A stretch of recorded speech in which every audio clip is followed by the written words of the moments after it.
step you take is going to be secure before you put your weight on it.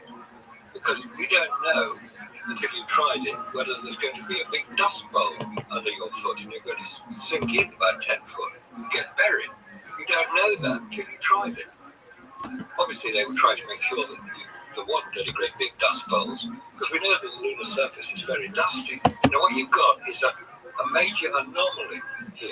You've got something which is really, again, unexplained. You see all these astronauts jumping about, behaving as if they're out for a Sunday afternoon picnic. Absolutely. You know, they're singing songs and they're jumping about and they're hopping around and they're sort of moving in a bit of an unnatural way, sort of hopping around, bunny hopping around, I think they call it. Right. So they move faster. Now, I'm not sure if you're aware of a YouTube film that was posted about 2-3 years ago called Make Believe Smoke and Mirrors. It's a film that lasts about 2 hours 44. It's 2 hours 44 minutes long. What it attempts to do is explain how the whole Apollo deception was carried out and the different speeds of the film that we used, the actors that we used to do. Posted about 2-3 years ago called Make Believe Smoke and Mirrors. It's a film that lasts about 2 hours 44.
It's 2 hours 44 minutes long. A neutral way, sort of hopping around, bunny hopping around, I think they call it. Right. So they move faster. Now, I'm not sure if you're aware of a YouTube film that was posted about 2-3 years ago called Make Believe Smoke and Mirrors. It's a film that lasts about 2 hours 44. It's 2 hours 44 minutes long. What it attempts to do is explain how the whole Apollo deception was carried out and the different speeds of the film that we used, the actors that we used, the models that we used, because that lunar rover was a model, radio controlled model. A lot of the astronauts, if you examine the photographs in considerable detail, you see that the astronaut, though he appears to have moved, his body is in exactly the same position as a previous image of the same astronaut, but on a different location. Claim your free $10 to spend on t-shirts, caps, custom stickers. I don't think it's available widely on the internet. I think it was taken down.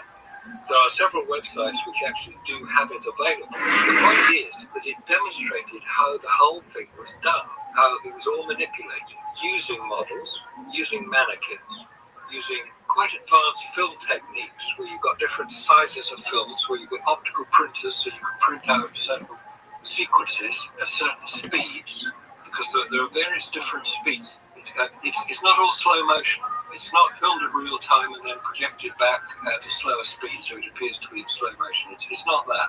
It's much more sophisticated than that. The use of it, because we don't have very many reference points in these moving photographs, in the Apollo photographs, we accept them, we accept what we see as being reality.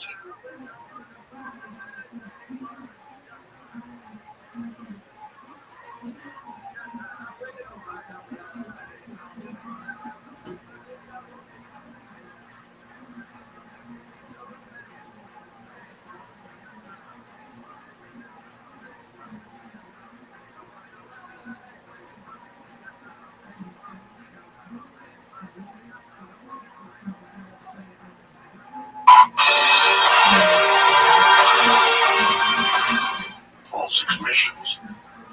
You click on a mission, you go to video of the clips.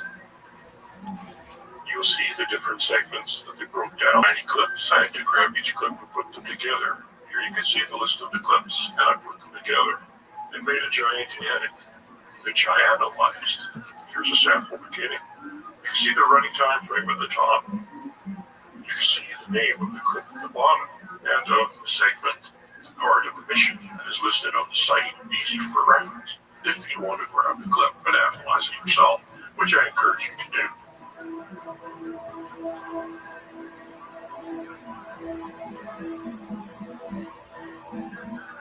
Aside from that, there was the time frames of the clips for proper analysis. You'll find out why. It's obvious this is slow motion that's sped up. You can see the timing that was changed in a factor at the bottom, how much the length of the clip was modified. Here's another example. You can see the time frame at the top, and now the time frame at the bottom. You see them running based on the factor change. To the one at the bottom, it's not quite straightforward. There's quite a few different time changes they used.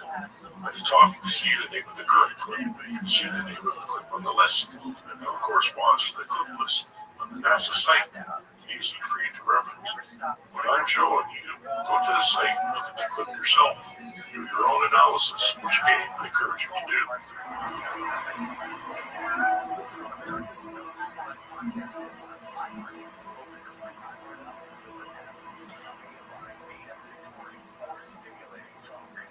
I will not briefly summarize the entire analysis. I will present clips to you, categorized by mission. The A11 has at least 2 offer, except for A12. The TV camera malfunctioned almost as soon as they turned it on. This is slow motion, hopping and jogging. It's quite extensive. Here I'm speeding it up. You will see more in the appendix if you'd like to see that to full extent. It's quite extraordinary. Notice the color changes in the footage. I'll explain later about how the footage was generated and supposed to be acquired.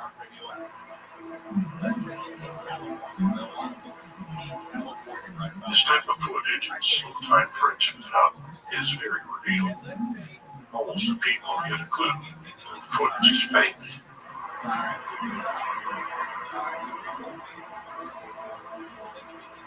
Here we see an example. It's quite normal. Someone running on the surface seems reasonable, but we speed that up. This is actual footage presented to us, and fairly obviously in slow motion. Another example seems reasonable. Look at the hopping, trying to reach in his balance, and here we have obvious slow motion again acquired at the surface. You'll see much more of that in full analysis. They also want to include not nearly as much as running, hopping, or jogging, yes, but I find that somewhat overview, and he looks quite normal walking, except for the pops, which will be explained later, beginning just walking. This is sped up. You can tell by the factor change at the bottom. This is slow motion footage. And we'll show examples. Here we change the length, speed it up. In other words, you can see that it looks normal sped up. That's slow motion. Going to speed is presented by NASA. You'll have to orient yourself to it. They're actually on wires, so that quality to it is still very revealing. There's a spasms I noticed right having a few, and I suspect that it's because of not pulling them, throwing them off balance, so that they had to recover from the spasms. I had some extra events I found, so that I was very revealing, showing a modified speed. Here you can plot up the time frame factor change. It's my analysis and saying it's normal. When there's no factor change, this is what NASA presents to us.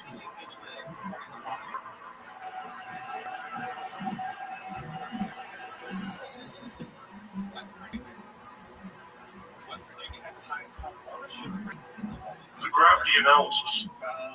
Here's lies proof, which is fake. Gravity analysis of astronauts jumping is correct in NASA footage because of their combined use of wires and speed film change. We will show quite a few examples of this. However, the analysis of falling objects, sand, quite revealing. Falling objects and sand cannot be put on wires, so they had to film speed changes that were wrong to how the gravity that was wrong, and they had few opportunities to make it look reasonable.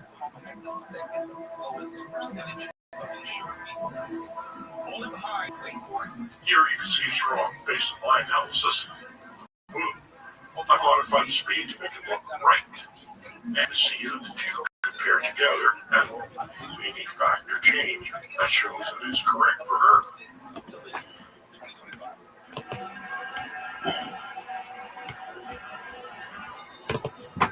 This is one of the things. It was correct in the footage, wrong with my factor change. I realized I had the incorrect factor change in that one spot. We change it just for the small portions so that the object is falling. You cannot tell. It plays clearly. Another example. It's wrong in my factor change. Modify it just when the object falls. You cannot notice. You have to see that the factor change at the bottom. Same analysis for sand. Lots of opportunities. Wrong in the footage, modified by this factor at the bottom to make it look correct. And then my modification factor change for the Earth speed. It is correct.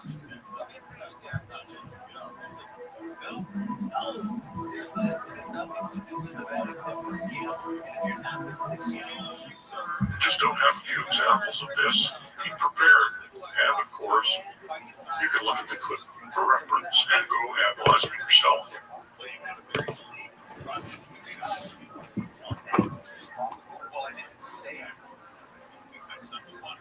Here you can see the astronaut jumping. The sand falls faster. Only a few examples where the sand is falling in the sea.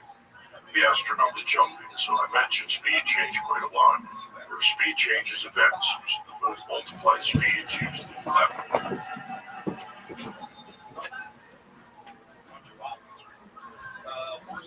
Here we see Sam astronaut running away. Did you notice the fake that I used several speed changes? Here is an actual footage. It looks reasonable. He's moving fast, but watch. It will suddenly go in slow motion. That was presented to us by NASA. Here I found it because I use another time factor. It looks ridiculous, and then it looks normal back there. Several different film formats were used in different aspects of the entire hoax.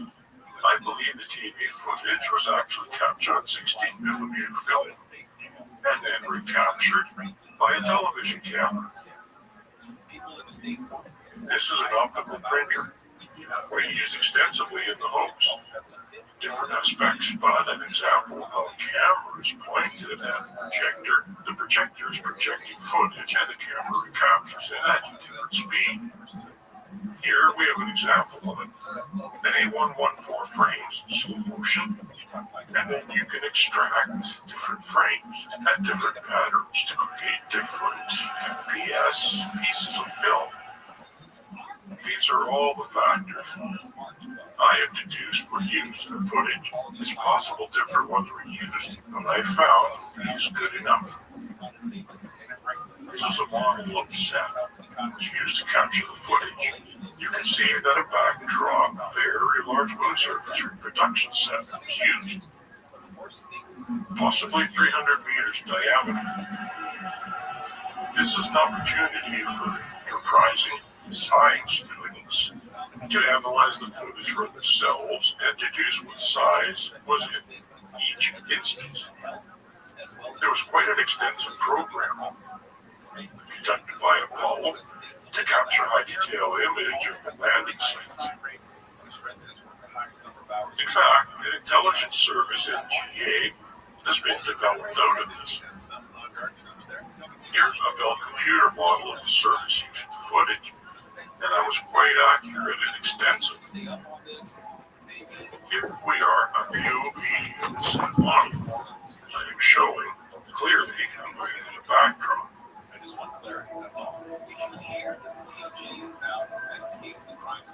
Analyzing photographs and footage captured by the astronauts and the TV cameras, we can see evidence of these sets that were used. We can find evidence for it, the use of sets. These are panoramas provided by NASA. Photograph joy as the astronauts in a circle. I call it panorama dance. And actually, because of the overlap, we can also extract stereo images and analyze stereo images. We can also see that there is a point at which the set stops and the backdrop begins. And this is also because of the limitations of stereo photography allowed and not easily deduced as a set. Or it can be claimed as the limits of photography itself.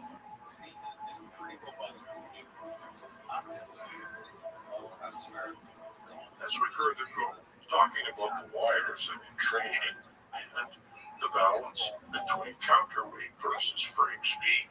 But when we analyze the footage, the test footage, it will more clearly match the modified NASA footage of Earth than it does the simulator footage that we see here. Because of the low gravity, friction was reduced. You don't see much of that in the NASA footage. In fact, the extraordinary abilities granted by such low gravity are hardly discernible in the footage. And then we will look at the footage that somewhat reveals the use of wire. One wire at the top.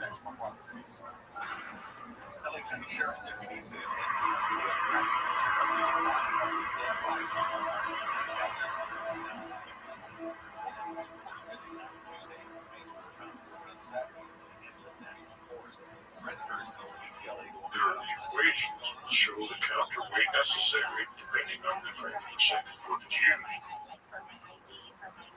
There's a lot of footage captured by the lunar rovers, photographs as well as back camera footage. Here we see the stabilized and sped up. It looks normal. The moon buggy looks like it's on an Earth set.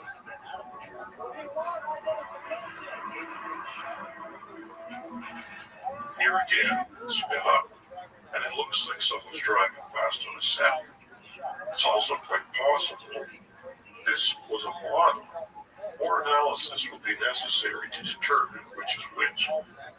But they had some fancy setups with the simulator.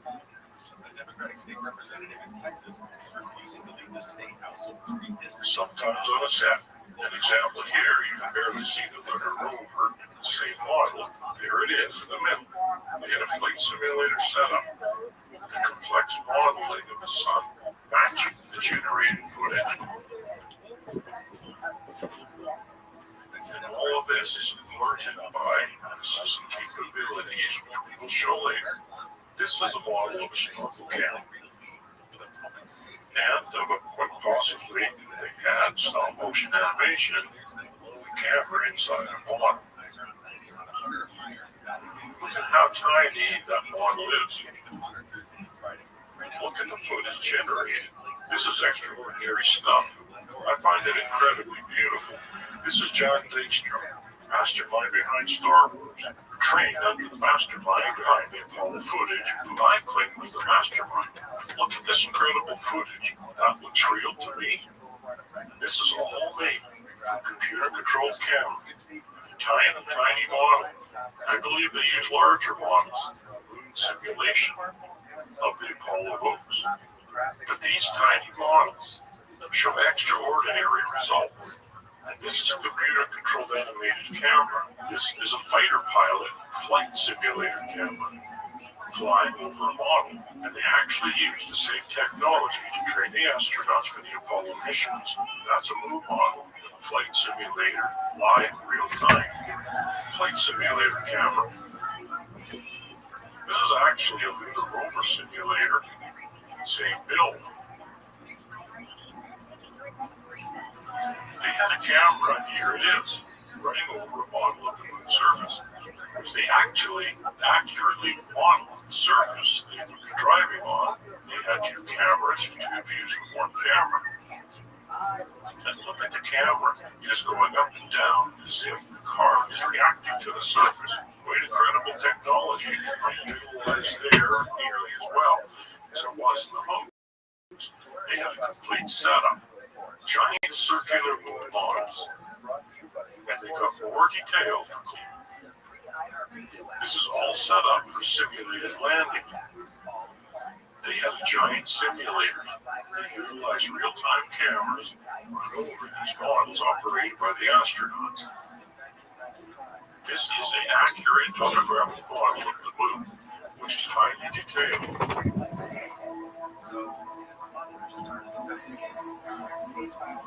It was actually used in a simulator. You can see how large it is. And I believe this is small compared to the models they actually used in the homes.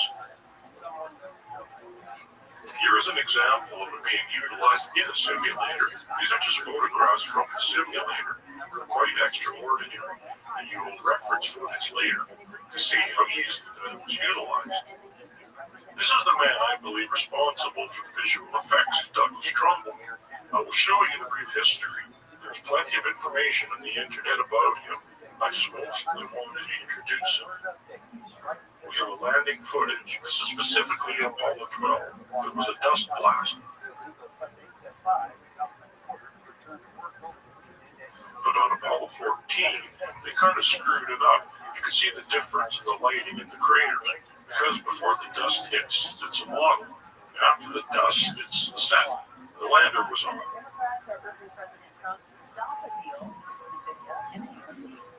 This is mission control. Very few there even knew it was a hoax. Only the astronauts were only allowed. Only astronauts were allowed to talk to astronauts on the moon.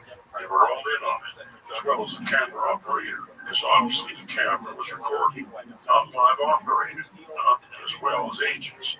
Only a few agents in mission control. Gravity analysis is obviously the most important. But I think some orientation is necessary. If you understand what's going on when you look at the footage, a good place to begin is the moon's surface. Obviously, no atmosphere or water, which of course means no plant life. The brightest photography, apparently stars aren't visible. No water also means no erosion. There's erosion disappearing. And of course, welcome. I'm here. How are you, Mr. Aquarius? You can clearly see the simplicity of the surface also allows for the easy simplicity. How was your day? Okay, right there. Hold on.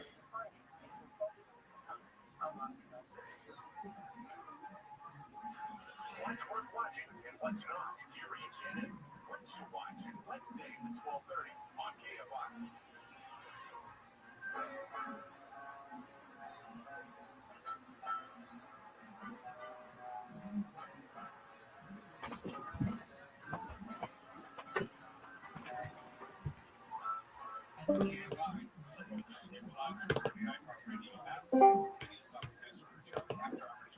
What up, Miss Aquarius?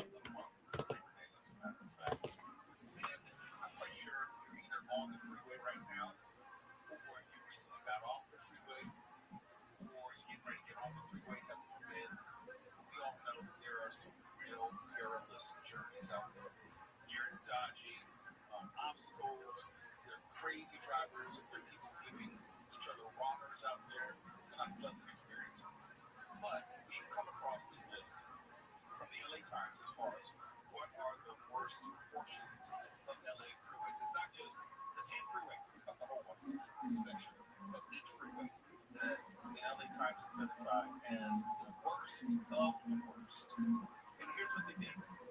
They took into account from Caltrans performance measurement system data, average speed, the number of vehicle miles of travel divided by vehicle hours of travel, or Q, which I'm told is a common metric in traffic studies. There she is. Vehicle hours of delay below 60 Can you hear me? total hours Can you hear me? at the road that will be at 60 Can you hear me? lost productivity, lost hours, workday slowdowns, assuming 60 miles an hour. Yo. And fatal crashes, Yo. number of fatal crashes on a road in a given year. So here are the 10 worst, I'll say, not only freeways, but sections of those freeways, given those parameters.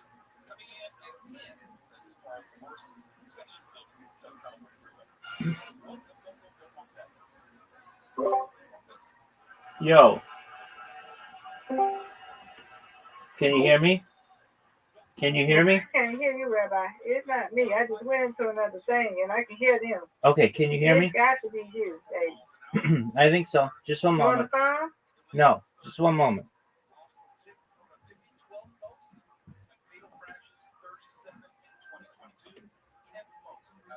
Test.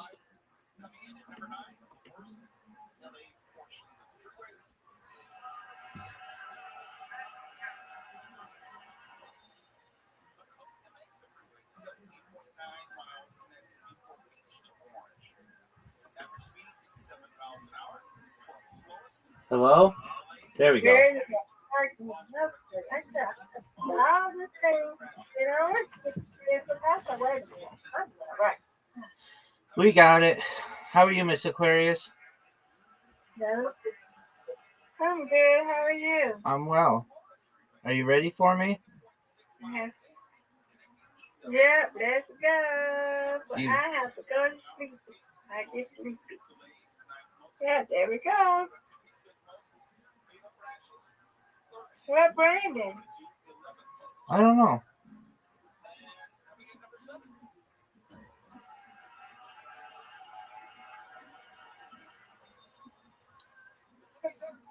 Okay, you got this, Rabbi. Get it.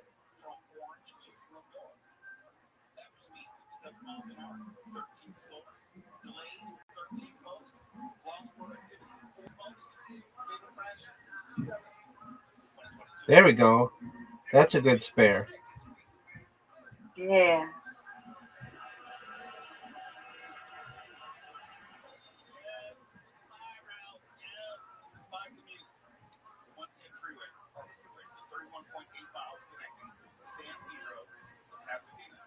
Trying to get through downtown. Average speed 54 miles an hour for slowest, delays 6 most, lost productivity 18 most. Single crashes. Oh, this is a tough split. This is a very tough split. You can get one. Oh, come on. Should have got that.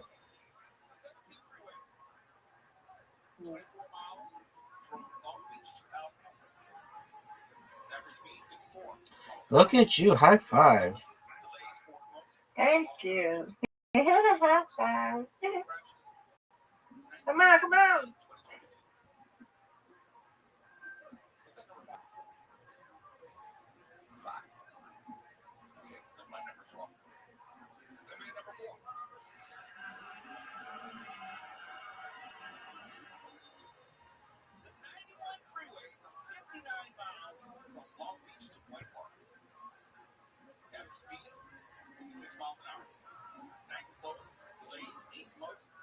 Oh, got one. Okay. Come on, Rabbi, you got this. Come on. I'm going to knock that one down. Get it. I'll take it.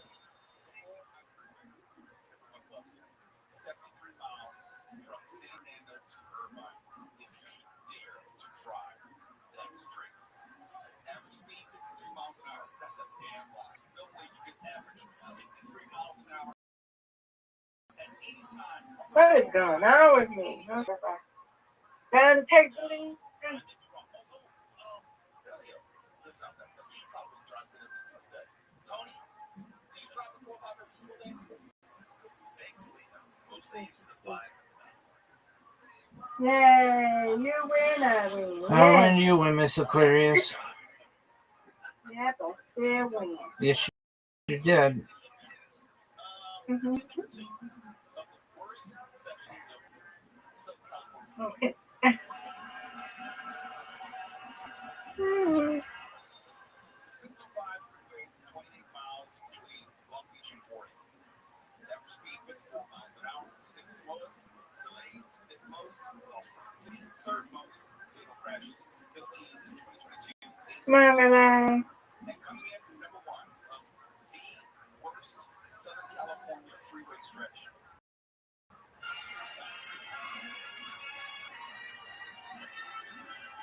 Get it. All right.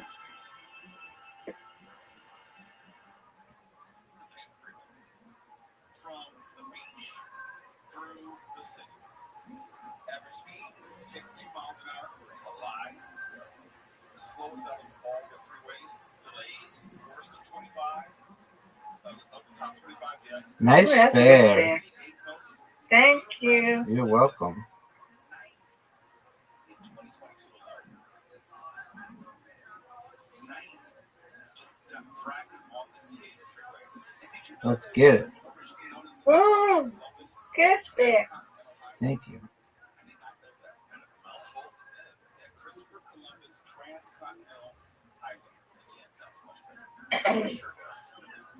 Do you know the names of the actual names of the freeways? Like the 110 is the Harbor Freeway, I think. The Harbor, yeah, that's the meaning.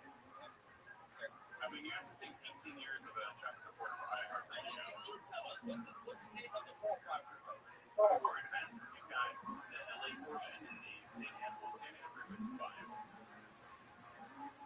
mean, like, does it have a name? Like, there's a lot of money. The name or something. The money. Right, you know. I think the 405, the official name is the Homicidal Douche Lord Freeway. Okay. I don't know if that's right. No, it doesn't sound right. Nice strike. Thank you. Yes.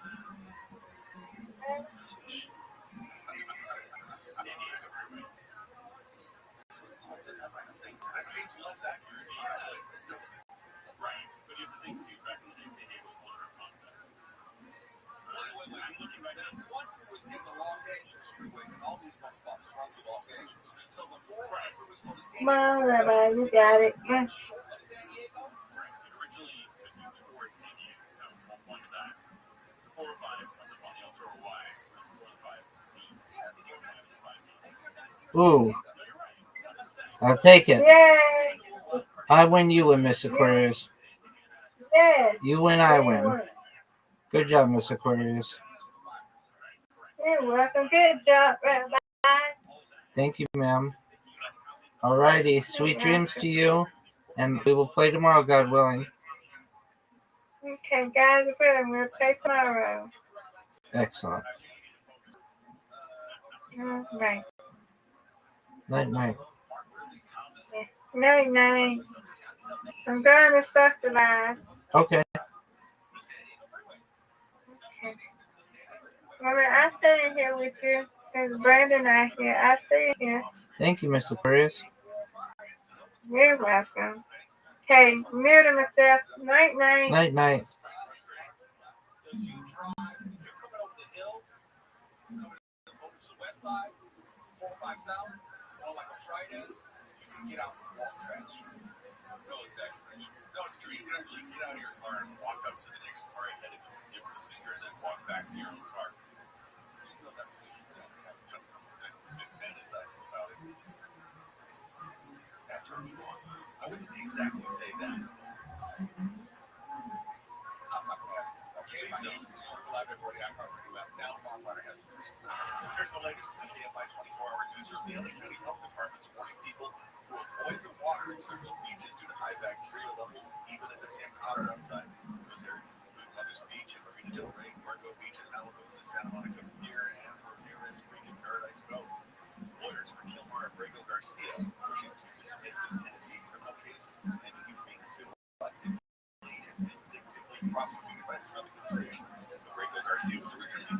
U.S. and what the Trump administration admitted was a mistake, but later alleged it was meant for the game. Oh, And Nebraska has announced plans for an immigration detention center dubbed Cornhusker Clink. I didn't make that up. From the OU.com Weather Center, OU Multi Business Software UD, mostly clear this evening, lows in the mid-60s. Sunny tomorrow with highs from 80 in the beaches to around 100 or higher. In the valleys 80 and 90. This report brought to you by Leinster.com. We got a stall on the 5 at the corner. I'm heading northbound right at Anaheim Boulevard. It's stuck in the right lane, so the back to the slow backed up to about Osborne Street. Then as you travel southbound on the 5, that's East LA approaching the 710, slow right there. Clears up just before the 605. And the red on the 210 eastbound in Glenville hasn't connected to the 57. Southbound shut down, so that's causing a busy ride lane. Southern California's most accurate traffic reports. I'm Pedro Moreno. The phone. Get into summer with IR80. Rewind to a decade of music that defined a generation. From Madonna to Michael. And more. Commercial-free this weekend and every weekend. Open the free iHeart app, search iHeart80s, and make it your next reset.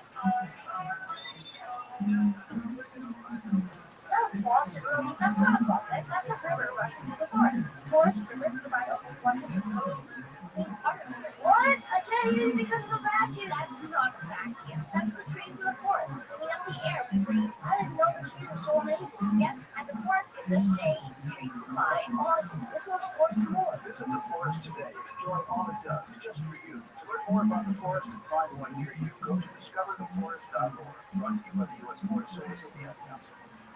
Americans' confidence in the government's ability to ensure food safety is hitting a record low. A survey of consumer habits found that 53% of Americans say they have at least a fair amount of faith in federal regulators. The confidence was previously around 70% for 2007 to 2019, before falling below 60% for the first time last year.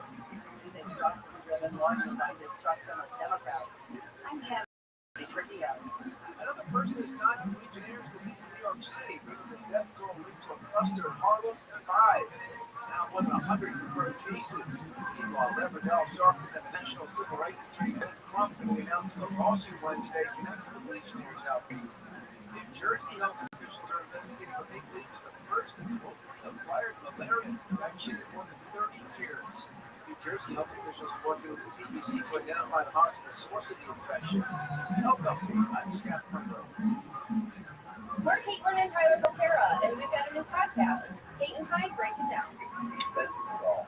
Marriage, raising kids, trauma, figuring out who we are in this next phase of life.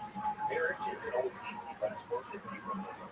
And then there's just figuring out how to survive being focused on the parents, not losing their mind. So follow, rate, and review Kate and Ty Break It Down wherever you listen to podcasts. Listen on America's #1 podcast network, iHeart. Open your free iHeart app and listen in.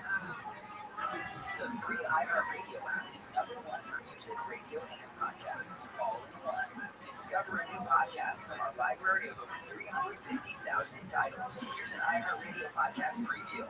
Recent cattle drives on May Day have an eyewitness report of a mid-air explosion. About all of those homes, one of the British Columbia air disaster launch yesterday claimed 32 lives. I really wanted to know what happened. His name is Scott. Angry. It has always been a big secret. The 4 leading suspects. Gambler on plane insured for $125,000 injury. He had 1 or 2 murder charges against him and was included.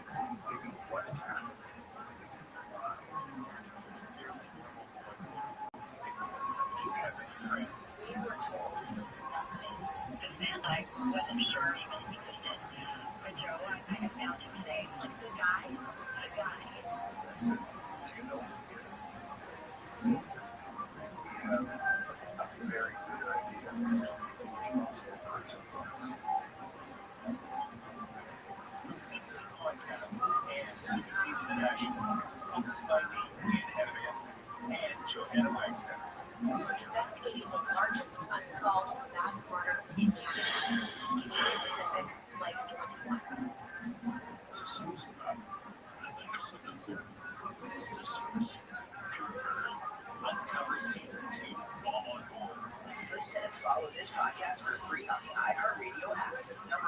music, radio, and podcasts all in one. KFI AM 640 or stimulating talk. Conway Jr. tomorrow on the Conway Show. The veterinarian checks in, who has all the answers on summer illnesses and some additional things you need to know about heat and your pets. The vet joins tomorrow on the Conway Show.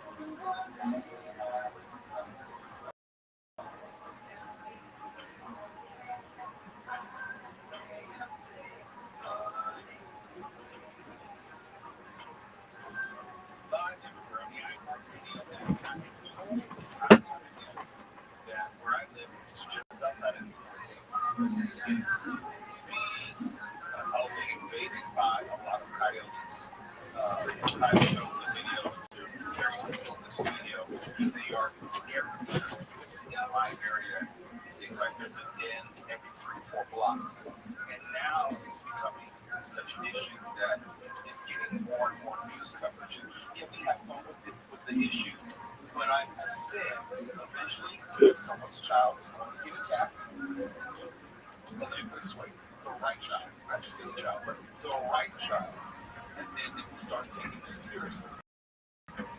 ABC had a report today, K-12, talking about how residents and people will said that they're fed up with some things. First, they have a feral cat invasion, as it's being described, where cats are just multiplying and just running among the streets. And that's also turned into a food source for the coyotes. So you have these wild cats, you have these wild coyotes just running around the city, creating mayhem. And the coyotes are not afraid of people at all anymore. Last night, we hear a smaller coyote ran right by the door downstairs. And I said, oh, damn it. Coyote's time is now. Pull out my pepper spray. Walk outside. I see it just kind of driving down over towards the board like it's about to go get some pickup or something. Like, what's that? Dying out. I see that something goes on. It's getting a little further away. It slows down and turns to look at me. Turns around and another coyote comes out back up. Yeah, something else. Snap by, slowly back up and try to go back into the door. I said, no, hell, I gotta get out of here. It's late. I'm going to try to make a break for the stairs. Now today, I'm ready. You're not gonna outrun a coyote? No, I know that, but I figure I made out-stopping sounds as I'm going, coyote. No, I got you. I was crunching. I was going to make myself sound scared. Big muscles come out. But I got my bears with me. So, Jeremy, I'm going to spray and quite possibly smash over the head with one of those statues or something downstairs. Coyote, get it. Or you know they're going to be waiting on you. They know where you work. They know when you get off of work. They're waiting for you to walk through those doors, and then you're into the situation. They know where the garage is. They know you're walking to your car. They're going to come 4 or 5 feet.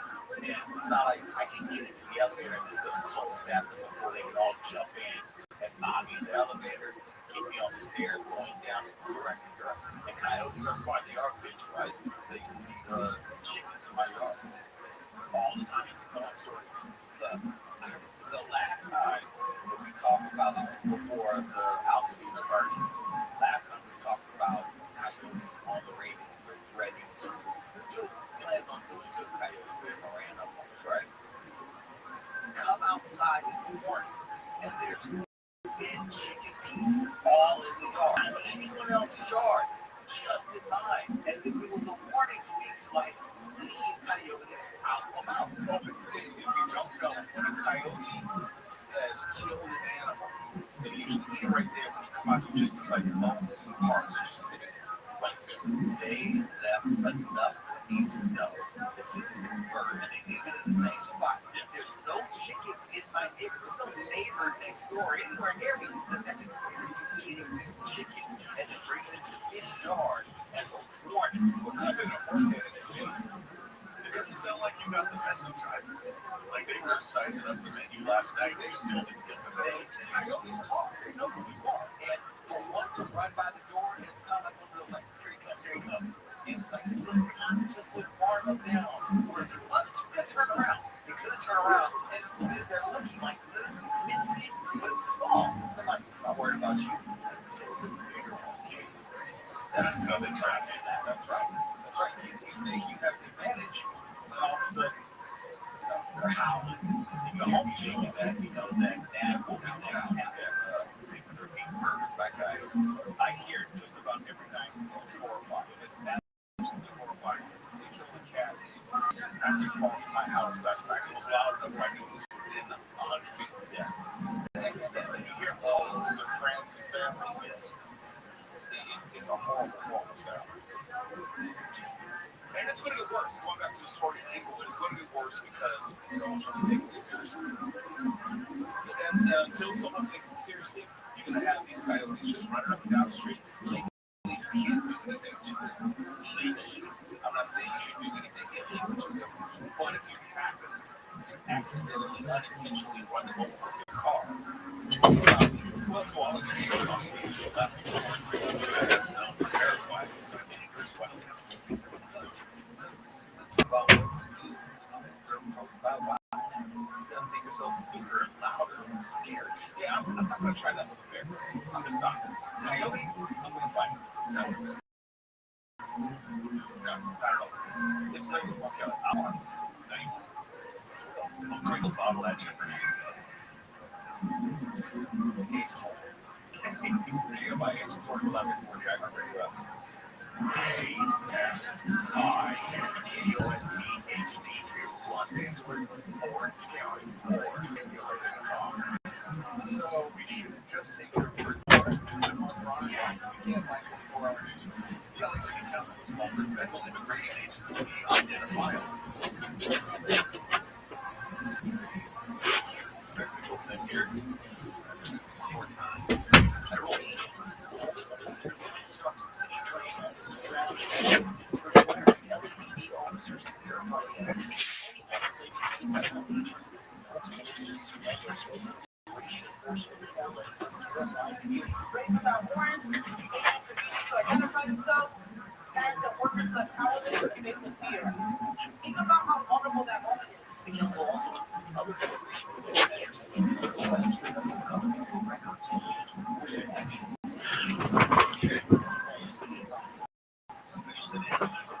Installation footage of the landscape.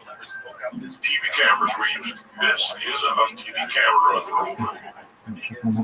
It actually is quite large. You see some footage with this astronaut next to the camera, but it just used the rotating disc of green and blue and captured 3 scans per frame actually. And you end up with this kind of rainbow look to it. When all 3 colors are present at the same time fully, you end up with white and black. Mixture of colors, mixture of intensity. It give you gray of the colors themselves if they're separated. The slower it goes, the more you can see. The faster it goes, the kind of images, this blurry image. This is what today's film photography is made of.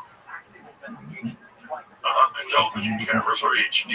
And so they have a lot of this as well. As much as on the scan, as much as progressive, which is image after image.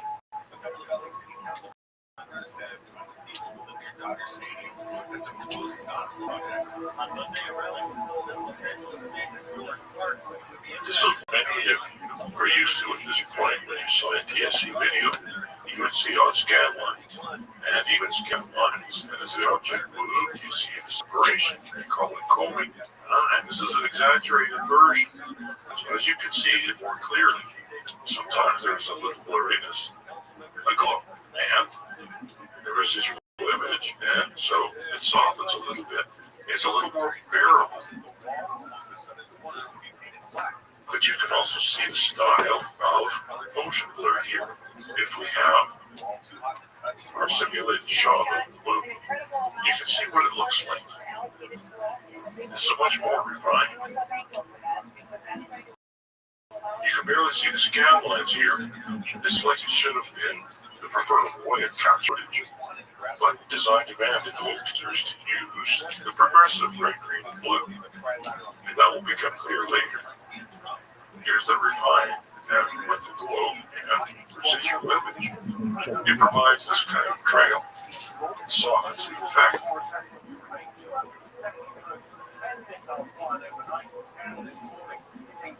And of course, they have it simulated.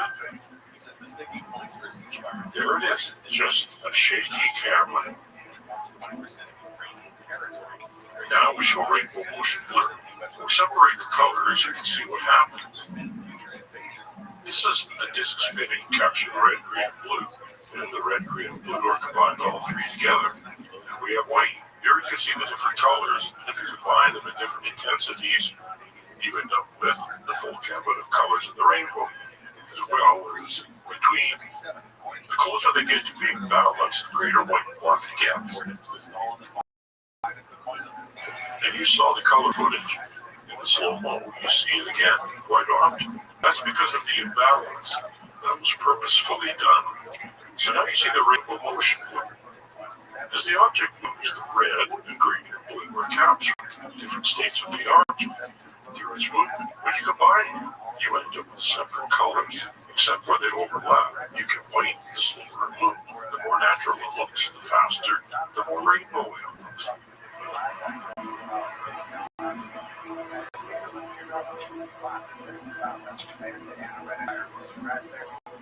Then we can have the glow effect, as well as the residual image.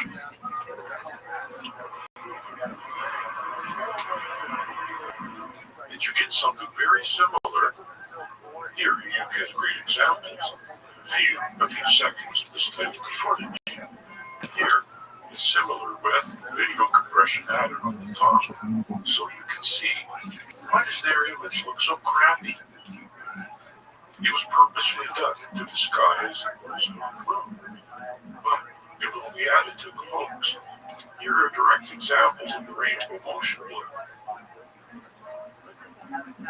The faster the object moves, the higher the contrast. White over black becomes very obvious. Gray over gray, not so obvious.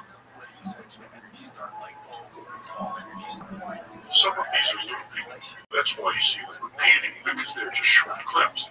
This is the full presentation. You'll see it throughout the analysis, except in a few cases, in which I have put them in the appendix so that you can see the full presentation of the clips. But in this case, there are a few enough clips that are showing the entire presentation that I think is advantageous. And then we'll go through the specific examples at the end of the presentation. Here are the clips. I will turn some yellow and subdue them. Will not be utilized in this analysis. You can see the ones that I will analyze. Go back and take a closer look. Find which ones you like. Look at the smeary, distorted, crappy look. And, of course, those are my clips. Our factors changed except comparison. This is the moon speed. This, I don't know. I'm not sure. Obviously, it's very slow. I just wanted to show you so that you can see the rainbow effect. We'll be analyzing thrown and falling objects. It's important for you to understand what you're seeing. I cannot completely explain why.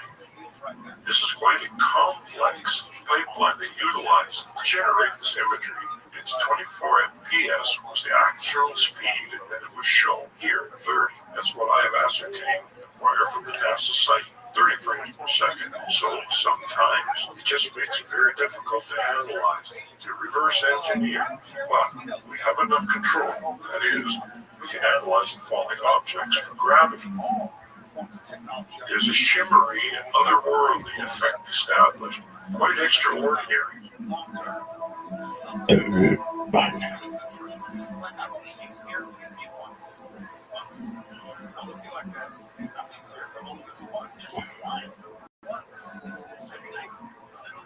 This is, of course, very slowed down so that you can see the effect.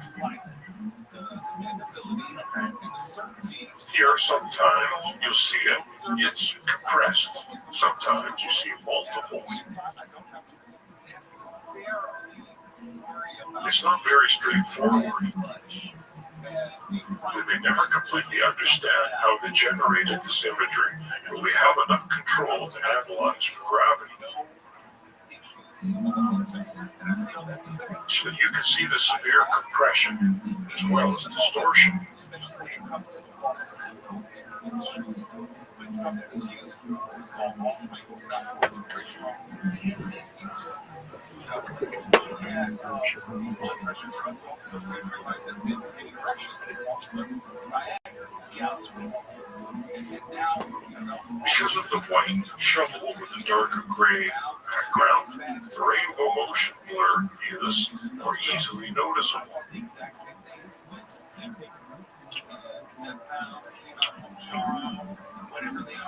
And of course, the extreme movement.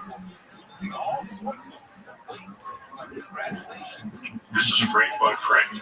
What specific changes are occurring, I do not completely understand. I have not completely analyzed for that. I do not see a need for it at this time. Then there's the camera's utilized lenses. There's distortion as a result.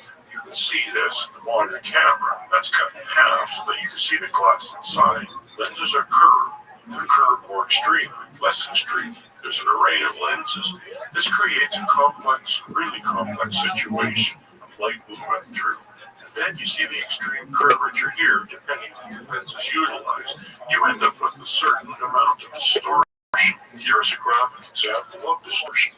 This is a fisheye, an extreme fisheye. And this is the opposite.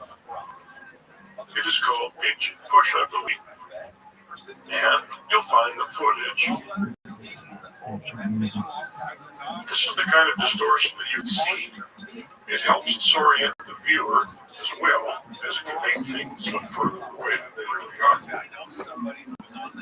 Frames per second is a very important aspect of this focus. You need to understand it, so take some time to understand it. A projector. This is how the film is run through the projector. The arm's grabbing the film, moving it along, with a spinning disc letting light through.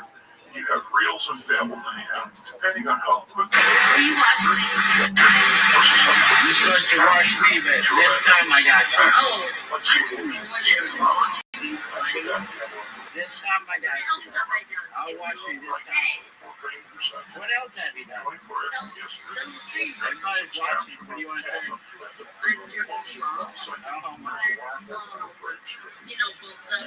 So on your dick.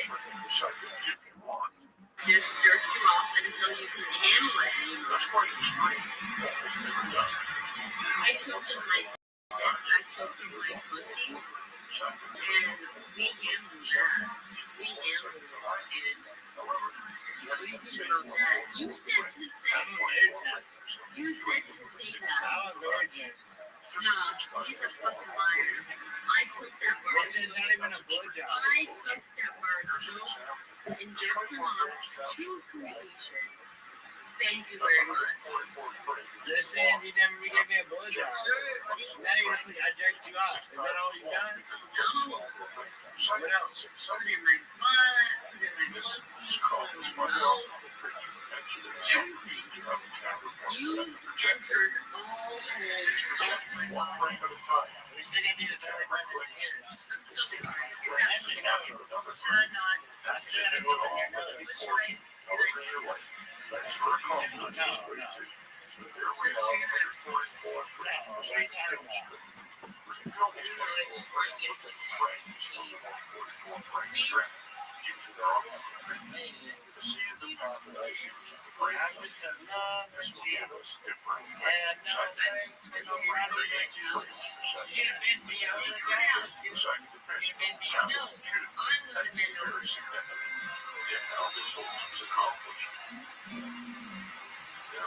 Specific frames per second. They've extracted from I can't read it. I can't even read right now. I gotta read it. I don't remember how to drink it. You got a whole Go to bed. Yep, toast me. I bet I'll finish off before you do.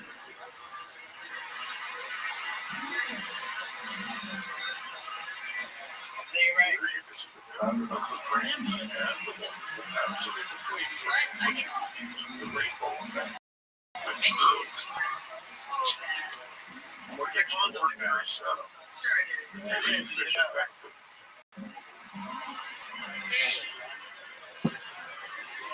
You can see examples of those frames per second played at 24 frames per second. You got your phone, like pick your phone up. I don't even know what you're talking about. Put it in your bush. So you get different speeds of action. You can take 34 frames per second and play it at 24 frames per second. You can take 59 and play it at 24. How it was captured, or the speed it was captured or generated at versus the speed I played it at. Those are the factors of frame length. And these are the factors of frame length that were utilized, that I utilized, to reverse their slow motion. Provided various benefits to Garrisons allowed players to construct buildings based on the professions, manage followers. Frames per second. It is the main film speed, and the others that were used in specific instances. Here we see them all, those frames per second, modified by the factors I showed. You can barely tell the difference. It's the same action gone through a different process. And almost identical at the end of my process, my reverse engineering. You can see the subtle changes. You can see some time frame changes used of a 144 frame film length. And so you can rely on the process I used to reverse engineer this action. Now, the other complication mentioned was the fact that I was captured by 24 frames per second, yet shown to us and presented to the website at 30 frames per second, because that was normal NTSC frames per second. I did add some stuttering at the bottom of the 30 frames per second, and at the top it's also 30 frames per second. But I added stuttering, which you will find in some of the footage. There's a phenomenon that I find quite interesting, is that the distortion of the footage, because it was broadcast from the moon, did some time changes where it actually went backwards in time and started up again. It remained in sync. That's a phenomenon that I think should be explored more, but of course I won't, because it wasn't real. It will just confuse the viewer and make him think like it was coming from the moon. Now we get to the gravity analysis. Here you can see and show you how I came up with my graphic for analyzing gravity. The blue is Earth gravity, and the red is moon gravity. You can see an obvious difference. The moon objects fall slower, while the blue objects fall faster. You won't see those animated in the analysis. I'm just showing you how this graphic was generated. The footage was matched up to the astronauts, so that the astronauts were the same size. Based on that, the analysis was generated. You should familiarize yourself with the number on the graphic. They represent frames. The object should take a certain specific number of frames to fall every time. There is no exception. Gravity does not change. And because of the frames per second, 24 frames per second here presented at 30 frames per second, it's the same thing as 1 second of their time. And you can tell by the sound sync. It's 30 frames per second. You can tell by how many frames it could take an object to fall on the moon. In a certain number of frames at a certain distance. It doesn't change. So here we have astronauts jumping for various reasons. Locomotion, fun, who knows? There obviously was no jumping. And the first three that I could locate were mostly an A-17 here. And of course they had the astronauts on wires. So in my analysis, the gravity was always accurate to the moon. This was a frames per second combo with wires. And based on the equations you saw earlier, about 46% of the weight staying up on wires. So it was quite the same as the wire simulation. Weightless quality, or lower weight quality. But of course, combined with the frames per second, which was 44, they always fell at the exact right speed. Here we monitor at the top of the head, because no matter what part of the astronaut you look at, as long as you can clearly designate where it is, at the beginning and ending of the jump. We are also taking the beginning of the jump to the apex where it stops going up, or the apex down to where he landed. If you question my choice of these, then there's not much I can do about that. But I was as accurate as I could be. You can see I matched up the astronaut to the graphic based on where the feet were located. And if it were leaning forward at the top of the pack, it's where the top is.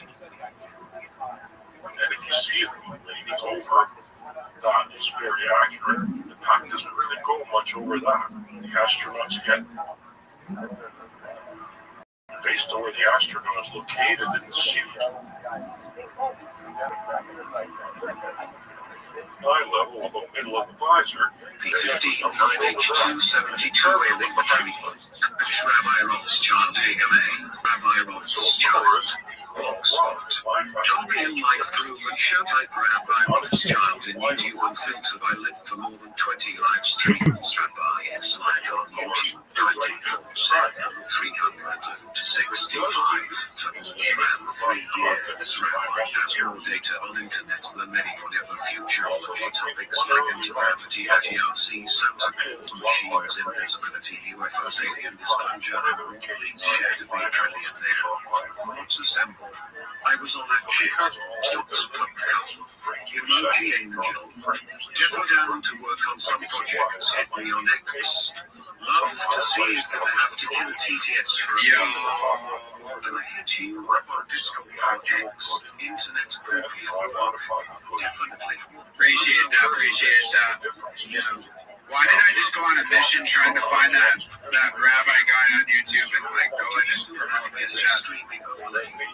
Yeah, for the most part. I can show you some ones I just did. Drills. Thanks, Stocks. You just saw the classic hammer feather.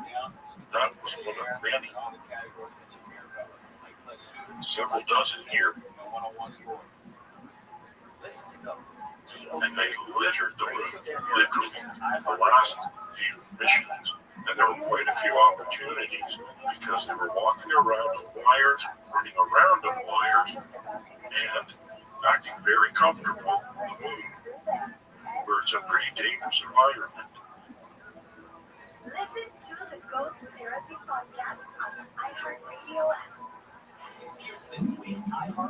So obviously I didn't analyze all of these. They're not always really analyzable. You can, I showed you after the presentation of these clips, you'll see which ones dissolve away as yellow. So the ones that do not include. And as you can take a closer look at this for yourself and see, you'll find something different.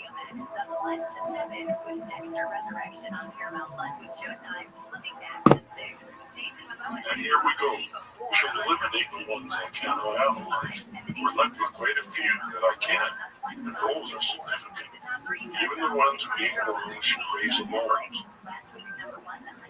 We have a bunch. This is wrong. It says it takes 19 frames of the footage. Here you go, side by side. And you can see the modified one definitely falls slower, as it should on the moon. And here is my factor of 5 to 4 slow down here.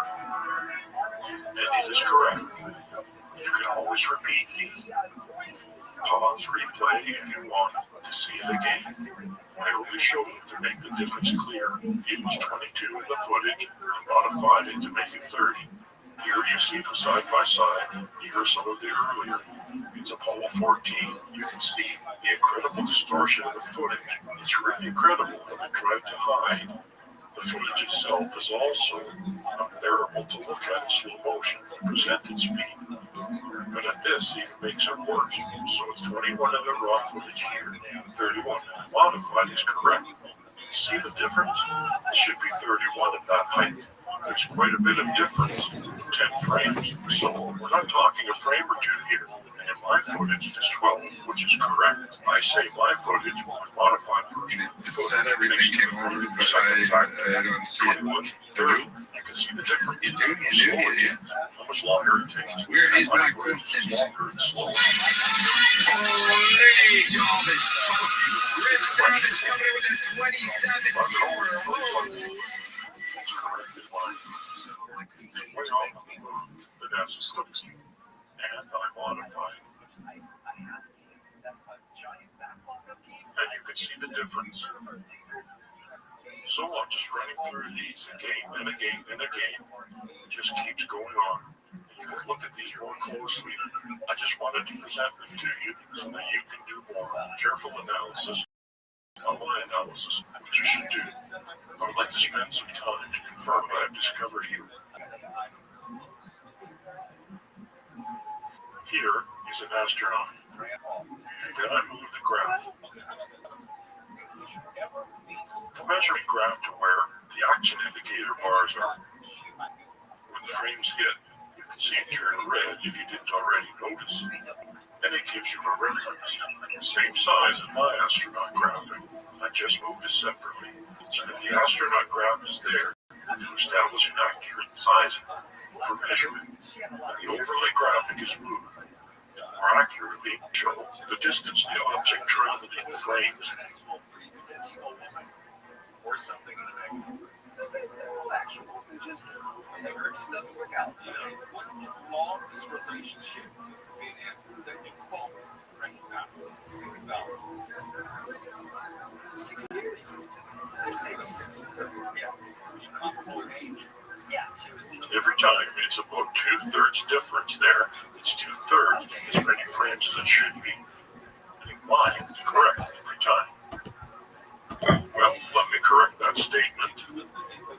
Almost every time. And I'll show you why soon. Those are not correct.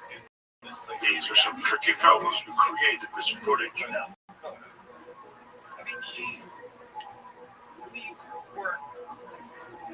By the time I bought my house, me and her just talking once in a while, drifting on her stuff. Are you friends on Facebook? She follows me on Instagram. Let's get her on the show. When was the last time you talked to her in person? Oh, God.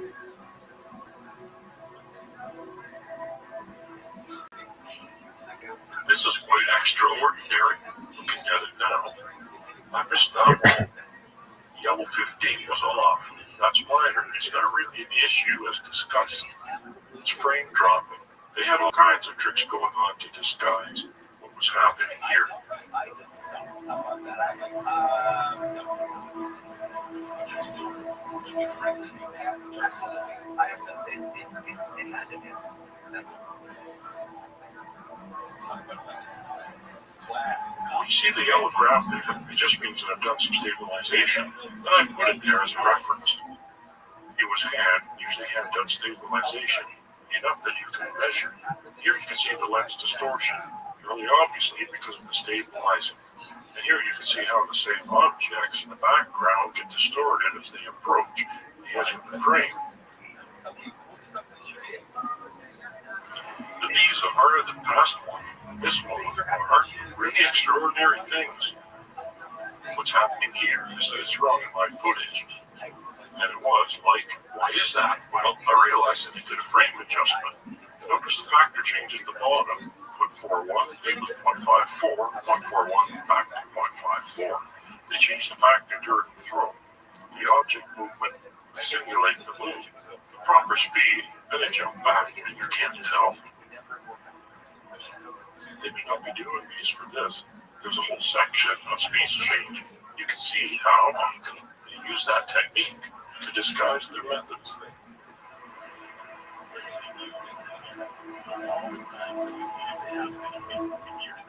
Again, you can see the factor change. This is a harder one because the camera is moving so much, but it's clear to me. You can see that I have multiple versions of the graph. One is in the background. You can see that I have two men astronauts because I'm trying to measure how far it went. I do the factor change and it works. 0.41, 1.41, because that's film and normal speed. And you have to multiply that film speed by 0.41 to achieve simulated moon gravity. Now these points were in the analysis presentation.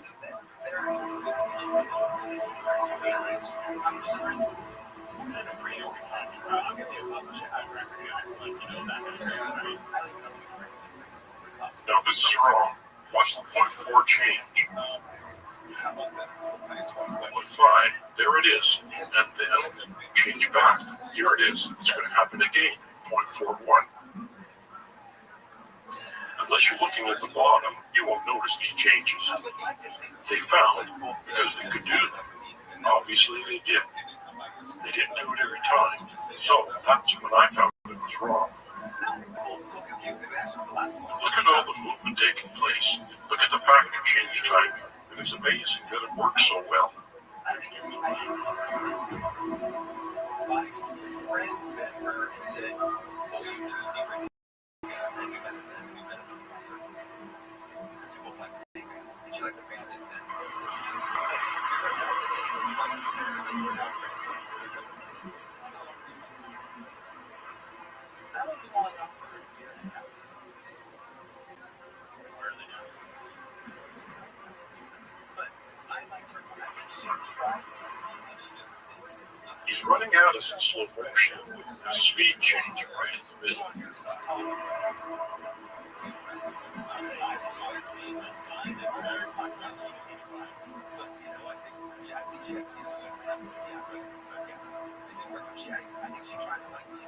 You can see me straight popping, looking up with the footage.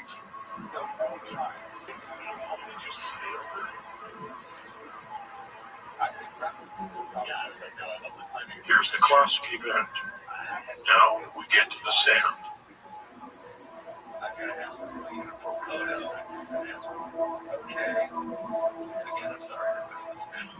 Basically, when I did my analysis, I looked through all the footage several times, and any time I found sand falling, I marked it and separated it out as a clip. So here's what we're seeing every time I found sand falling. Now when I do the analysis, you see I limited it to the ones I could analyze, because of the mucking of the image. Especially sand separates, unless you get a closer indication of when it starts and stops going up or going down. You really can't analyze it. Sometimes you can. You don't need where it stops. You just need enough frames so that you can say, I've seen it move. And again, as we get further emissions, A17, almost the case, it has more. A16 and A17 are almost always the jewels of the missions for analyzing footage.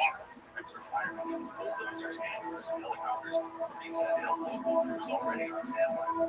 Weather Service says a heat event is forecast to last through the weekend. The high risk of fire. The hotel in Santa Monica is accused of underpaying its employees. Here's our graph astronaut for measuring, and here you saw the sand falling. It's wrong. I say 31 frames. I'm showing you clearly where it begins and where it ends. It should take 40 frames. Now I am confident in my discerning where the sand starts to fall when the front edge hits the ground. Justice Department has missed today's deadline. And it is correct in high footage. The Jeffrey Epstein case. BBC's Alex Brown says the Republican-led House Oversight Committee says the records will be ready on Friday. It's really unclear, for instance, why they didn't subpoena former FBI Director Chris Wray, along with all the former attorney generals and former FBI directors. It is very blurry, very difficult. I would go back and forth and see the changes on the ground, and wherever I did, I could discern where the sand hit, even if it's totally off a frame or two. That's minor differences we're seeing here. Watch closely. Compare the different rates at which the sand is falling in these images.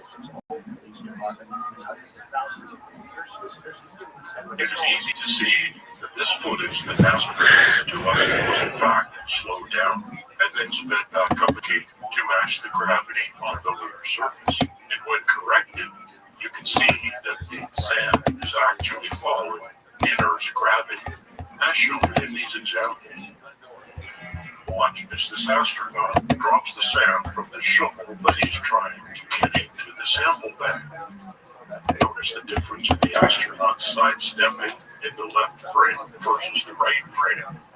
You cannot have that happen in lunar gravity.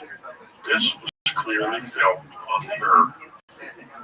When I stopped before it hit the ground, I couldn't read clear when it hit the ground. But you can clearly analyze any point during the fall if you want. So I stopped here. The rate is the same on those frames. I encourage you to do your own analysis of these two frames and the ones that will follow. What you will find will be very interesting indeed. Listen to Havertown on America's #1 podcast network, iHeart. Follow Havertown and start listening on the free iHeartRadio app today.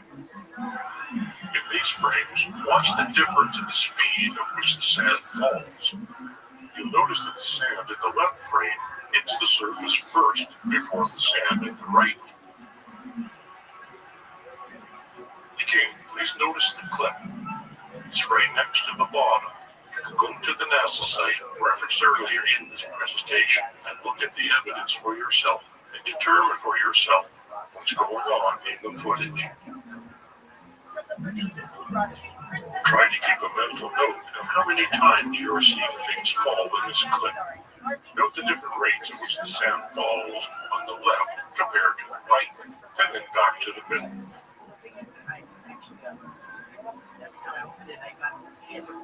And then back to the left, and back to the right, and then back to the middle.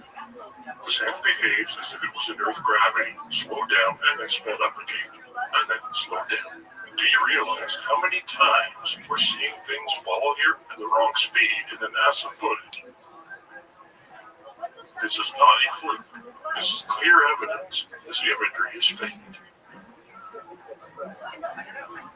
This is an interesting dilemma. I had to determine where the top of the instrument was, and then to help aid myself with the analysis, I used one of my gravity balls. You can see it matches up. It doesn't match up, according to my analysis, in the expected times. And here are a few examples of an astronaut falling down, kicking up sand.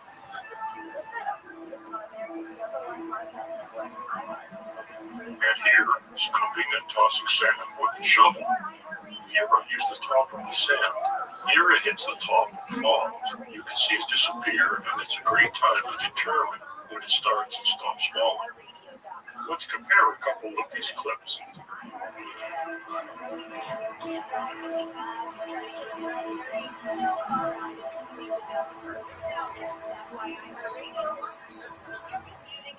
He did a lot of shoveling, so I have a lot of opportunities to measure. It's wrong every time. To demonstrate this, I will speed the footage up, slow it down, and then speed it up again to match what was actually happening. And as you can see, there's a got it wrong again.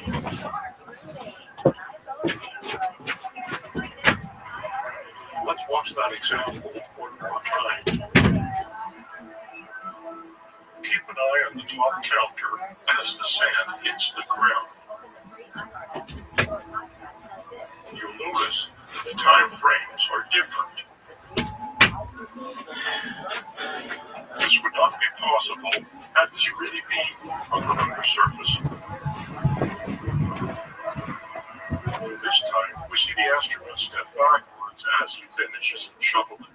You can clearly see that one pile of sand is hitting the lunar surface, or so-called lunar surface first, before the other. Let us take a further look at how gravity affects objects that are thrown.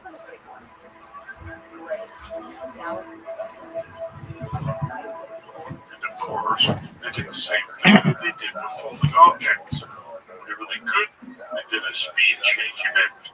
Factor change to frames per second change to hide that this was faked footage. There's only a few of those. I find those very interesting. When the astronaut's jumping, at the same time sand is falling, and you can clearly see that the sand falls faster. This is the moon speed that NASA, aka NASA imagery, has been presented to us. Look at the way the sand is and how it hits the ground before the astronaut does.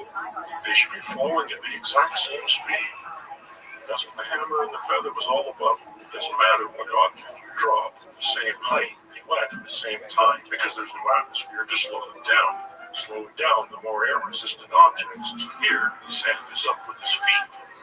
It totally clears out below him. Then he lands. In all of these examples, sand will always land first before the astronaut touches the ground. And here are a few more clips slowed down.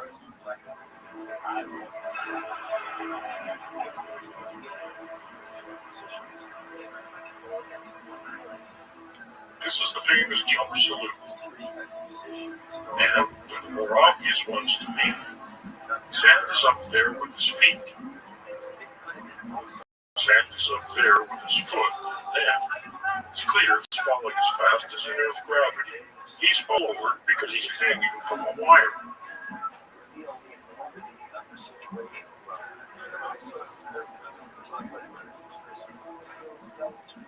The sand falls faster, while the astronaut is clearly, again, hanging from a wire.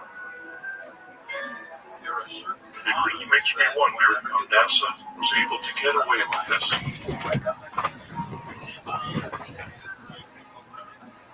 Here, we will go through some speed change events. These were the film factor. The film factor, or frames per second at their end, was changed midstream. When we're looking at the footage, that is, it did it quite often when we weren't looking at the astronauts.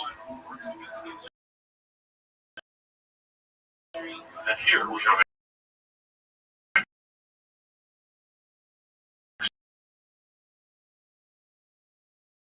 down.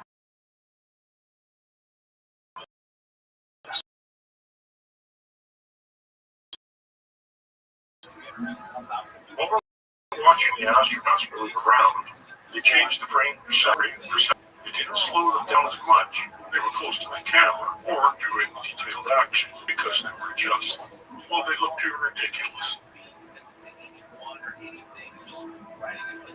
So they had to look to make it normal as if they were behaving normal with their hands. For instance, when they got away further from the camera, they got away with more. But as they ran to the camera, for some reason, they thought they should be moving faster when they got close to the camera. So they did a lot of that. Sometimes they did it oddly.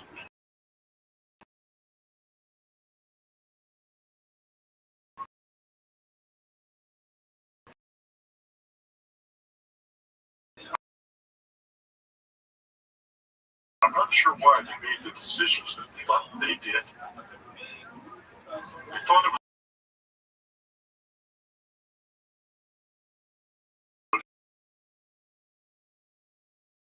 was I found was amazing.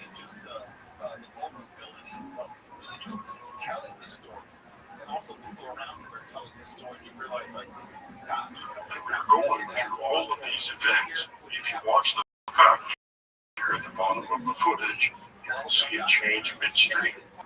Sometimes they are significant, sometimes not. I'm showing you all the ones that I found. During the presentation revealed significant ones.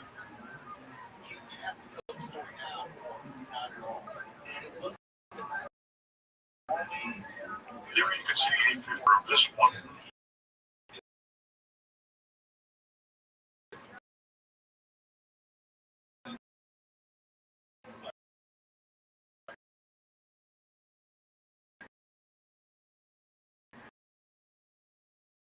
You can see I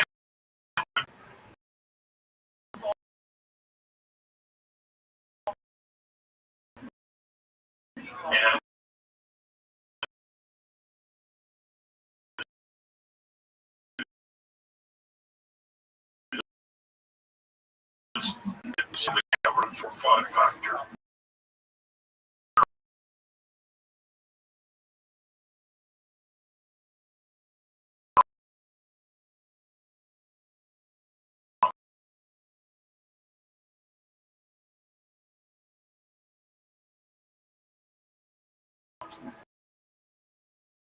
More than a few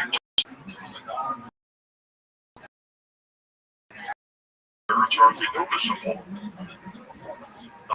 Whoa. Starts out slow, and then he just takes off.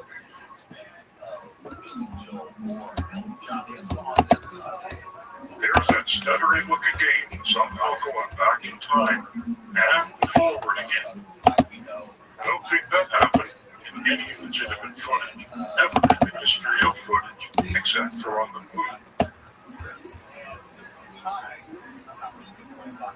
There was a time in which they wanted Billy Joel to work with Billy Joel said, I want to be compared to Elton John. And so, My sound is this. I don't notice any changes they did. Elton John's band continue to make their direct comparisons. It's a subtle change in slow motion, but when I was looking at it here, it looked fast, and I did the adjustment to look better. I'm sure I missed many times exactly when the changes are made. I just did the most obvious ones that stuck out to me. That was a change in the middle. Did you see how the astronaut just sped up in the middle like that? Here, let's watch that again. Watch as the astronaut comes close to the camera. He's in slow motion. Then, keep watching. Keep a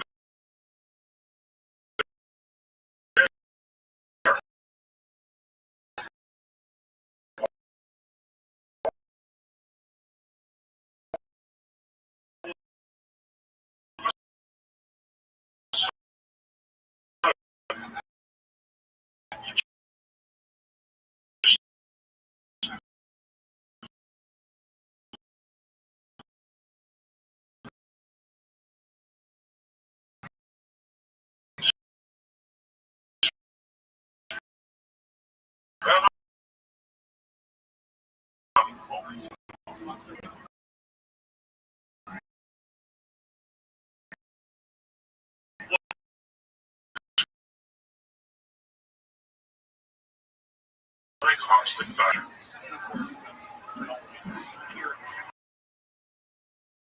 That's the spasm. Then, now you don't even notice it. It was proper at 6.615 earlier, and he wasn't proper. I had to find the time change as they became standard practice. They're near the rover. I find the factor that works, and as they differ away with different factors and so forth, so I took the opportunities to change, so that I follow the most likely. I do not nail it precisely every time, but I did it enough to show that it occurred. The astronaut walks slowly and then speeds up, if you notice.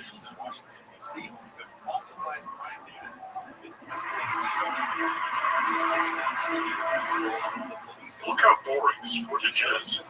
It's amazing at their movement speed. No wonder. No one wants to look at this. You want to go to sleep.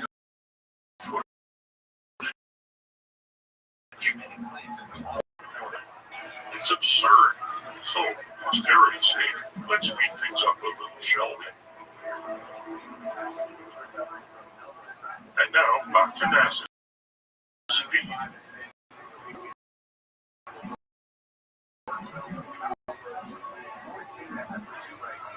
So again, my standard way that it was the factor that needs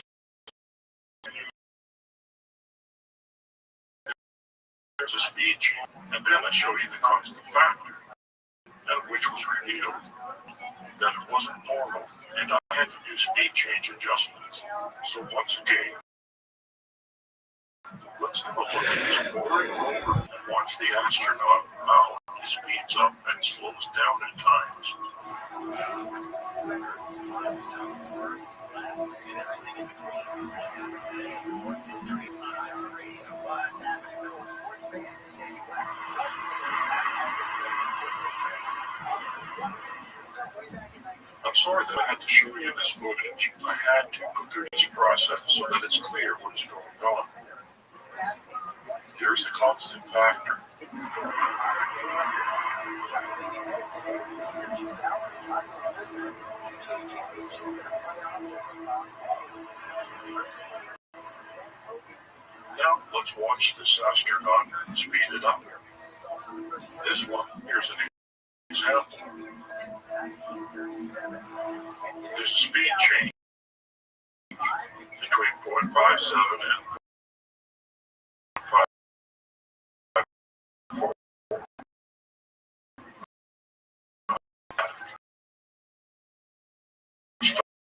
Change and allowed them to hide the factor change, so the astronauts were hanging from one.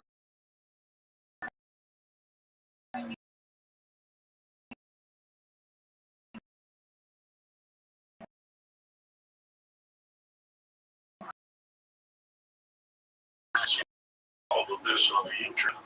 You can see the fancy understructure.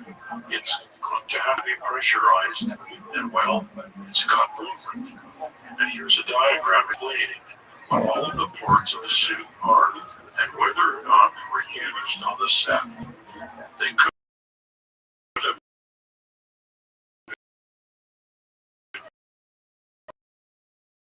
on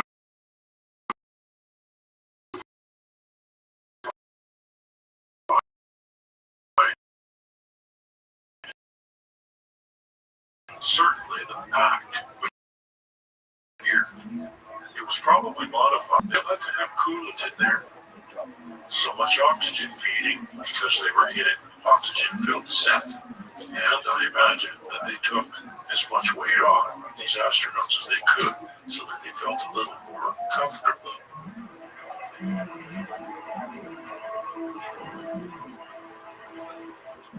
Here we have a reporter showing how the suit came off. And we're just speeding it up a little so that you get a sense of everything that was involved. Now the inner structure is connected to the outer garment there. So here we can see that structure, and here's the wire setup we saw in the summer. For some reason, the pack is sideways.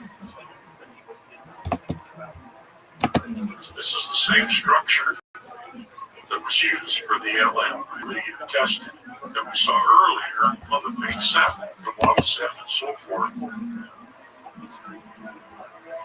And here we are looking down at the astronaut. You can see the gentleman top of the head walking along with him. This is an extraordinary length that you have to go to simulate gravity. That's the difference. It's such a significant difference. It's so much less than the Earth.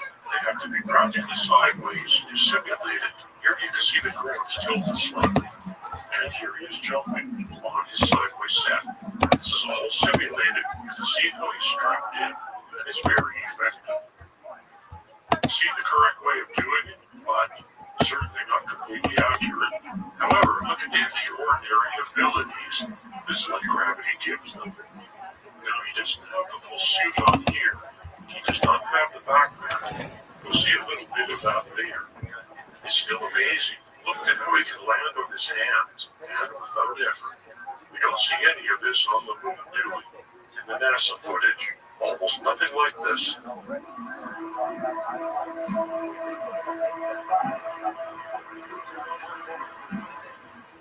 Look, he lands on his hands again. Extraordinary. Here we are in the pressure suit. We are going to see tests where the suit is actually pressurized. You can see the comparison between the two. And he's getting rigged into place.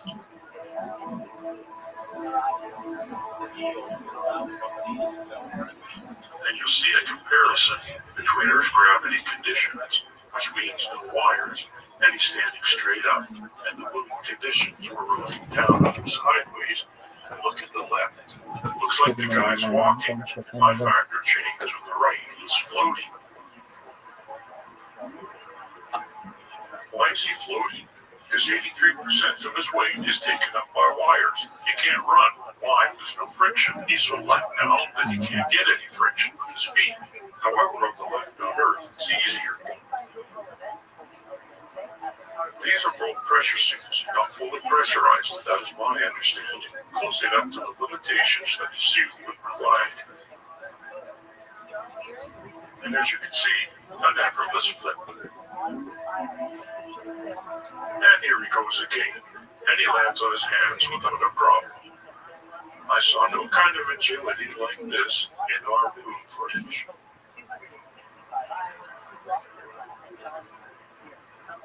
See, every time they fall, look at how floaty the legs are. They practically don't want to go down. This is some silly gravity test. Climbing into the lab, look at all the cables that they have on here. I kind of think sometimes this wasn't produced to show, oh, look what it takes to hang the wires. It takes nothing like that. This is the Mohammed Comet. It's a plane that does arcs in the sky to simulate gravity or weightlessness. Here's where being demonstrated. He does a face plant to test the helmet.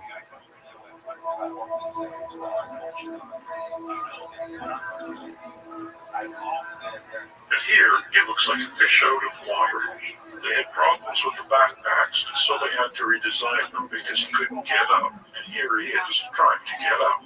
Look how awkwardly it looks. It totally contradicts what Aldrin just said, which was his excuse for the slow motion.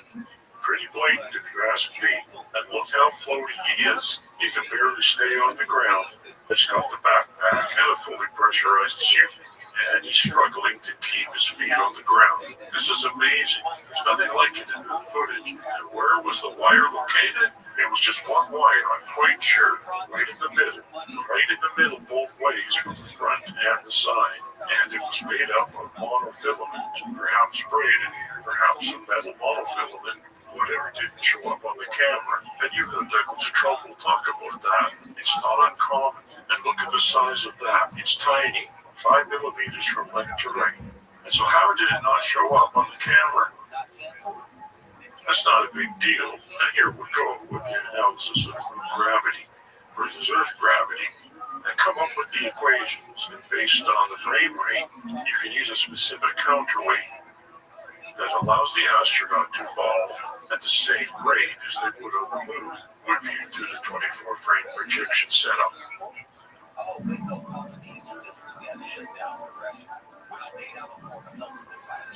If you're interested in this, you should look at it closely. I put all of it here in front of you, and if you're not interested, I understand. I know it's complicated. It was tough for me to come up with it, so I know it's very complicated. Even now, to go back, it's not intuitive. You have to look at every little bit of it and see that there's a problem. Otherwise, getting into this is not easy. So I don't blame you if you're not interested.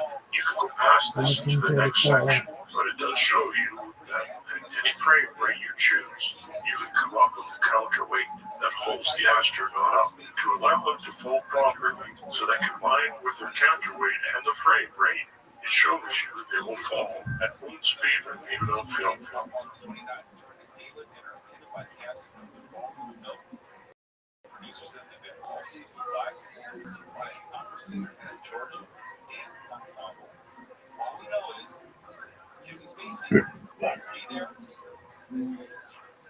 And you'll see 59 frames per second and 0%. That means you film at the rate shown at 24 frames per second, and it will look like it is falling on the real moon. Here's our master rate at 44 frames per second. You can see 44.6%. I was mentioning 46% earlier, 44.6 counterweight. And here it is summarized. What is necessary for each frame per second? 48 frames per second was not used. I just used it as a benchmark here.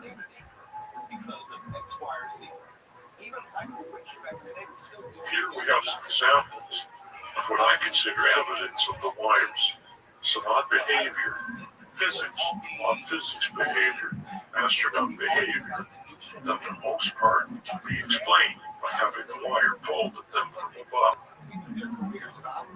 We'll go through all of the footage, see all of the strange behavior, and we'll look at the clips that I think are clear examples of astronauts hanging from wires with approximately 44.6% counterweight.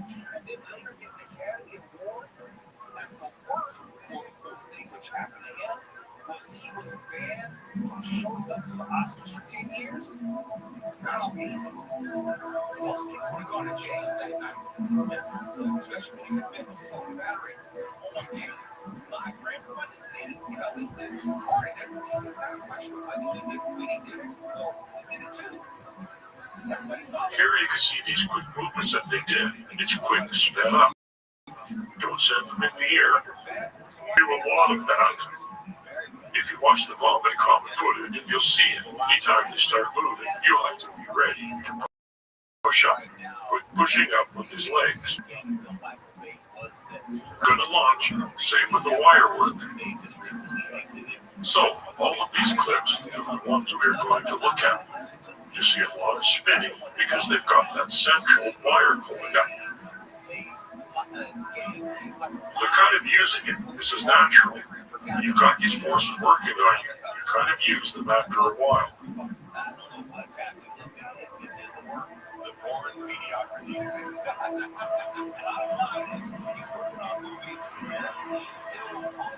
That was odd, right? He's kind of swung back down again. The legs are not floating here. Here he's kind of spinning a little bit. And here his legs go right to the ground. They don't float. There's no problem keeping his feet touching the ground. Whereas in all the simulation stuff, the feet tend to stay up because they're so light. Wonder if they're going to fall with gravity. And the wire is pulling, probably from his mid-back a little higher. You can see the backpack bending of this one at the top. You should look at that one again. There's another clear example later. You'll see.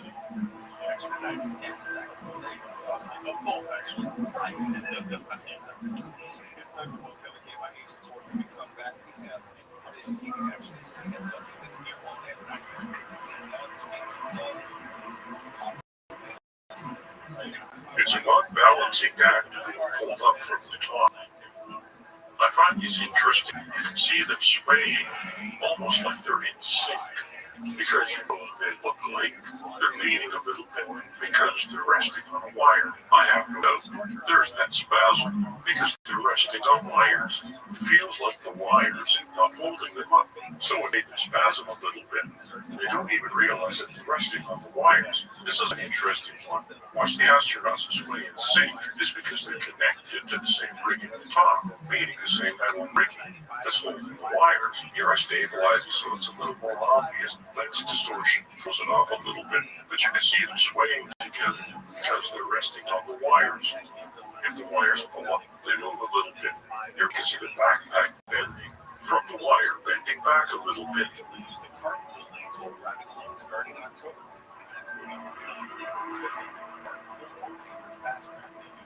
And sometimes they look like puppets, right?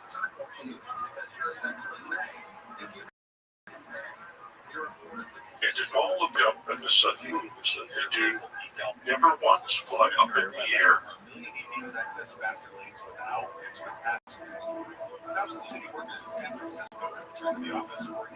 Remember how easy it was for the astronauts to jump and land back on their hands when they were attached to their rigging. It didn't seem very hard for them as they almost went flying back into the air. So why don't we see that happening here?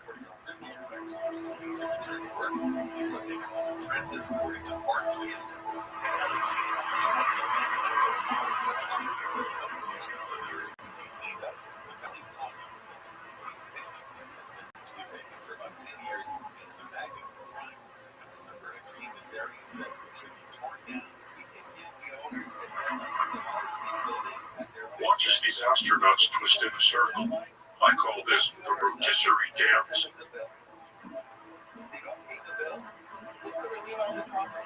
You can clearly see that a wire is being pulled a little too soon.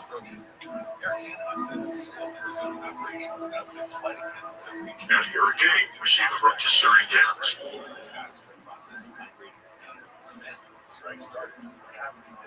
This seems funny, and obviously in slow motion. Here's the slow motion aspect. You can see hopping and jogging. Extraordinary amount of it too, because a lot of movement on the moon in the footage. The extent to was this. These missions were supposed to have taken place. It's really, crazy. And the amount of running and hopping that they did in this very dangerous environment is irresponsible, to say the least. What I've done is to categorize them here. You can see them coming at the camera, away from the camera, up to left and right. And in some scenes, moving away from the camera. Even a full resolution like this, you can decide which ones interest you. Look at them all. There are so many. Here are some more scenes of the astronauts moving away from the camera. Watch the top of the screen, as every time, both for Earth speed and for moon speed.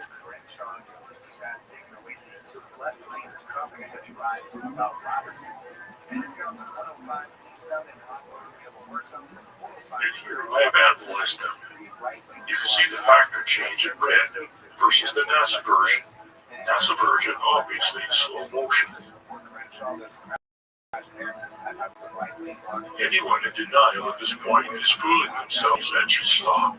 And you saw earlier in the summer, they look normal, and this looks slow motion.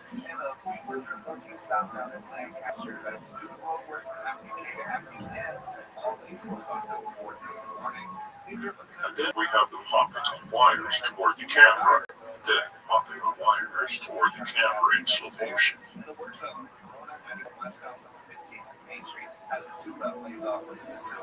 You can see the astronaut in the back trying to regain his balance. Here he is trying to regain his balance in slow motion. That's just ancillary to the guy running at the camera. But you see more of that in the stumble section. Here he is walking, but actually find walking more revealing than the hopping and jogging, because it looks like the guy's walking, even with wires at their back, holding them up. And when you compare it to the wire footage in the wire section, you can see that it's much closer in action to the guy not on wires. And then it is to the guy on full simulation wires, which is the one that has him sideways at the beginning. Now these are all short clips. When we do the reveal, you'll see long clips, and it's almost laughable.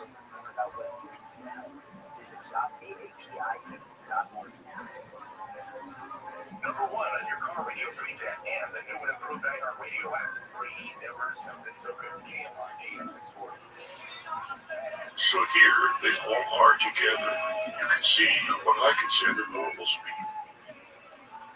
It makes an incredible difference the way the astronauts walk and behave.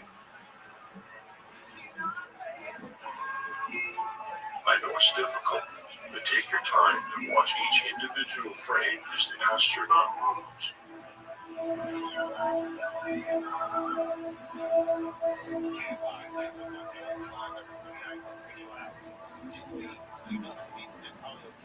Even in this crappy footage, you can see the guy walking normally, but he's kind of stumbling. He's hanging on his wire, and he's walking.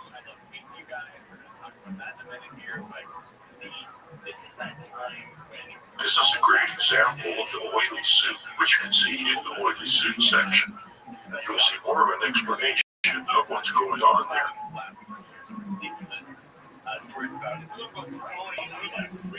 I just love this one. Look, he's just walking on the moon.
And of course, this is the factor change in red at the bottom. You can see the factor change. What you saw 0.54, this is a 0.57 because he's doing more detailed action. And I know that we have experienced many advertising changes on television specifically because when we were kids, 70s, 80s, early 90s, it was all advertising to the toys. And it was all advertising. I'm range, he's in the 90 pounds, bro. Like, don't even ask that, bro. I guess you care about forklifts. I'm going. Just get you. Maintain your balance. Yeah, deep end. I've been watching for 4 years. No reason. What do you mean, no reason? Yeah, I do a lot, bro. That's He was so high, dude. Their weight is being lifted up by wires.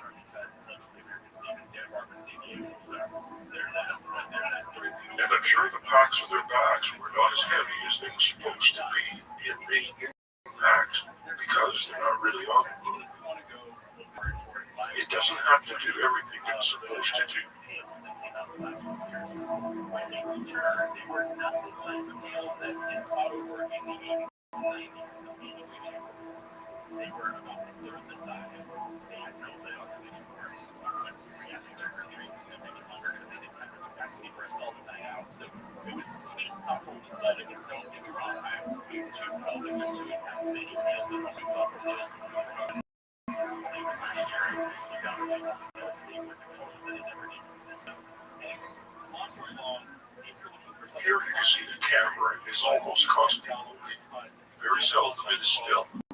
They have all kinds of things going on to keep it busy and keep you from figuring out what's going on, keep it noisy and cloudy.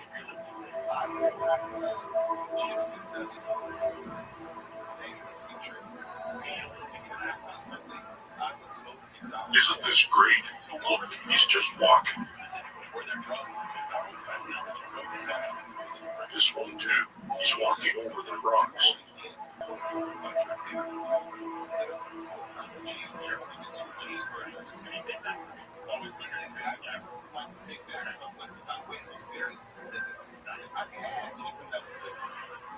See those subtle moments of him catching his balance, adjusting his step.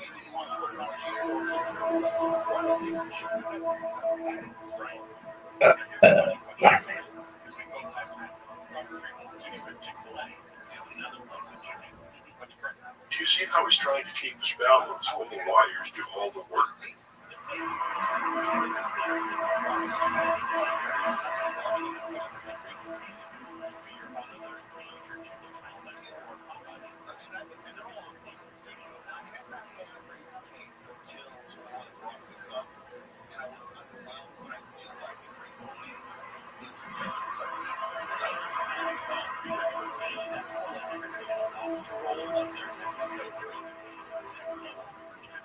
I find the stumbling also very revealing. Catching your balance, trying not to land on your head. Speaking of being, we all move quickly to prevent catastrophic damage to ourselves. There's not much you can do about it. Reaction and reaction speed.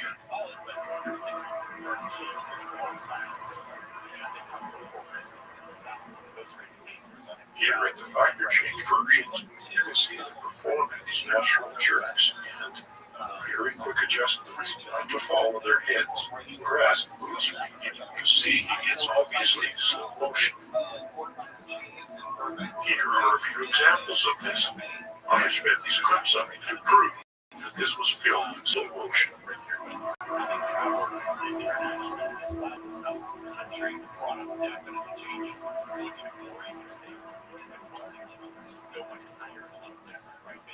It's quite obvious, isn't it?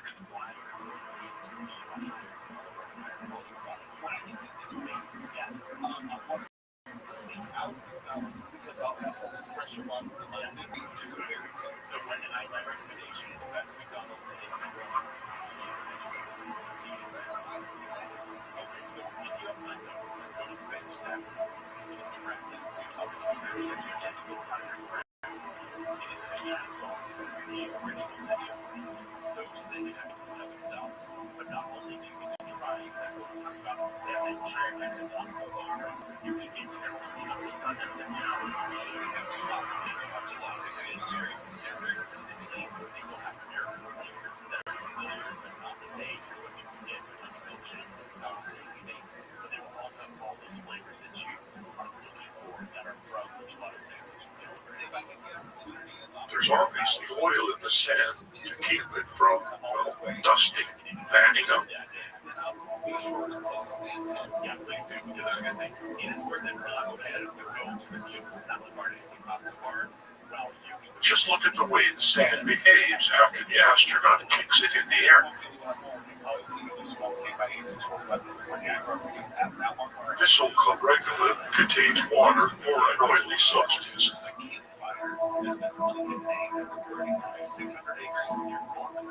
The kidney diseases were in sea life.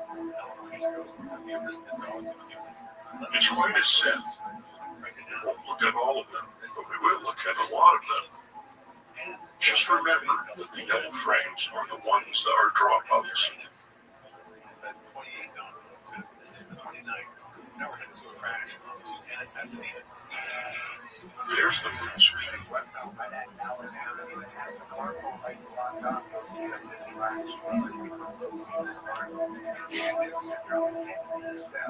You can clearly see that the astronaut on the left is dangling from a wire.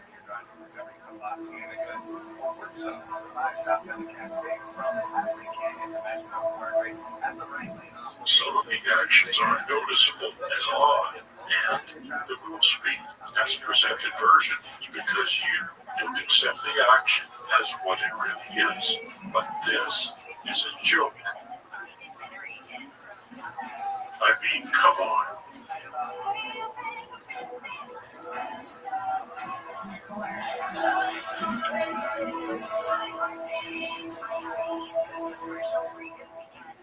Some of these are just clearly recorded in slow motion.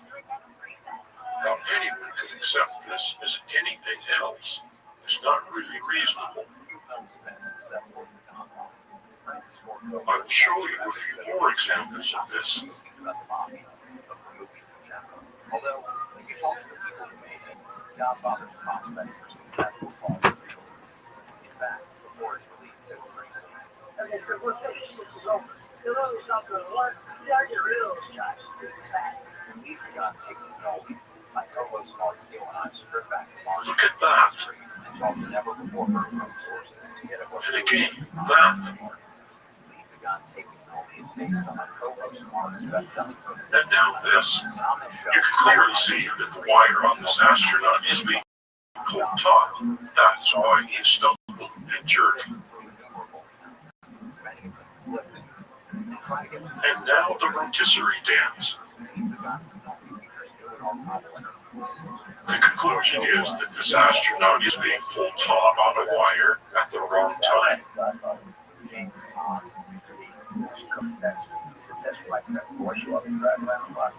And here we see evidence of that again.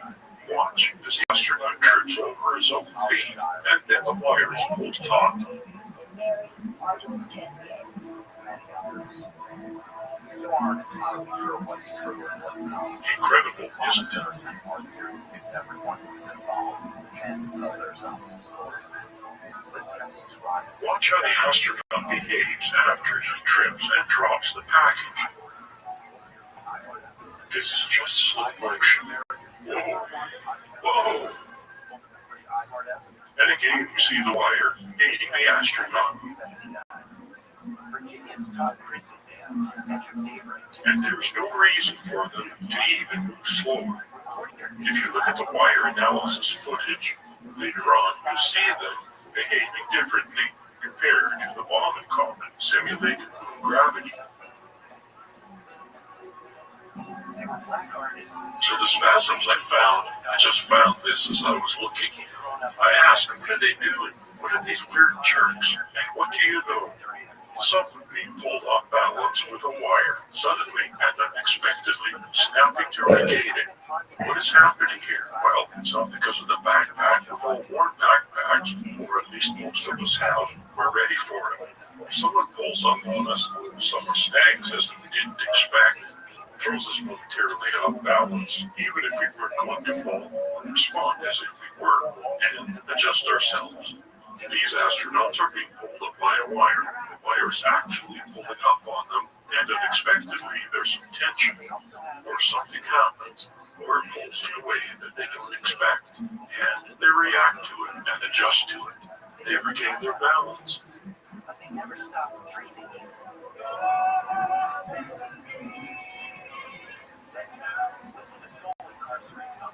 It is also possible that for whatever reason, it feels like it's not pulling out much and not as supportive. They feel like they're going to fall forward as they snap back, because more than likely, they're resting on the wire quite often. They're relying on it, they're resting on it, they've actually letting it lift them up. And so they don't feel as heavy when they load and jog. So now that we've looked at the footage extensively, we're going to move forward and examine how they did it. And one of the first things we should look at is the film gauges and how it was utilized to make this happen. Film gauges refer to the size of the film, 16 millimeter, 35 millimeter, 70 millimeter, as well as others. Double 70 Ryback, it depends if the film is sideways or vertical, what it was used to capture. How do these film formats compare to each other? Basically, you use a large film like IMAX, then you can use a smaller to recapture it by using the optical printer and have plenty of resolution for the smaller format. I believe the Apollo footage, T-camera footage, was originally captured in 16 millimeter and then optically printed of sorts with a TV camera. Welcome. How are you? Transferred to TV, video. Oh, I'm good. I didn't even realize it was just gonna. Did I get pulled into this? Why am I in voice chat? That's where the link goes. How's your day going? Oh, I'm good. How'd a Discord server? It's a voice chat. No, it's a server as well. How did you find out about me, big dog? You clipped me on Kick. Phenomenal. So you're a Kick creator? Hey, yeah, I have an account on Kick. I think I'm doing more on YouTube than Kick, but I mean, I stream there too. Very well. Do you mind if I tell you about myself? Are you really a rabbi? I am really a rabbi. Shalom. Shalom. Do you mind if I tell you about myself?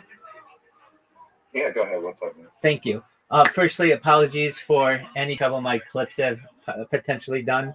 I do this for love. I am Rabbi Rothschild. I stream my life 24 hours a day, 7 days a week, 365 days a year for world peace. I've been doing so for more than 3.5 years. I have more data on the internet than any person ever.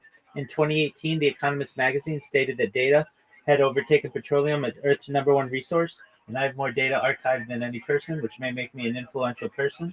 And if that happens, I'm going to make you, your friends, your family, everyone you've ever met, essentially, financially independent if you're not already, that you have generational wealth if you don't already. And I want to make sure to give you enough money to be able to start charities and philanthropic organizations of your own. How does that sound to you? Have you heard about the global currency reevaluation? Word, dog. Yeah, what am I trying to say? How am I forgetting right now? All my stuff has been absconded from me by a person. It's a long story. What was that? 2008 AA bond. How am I forgetting the country right now? Africa. Africa's a continent. Oh, man. Yeah, I know. The country in Africa, though. Oh, Zimbabwe?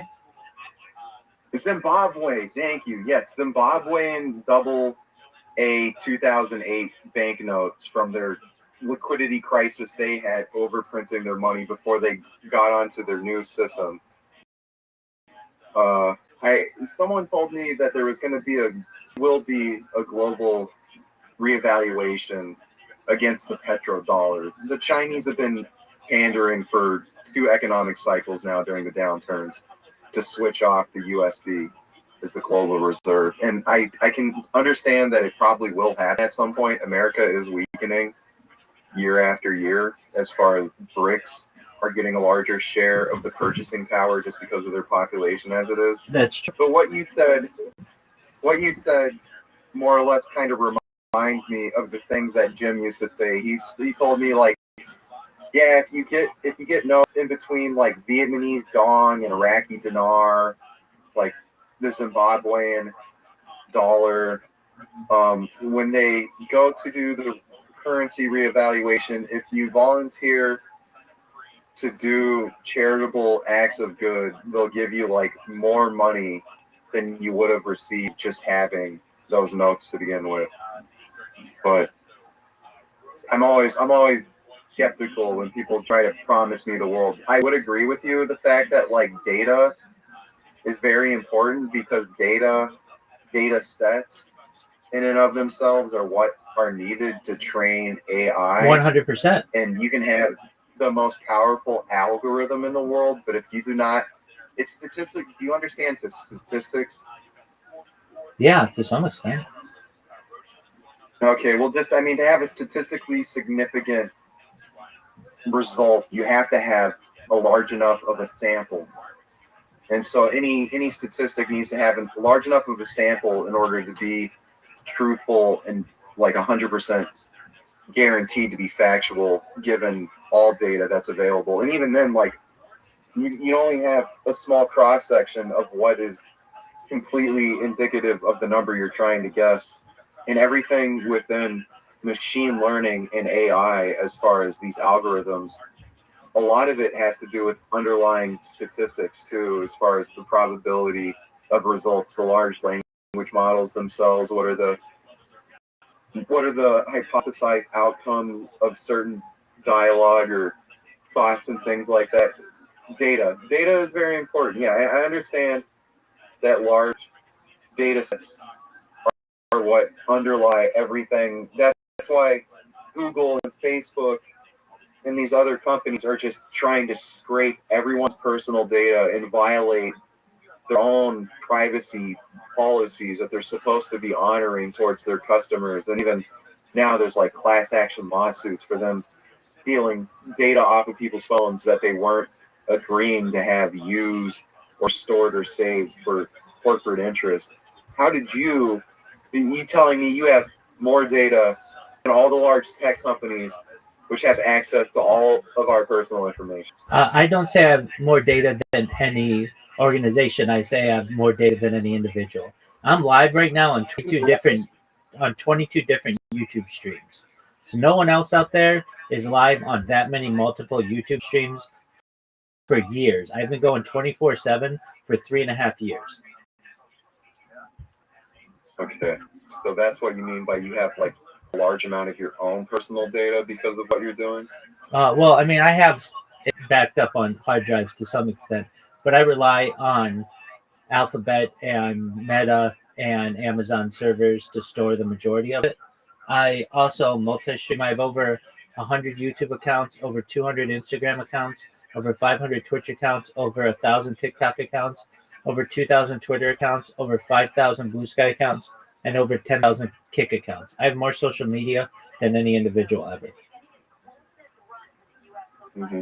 And so you streamed all of them at the same time just to like disseminate your message that far, or what's the purpose? Well, I can't do them all at the same time, so I do like 22 YouTube and like another 12 Twitch and another like few on Twitter and TikTok and those Instagram, really to be uncancelable, so that if for any reason I get a copyright strike on my channels, I have backups and backups. My backups, essentially redundancies, creating a giant time capsule for the world, essentially a timeline for humanity, so that people can literally go to my stream and see what was going on in the world at any given day, and not just follow my life, but follow world events. We've seen the death of a queen, the birth of AI, the coronation of a king, and everything in between.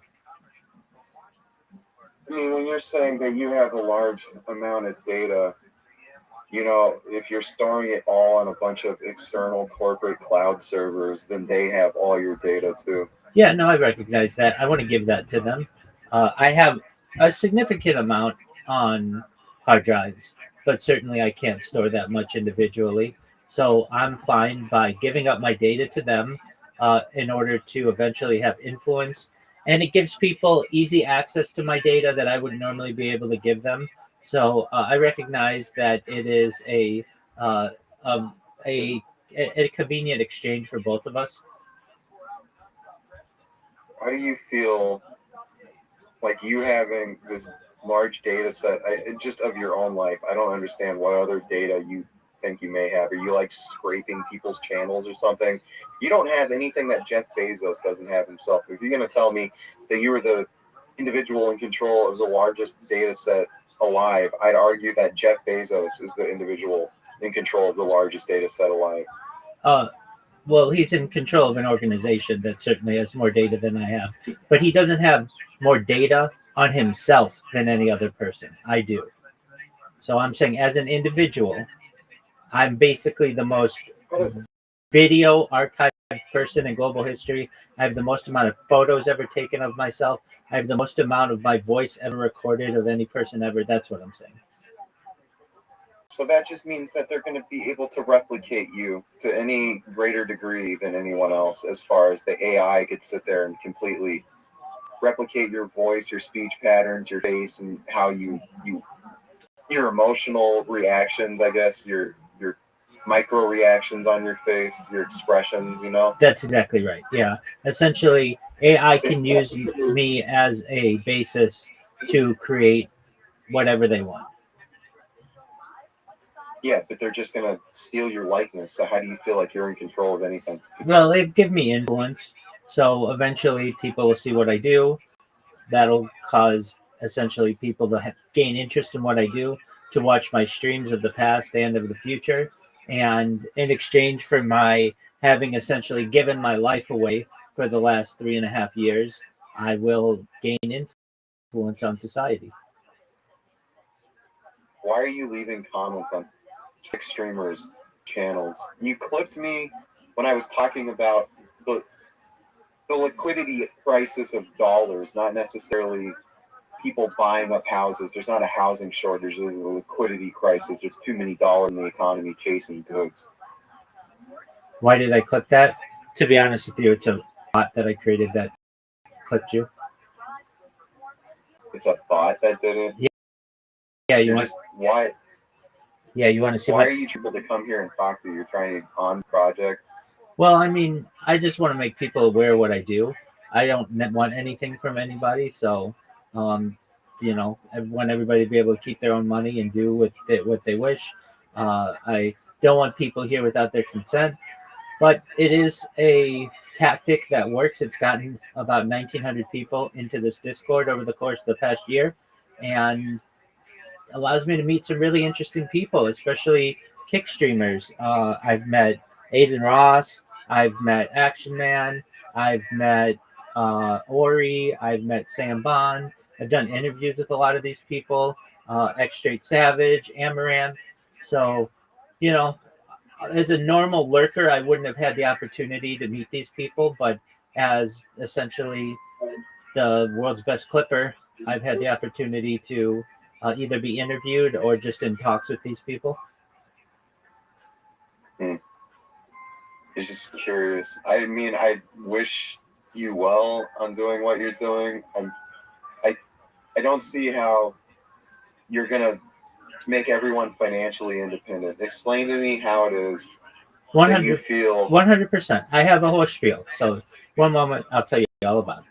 So I do things, and I talk about things to help the world. So it does, like, financial independence for everybody's great, but the discussions that I have, I feel, are what really are important to my stream. So I talk about things like ending world hunger through the use of technology, such as agricultural drones, floating greenhouses, saltwater greenhouses, hydroponics, things like vertical farming and cloud seeding. Ending world thirst. I'm sponsored by a cryptocurrency that's worth about $100 million. And one of the things that we do is we build wells in developing nations like Nigeria to benefit the less fortunate. I'm an advocate for the LifeStar Project and, most importantly, desalination technology. I talk about futurology topics that I really feel will be interesting to people of current day, but also of the future. Things like anti-gravity, antimatter, faster than light travel, faster than light communication, alien disclosure, things like nuclear energy, quantum computing. We talk about things like geothermal energy. We talk about invisibility cloaks, Santa Claus machines, things like de-extinction. People don't know this, but the first successful de-extinction took place in the year 2003 with the Pyrenean ibex, which was a goat located in northern Spain, southern France. Fast forward to the year 2021, a company out of Dallas, Texas is founded known as Colossal Bioscientific. They've made it their goal that within the next 3 years, or by the year 2028, to reintroduce the woolly mammoth into the Arctic Circle, utilizing Asian elephant circuits, which I just think is a really exciting project, mind-blowing even. They want to reintroduce the Tasmanian tiger following the woolly mammoth, and then the dodo bird, which I think is really exciting. They've made recent headlines with their direwolf project. Their direwolves are over a year old now. Joe Rogan has met them. I also talk about things to help people in their own lives. I want to give people the ability to utilize, with their consent, life extension technology. Things like oxygen therapy, human growth hormone, stem cells, things like perhaps ambrosia therapy and cold shock therapy, cryonics, cryogenics, nootropics, to increase their average life expectancies from age 80 to age 100, 120. But eventually they may get to be 120 years old. They say, Rabbi, everything that you said came true. It's been really great. I don't want my life to end, but my body's starting to break down. What's the next plan? And this is all with their consent. But if they want, we may be able to utilize a type of technology known as mind uploading technology, where we scan their brain into a computer like a CAT scan or an MRI, knowing where every atom is in their central nervous system and the peripheral nervous system, for later download as an android, an avatar, a cybernetic being, a clone of themselves, a robot, an ethereal being, whatever they want to be. But I talk to people about the opportunity to have the potential of a digital immortality, and that's really exciting to people. I'm kind of ready to get out of purgatory.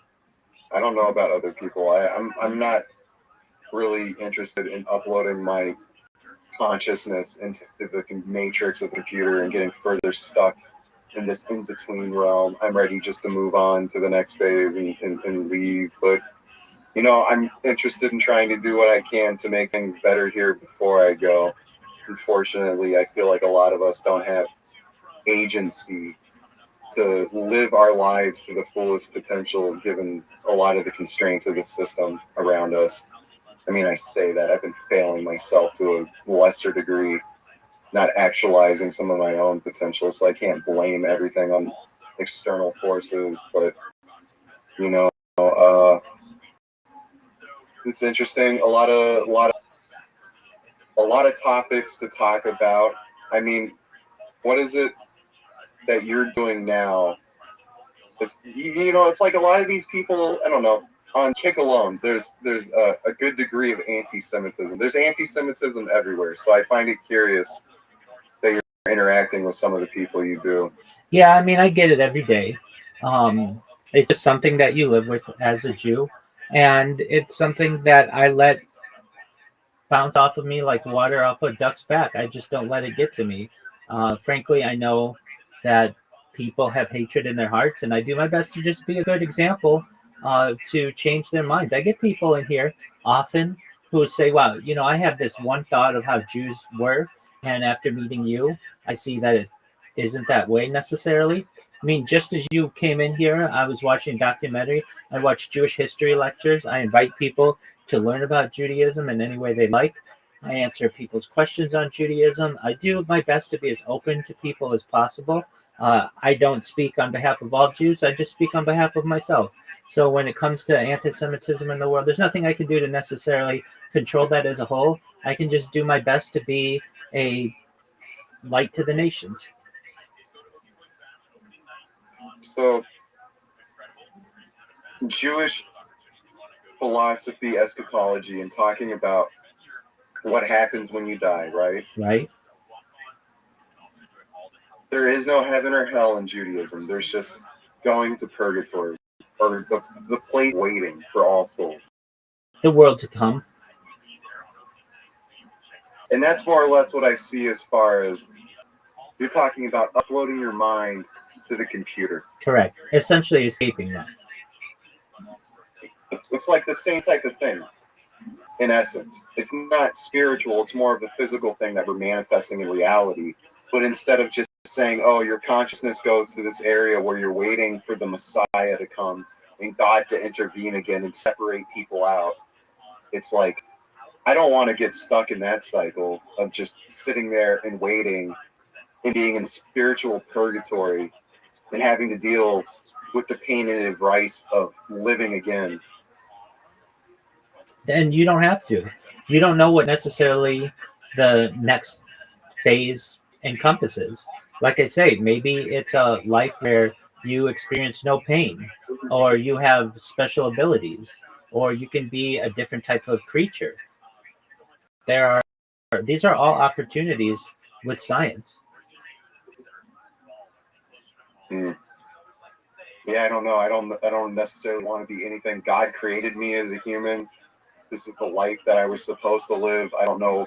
I'm here trying to grapple with the meaning of my existence, just like everyone else.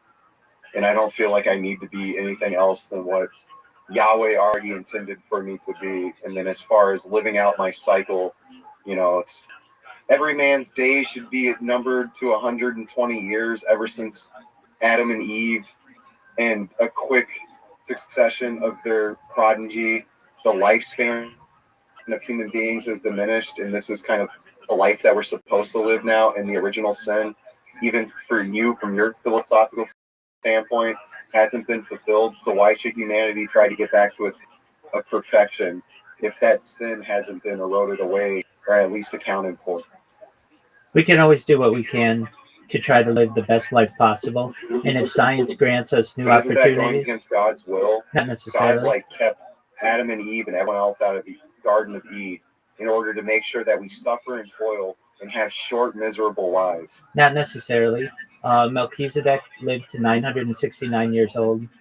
Really, the 120 idea comes from Moshe Rabbeinu, Moses, our teacher. So it's been tradition since Moses that we live to 120 years old.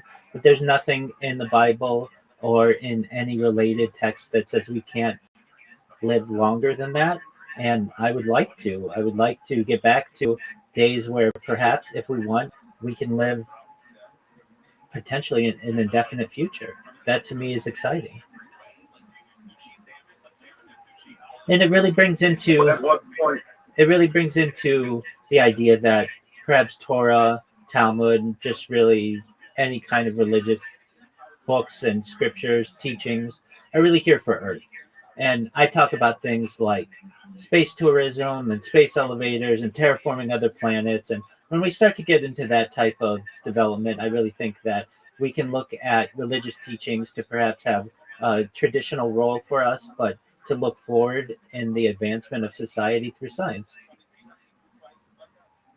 So Melchizedek and the other early generations of Adam and Eve got to live to be several hundreds of years. Correct. But then after that, after another period of going through and eroding away all of the sin of mankind again, God flooding the earth and Moses, and then us leading up to Abraham, and now we're all just sitting here trying to follow the teachings of Abraham too.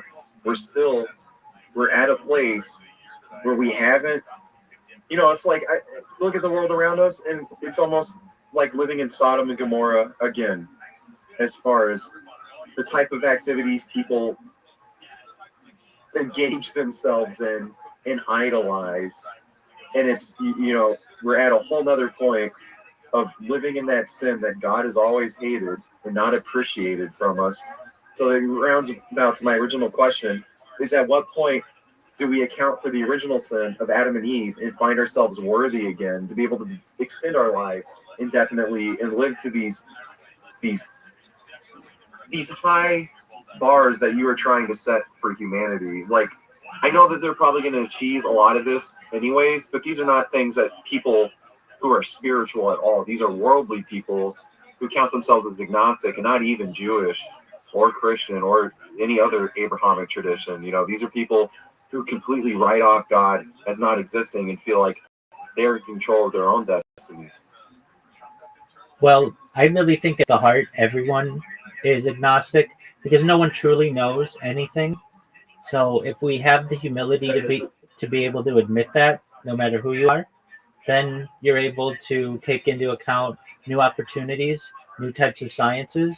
It's not my role to be able to determine when the line is drawn as to whether it's okay or not to live longer than 120 years old. I just am essentially documenting society in our pursuit to be able to do so. We already have Neuralink, which allows for brain-computer interfaces.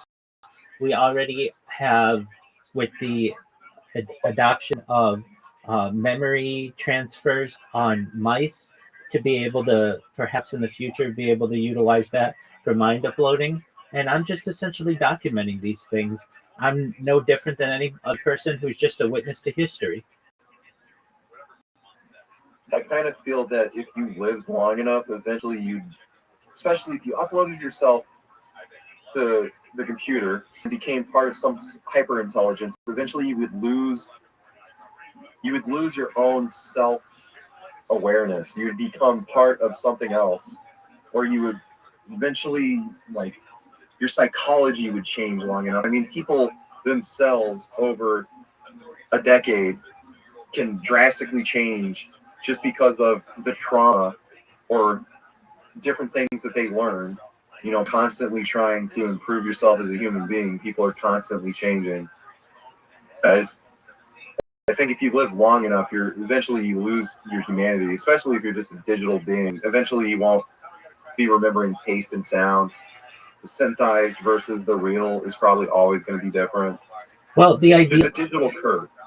I understand. Everything with digitization rounds off an actual curve. Nothing in computers are exactly round. Everything is an approximation of the curve. We can draw real circles in real life, but the computers cannot draw perfect circles. Can we really draw real circles in real life? Like perfect circles? We can draw arcs. I can sit out here and start carving arcs in the concrete, and you go to the atomic level, maybe it'll look like it's chopped up. Exactly. For the atom bases. Exactly. So they're not perfect it's either. It's probably going to have a higher resolution than the computer will. Everything that I'm doing is a higher resolution in real life than the computer does. Perhaps computer now, but not necessarily computer in the future. But in what you're saying is that humans can draw a perfect circle, and I just disagree with that. Right now, we can draw perfect circles. In relation to computers, cannot draw a perfect circle. That's why everything, even with electronics and whatnot, work on a sine and a cosine basis. They're going just flopping on a rounded error and an approximation. I recognize that. Even without getting computers involved, there's no human on Earth, nor has there ever been a human on Earth who can draw a perfect circle. Don't get caught up on like perfect, but trust me, the arc that I can draw is more true to an actual circular arc than what the computer can do. Okay, I mean, when you use the word perfect, to me it has a meaning. I understand. You're saying extremely accurate circle. Nothing in this world is perfect. Yeah, well, I'm not losing information. I'm not losing information when I'm drawing arcs on the circle on the paper or whatever. The computer is losing information and trying to approximate and digitizing things. And like right now, yes, the resolution might get better in the future, but everything with the digital form is still not going to be as true to what things are in reality, which means by the time you digitize yourself, all the waveforms and stuff that are real to the real world that underlie the vibrations for the molecules that form scents, the aromatic particles that form scents are not going to be as real as what the things are in the computer. So you're not going to be getting real taste and real smell and stuff like that. You digitize yourself, and eventually you're just going to forget the sensation of what it meant to be human, and you're going to lose your humanity.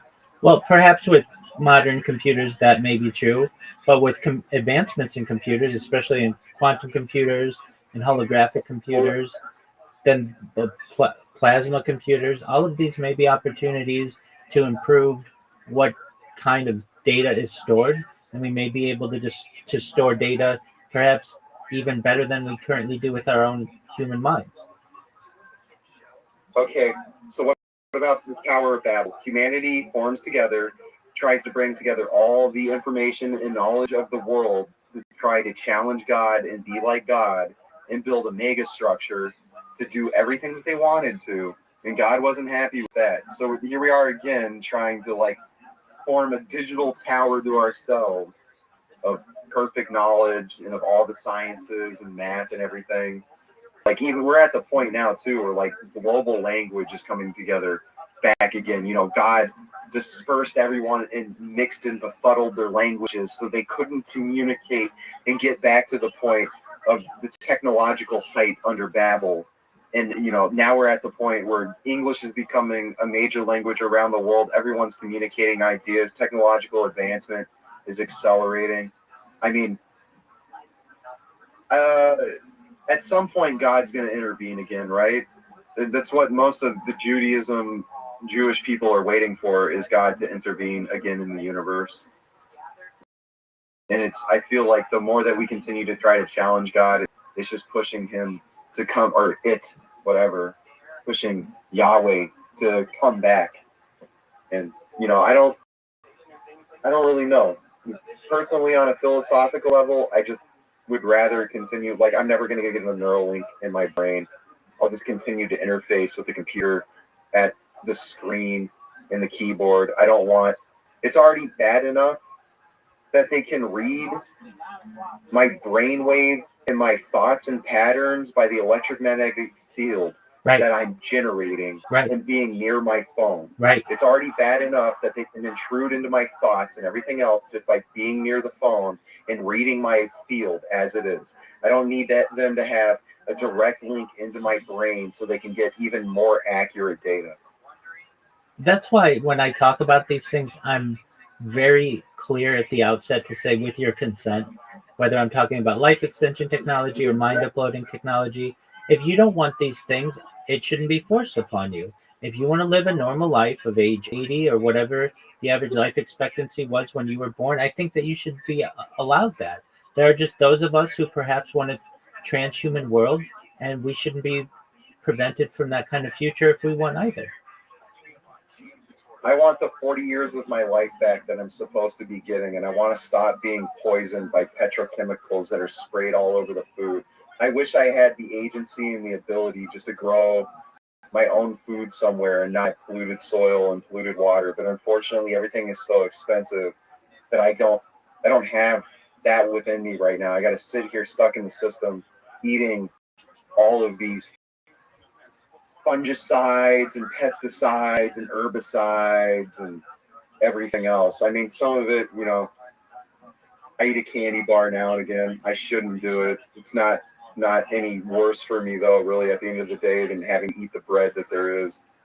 What can you do to help people now? It sounds like you're promising to help people in the future. I'm suffering right now. I'm trying to get outside of the continual cycle of abuse in my declining life well-being. I just my life is in a downward spiral. And especially you coming and leaving the comment. This is a period of me at my low. Okay, well, you should know that you shouldn't see it that way. It means that somebody cares about you, and I want the best for you. I hear the strife in your voice. I want things to be better for you.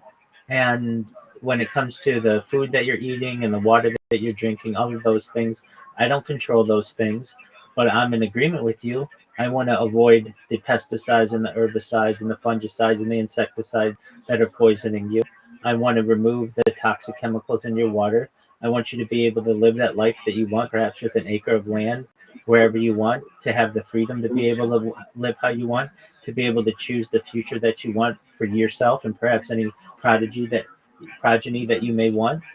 These are all important things that I feel that in the future I would want to be able to give you. As of right now, I'm just a single individual who's just streaming their life. There's nothing I can really do about the terrible things that are happening to you in society. I can just give people an opportunity to know that there are people out there who care about them, as I do, and I want a better future for them. A better future now. I'm trying to get out of this situation. I really, it's 10 more years of my life down. I'm past the midlife crisis and still trying to struggle to figure it out. I don't know if I'm going to be able to fix everything in a 10-year period, but Lord willing. But it's I don't know. What you're promising sounds like something that's going to happen after I'm dead. Trying to make everyone wealthy and independently rich. You got to be on the Jeff Bezos level where you're in control of billions. Jeff Bezos right now, if he wanted to give up all of his wealth, liquidate all of his assets, and take care of everyone, he could probably secure the bag for the nation, but it's not like every person on the planet, That's true. I'm in agreement with you there. But perhaps we need a different system. Perhaps we need a universal basic income, at least for people in the Western world and eventually for people globally. So I can be an advocate for that. Are you an actual Rothschild? It's my last name. Are you involved in the family, or you're just someone far on the outer circle? It's a large family. There are over 3,000 of us in the United States alone. So don't think that I control the banks. I'm just a normal individual, just like anybody else. Yeah, you're on the very far outside edge of the circle. Depends how you want to view it. I can make phone calls that can perhaps change people's lives, but as of right now, I just choose to work on this project. It's something that I have a lot of belief in, and I think in the future may be able to change the world. And how does your family feel about you doing what you're doing? I would say neutral. There are some people who are positive of it. There are some people who are negative of it, just like with anything I do. So you're over here trying to avoid being banned into obscurity, so I figure you're not necessarily in the good graces of those who matter the most if you feel so fearful. Oh, I can trying to protect your message. I can make calls to get my accounts unbanned, and I have. But generally, I do my best to live a normal life and not have to use, the cheat codes for the world. And I recognize that this is a way to have influence and to be able to spread my message. If I wanted to, and I wanted to make calls and I wanted to ask people, I could get on the nightly news if I wanted, or in newspapers, or have press releases. I recognize that. I'm doing it this way. This is the way that I choose to do it. If I need to in the future and I need to ask my family for something, I will. But as of right now, I want to do things independently.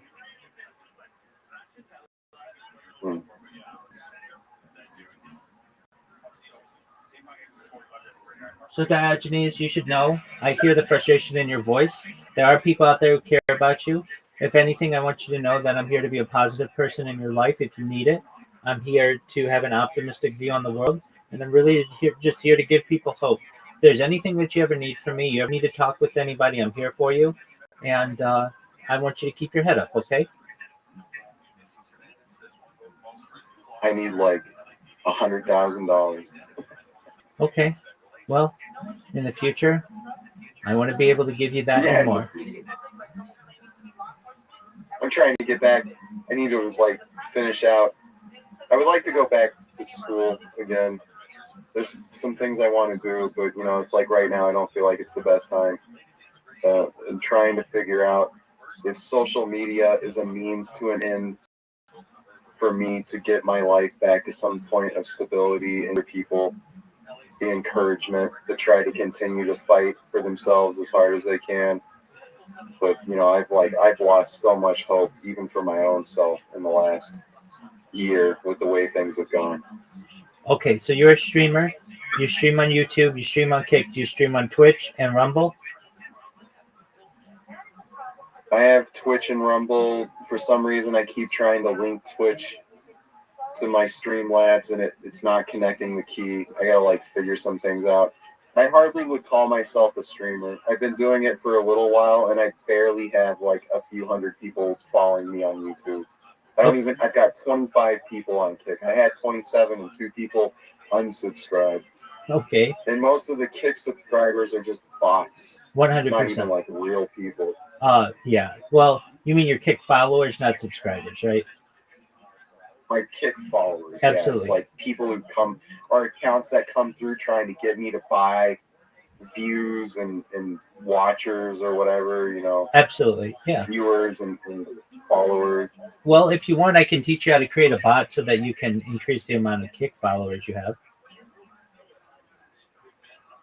Somebody showed me, Alchie Boone was like showing me how people were doing it on the back end. He showed me a website you could go to, and you could just open up a bunch of instances. It was like the back end of Kick, that it was a door that was left open. So those are viewers. Those are simultaneous viewers. I'm not talking about that. I'm talking about followers. Basically, a bot that creates accounts for you. So whenever you're not using your computer, it's adding accounts to your follower list. Yeah, but does that really get me anywhere besides just like making it look like there's something there? That's what everybody. I need real people to engage. That's what everybody's doing. And when people see that you have 2,000 followers or 20,000 followers, they're going to be more inclined to follow you as well. Also, when the Kick staff sees that you have 2,000 followers as opposed to 25, they're more inclined to put you on the front page. Even though they know that it's fake? So they don't really know that well. There's no way to view your follower list, at least as a user, and they'd really have to delve into your account to be able to see the followers. And you can use random username generators so that they don't necessarily know whether these are real users or not. You use VPNs. I think they would have a better. You would think so, but here I am, basically creating bots that got you in here. And so, of any person who knows how it can work, I do. And so, I'm just letting you know that, like, basically, you can change your VPN if you want. You can change your IP with the VPN if you want. Use a random username generator. Use random email generators, and just have it like an infinite loop, always creating accounts for you. You turn it off when you need to use your computer, but whenever you're not using your computer, you just have it work and turn on. Just keep adding followers to you, and you'll probably get, if you were to do it, you probably get 30 an hour with just one computer. And if you're like, well, 30 an hour, that's not that great. That's more than you have in your entire history being on Kick. So, 30 an hour over the course of, you get about, let's say a little more than that. Let's say you get 100 every 3 hours or so. You're going to have 1,000 followers by 3 or 4 days or so. And then, so within like a week, you'll have 2,000 followers. Yeah, I should just cheat like everyone else. Why work hard? Wait, and you know what, Janice, I agree with you. I don't like it as much as anybody else doesn't like it. If you have the opportunity, go to a website called botted, BOTTE, .WTF. Like, what the fuck? Botted.wtf. And you can see everyone who's streaming on Kick right now and how much they're botting themselves. It shows you all of the data. So it'll tell you, like, for instance, like, I'll go to it right now and I'll tell you who's, I mean, basically everybody on there is botting. No, I already know. And if that tool exists, then how is it not within the Kick staff interest to be doing something about it? Because everyone in the general public knows, and they should have a better bearing on their own website as far as what the real metrics are. I 100% And he agree. doesn't care. He just wants the numbers. Yeah, absolutely. And he said everybody's botting. He's in competition with Twitch, essentially, and everybody on Twitch is botting. So because everyone on Twitch is botting, he has to let people on Kick bot. Do you have any sort of specific loyalty to Kick? Eddie Craven and I are friends on Discord, but aside from that, and aside from liking the people there, no. It's just an easier platform to bot than Twitch is, though Twitch is bottable as well. The one that's pretty tough is YouTube, except if you want to just buy, if you want to buy instances and buy users and followers and stuff. But if you want to just do it for free, Twitch and Kick are the easiest. Yeah, I mean, I'm a broke nibba, so everything I can do to save $1, I got to stretch my budget as far as I can. 100%. Well, I use everything that I do is free. I mean, as you see, I've got a lot of devices, but so long as you have, like, do you have a desktop computer or a laptop? No, I'm homeless. Oh, you're homeless. Okay. I have a laptop, but I don't even have, like, regular power. Okay, I understand. All right, do you have access to a library? Yeah, I mean, there's libraries around, right? Okay, so what you can do is in the morning when the library opens, you go there. I can teach you how to put this bot on your computer. You create it yourself, but it's not hard. It's just basically an automatic mouse mover. And so it's just an auto clicker, and it will auto click for you the creation of either Twitch or Kick bot users, and then you just have them follow you. And then as that works, you will see the amount of followers that you have increase. And then whenever you stream, you're going to have more influence. Now, when it comes to the homeless aspect of it, I really wish I could give you that $100,000 that you need. I can't, at least not currently, but in the future I'd like to. What I can do for you right now is just teach you how to create a bot. That's all I can do. You know what I need? I need to know what's going to be the next, like, penny stock that goes 1,000 times over, so I can just invest $1,000 and at least get the money I need. Yeah, it's not a penny stock, but I think Ethereum is probably a good investment for you. Solana is a good investment. Really? Absolutely. I've already got some money on the Solana blockchain and some different coins on it, but I think Ethereum. Come on, you're part of the Rothschild'S family. Where's the next investment they're making? I'm telling you, Bitcoin, Ethereum, Solana. Ethereum and Solana, yeah. There's also Doge. Yeah.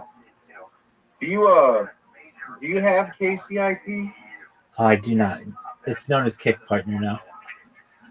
If you want to know my... Did they change it? Yeah, they changed it. If you want to know my history with Kick, I can just review it for you quickly. Some people knew I was streaming a lot, and they told me that I should get on Kick. I stream differently than most streamers. I stream on multiple devices simultaneously, so I started up with 10 different Kick accounts. This was not against their terms and conditions when I first started, and I would stream and not get really anybody following me or watching me or whatever.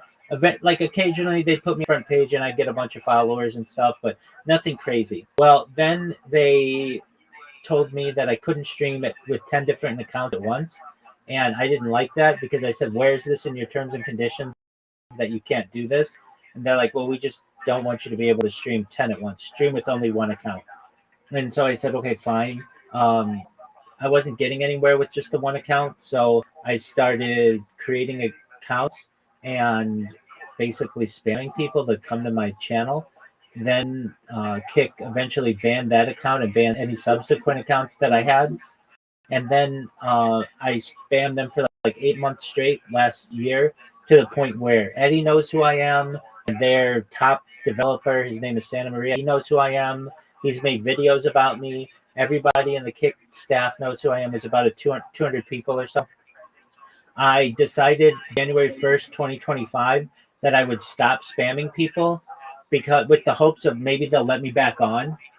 And a friend who's a big streamer, his name's X Straight Savage on Kick, he's told me, you know what you did wasn't that bad. Why don't you try to come back and stream? I tried to stream again. They banned me again. We had an email exchange. They said to me, I said to them, for how long am I banned? They said indefinitely. I said, is that a lifetime ban? Yada, yada, yada. Eventually they said yes. I said to them, okay, so you mean it's the year 2025 right now. In the year 2075, if Kick is still a thing and I'm still alive, you won't let me stream on Kick? They said, that's correct. And I said, well, you basically leave me no choice then. I'm going to spam you then. So then I started the spam bots up better, and I told them that I would, and that I'd have more of them, and they'd be bigger, better than ever. And that's what I've done. And that's basically been my relationship with Kick. How are you friends with Eddie then if you're just annoying him? Yeah, so I did an interview with one of their creators, Ori. He's a streamer on Kick, and I showed the Kick staff some loopholes in their sign up process, and I sent it to Eddie, and Eddie watched it and friended me. And it was just something that Kick had, where you create an account and sometimes it would work, sometimes it wouldn't work, and other times if you kept hitting the button, it would work. Basically, it was an inconsistent sign up process, and it's something that they've subsequently fixed, but they wouldn't have known about it perhaps without my help.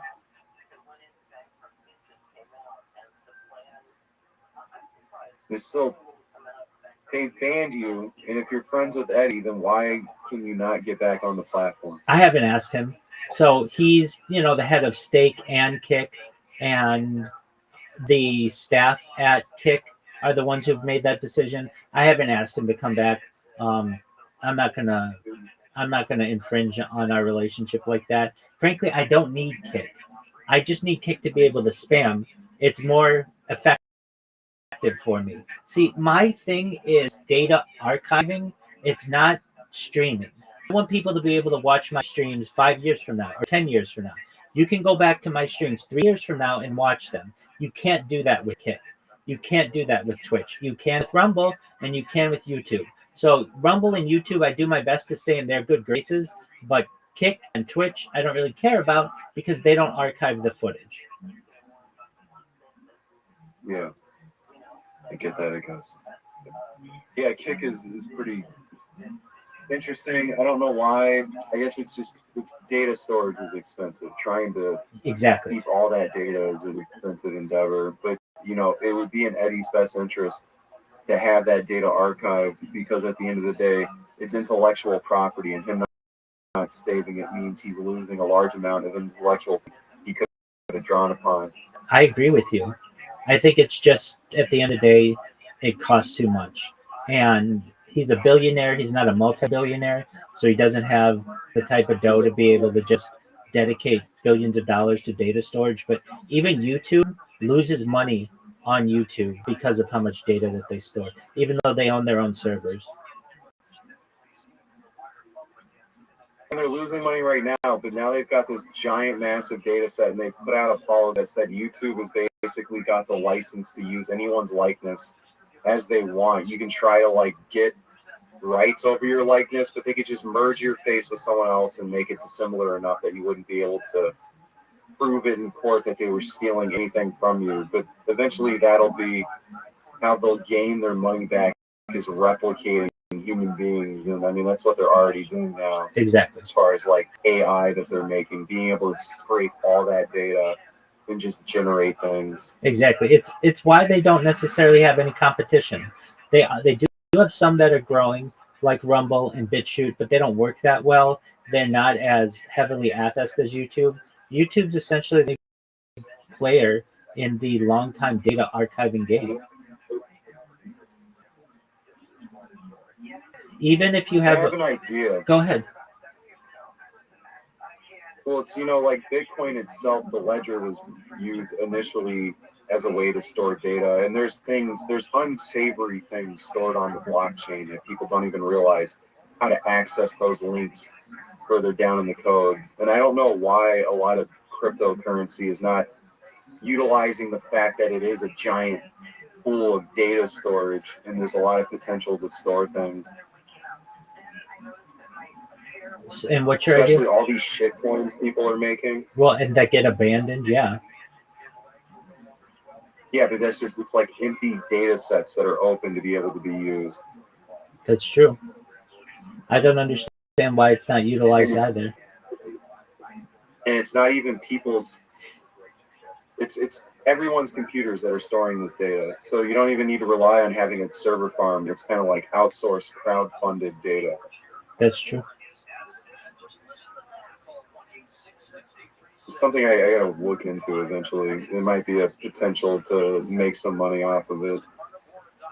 I don't know if you've ever heard of Odyssey, but Odyssey has a system, or at least did last I checked, where you pay a little bit of crypto to be able to store your data. That might be an option too. So basically, like, let's say you want to live stream, that's cool. You have to pay 0.00000001 cents per video that you want to live stream, and then that essentially that allows the platform to be able to store your data without losing money. There's another one that does this. Its name's escaping me at the current time. It's not as big though. Just to have this much data and to be able to manage it, it takes a lot of money. That's why YouTube doesn't really have any competitors. That's why Facebook doesn't do it. That's why Amazon doesn't do it. That's why Netflix doesn't do it. They don't want to lose money on a platform. YouTube sees that if they do this, they'll essentially have a monopoly on all video content, and that's why they do it. And they have advertising that subsidizes it. Like with Kick, they don't even have advertising. And Kick is just a means for Eddie to get people to gamble. That's really all it is at the end of the day. I don't think they've got anything else besides bleeding money out of people from the gambling side of it. That's absolutely true. Once you become a Kick partner, I've even heard that you're given a little budget or a balance to use daily, and in your stream they ask that you go to stake and just gamble on something, and you'll either win some, you'll lose some, whatever, but it makes your viewer base want to create a stake account and gamble as well. That's why they do it. Yeah, I don't know. Should I not bother with thinking about getting a Kick partnership because I'm just going to have to promote degeneracy? Well, okay, so if your goal is a Kick partnership, first you need more followers. So I think you need like 70. Okay, and then from there, let's say you get your 75 followers, then you need concurrent chatters, and you need concurrent viewers, and that's what's hard. It's hard to get 100 people watching you at a given time. So everybody that I've known on Kick partner, whether they want to admit it or not, has had to eventually go to a website and get botted. What is the payout right now, anyways, for Kick partners? It differs for everyone pretty much. Yeah, about $16 an hour. Seriously, if I could get $16 an hour to stream, I'd be golden. Yes, you would. I just stream all day long, really. Exactly, and I know people who do that. They are up at 4 a.m. and they are streaming until like 8 p.m. and that's their life. And they have been able to buy cars and houses all through Kick streaming. I gotta get Eddie to give me a partnership. Okay, well, the first thing that you need to do is be eligible. So, you know, I bought my account. I hate to say it, nobody gets anywhere without doing that. It's kind of it's the old adage, it takes money to make money. And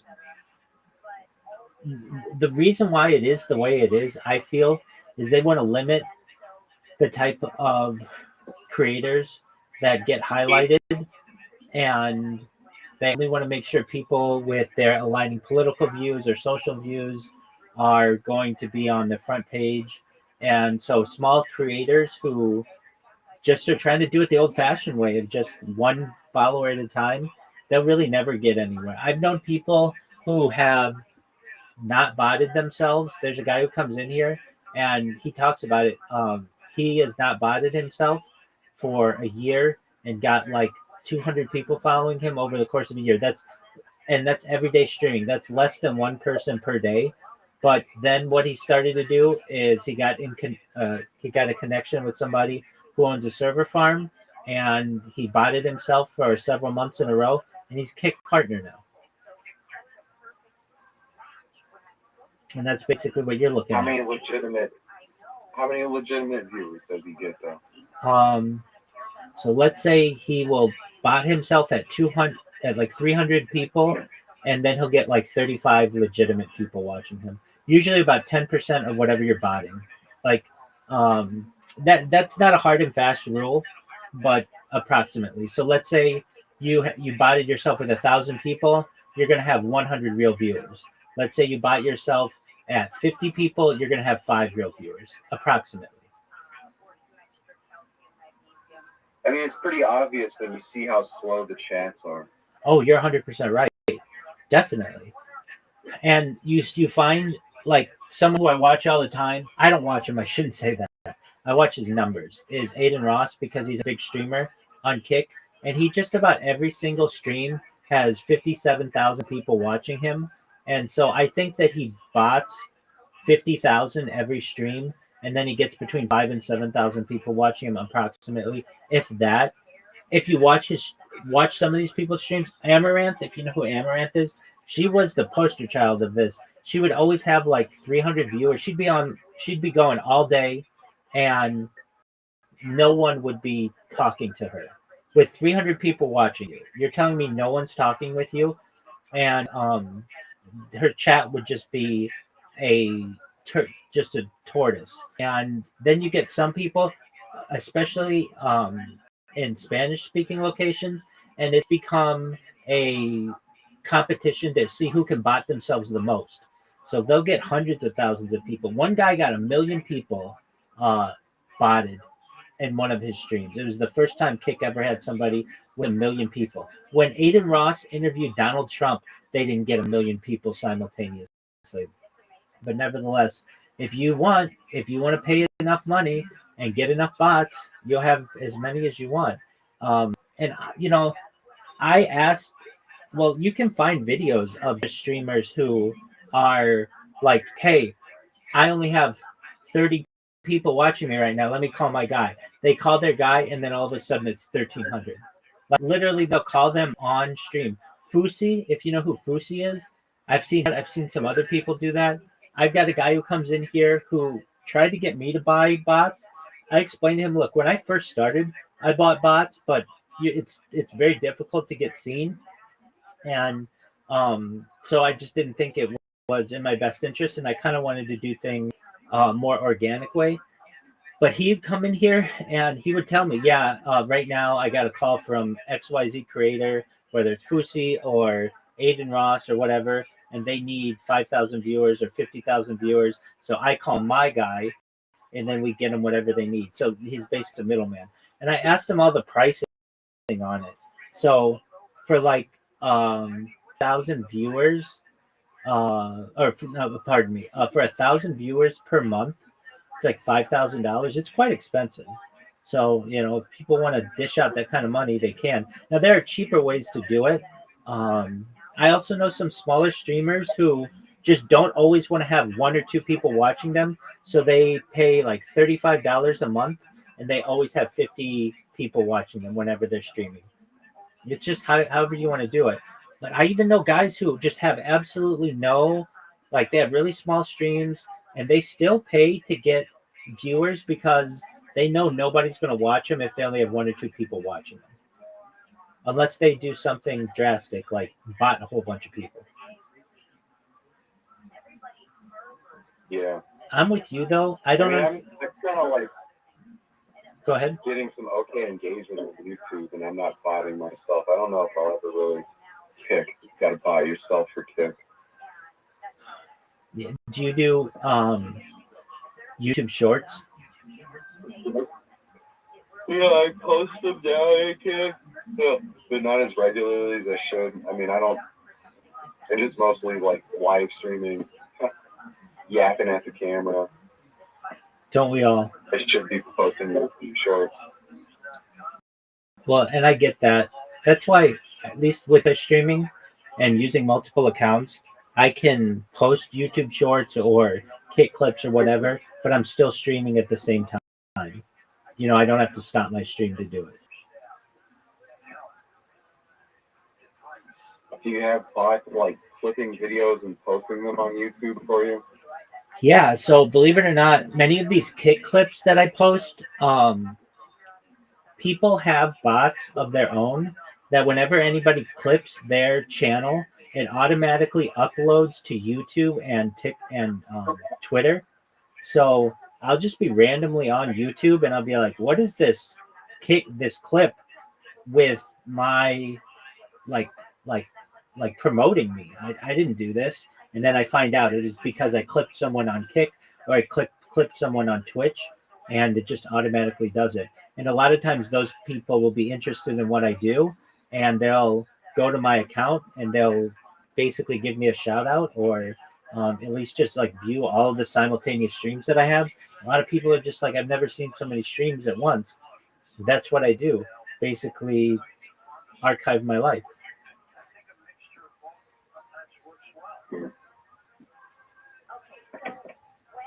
Archiving your daily life. You feel like I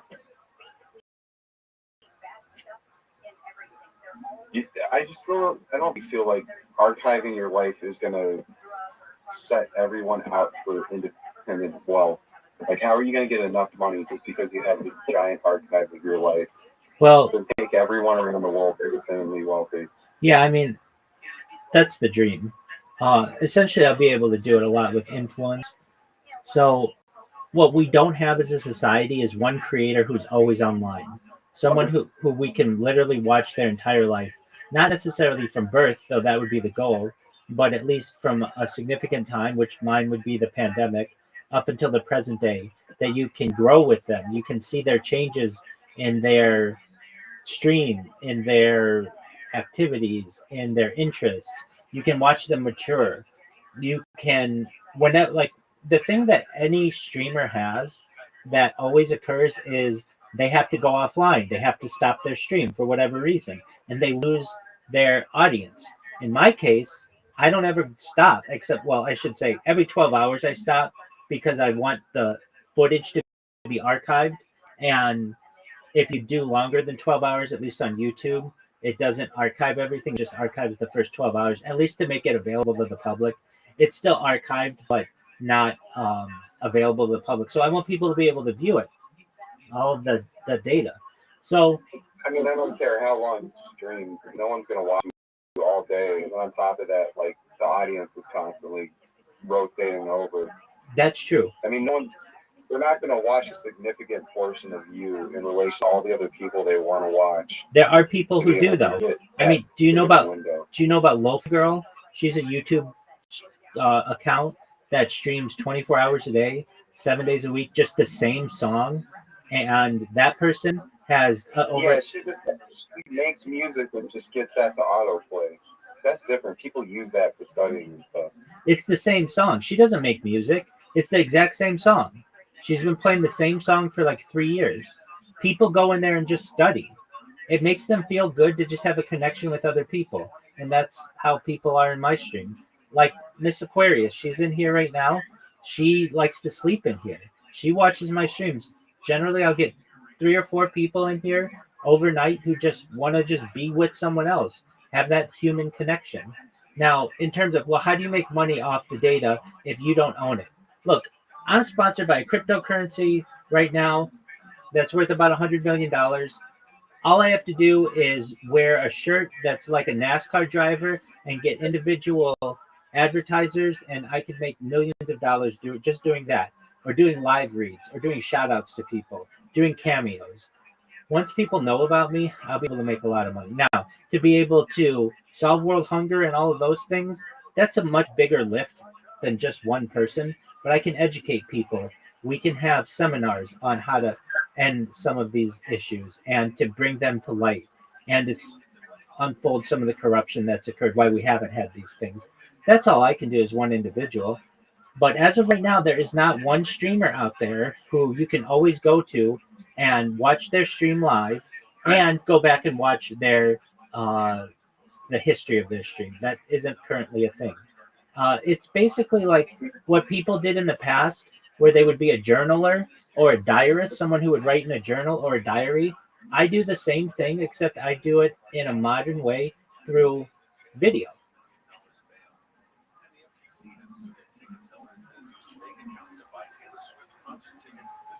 I mean, I get that. I just, people in general, I don't feel are going to watch more than a fraction of anyone's content. Doesn't matter who they are. I understand, and that's why with AI, they don't need to.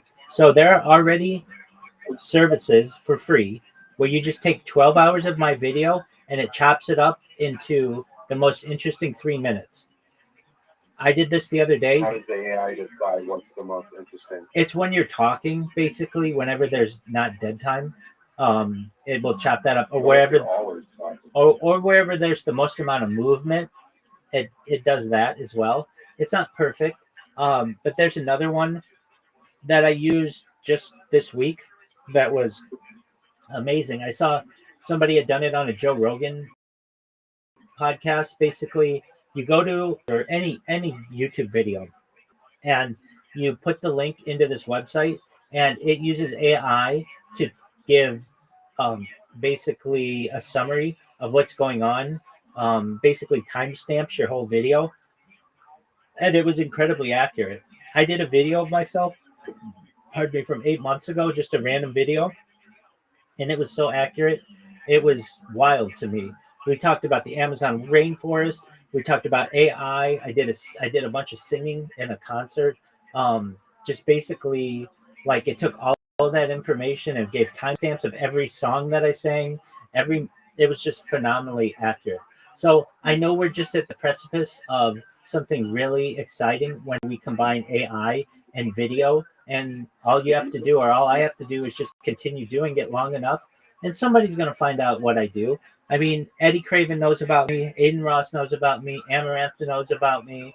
Action Man knows about me. Sam Bond knows about me. These are big streamers. Neon knows about me. It's just going to be enough pestering, and eventually someone's going to find out what I do. They're going to find it to be very interesting. They're going to help promote me, and we're going to ride off into the sunset together. I wish you the best of luck, man. Thank you so much, Diogenes. Hey, if you ever need anything, I'm here for you. Okay, buddy? Are you live streaming right now? You're live streaming all day, every day? Absolutely. I'm live on 22 different YouTube streams right now. Yeah, I mean, I kind of heard you say that. How many viewers do you have in one? That's a good question. So I multi-stream as well. So, and I don't know how much you can trust some of these platforms. Like one of them called YouNow always says I have like 55 people watching me. I don't know if that's accurate. Or Bigo, they always say that I have like 150 people watching me. I don't know how accurate that is. Generally, each one of my streams has 1 to 2 people watching me. And if I have 22 streams, it's like 40, 50 people. But, you know, they're dispersed. So it's not all in one stream.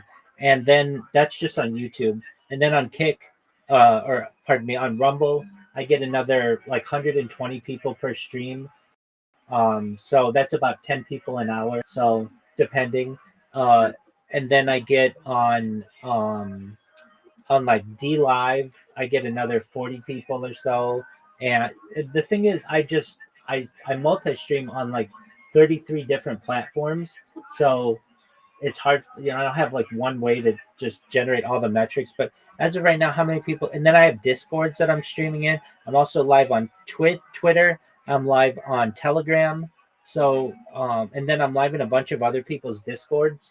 So if you combine them all, it's probably a few dozen who are watching me at this very moment. Really, just a dozen out of all of those nets you're casting? Yeah, but I mean, this stream's been going for like 5 hours or something like that. And that's at any given time. I have maybe between 12 and 24 people watching me. Well, I shouldn't say that. That's what I think to be real people. If you want to go with what the websites are saying, then it's probably 150 at this very moment. Yeah, I mean, I understand that. I don't know. You've been doing the grind for this long. I would have figured you would have had more of a following. I mean, we all would have hoped that. Things happen where you get accounts banned or whatever may happen. That's why I try to filter everybody into this Discord.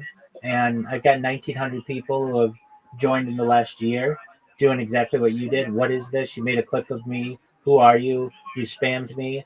I'm able to connect with them. They realize, hey, you're not that bad of a person. So what do you need from me? And I said, I don't really need anything from you. Just spread love to the world. And they're like, okay, well, I do that anyway. And that's how I've gotten 1,900 people in here. Let's see. Well, I'll probably be back to talk to you. And probably bring someone to talk to you too. I wonder what Paige would have to say. You ever get on StreamYard? Yeah, I've been on StreamYard. There's a guy I know. I don't know if he's even live right now. He's always on StreamYards, but he talks about a lot of esoteric things. I think maybe it would be an interesting conversation.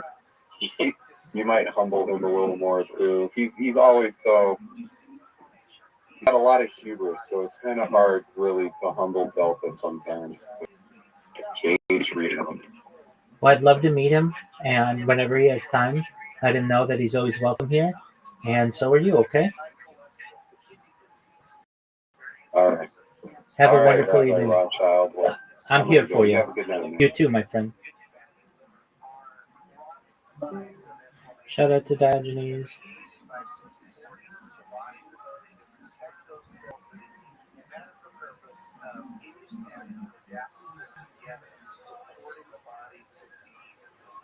Definitely. How will I feel after taking that doctor step and IMU step? The IMU step is going to have an immediate effect, but I tell you, your immune system is starting to function better after 24 hours. You put them down to with it, your most you live in 30 minutes. Order now at healthywomen.com. The stem cell wellness kit from Dr. Clay protects your body's stem cells and will make you feel better faster. The stem cell wellness kit from the Dr. Step and IMU step is only available at healthywomen.com or toll free at 800-563-3980. That's 800-563-3980. Don't forget to enter promo code George for free shipping. Order now to get your free gift, mental clarity, natural support for mental sharpness. The stem cell wellness kit at healthywomen.com.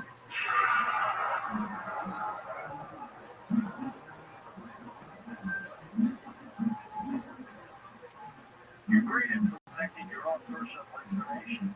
Probably there's things like two-factor authentication, strong passwords, and VPN. But as much as you try to be in control of how your information is protected, there are lots of places that also have it. They might not be as careful as you are. That's why LifeLock monitors data every second for identity threats. If your identity is stolen, a LifeLock US-based restoration specialist will help solve identity theft issues on your behalf, guaranteed or your money back. Plus, all LifeLock plans are backed by the $1 million protection package, meaning LifeLock will reimburse you up to the limits of your plan if you lose money due to identity theft. You might not be able to control how others handle your personal information, but you can help protect it with LifeLock. Save up to 40% your first year with promo code George. Call 1-800-LifeLock or go to lifelock.com. Use promo code George for 40% off. Mars Mission 1, the fictional book based on real world facts in the future you hope never had. Author Christopher Lee Jones brings you Mars Mission 1, available on Amazon, bringing you real world facts of what our world will look like if we allow the Kessler effect to continue to develop in a cliffhanging detective story. The first crew lands on the surface of Mars when a missile blows up a satellite, creating thousands of pieces of debris. That debris sailing along at thousands of miles per hour, destroying more satellites, creating more debris, causing a non-stop chain reaction. The dreaded Kessler effect has begun. All satellites are being destroyed by debris, all cell phones fail, all GPS fails, all power fails. Life on Earth as we understand it, that may never be the same. Mars Mission 1, Surviving the Kessler Effect, you do not want to see it happen. Now available on Amazon, it's Mars Mission 1, Surviving the Kessler Effect. It's a great book. Mars Mission 1, Surviving the Kessler Effect.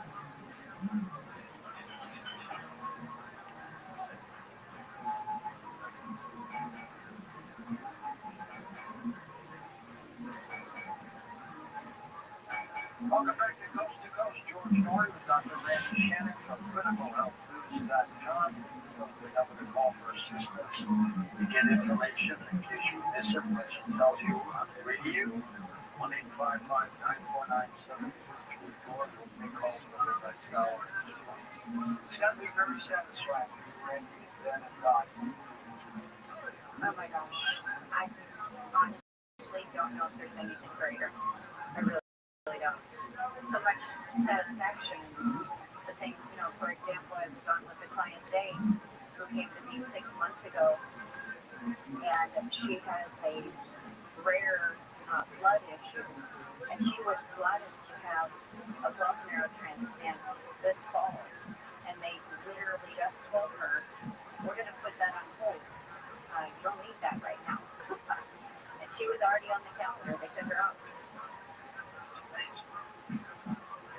What has been the most satisfying aspect of what you do? I think,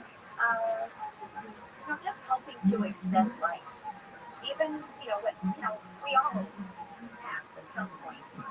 But, I've had a son, a grown man, tell me it was your protocols that helped me have, when my father was on his hospice bed, you gave me another summer of life with him that would never have happened.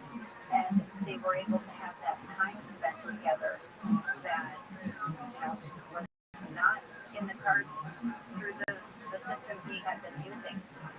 So while we couldn't pull him out fully, we did help to extend, and he got, more memories with his family. And I think it's about extending and giving quality to what we got to do as far as this life.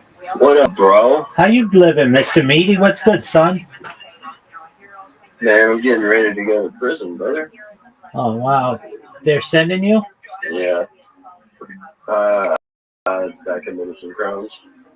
Some new ones? Hey, what? What'd you do? I ran from the police in a stolen car. That's all they're trying to get me for. F that, man. For how long are you going? 4 years. No way. They're sending you that long? Yeah, man. It could have been 10 years. Okay, well, why don't you continue to run? I'm not going on my own. I've already done that before, and I know it. I was on the run for 6 years now. I did that before. I'm not doing that again. You were on the run for 6 years, and then they got you for the stolen car? No. That was before the stolen car shit. When you were on the run for 6 years, what ended up happening? I had cancer. Shot myself. Recovered from it, and thought life was going just back to normal when I came back to Mississippi, but we got rear-ended in a car accident. And in the state of Mississippi, everybody in the vehicle has to give their identification to the police, and they found my identification.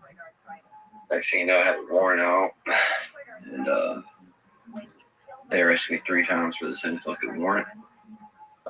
after the fact. So Did you have a warrant in Mississippi?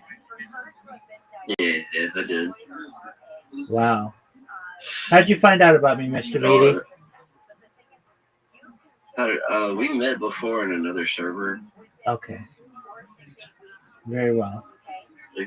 It's be easier to understand if you remember me. Yeah, no, I remember you. That's what I thought you were. You changed your name again, didn't you? Yeah, I changed my name from time to time. Word. I All was right. thinking of cool nicknames.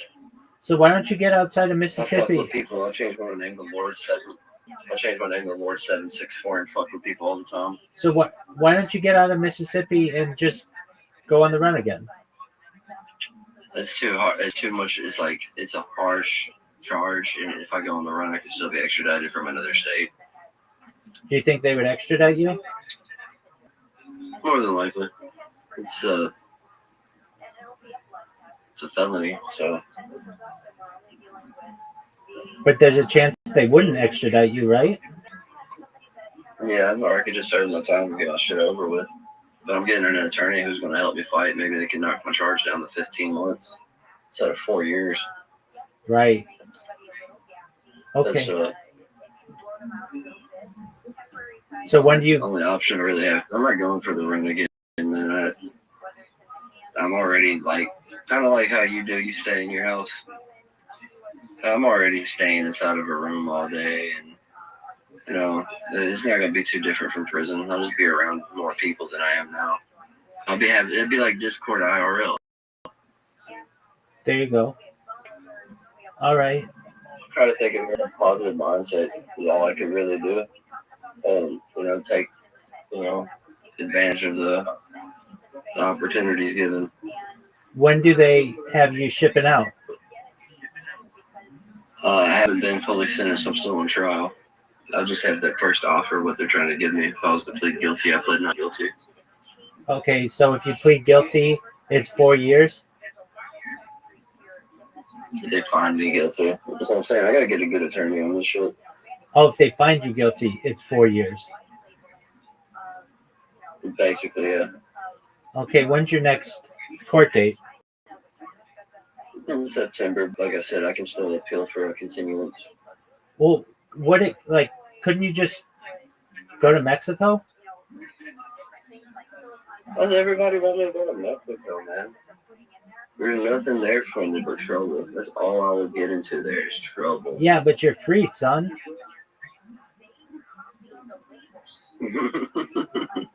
Dude, you should go to Mexico.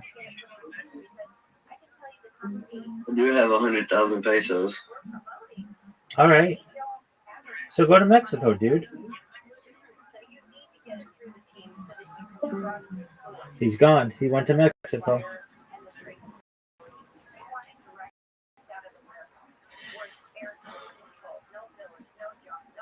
And it's formulated for absorption so that the body can actually use it. Okay? So all the teams, they'll help to get you set up. It's something she's been suffering for 30, 40, 50 years. Remember what I said. You have to help the pathogen. She doesn't need to suffer like that.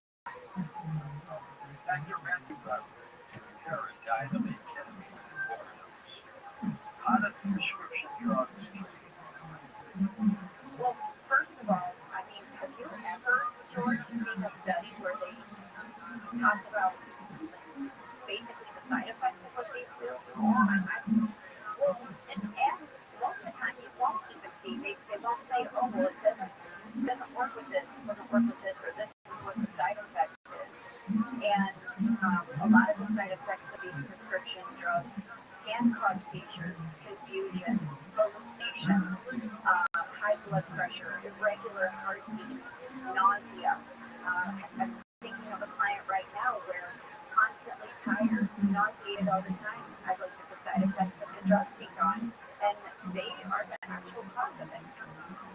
So, in severe cases on certain things, it is coma or death, or, just complete respiratory failure, which also is coma or death at the end of the day.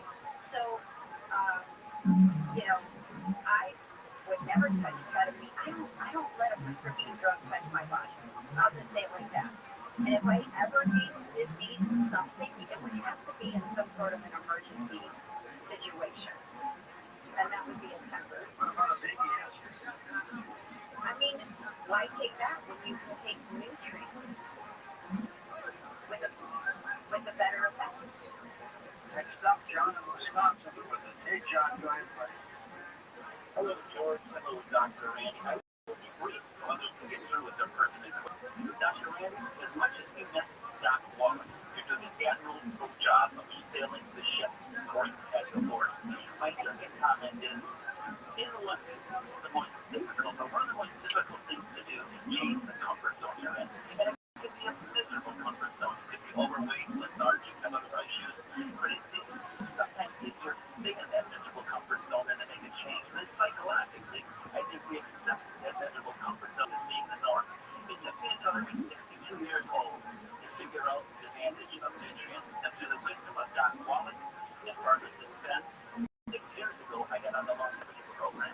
And I fly, but people tell me I look good. I certainly feel good. And I look forward to each day ahead. So I just want to give a little shout out to the good people that listen to the wonderful Coast to Coast program. That's in that miserable comfort zone I was in. Make a change. Listen to the wisdom of the voice of reason for nutrients. And that's Dr. Randy. And Dr. Randy, thank you again. Welcome aboard. And George, thank you for taking the call. Thank you so much. Thank you. You know, I did study with Dr. Roth for the last almost 20 years. So I've been there with him. I've been at conferences. I've heard every lecture. I've read and bought every book. But I had the beauty of doing so many shows with him by side, things that we haven't even released yet that are just amazing things, conversations between me and Dr. Roth. And he was, you know, and still is somebody that I can just, he's been a mentor, and I can just pick up the phone and say, hey, Dr. Roth, what do you think about this? And we have amazing conversations about these things. So it's fun. Sticking our hands for who knows how long. Exactly. Thank you. So we've got Joe in Boston. Joe. Hey, thank you. And thank you, John, for calling my buddy from Wisconsin, called out everything. Dr. Randy, I'm finding that I have cancer. It's getting worse. There's a clinic in Tijuana which helps people even they don't have money. It's a haunted clinic. It's a long story, but things are thrown at us. They, is there any way I can give my number to Gina or your number? Because she's listening to me and would talk. Maybe you can help because I have very little money along with no family. I sent George an email. I hope you're one of those doctors. Most of them just grab, as you said earlier, in the nursing home. I understand it's getting worse, prostate cancer. The team can absolutely, connect you. You may get his number to talk to him. A lot of people with ailments. You know, we have a cancer client, and I've actually posted on social media in the last week. You know, I don't always get the testing and things, but this gentleman, if I remember right, this one was a liver cancer, and they had already cut half his liver out once, chemo, radiation, all the above, and they said they had it. Well, then they said it came back. And so he sent me a graph the other day of when he started working with me, which his graph started in early 2024. And the cancer, if you could just picture like an L, you got the top and the bottom, it goes straight and out to the right. His cancer number was straight up at the top of the L. And when he started working with me, you could see the numbers come down, and then they went straight up to the right to complete the L. And they are now declaring him cancer-free. Fantastic. Yeah, and it was just working with me, using our protocols. I did a FaceTime fingernail analysis on him. I could see where the possible openings were for him to even get the cancer, different organs that were in trouble. So you just boost the immune system for those types of things. And then you also, you know, had that back in the day, and I don't remember from my questionnaire with him, but you know, peanuts are terrible for the body. And because it's a ground nut, so it sits on the ground, collects a lot of moisture and creates a mold that's super toxic to us. Oh my gosh, I do too, but you gotta switch. You gotta go to maybe an organic almond butter, any other nut that is like cashew is from a tree. That's okay. Anything from the ground and moisture, not okay. And that can kill us, and it does contribute to liver disease. So people gotta clean that up. Throw those away. And don't eat the last jar just because it's still in the cupboard. Just pitch it. Get rid of it. Pitch it? Really? Yeah, get rid of it. It's no good to anybody. Yeah, exactly. It's no good though to anybody. Don't even feed it to the dog. It kills the dog. So let's not. Just pitch it. The animals don't eat it. No. Or chocolate. Nope. Gotta keep those away. In abundance. What do you think of green tea? Green tea. Most of the teas, in fact, I didn't write the book, but there's a book up there called Cancer Hates Tea. Now, I will say, I don't believe for 1 second that tea is going to cure cancer, but I will say it's very beneficial. So I have clients, drinking teas all the time. Dandelion tea is fantastic tea. They know the name Edgar Casey. Yes. He was a genius when it came to psychic readings and health. He came up with all kinds of that are still being treated. Anyone in particular for Edgar? Not necessarily. I mean, he touched on everything. Yeah. I have read things out there about him. I pretty much study anything and everything, and including all new studies that come out regarding cancer, because that's one of the most common type of client that comes out amazing success. I all stated it on your show before. Love the kidneys. Kidneys are resilient. They recover quickly. So kidney diseases, kidney failure, even if someone's at 3%, they're on dialysis.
Underestimate exactly how much damage they do.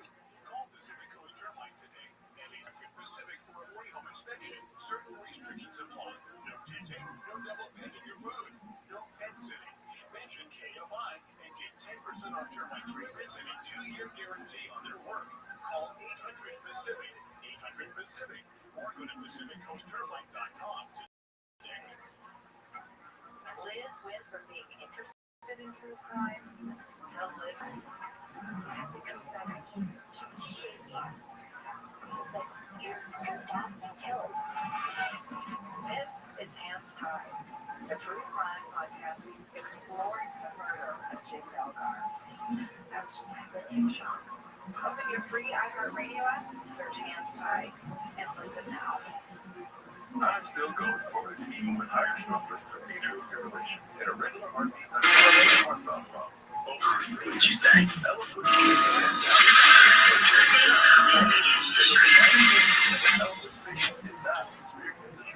first stroke occurred in 2.9% of all stroke patients versus 2.3% of Elvis patients.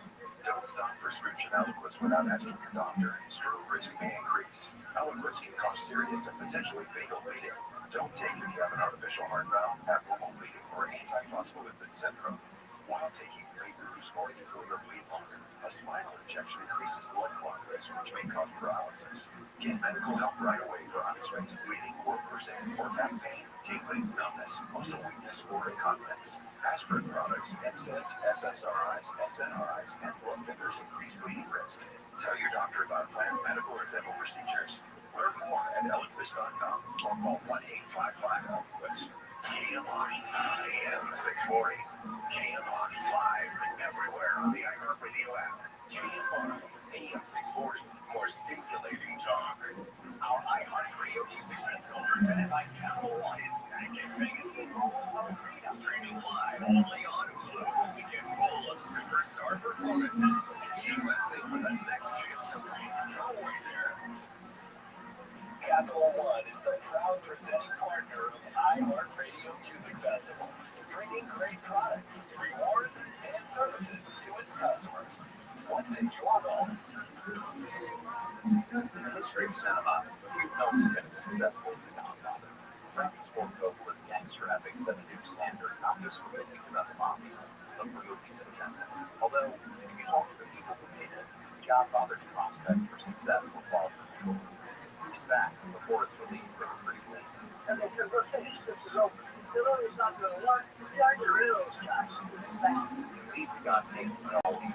My co-host Marcio and I straight back to March in movie history and talked to never before heard from sources to get at what really made the process so arduous. Leave the God taken Kennedy is based on my co-host Mark's best-selling book, The Same Thing. And on this show, we call upon his years of research to help unpack the story of the Godfather's movie from start to finish. We sift through a number of notes, many of them conflicting, and try to get to the truth of what really happened. Leave the God taken Kennedy is doing off a lot of interviews. Francis Ford Coppola, Robert Evans, the Godfather, James Bond, the covered text. That's right, we got a boy show up and drive around, but Al's right. I got a call from Dad.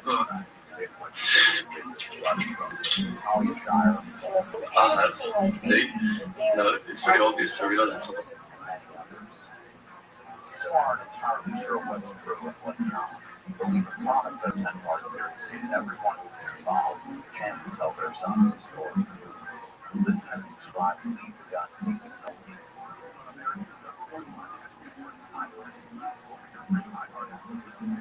iHeartRadio Earth is here with little tips for a healthier planet. Globally, about 1,000 plants we depend on for food and products need to be pollinated by animals, including coffee, melons, chocolate, almonds, and even tequila. Help stabilize the declining honeybee population by planting native plants that they rely on for food, habitat, and testing. Brought to you by iHeartRadio Earth and Mental Education Foundation. To find more tips for smarter, sustainable living, or to take action in your own community, go to iHeartRadio.com/. iHeartRadio app is number one for music, radio, and podcasts all in one. Discover a new podcast from our library of over 350,000 titles. Here's an iHeartRadio podcast preview. In 2005, investigators in Palm Beach, Florida began uncovering a dark secret. A lot of girls knew about it, and a lot of girls were doing it. And if anybody asks if you're over the age of 18, just go ahead and get it. It was a wealthy man from Palm Beach who was offering young girls a way to make money. That man was Jeffrey Epstein, and he had set up a system designed to bring in underage girls. Local police and the federal government would investigate and, by their count, find dozens of victims. Epstein would become one of the world's most ruthless predators, a man who could have faced decades in prison, but served just 13 months in his own wing of the county jail. I wish I was there when I heard Jeffrey Epstein. Epstein's abuse would span years and cross state lines. New York, Palm Beach, Mexico, Paris, Virgin Islands, each one of those residences is an alleged crime scene. I'm ABC's Mark Redmond, and with a team of journalists from the ABC News Investigative Unit, we've traveled around the country to look at Jeffrey Epstein and the allegations of his horrifying abuse, to hear from the girls who suffered it, who are now women fighting to recover from it. Truth guys. Jeffrey Epstein. Listen and follow this podcast for free on the iHeartRadio app. Number one for music, radio, and podcasts all in one. iHeart is America's #1 podcast network. Open the free iHeart app and explore podcasts like this. Almost every drug investigation in America is based on a confidential informant. People with their own troubles see a path forward by telling someone else. The CI system is based on blind trust. It can have deadly consequences. I'm Duke Arnett, investigative reporter with the Boston Globe Spotlight team. And I'm going to bring you inside this secret world through the story of one city at the forefront of America's growth. Austin, I can never anything, okay? They lie. They just lie. That's something I Aren't you? I'm smirking up. I don't want to lose you. We didn't want to be living with a rat. Not around here. This is Spotlight, Snitch City, an investigative series from the Boston Globe. Listen on America's #1 podcast network, iHeart. Open your free iHeart app and listen now. If you have unfiled taxes or are in debt to the IRS, this is important news. Did you know the IRS has programs specifically designed to help people struggling with tax debt? Powerful tax assistance programs that can save you thousands if you qualify. No one knows these programs better than the experts at Optima Tax Relief, America's most trusted tax resolution firm. A+ rated by the Better Business Bureau, their award-winning tax attorneys and licensed professionals have resolved over $1 billion of tax debt for their clients. One call to Optima can start the process, helping to put an end to your worries about wage garnishment, asset seizure, and other aggressive IRS actions. Find the best options to solve your tax problems. Call the experts at Optima Tax Relief today for a free consultation. Call 800-764-6022. 800-764-6022. 800-764-6022. Optima Tax Relief. I'm still going for it, even with higher stroke risk from atrial fibrillation and irregular heartbeat not caused by a heart valve problem. Over a 3-year study, Eliquis and Fixaban tablets reduce stroke risk better than warfarin, and over 97% of Eliquis patients did not experience a stroke. A first stroke occurred in 2.9% of warfarin patients versus 2.3% of Eliquis patients. Don't stop prescription Eliquis without asking your doctor. Stroke risk may increase. Eliquis can cause serious and potentially fatal bleeding. Don't take if you have an artificial heart valve, abnormal bleeding, or antiphospholipid syndrome. While taking may bruise more easily or bleed longer. A spinal injection increases blood clot risk, which may cause paralysis. Get medical help right away for unexpected bleeding or bruising, or back pain, tingling, numbness, muscle weakness, or incontinence. Aspirin products, NSAIDs, SSRIs, SNRIs, and blood thinners increase bleeding risk. Tell your doctor about planned medical or dental procedures. Learn more at Eliquis.com or call 1-855-ELIQUIS. Trophy Kia Casa, Role Models, Easy Medical, KiaCasa.com. KFI, AM 640, more stimulating talk. To talk to George Norrie, call the wildcard line at 818-501-4109. The first time caller line is 818-501-4721. To talk toll-free from east of the Rockies, call 800-825-5033. From west of the Rockies, toll-free, call 800-618-8255. Send George a text message anytime at 818-298-6521. From the city of Naples, this is Coast to Coast AM with George Norrie. This hour will take your calls with Dr. Randy Shannon from CriticalHealthNews.com, so jump aboard. You have a workshop, a guest house, a backyard office just a few hundred feet from your home, but you can't get a Wi-Fi signal there. It's frustrating, isn't it? Well, with the CZ Vector Extended Long-Range Wi-Fi system for our friends at C. Crane, you can beam a reliable Wi-Fi signal up to a half a mile from your router as long as you're on line of sight. It works with all your Wi-Fi devices and gives you basic internet for browsing the web, keeping it your phones, watching standard video, and best of all, streaming audio from your favorite show. The setup is quite simple, but any help at all, US-based customer service is ready to walk you through. In order to see Vector Extended Long-Range Wi-Fi system, Once again, that's 1-800-522-8863. Or you can visit them at Crane online at ccrane.com/boost. That's ccrane.com/boost. BOOST. Also available at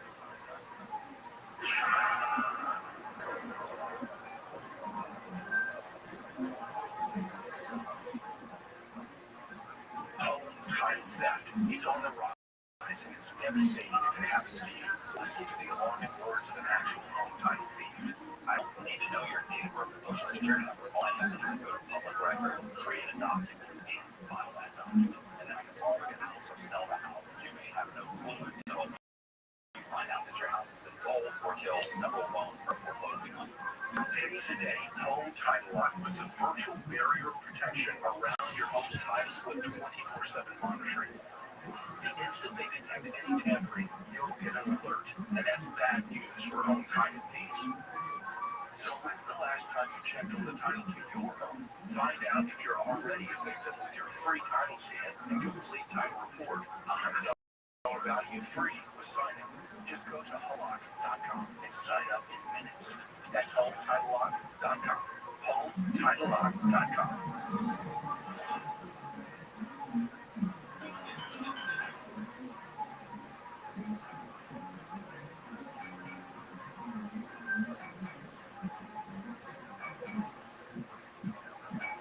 Welcome back to our story along with Dr. Randy Shannon from ClinicalHealthCare.com, where she got an email from a woman who had surgery.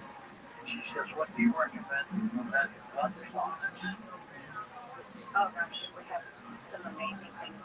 And, you know, she may be on the blood thinner now, but, you know, selenium is a natural blood thinner, but you need to get it from the team. The reason I say that is because the product that the team has, each capsule is going to have 100 micrograms of the selenium plus 5 cofactors that go with it to make it work as scalping in the body. If I go down to the neighborhood vitamin store, drugstore, studies, undercover studies have been done where they'll look at that, they'll test that, any of the ones on the shelf, and they may not even have any selenium in them. So you're going to say, oh, well, I tried selenium and it didn't work. Well, probably because you were taking just straight up fillers. So you want to get the one that legit has 100 micrograms of selenium in it with the 5 cofactors that make the selenium work the best in the body. That's a natural blood thinner. Also, our ultimate enzymes, those actually reduce and prevent blood clots. So those would be something that I would be putting in there. But that's just a bare minimum. If you've had surgery, you want to immediately, and this goes for anybody, after surgery, start to take everything that's in our brain and heart pack. So you call the team, you get that, it's shipped, you have it within 5 days, and it's clean, it's air temperature controlled, and it's got the motherload of what is needed. I believe that the mineral products in there, there's nothing better, in my opinion, on the market anywhere. And people will come to me, well, what about Chilligan? What about this? What about that? If you look at the back of our containers, our canisters, there's over 200 ingredients in it. So nothing compares to that. And it all works so perfectly together. It's just such a balance. The omegas, they're clean, they're encapsulated, they never, ever touch oxygen, so they're not oxidized, they're not rotten. It's that this probably was rigged so that it was underground or transferred via wire. I know that the TV camera had fiber optics in it. Yo, what up, Omni Doc? I have a question for your vast knowledge. What's going on, Pimp? How can we help you? Okay, so I would like your opinion on if I should talk to my ex. All right. Ex-girlfriend? Ex-girlfriend, yeah. Okay. How did it end? I had a schizophrenic, psychopath, and then schizophrenic episode. Then I suffered from psychosis after her cousin told me she cheated on me. Oh, she cheated on you? He provided a video. Turns out she made a sex tape from before we were in a relationship, which I would be fine with. I don't really care as long as she's not going to cheat on me while we're in a relationship. Yeah, that's fine. Okay. So what happened is I attempted to beat the ever living shit out of him, lost, got back up, beat the shit out of him, and then I got in trouble. But what happened then is I caused myself to suffer psychosis, which I was in mental hospital for a while. In that time, and then a year passed, and then in that time, apparently her cousin and her have gotten together. Last time I checked, which was 3 years ago, I don't know. He's very much I don't know how to, but he is really attractive. I should mention. all right. So but when he's not what you I have a type, but what I'm trying to say is I'm not I don't know if they're in a relationship right now. I haven't checked on him in a long time, but he's not a good person at all. He actively gaslighted me into believing she was sleeping with everyone, which I learned later on that her uncle did molest her, which is I got him in trouble with the police. Turns out when you have schizophrenia, they have to internally review everything, and the guy who did that to her was friends with the higher up cop, one of the higher ups in the cop force, and so what happened was he got out. Okay. And let back in our religion, even though we had her and her mom tell everyone that he did stuff to them. All right. How long has it been since you've been with this chick? 5 years. All right, that's a long time. How are you? Is she single? I'll have to ask. I haven't seen her in a while. All right. Well, that's a big thing. You got to see if this girl's single. I know.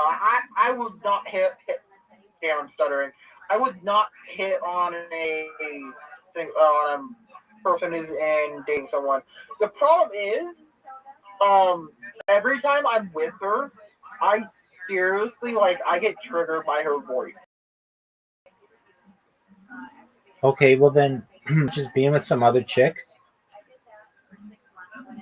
Honestly, yes, I have, and I've tried. But I'll show you what I look like. One second, I don't have a light. One second, I'm getting a light. Turning on my TV. I have two things going for me that's not good. Well, I am a ginger. I have glasses and a ginger, so I have two debuffs. Okay. I just got a haircut. You look good, big dog. You look good. All right. So you can pick up some chicks. Are you on the dating apps? Jehovah's Witness, we're not supposed to have dating apps. All right. Well, are you religious? Yes, I'm trying to be, but after everything that happened with me being raped, everything, I think I've told you about this a while ago. I realized don't want to pretend they say they will, but when I don't know how to explain this without coming off oh yeah, it's just religion, but they've hid the person. Well, yes, he did get disfellowship. They let the guy who hurt my ex back into the religion. Okay, is your ex in the religion? From what last time I checked, she's doing porn. Okay, well then it sounds like your religion. She's not practicing what she preaches. Yeah, I mean, it sounds like you're not even that religious, are you? I believe in our God, and I do believe what we teach. I do not like the people. I do not trust them.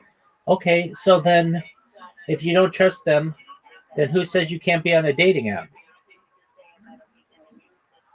Well, the problem is, I want to find someone who act I've met people in our religion who do follow our beliefs. It's just they let in really bad people hoping they can change them, which is good because I have seen terrible people make a change. I have seen people, I've been friends with a person who was on drugs for the longest time, and they just got clean like a few years ago. And I am super proud of them. I don't talk to them a lot anymore. I moved congregations because of all the drama. But I'm seriously I'm proud of them. They got off. I think it was like heroin. Okay, can you talk to like the head of your congregation and say, I did, and they called the cop. The cop, I should mention, who think I'm schizophrenic, and one of them has I have made an enemy of because I hate the dude also. He just gives off this I'm a prick kind of vibe, you know? Like he's just that kind of guy, and I pissed off the cops so they won't help me. I should mention, I have been lucky and have gotten other cops to come help, which were not those two. no. But I've also moved to Benton City, so I could, if anything bad happens, I could call the cops. Okay, so I'm good in here. Have you thought about going to like a different congregation? I live with my mom, and the only way to get free food, basically, is to go to our religion. Okay. I get that. Are you They able? also, my mom and my brother think I'm retarded. The craziest thing is, they literally and have verbally called me retarded. Oh. And my mom lets my brother say it. Okay. Do you get disability? Yes. But I don't have any other house to live in. Okay, I I would understand. be homeless, which means I get taken off disability if I'm homeless. Okay, I understand. So you just keep chilling where you are. Do you get all that money? No, my mom does. Does she give it to you? Whenever I ask, but even then, no. She just buys food and stuff, which is good. Focus on the basics. Don't get anything extra. I respect that. I get that. Okay. What I don't respect is how they're actively dissuading people who want to join, who want help, and they don't let them get help. They need someone else to say, oh yeah, you can help this person, but they don't actively go out and actually preach or do what we want. Like, I want to go out in service. My grandpa is a great influence. He's truly a good person. Can you live with him? But no, I want to, but I'm not a good I asked, and I'm not a good I can't take care of a home that well. I can't focus enough to clean. Okay. I do clean. If I truly cared about it, I probably could, but I just don't care. Okay. Well, I think you've got to take care of yourself before you get into a relationship. So I would say to myself, all right, the Omni Duck, I'm going to try to keep my area clean for a month, see what happens. If I'm able to do it for 1 month, I'm going to try it for 2 months. If I do it for 6 months straight, then I basically as independent as I'm going to be. And then I'm going to perhaps look to maybe date. And in the meantime, I would ask the people in my community if they know of anyone who is also of the same religion who would like to date. And if they do, if they could match me up with them.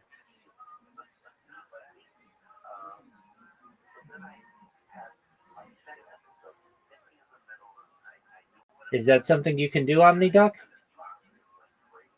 Maybe. All right. Well, you don't have many options, so that's a viable option.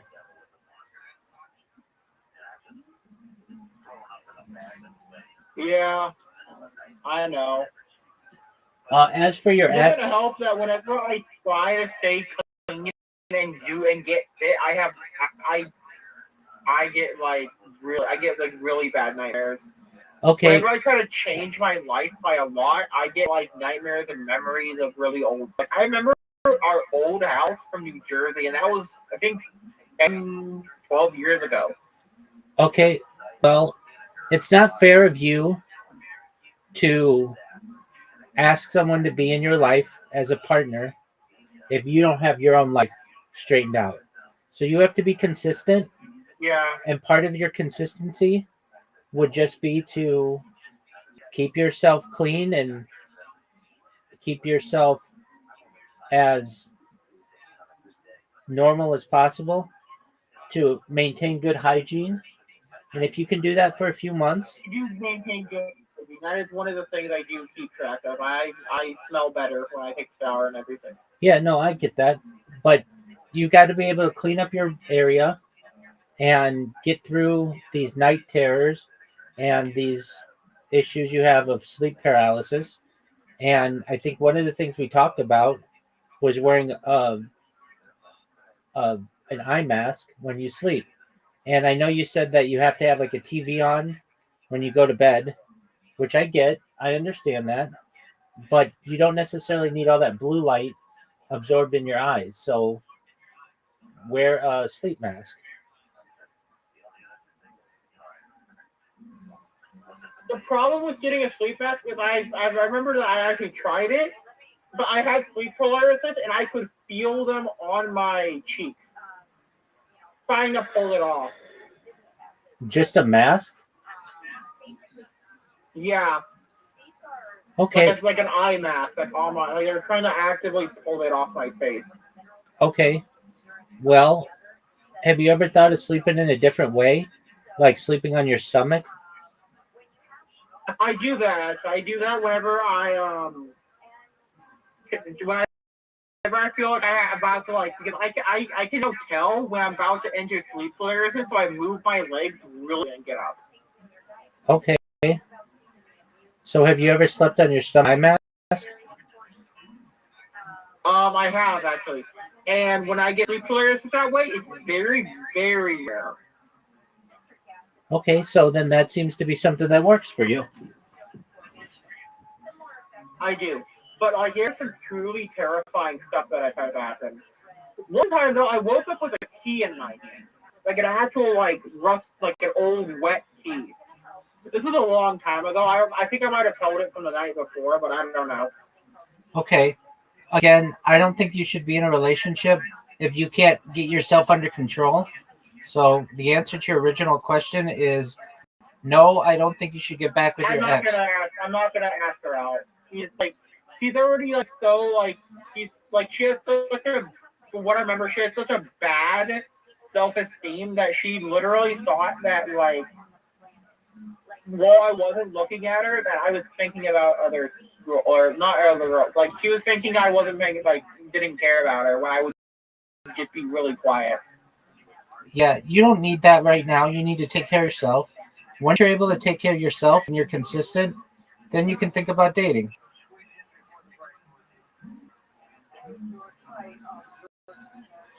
It's not fair. Yeah. What I mostly want is to just I maxed out my scores for college. We couldn't go because we didn't have any gas. We didn't have money for consistent money for gas. And so what happened is I just stopped going basically. Okay, well, no one says you need college right now. You've got disability, so that's some type of income. So you just need to be consistent with yourself. Yeah, I'm gonna. Yeah. You be consistent with yourself for months, and then from there, if you feel like you can, then you can start dating another chick. Okay. Although I want to face my fears, but I'm not sure what I'm really scared. Under extreme situations, I get really terrified. Okay, have you talked with a therapist about this? I have, and they left a few weeks after. They left? I moved to a different job, and I had to get reassigned to three or four different therapists. Okay, and what are you with the therapist currently? No, I've been gone for 2 years. Okay, well you need to go again. One of them asked me out on a date after she quit. Okay, well that's not appropriate. You should. Yeah, I know. I didn't report her, but she was weird. She was cool though. But whenever we would go to therapy, she would bring popcorn. One time she had a full bag of popcorn and offered me some. Okay. Which is cool, but I think she was literally there just to be entertained. Okay, well, let's not worry about her. You need to sign up for another therapist.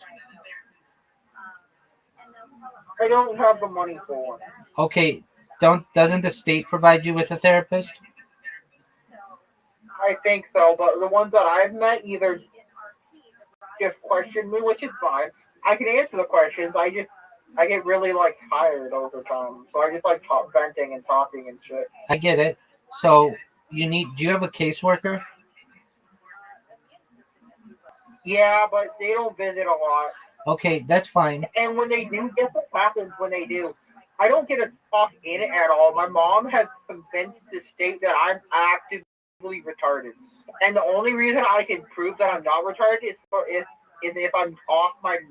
Okay, well then you need to ask your mom to ask the caseworker to get you a therapist. She won't listen to me. She literally doesn't. Okay. The only thing I ask for is, oh, I need video games or I need something, and she very much takes a few weeks to do because she has to decide if it's like something I could deal with, quote unquote. But she actually believes I'm retarded.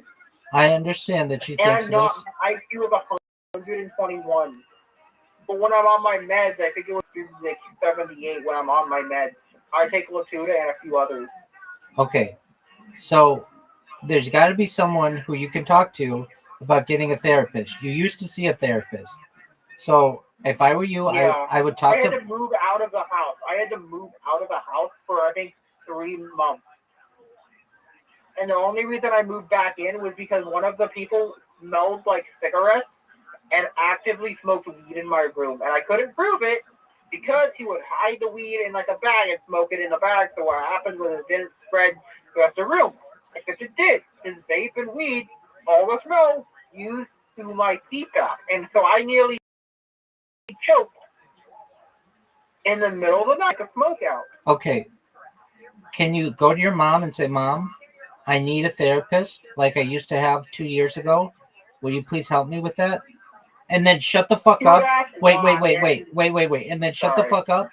And don't go keep talking. Just wait for her to give you an answer.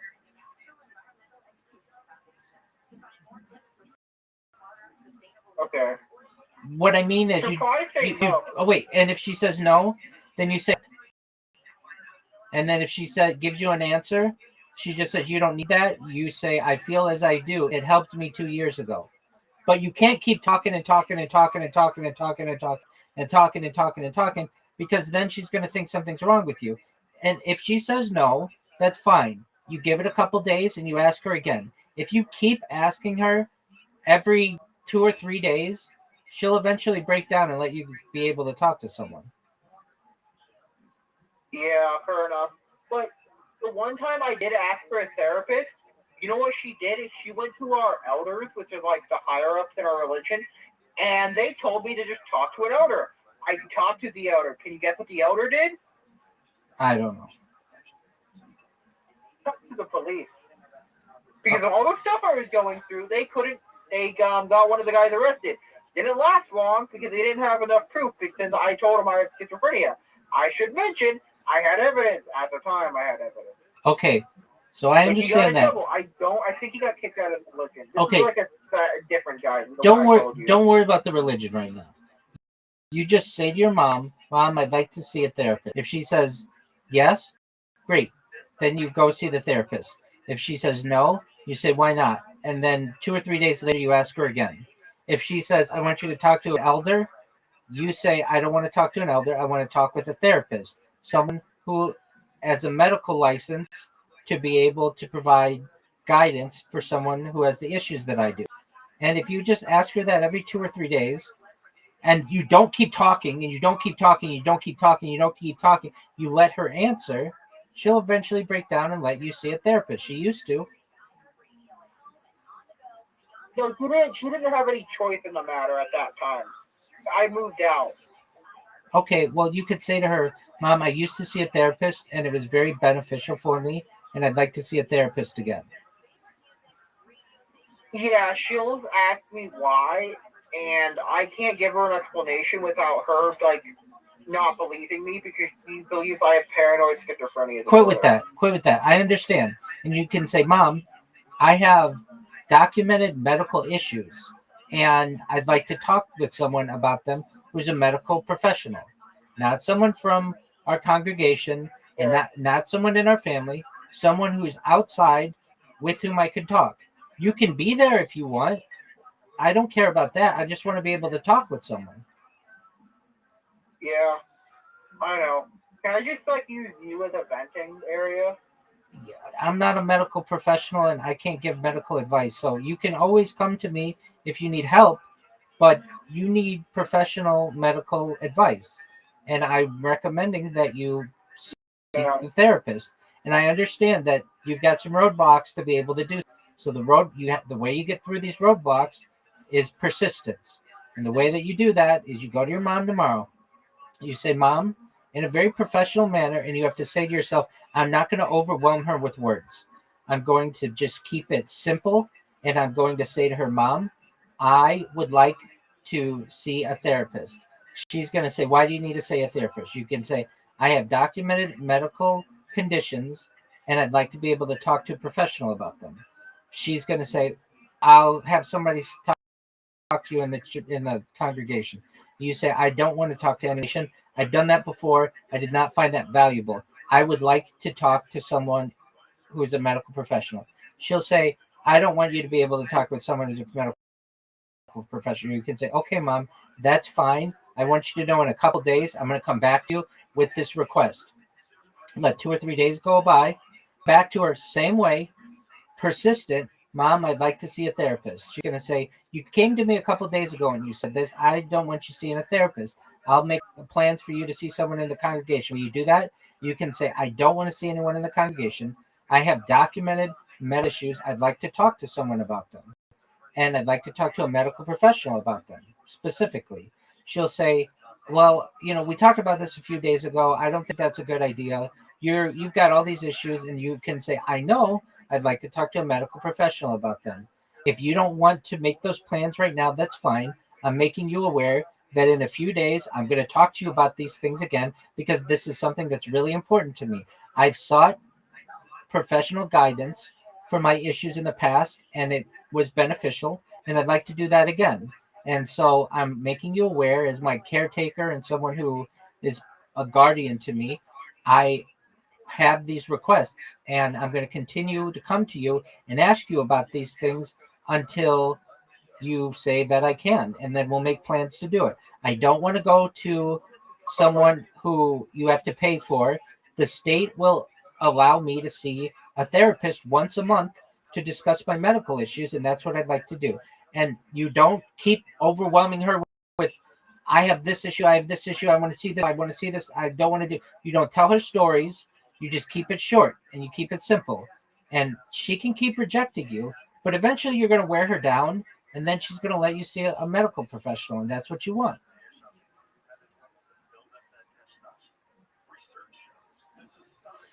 Okay. That's what you do, OmniDoc. Keep me posted, okay, big dog?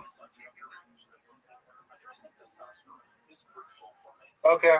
Excellent. Best wishes. You don't have to go. I'm just letting you know that that's what I would do if I were you.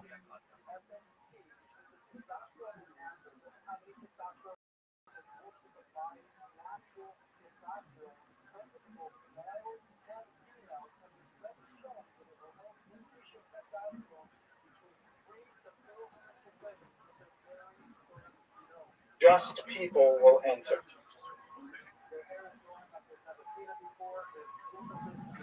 Okay. Enter.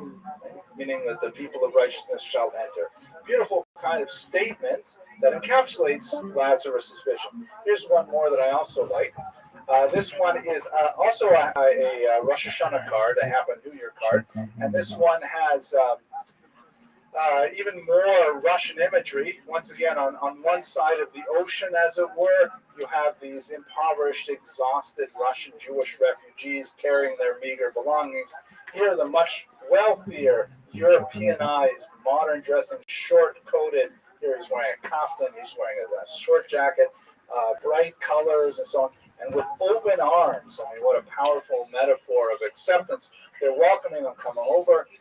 The Russian ego is forced to bow to the American ego. And once again, a biblical quotation here. And under I thought you said the Russian shadow e-girl. of It the was like wings, tight. we will be sheltered.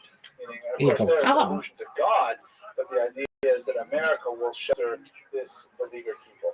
It is in this environment that the fundraising campaign for the new Colossus is underway, and they approach Emma Lazarus to compose a poem that could be used in the fundraising effort. And of course, she was the one who was able to bring that together in a pithy poem that could really take together all of these ideas and express them in a way that would affect a century. So when we come to the conclusion of her life, she did not live much longer past that crowning moment in her literary achievement. She went on a trip to Europe. She had already been feeling quite badly, and in fact, gives you kind of a strange sense of what society was like in the 1880s. She actually had to publish a little notice in the society pages that she was not feeling well and she would not be entertaining visitors. So you would get like the New York Times and you would open up and say, oh, look at that. Unfortunately, Emma Lazarus is not feeling well. I can't drop by. It's a very unusual kind of thing that the literary world and the way people communicated. But anyway, she complained of a whole series of ailments, including strangely, face aches, like headaches and face aches. We don't know exactly what it was that brought her down. I've read that it may have been Hodgkin's lymphoma, a form of cancer that unfortunately struck her at a young age. For a couple of years, her health waxed and waned. She ultimately went on a European trip, hoping to recover. They had to take a circuitous route because cholera was affecting certain parts of Europe at that time, and unfortunately she succumbed to her illness while abroad and was brought back for a massive and a significant funeral here on these shores. But when we think about her legacy, we can really reflect on a few salient points. First of all, as I've tried to say several times, she is the poetess of America. Her vision of what liberty means to America has informed the century, has informed the entire country, and in fact informed the entire globe, because when foreigners think of America, they think of the Statue. Why do they think of the Statue of Liberty? Because of the words that are enshrined on its base, its pedestal, by Emma Lazarus. Otherwise, just think for a second, if you separated the Statue of Liberty from the poetic meaning, what is it? It's just a woman holding up a torch. What does that torch mean? Why is she a woman? Why does she have that expression on her face? Nothing really makes sense. It's kind of an interesting statue, but it's only Emma Lazarus that gives voice to Lady Liberty herself. Secondly, as a Jew, she really was able to define a type of posture towards her Americanness and her Jewishness, which is a tense posture. It's not the same kind of posture that we may choose for ourselves or for our children, but she essentially identifies pride in her Jewish heritage, a chutzpah, a kind of a brazen attitude towards anti-Semites, a non-tolerance of anti-Semitism. At the same time, not necessarily buying into a traditional Jewish religious observance. She felt that these things could be easily separated, and in fact, I would hazard that the vast majority of American Jews since her time have also found that kind of place to stake out their Jewish identity. Finally, she of course has an important legacy as a poet of America as a whole. The fact of her Sephardi Jewish background is intrinsic to the message that she articulated for America. With that, I'd like to conclude this very brief presentation of some of the key elements of her life and work. And I want to thank you very much for your attention and your endurance. Next week, we'll return with a very fascinating story of the crypto Jews. What happened to those Jews who chose to hide their Jewish identity under a Christian mask, which they did with great success for several centuries. And as we shall see, the strange way in which they look upon their Jewish heritage is something of great fascination. Thank you very much for your attention.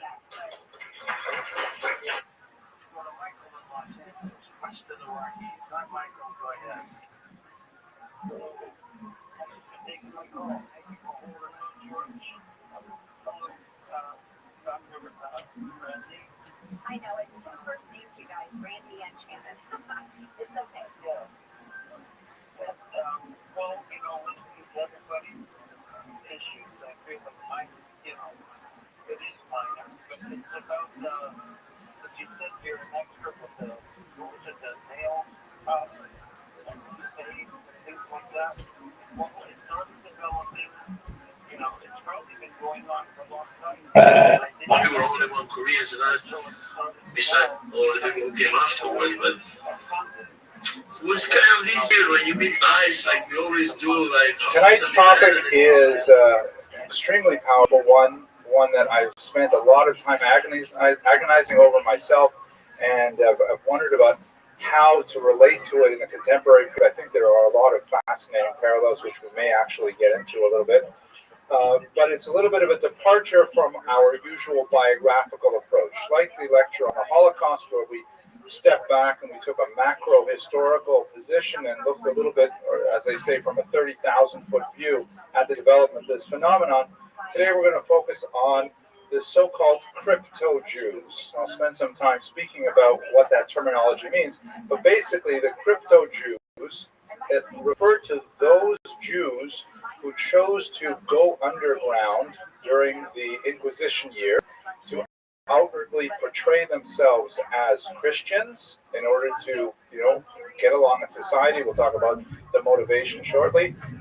And slowly, over many generations, they desperately tried to hold on to their identity, but it slipped through their fingers. And today we have possibly an incredibly large number of these descendants of Jews, many of whom fit the strictest definition of who is a Jew by the most extreme Orthodox rabbi, and nevertheless are completely unaware of their Jewish identity. So that's going to be the topic for tonight. We're not going to look at it. We will dip into a couple of biographies very briefly, but basically we're going to look at the overall phenomenon of the crypto-Jews, and we'll take it all the way from the early 14th century to the present day. First of all, thank you to our sponsors for tonight, my good friends Katie and Vic Crespin from Miami Beach. They were students of mine in adult education there for several years, a very fond relationship with them, and they very thankfully sponsored both this lecture and next week's final lecture of the season, which is in memory of the Jews of the expulsion, the 6 million, and all those who died for just being Jewish. Very powerful sentiment from the Crespins. Thank you very much.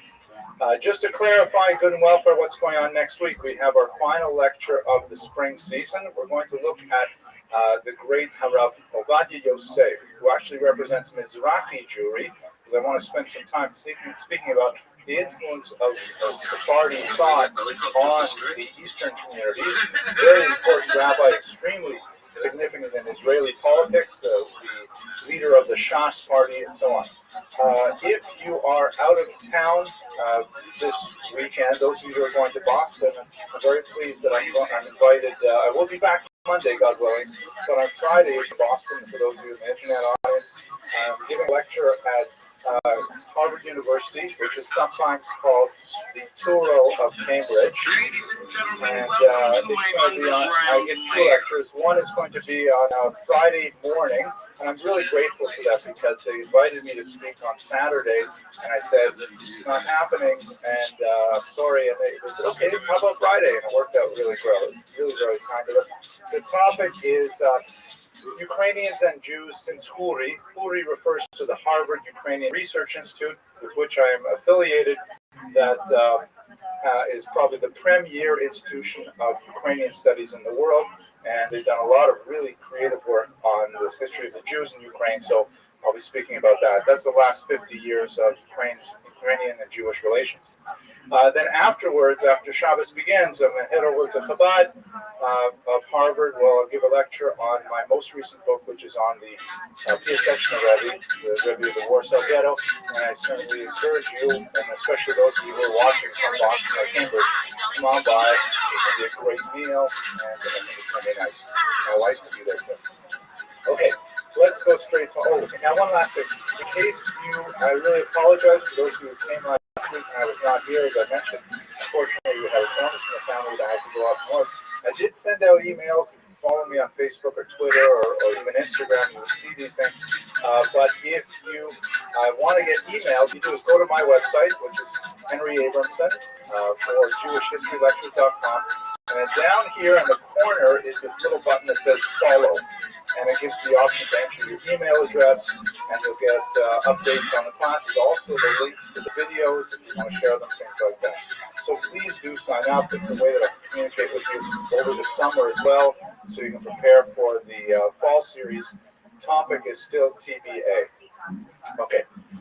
So let us go to the material itself now. That's it for the good one. The source for today, the primary source I'm really going to rely on heavily is this amazing book by David Gitlitz, who is an administrator like me and still has time to do amazing scholarship. I'm so impressed with this book. He and his wife, shown here, have focused on all kinds of aspects of the social history of Spanish Jewry, and particularly the conversos that we'll be speaking about. And this work, Secrecy and Deceit, the Religion of the Crypto-Jews, amazing piece of scholarship. I have to say, I got a tremendous amount of information from it. It's written with great sensitivity to the internal realities of the conversos, and I highly recommend it to anyone who wants to study this topic further. I'm going to, as is my way, be purely derivative in this class. It'll be an extended book review, but really it's a great source, and I highly recommend it. Let's get into the definition first of all. What are we talking about? This is, of course, one of the famous pieces of art relating to the conversos or the crypto Jews. It's one of the Velázquez pieces, and it shows a Jew wearing the San Benito with the dunce's cap. This is, of course, a ritual humiliation that people accused of Judaizing would be forced to wear this, and they would face public opprobrium. That was part of their penance. Sometimes they had to wear it for a month or a year, sometimes for their entire lives. And afterwards, these San Benitos, when they were allowed to remove them, they were permanently placed in the churches with names affixed to them, so that the memory of a converso's flirtation with their prior religion or even ancestral religion would be marked. All right, let's get our terminology right. So I've been using the term crypto-Jews, which seems to be kind of the scientific norm. Crypt in the sense of being hidden, being underground, right? They're actually Jewish. They think of themselves as Jews, but they are underground Jews, and they are externally presenting themselves as Christian. This is a term that does not carry a lot of moral opprobrium with it. It's a kind of term that is neutral in tone and so on. Another term will be conversos, which means converts, and this refers to the fact that the crypto Jews were themselves Jews who had converted to Christianity, willingly or otherwise, or were the children of such people. One of the rather frightening aspects of the entire period that we're studying tonight is the fact that this just slid so nicely into a kind of early medieval racism, because it didn't matter if you or your spouse converted, your children would also be in that status. They could be raised in the church from the moment of their birth, but nevertheless, they would still be in that kind of status. And in several cases, these purity of blood statutes were published that specifically designated lineages. Once again, we were reminded, if you go back to some of the earlier lectures this season, we spoke about the Raoul Hilberg, the great Holocaust historian, who made tremendous amount of analysis of the Holocaust by looking specifically at the mechanics, the bureaucracy of the Spanish Inquisition, and that's certainly, I think, true in the way that these people are called conversos, or so-called converts. They're also called new Christians, and the emphasis here is on the word new, meaning as opposed to the rest of us who have been Christian since at least the 4th or 5th century, these are new Christians. They're not real Christians. They've just been attached to the body of the church, and we can't really trust them. These are new Christians, not quite, well within the fold. Their bona fides, literally their good faith, is not yet established. The Hebrew term that's preferred, and was preferred by the crypto-Jews themselves and the Jewish community, was anusim. Anos in Hebrew means to force. It's sometimes used in the context, for example, of a sexual assault. It's a very strong word, and it implies that their agency was completely removed from them, which is true in the vast majority of cases, that they were in fact forced to become Christians, and they had no choice about it whatsoever. Sometimes they're called mishumadim. I didn't list it here. Mishumadim is not a complimentary term in Hebrew. It means it's to convert, and they were looked down upon. But primarily the term anusim, or forced, was used. And finally, a term that was very popular about 20 years ago, but it has now come appropriately into disfavor, marrano. Marrano is the Spanish word for swine. And so obviously this term was used by Christians as a derogatory term against the conversos, the crypto-Jews, and so it's really not the appropriate term to use in this kind of context. But although these are all referring to the same people, although as we shall see, many of those Jews came into their Christian identities, however tenuous, with very different motivations. Let's have a look at that on this identity spectrum, which is analyzed by Dr. Gitlitz in actually far greater detail than I think we should go through today. I just want to give you just a sense of how the scope of identification with Christianity took place among the crypto-Jews. And let us recall, by the way, that the period that we're speaking about is basically from the early 1300s until the present day. We're speaking about centuries of development of identification for these crypto-Jews. So Christianity over here on the left side of the spectrum, and Judaism on the right side of the spectrum. Some basic blocks that we could place these crypto-Jews in would be as follows. You would have over here a certain number of converts who were in fact true believers. We should not obfuscate. There are definitely many Jews who felt, for reasons that we shall see shortly, in fact, Christianity was a preferred religion, and that Christianity was closer to the will of God than Judaism. So many of them chose it openly and willingly, and later, in fact, dedicated their lives to convincing their erstwhile co-religionists to do the same. So you definitely have some. The term in Hebrew for these people would certainly be mishumadim, but they are definitely not in the majority. Then you have many who were converted, and especially their children, who grew up then in the church with a clear consciousness of their Jewish origin, but they kind of became resigned to it, and they regard themselves as Christian reformers, or, this is my term, neo-Protestants, meaning they looked at themselves after, let's say, being Christian for 20, 30 years, or their children who grew up Christian, knowing that their parents were originally Jewish, and said, it was terrible that they forced us to convert, but we got along, and here we are, and life goes on. And the truth is, the church really should change. They should stop some of these egregious activities, and we can be the agent of this change. They were not like desperate to run back to Judaism, but they felt like their cultural superiority would lend to the advancement of Christianity as a more humanistic sort of faith. Let us not forget that the Jews had a far higher rate of universal, particularly male literacy, and as a result, these people tended to be quite upwardly mobile in social and economic circles. So once they were converted to Christianity, and they were able to shed all of the economic baggage and legislative baggage that held them back. They were actually able to rise up into the upper middle class and sometimes the towering upper classes of wealth and status, marrying into very high families and so on. So you tend to find those people sort of in this camp here where they're saying, all right, we're Christians, but we're going to try and make Christianity a nicer place. Then you have probably the largest group, and all of this is supposition based on Gitlitz's research, but it stands to reason, who are low-profile Christians, who are terrified of the persecutions that met anyone who adopted any Jewish attitudes or behaviors. We'll explore the kind of punishments that would accrue to them if they were to demonstrate that they were identifying with Jews in any way or Judaism. So, but they resented the fact that they were converted. They didn't see a way out, so they just kept a very low profile.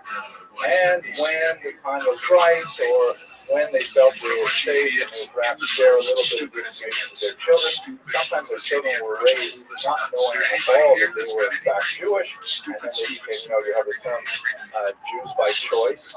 So they had a lot of people who were what they call Jews by surprise. We have that, by the way, in the 20th and 21st century. So you have in Poland, where Jews hid their identity during the war, and they became orphans, and afterwards they find out their houses, so to speak, Jews. So this is probably the largest single demographic chunk are low-profile Christians. They aren't doing what Christians have to do. They're aware of their Jewish identity, and they just keep it on the down low.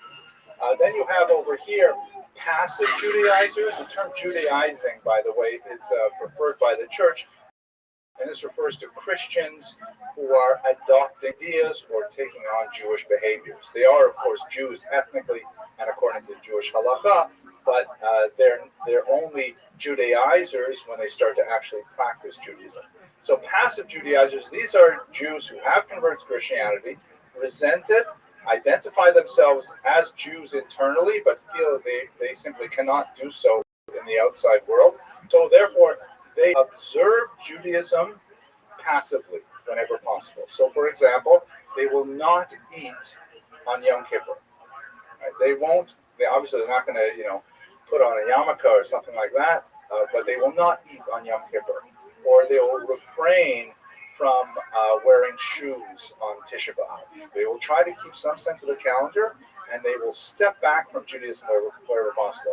This was in itself quite a risky act, as we shall see, and one could be exposed to the rigors of the Inquisition, even for doing a passive act, an act of omission.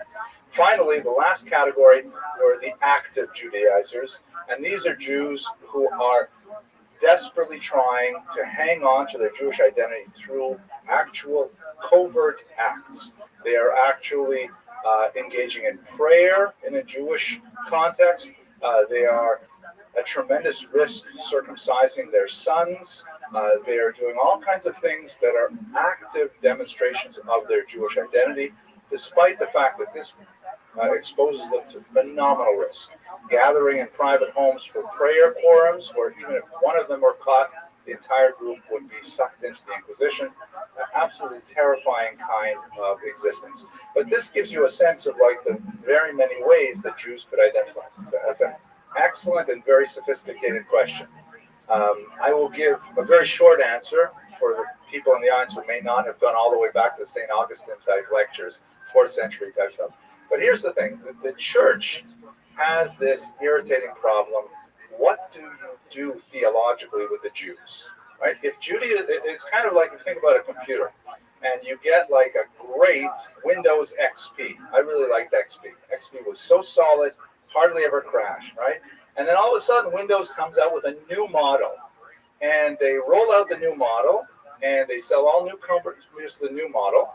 So what do you do if after 6 months with the new Windows out there, and people start saying, hey, we want to go back to XP, or, we'd rather not upgrade? You might be able to eventually get 80% of Windows users with the new, whatever it is, Windows 2000. But the fact that there's some people who are holding out and saying, we want to keep XP going, that makes the new Windows look bad, right? So the church has a difficult issue. How do you deal with that? On the one hand, what you could do is you could extirpate them completely, God forbid, genocide, or any other form of like simply removing their culture, which is a difficult thing to do in the medieval and the ancient world.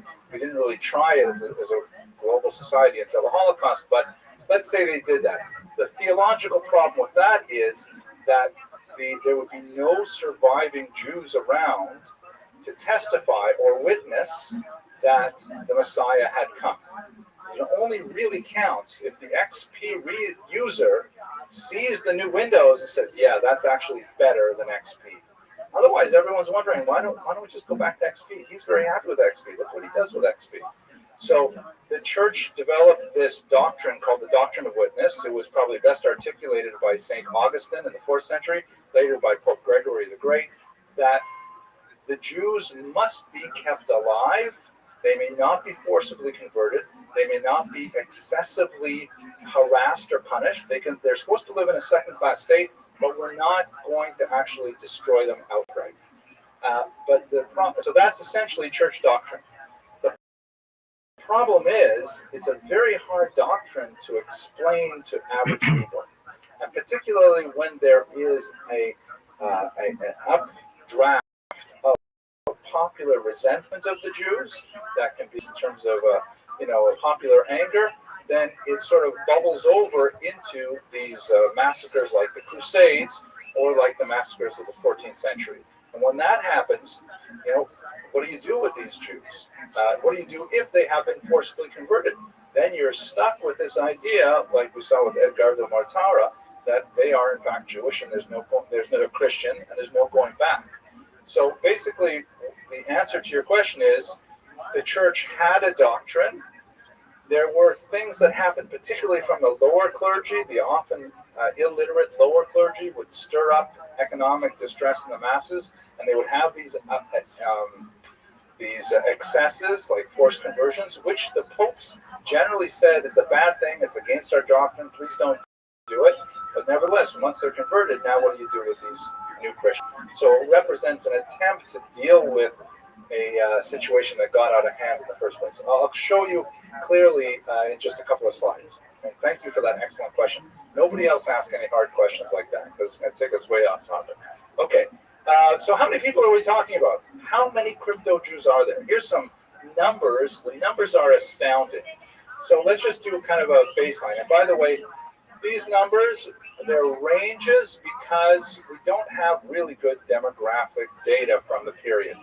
Gitlitz does a great job of surveying the major opinions. He takes a whole chapter to discuss what I'm going to put on one slide here. So I'm painting with broad strokes, but you'll get the sense. So in 1491, which is of course the year before the expulsion, we're talking about something like 7 to 9 million Spaniards, including Muslims and Jews. And in Portugal, you got about 1 to 1.5 million people there. Of those, about 125 to 200,000 Jews were living in Spain, and about the same number, about 225 conversos from the various campaigns of the 14th century. So by the time we get to the expulsion, we've discussed this in previous lectures, but by the time you get to the expulsion, you've got about 50% of the Jews who are still traditionally part of the Jewish community, and you have 50% who are now nominally converted and find themselves somewhere on that spectrum that we saw earlier. It's a big chunk of the population. And one of the main reasons for the eventual expulsion is because the conversos were still associating with Jews, still marrying with Jews, still very much part of the community, and the lines were blurred. In Portugal, quite a few less, about 10 to 20,000, and a very few conversos. In 1492, somewhere between 100 and maybe as many as 160,000 Jews were expelled. An incredibly awful upheaval. The demographic change is hard to imagine, and we've spoken about it in previous lectures. About 50,000 of those went to Portugal. The Jews who decided to remain and converted, not only right on the eve of expulsion, but into the following decade, because the Jews who went to North Africa, especially in Morocco, they were actually turned away by the local Jewish community, who was not willing to accept the large amount of refugees, even though they were co-religionists, and other Jews who turned back because of the fear of traveling across the Mediterranean, or even the difficulty and expense of getting into Portugal, where only wealthy people got 8-month visas and so on. We're talking about 30 to 60,000 extra Jews converted in that decade, beginning with the expulsion. So we're speaking about somewhere just shy of 200,000 Jews who became crypto Jews of one form or another by 1502. And then if you take that forward, you look at, well, what happened to the Inquisition, a treatment of those Jews, or the Inquisition for our intents and purposes extends from the 13th century to the 1820s, lasted for centuries before it was finally shut down. We're thinking something like 25 to 50,000 Spanish Jews, 30,000 Portuguese Jews. The Portuguese, again, the Portuguese Jews are originally Spanish when they moved into Portugal, and about 4,000 Jews who were tried by the Inquisition in the colonies, including Brazil, Mexico, the New World, and so on. So we're talking massive numbers of people over a very long period of time following crypto Jews. Let me add one last thing. If we look at one of the, here we go, sorry. So let's talk about the historical development. How exactly did all these people become crypto Jews? We've spoken in generalities. Let's just dig down a little deeper. So the truth is, and here's another scene, by the way, of an auto da fe. Not all of those tens of thousands of Jews that are mentioned in the prior slide were killed, but a very large number, certainly 5 digits were actually executed in the flames that were called auto da fe or auto de fe in Portuguese. Means the acts of faith, the burning more act of faith. So here's a public auto da fe. You can see all the Jews here and their San Benitos who are about to be executed. It was a pageant-like environment where all of these Jews would receive absolution by being killed. So it really starts, ironically, in France in the early 14th century. Jews were expelled there, and many of them crossed Pyrenees from Navarre into Spain. Many of them were forcibly converted, and so these are the first real conversos that made their way into Spain in any numbers. But let us recall what happens with conversos on an economic level. You never really lose sight of how these decisions and persecutions affect the economy. Realize the Jews had tremendous mercantile skills for the era. They had literacy, often in several languages. They had international connections to be able to engage in long-distance trade. They had a strong internal legal system, the Talmud, that would regulate all of their interpersonal dealings. And so it was very easy for them, for Jews, to rely on a heavy infrastructure of trust that would enable them to engage in significant mercantile activities. So the only thing that really held them back were the many restrictions of anti-Semitic legislation that forced them not to engage in certain trades, not to live in certain neighborhoods, not to sell certain items, or various kinds of aspects of social interchange. So once the Jews were converted, they technically kept all of the advantages of being Jewish and lost all of the disadvantages. And so they represented a very disruptive element in the economy. You can imagine, like, let's say, for example, we had, superheroes walking among us, think like Marvel, X-Men, or something like that, mutants, right? And they've got super strength and they can fly and things like that. And we try to keep them down by passing legislation, no flying in New York City. And all of a sudden we remove all those things and they're flying all over the place. Uber would be out of business in a minute because you would just catch a lift with a superhero. So a lot of things changed when the Jews were released from the shackles of this legislation. And so there was economic unrest. A series of riots ensued in Aragon, which is a region of Spain where many of these Jews entered. And so after some duress, the local king allowed the papacy to bring in the Inquisition. The Inquisition had been established about 100 years prior, and the purpose of the Inquisition, originally in France, was to try and control heterodox Christians, the Cathars and so on, who were abandoning traditional Catholic ideology, and the Inquisition was designed to try and root out that heresy. But it could also be used for Jews who were converted to Christianity and then were Judaizing. So the king agreed. They invited the Inquisition into Aragon, and right away it started its nefarious work, which of course would continue for another 600 years. There are sporadic attacks on Jews throughout the century as the resistance to these conversos grew, and there was a significant amount of economic upheaval. And you have a major change in 1378 when an archdeacon named Ferran Martinez, and archdeacon is a fairly low-level position. Recall that the lower clergy is often illiterate, often can't even read the scripture that they are preaching. But if they get up and engage in demagoguery and stand on a soapbox and make a lot of loud noises, and they inspire fear in the population, they can actually achieve a lot. This never happens in the 20th century or 21st century, but I'm joking. I shouldn't joke about those things. But anyway, Martinez specifically attacked the Jews of Seville, and he inspired a series of riots. The king was typically hesitant to engage in anti-Jewish persecutions. I don't want to go into great detail today, but for the most part, kings tended to be protectors of Jews because the Jews were a great source of income. And so the king doesn't want public disturbance, doesn't want neo-revolutionary activity, would rather keep everyone quiet. But under Martinez's rabble-rousing, he eventually agrees, and Martinez appeals to the Pope to try and impose even stricter legislation against the Jews and even greater activity of the Inquisition.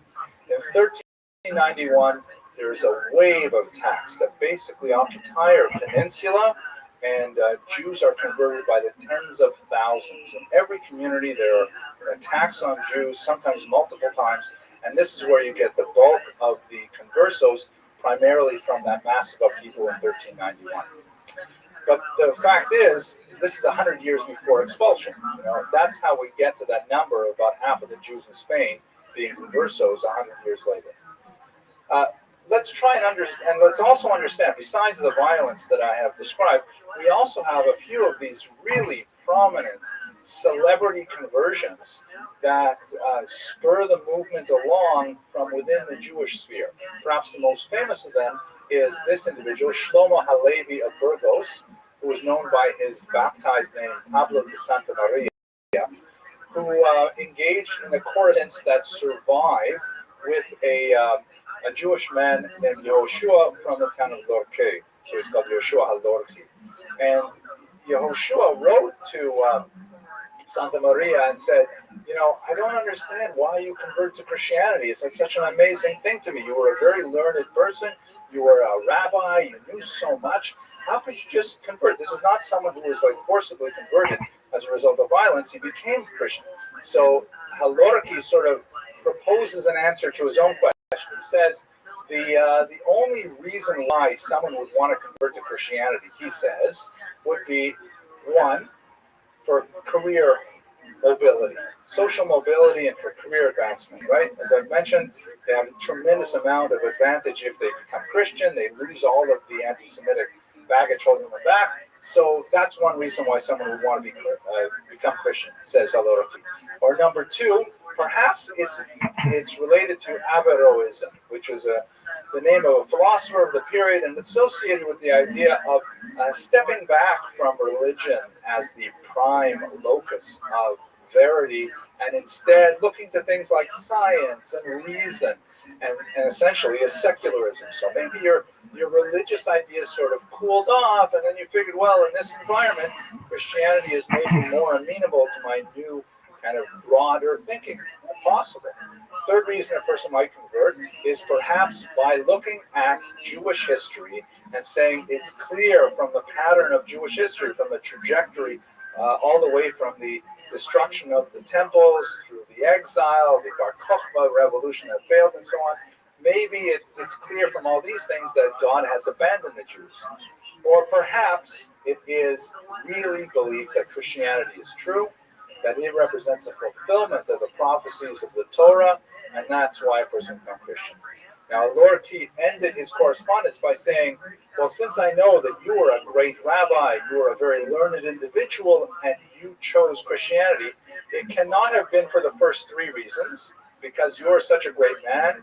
It must be you converted for the last reason, that you truly believe that Christianity was the fulfillment of Judaism, and therefore Halorki also converted. He took the name Geronimo de Santa Fe, and he played a major role as the prime defender of Christianity in a forced disputation at Tortosa in 1414.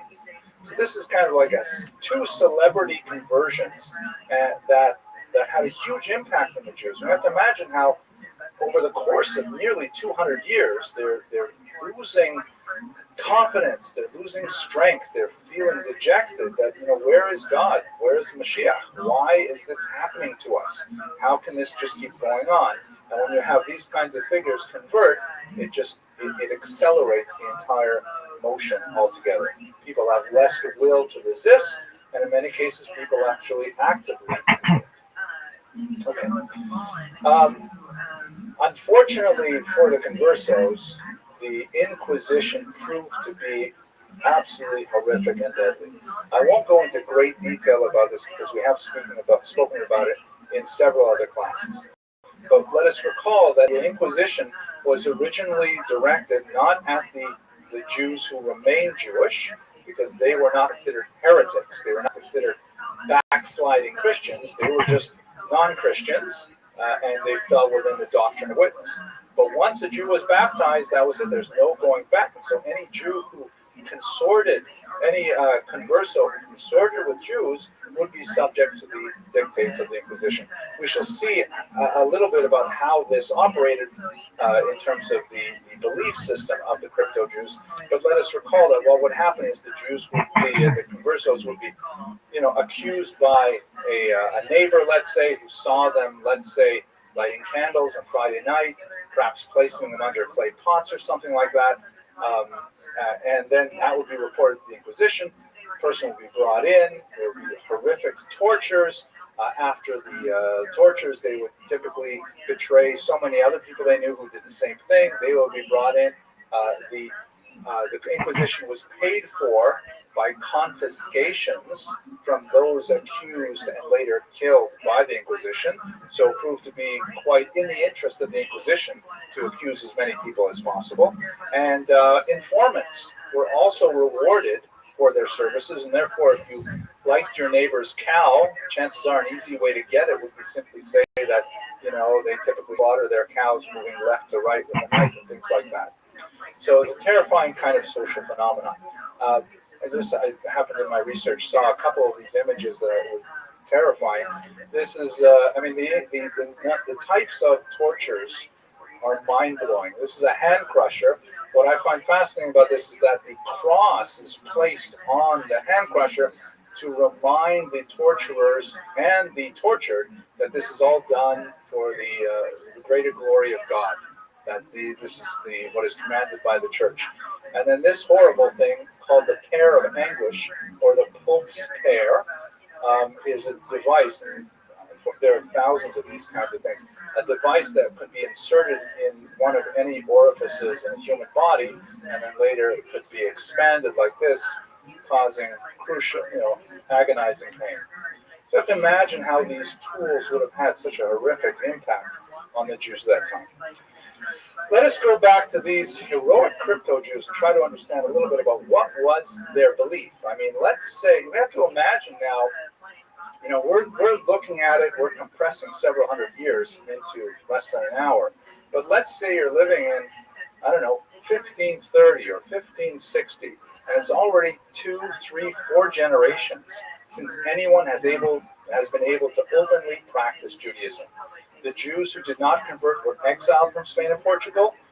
The Jews who converted were on pain of the Inquisition to behave openly in any Jewish form. Here's a Jew wearing a San Benito. Of course, you can see the humiliating and the face that's drawn onto the San Benito as well. And you can imagine you have to wear this for literally months if you were lucky and not burned at the stake. So if you're like in the 1530s, the 1560s, there's no teachers. Who can you go to learn something about Judaism? There's no books. A Hebrew book would itself be a death sentence. No Hebrew books. The only exception would be medical texts.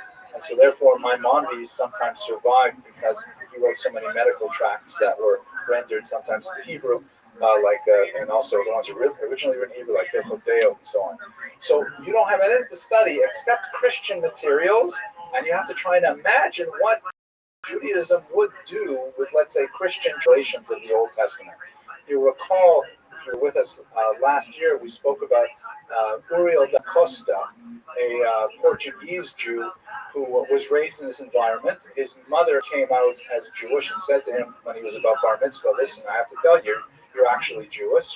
And he was so enthused with this. He was so, inspired by the fact that he was Jewish that when they finally escaped Portugal and made it to Amsterdam, he so openly embraced Judaism, was so happy to be there, but he felt crushing disappointment when he saw that regular Jews in Amsterdam didn't always behave with the high standards of the prophets. And he actually ate him up. He probably had significant mental illness. Ultimately, he was exiled from the synagogue 3 times, and the third and final time, he was actually forced by the community to lie down on the ground in front of the synagogue, and the entire community would walk over his back as an act of ritual humiliation to indicate that really he can't behave this way. Immediately after that, he went home and he shot himself. He left behind a 12-page suicide note that is one of the most chilling documents in Jewish history. But he was one of these people who wanted to be Jewish so badly, but he grew up with a very twisted idea of what is Judaism because there was no rabbis there. There was no rebbetzins. There was no one who could give him that information. Crypto-Judaism typically included a few key prayers, like the one line, Shema Yisrael, Hashem Elokeinu, Hashem Echad. These kinds of things would be whispered and handed down generation to generation.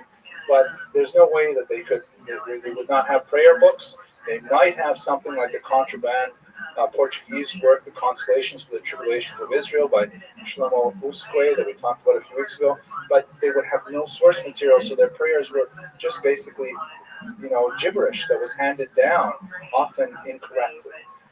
And as I mentioned earlier, the kinds of observances that crypto-Jews tended to take on were things that were not openly visible. One of the most popular fasts, for example, surprisingly, is the Fast of Esther. Why would the Fast of Esther, you think, somehow retain more memory for crypto-Jews than, let's say, the 17th of Tammuz or something like that? That's right, because Esther herself was a crypto-Jew in Achashverosh's court.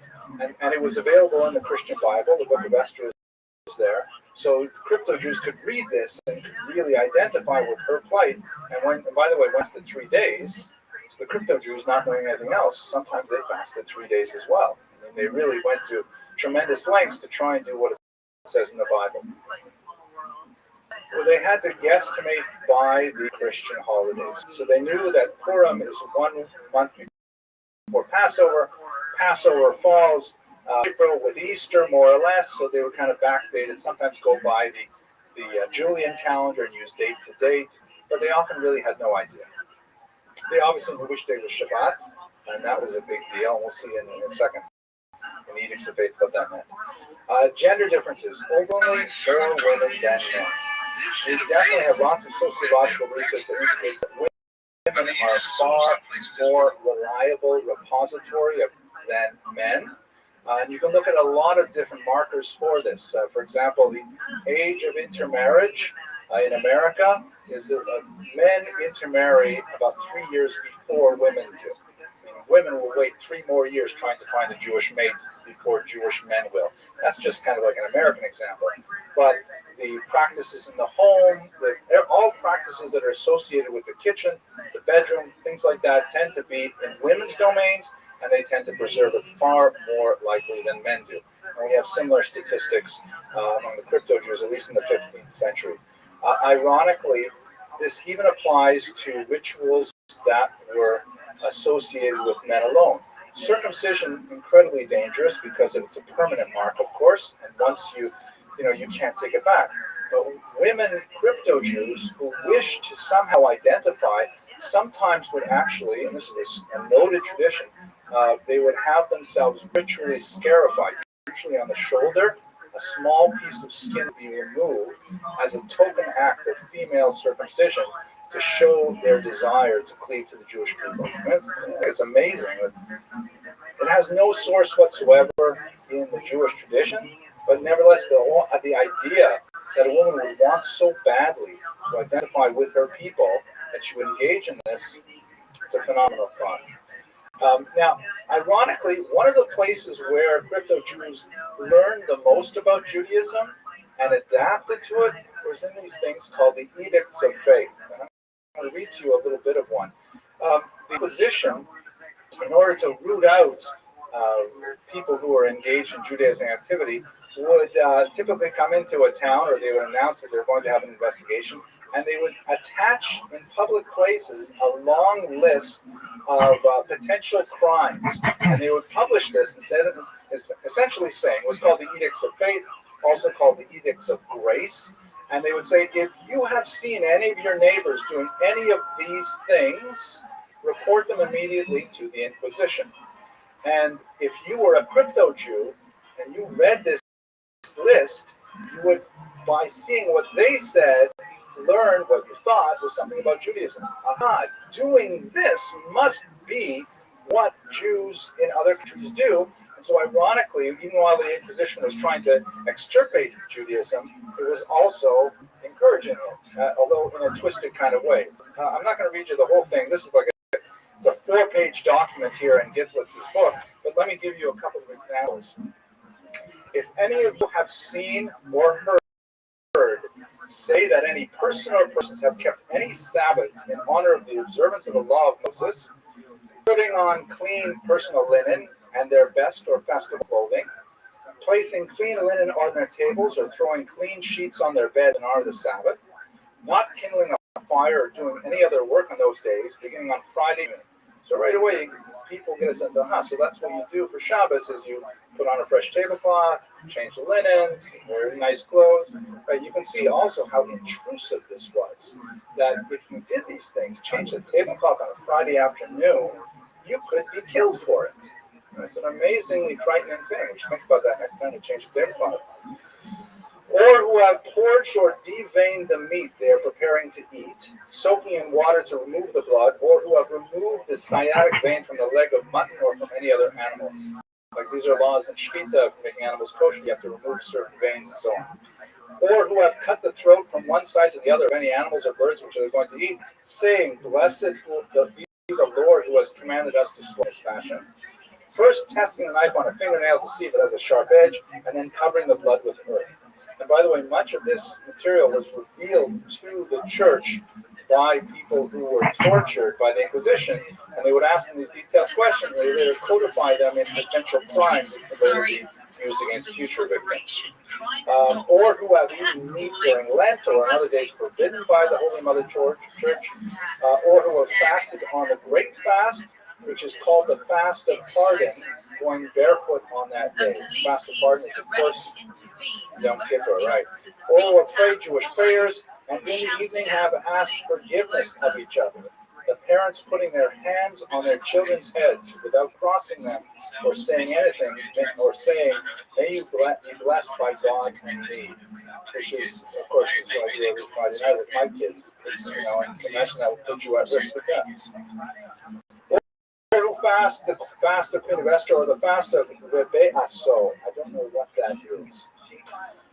Which they call the loss of the Holy Temple, maybe Tisha B'Av, but I don't know what Rabbi means in Spanish. Yeah, something like that. Or other fasting weeks, such as Mondays or Thursdays. Let's see what else. Cutting nails and trimming hair, keeping or burning the cuttings, which in fact is the halacha.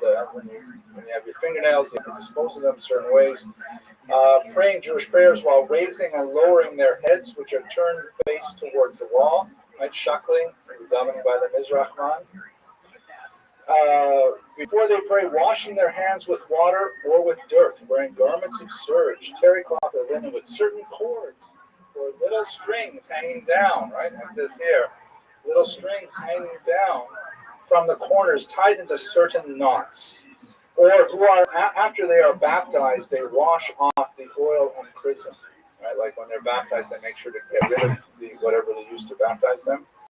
Or who on the seventh night after the birth of their child, they put it in a basin of water into which they place gold, silver, pearls, wheat, barley, and other things, washing the child in that water, saying, may you be as well supplied with the goods of this world as in this basin.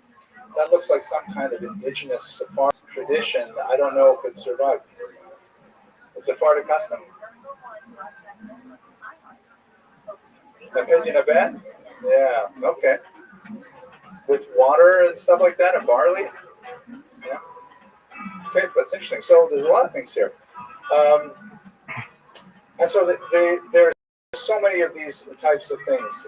And transcripts of the Inquisition trials list in painful detail the specific tiny quotidian activities that the Jews may have been involved in. Zoot, I live in pimp. Source of Zoot, how are you, big dog? How's your day going, son? I'm good. That's great to hear. Are you ready to say I'll be right back and then not come back for 24 hours? Yeah. Excellent. Well, don't do that. Quit being a bitch. Let's play. Sound like a plan, dog? Yeah. Okay. I'm just going to tell you right now, I'm going to beat you in this game so many fucking times that it's going to make your head spin. Are you ready for that? Dog. Sorry. Oh, so we're doing this one. Sure.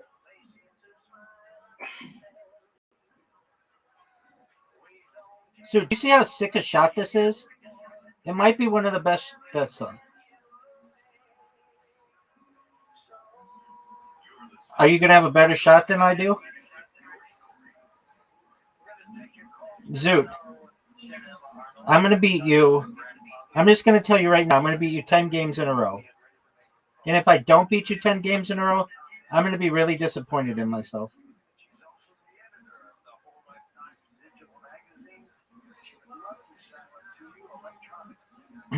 Dude, that was a dog shit shot.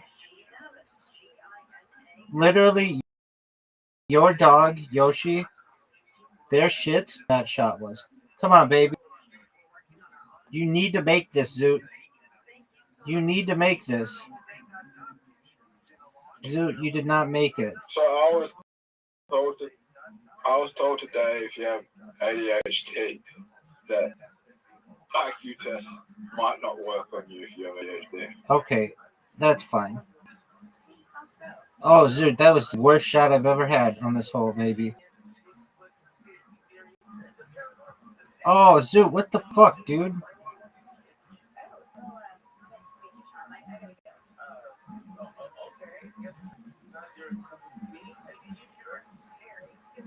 Zoot, are you proud of that shot?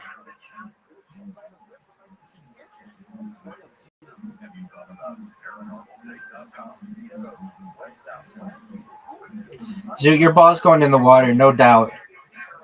No doubt this shit goes in the water. Are you serious? Hey, Rabbi, do you think I'm an intelligent person? Sometimes. Sometimes. Word, dog. Zoot, are you proud of that shot? Oh, no. Zoot, don't fuck up.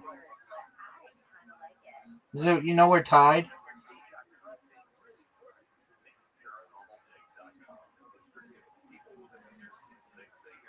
You're up, pimp.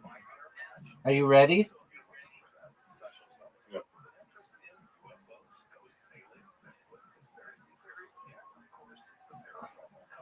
Are you proud of that shot?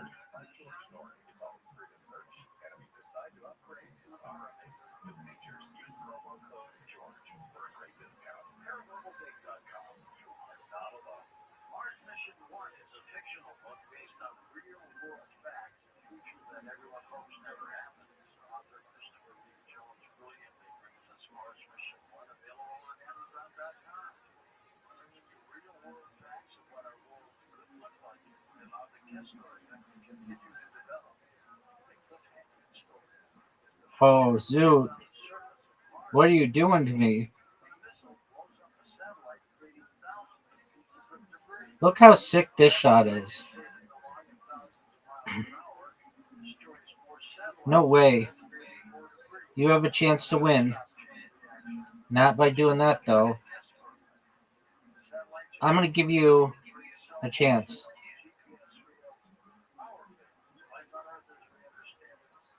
Do you think you can make this shot?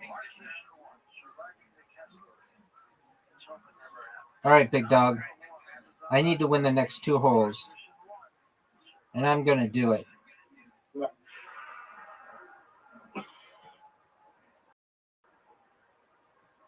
Look how sick this shot is. The thing about Tourette's, right, is it might be the only neurodivergency that we can prove actually exists, because one of the only ones that doesn't have any ties to pharmaceutical companies.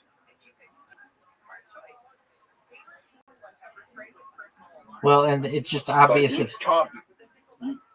You can't deny the existence of Tourette's, but you can have an argument to be made that all the other things, you can just say ADHD is just laziness. Word. I'm not saying that's true, but you can have that argument and debate. The only thing that you can really prove exists out of all of them that's evident is Tourette's. Because you know straight away when someone has Tourette's, you can see it. That's correct. Zoot, are you ready? The other ones you have to go fucking. All the other ones you have to pay to get diagnosis for. Oh, stop.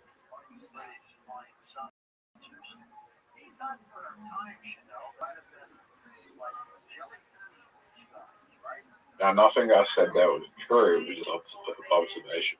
I think you're right.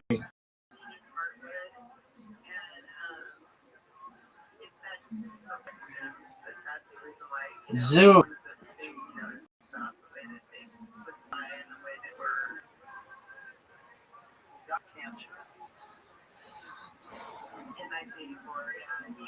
He sat me down before he died, and he's like, "Think for yourself, honey. Don't trust the government. This isn't the right time for flying saucers." I mean, he just knew that I was possibly gonna speak on his behalf someday, and he was right. And it's just sad. In 1984, it wasn't like it is now. I mean, Zoot, do you think I can make this shot win? flying saucers, because he was the only legal person. Zoot, did you see how sick that shot was? Remember what I said. I'm going to beat you 10 games in a row.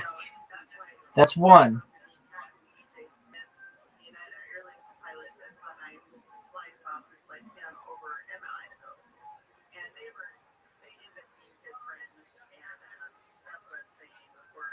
Zoot, did you know that you had an invitation? Zoot. Are you going to go? Zoot. Yeah, it's fun. Oh, wait, we're playing a different game then.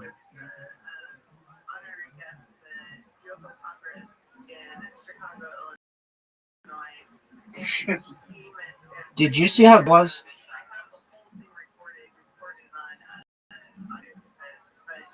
It was not good. Zoot, you have a chance.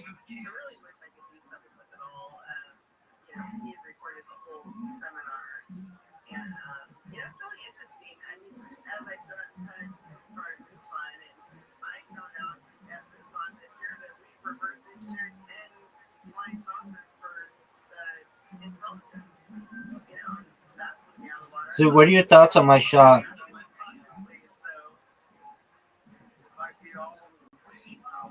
Okay, Zoot. I could take a really big risk, but I choose not to. I choose. Stop. Stop.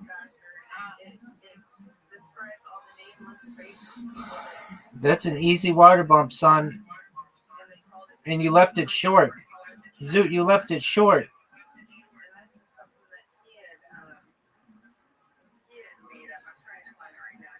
Zoot, I'm going to beat you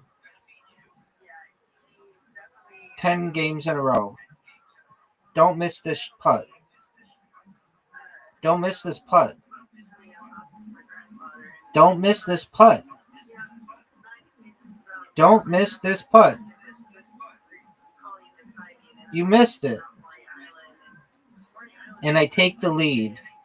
And now I'm going to put this bitch in cruise control. Just for you, baby. Look how sick this shot is. One of the best shots we've ever seen in this game. What are you going to do, Zoot? What are you going to do, son? Just lost a little weight. You just what? I've been eating really unhealthily. All right, Zoot. Have you been going to the gym? Are you going to miss this shot and put it in the black shit?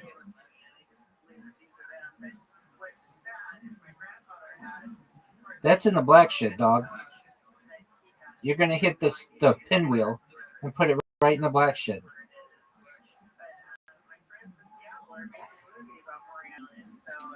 Zoot, you're down 3 holes to 1. What are your thoughts? Do you want to be interviewed or? Like I told you, I'm going to beat you 10 games in a row. And if I don't, well then no big deal. Look how, get in. Okay, what are you going to do, Zoot? You got a chance. One of the greatest opportunities of your entire career. That's a miss. That's a straight up miss. Who's your favorite Batman villain? Great, the Joker or the Riddler? Yeah, cool. I thought you were going to say Mr. Brady. He's cool. No pun intended. But he's never been in maybe. Yeah, he has. Arnold. Yeah, he has. Arnold Schwarzenegger played him. I said he hasn't been in a movie since Batman and Robin. Right. Which is. They should bring him back. Arnold Schwarzenegger should play him again. That would be big. They should make. Look at this shot, Zoot. Zoot, look at the shot. Oh, no.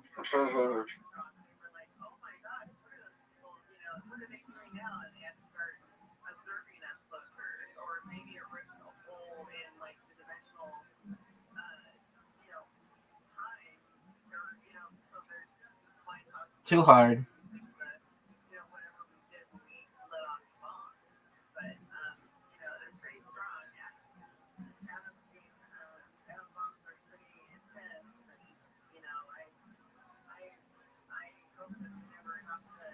This game is over, Zoot. This is 2 wins in a row. 2 wins in a row. Do you recognize how good that is? 2 wins in a row, and you started the next game.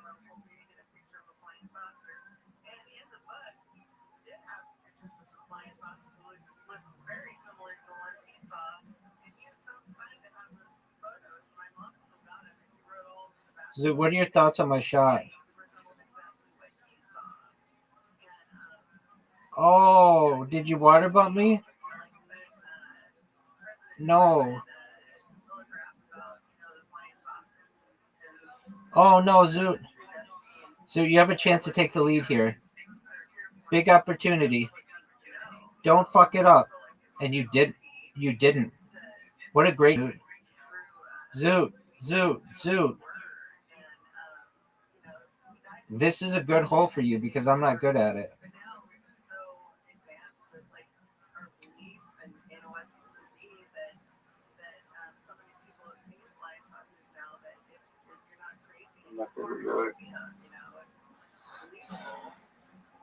Zoot. What did you think of my drive?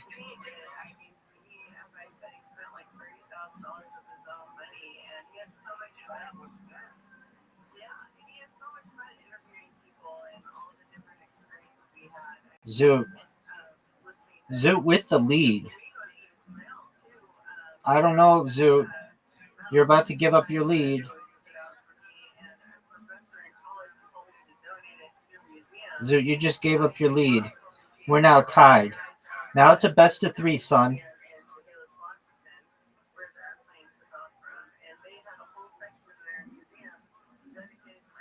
Look at this shot.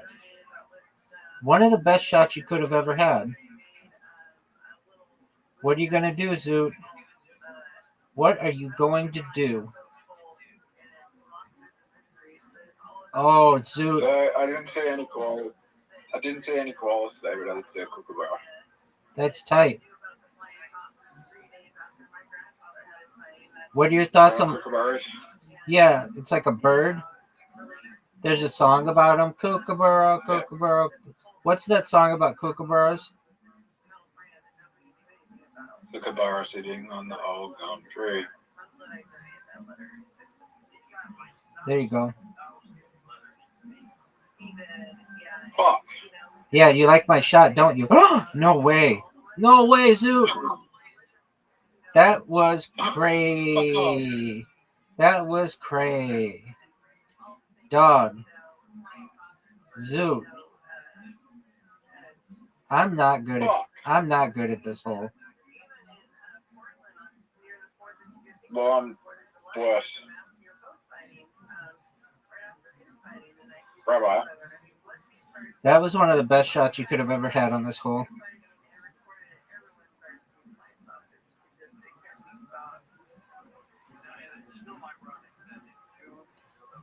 Oh, Zoot.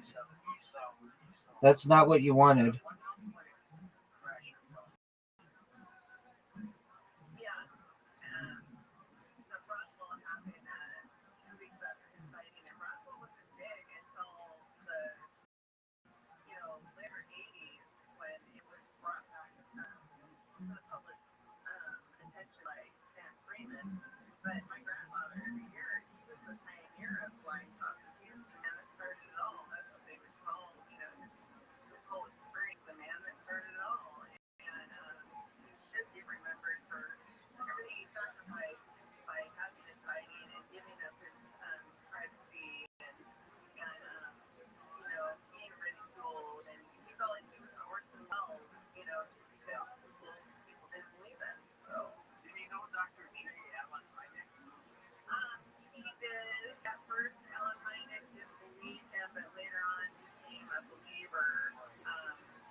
Zoot, what are your thoughts on my shot?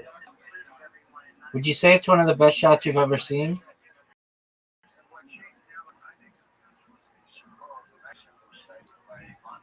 Zoot, you want to know something funny? Is all of our conversations are recorded, and if you go back to all of like our YouTube content, there's this thing you can put a link in, and it'll give you like a play-by-play of all of our games. Like Rabbi takes the lead by 2 shots, and Smack Talks Zoot. It's pretty baller. Is that out? Yeah. Fuck. So what you're telling me in the future, AI is gonna fucking record all my our conversation. Fuck. It already Oh, does. sorry. It All already the does. conversations that have been recorded, the AI is going to be able to sort them out, and people are going to be able to put the mental in AI bot and find exactly what they're looking for. Yeah, it'll probably do it automatically by YouTube in the next couple years. All it does is take the are you serious? It takes the What it takes do you think people are going to do with my AI voice in the future? I don't know. It takes the Like,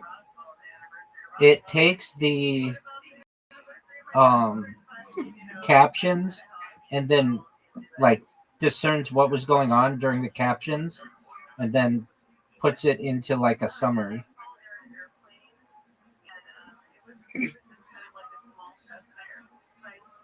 Dog, look how good the shot is. It's short. It's short.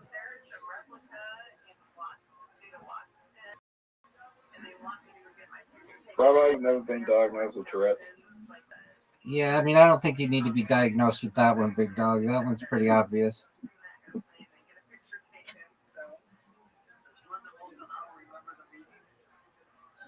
That was a good shot, Zoot. Zoot, did you know you've lost 3 games in a row?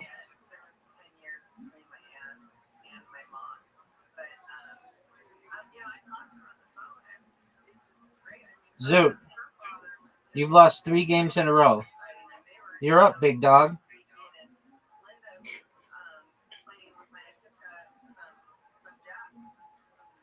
There's no real benefit of me getting a Tourette's diagnosis because there's no drugs I could take. There's nothing you can do for it. I thought there's nicotine. Yeah, I can buy that myself. Yeah, but can't you get like a prescription for it? Why would I need a prescription for nicotine? Because then like insurance covers it?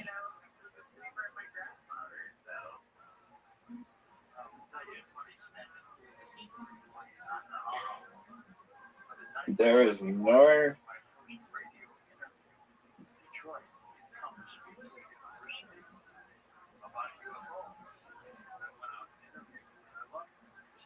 Yeah, but here's the thing, Rabbi. I have to pay to get the Tourette's diagnosis, and then it works out that I'll just be paying more for the diagnosis than it would cost to spend on nicotine in a year. I mean, how much is a diagnosis? Don't you have like socialized medical care there?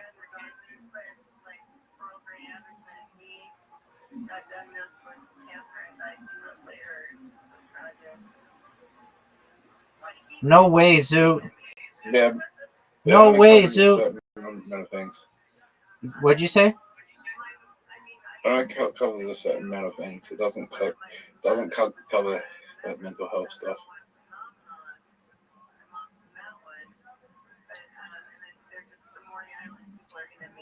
It more covers physical health than mental health. Have you ever met somebody who's Maori? What? Like those people from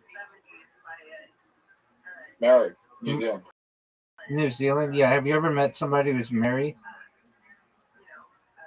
Yeah. So, the mental health care plans don't cover diagnosis. Okay. I mean, couldn't just like a regular medical doctor diagnose you with that? I mean, you got diagnosed with like 1,000 things like last month. Couldn't you have just been like, look, the one that's obvious that I have is Tourette's. I say I didn't know that I was circumcised until I was 15 years old to random groups of people. Like that one is obvious. Like spend 10 minutes with me and you'll see. Just talk with me for 10 minutes and it's obvious. Like you don't need a test. You don't need any kind of blood work. This one is fucking obvious.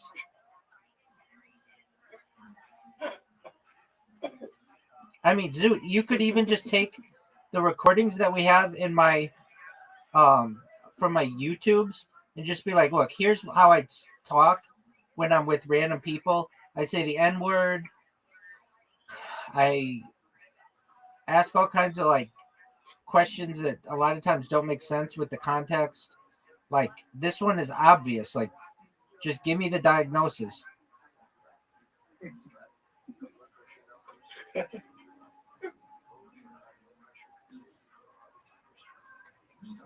Like they're diagnosing you with like really difficult things with which to be diagnosed. The one that is the most obvious that you have, the first one you ever mentioned to me that you had, is the one that you haven't been with which you haven't been diagnosed. And it's like that's the most obvious one.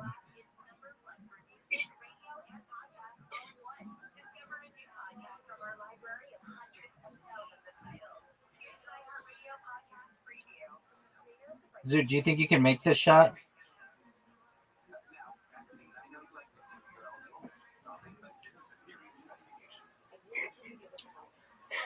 I mean, it wasn't obvious when we first met them. No, it wasn't. But that's just because I'm not used to people having it. Literally, you're one of only 2 people I've ever known to have it. And the other person, I didn't even know they had it. They just would like scream, and I'd be like, what the fuck is wrong with this person? And somebody was like, they have Tourette's syndrome. And I'm like, well, what's Tourette's syndrome? Seems like the worst thing ever. And they're like, it's this thing where you have like tics. And I was like, so you mean you can't control that? And they're like, yeah. And I'm like, oh, what a terrible, terrible thing to have. It's not the worst. It's not that bad. Actually, yeah, it is pretty bad. I'll tell you what, though, the guy I knew who had it was pretty smart. Really? Yeah, I mean, he asked a lot of questions, and he like followed along in the material. I never talked with him, but like I said, we worked together, and he like sat in the front row or pretty close to it and would ask questions, and I just remember he has pretty good questions. Dog, that's 4 wins in a row, Zoot. Zoot, I just looked you in the face, breathed hot air on your face,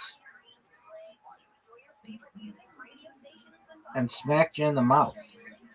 Zoot, 4 wins in a row.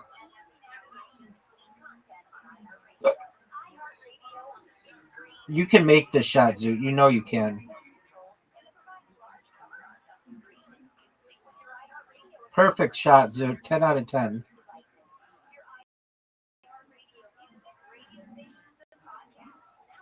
Oh, and I matched him. How'd you like that, son? Find the hole. And I have to go first. This sucks. You're up, pimp. You're up, pimp.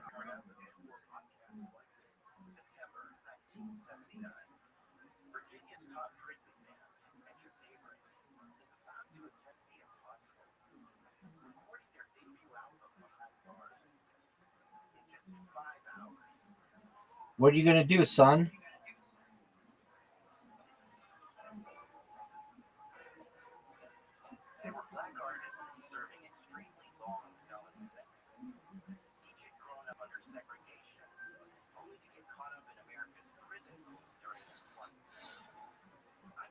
I took a big risk, and I don't know if it's going to pay off for me.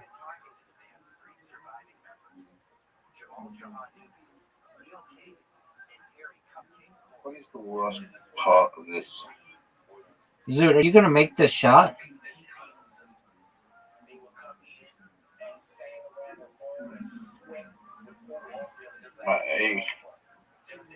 My aim is good. That might have been a good job. It stops you from getting it in. Dude, I made a mistake. I shouldn't have knocked that tent out. Well, it's still my fault. Zoot takes the lead. Big time, Zoot. Zoot, what's the name of this hole? It's on it. It's the S hole. Go for wash forever. That was just as bad. I've got this fucking cow in the way. Go in the water. Fuck. Break my shut out, 1. Zoot, you just gave me multiple shots at the. Oh, dude, it's over. Dog. Calm down, Zoot. Zoot, here we go, big dog. You ready for one of the best drives you've ever seen? Right here, dog. Right here. Look how good this shot is. 10 out of 10.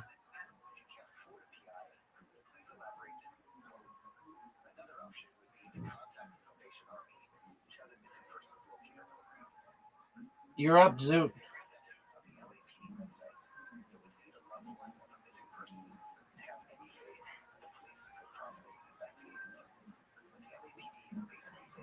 Hit my ball.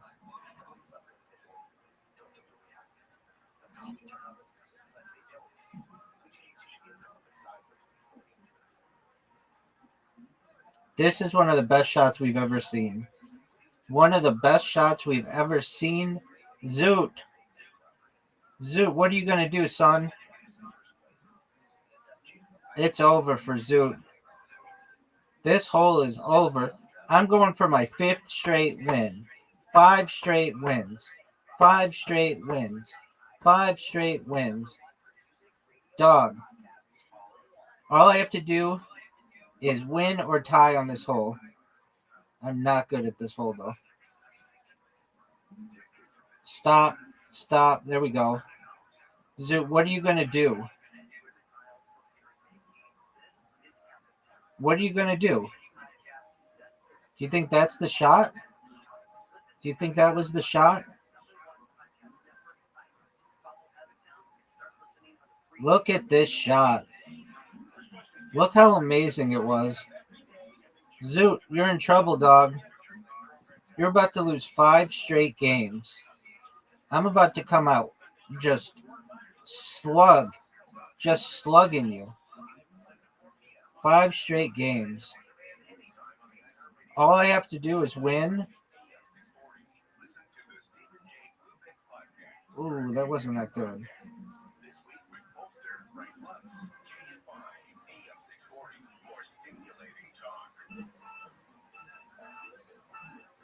Slow up. Slow up. If you make this, you tie. Oh, Zoot.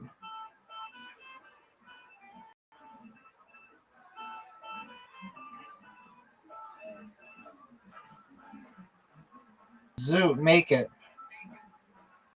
It's over. 5 straight wins. Zoot, lose 10 in a row. You have an invitation. Let's see you do a really good shot here. You just did, dog. Oh, come on. Get it, Zoot. Get it.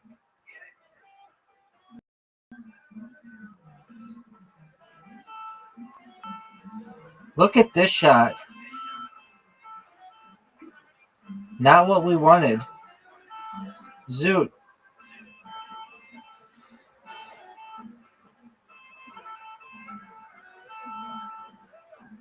Are you proud of that shot? Because I would be. Oh, shit.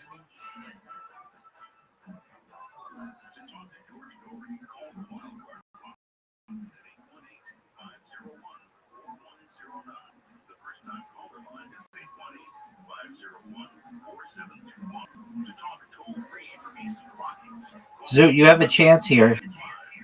Do you know you have a chance? Guess what, though, son? Guess what? Come on, baby. Boo. Zoot, you have the lead.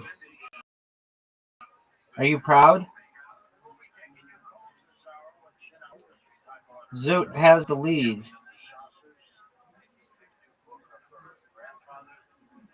Oh, no, Zoot. That was not ideal. What are you going to do? Stop.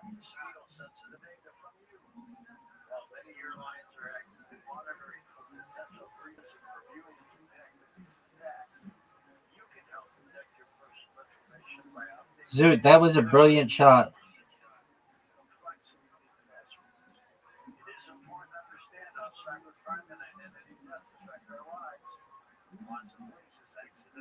What are you going to do, Zoot?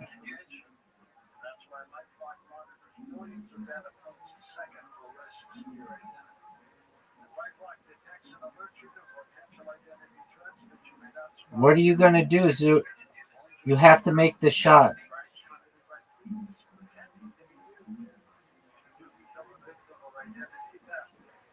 Make it.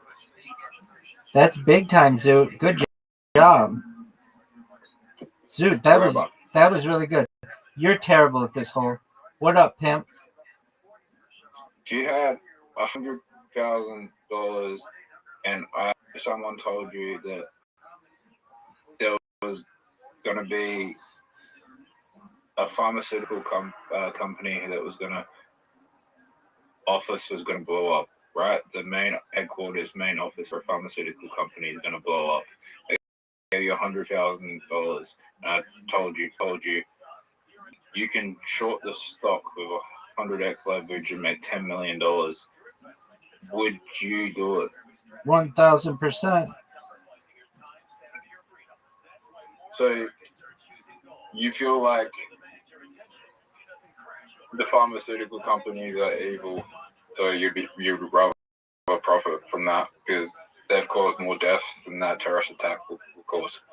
Wait, I didn't know any of that stuff was going to happen. There's gonna be deaths, but they're all profited for. Everyone there has profited from the pharmaceutical companies. They're all the higher ups. They're not low class. They're not any low class like workers. They're all higher ups in the pharmaceutical company. Yeah, I still don't want people to die though. I would see it as a purely economic move. So it's just like, I don't know. I would warn them. I'd be like, hey, we got this threat about your company, just giving you a heads up.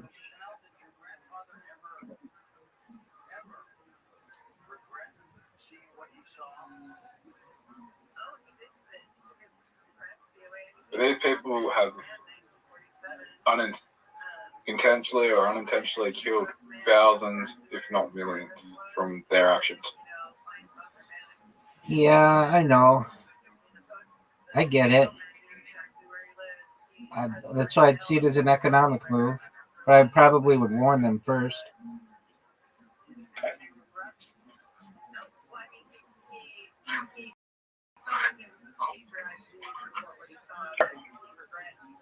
Zoot, do you see how good I'm playing right now? Zoot, this is. What if I gave you $20 million and it was $2 billion you made? Yeah, then I'd do it as well. You can't win. You don't think I can win? I said you can't warn them. Oh, you can't warn them. $2 billion. Well, yeah, then I'd just do it. Yeah. You're gonna save a lot more people's lives. Oh, Zoot, I just had a terrible shot. Zoot, I just had a terrible shot. $2 billion.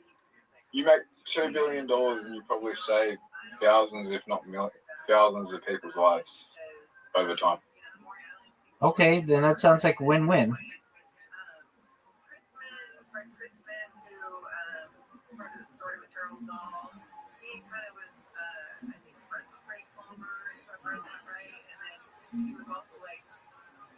Zoot, are you proud of that shot? Zoot, you know you're Sometimes I stutter. Sometimes I stutter real bad and mix up my words. okay. Is one of the words that you stutter and mess up? I can't believe I fucking missed that shot. Because of Tourette's or because of stuttering? It's because sometimes I rush through a conversation without thinking about what to say, or then I put myself into a conversation before I should start it. Okay. Do you feel that you ever have social anxiety? Because I notice that when I have strangers in here, sometimes you don't say hi to them, or sometimes you just come in and leave.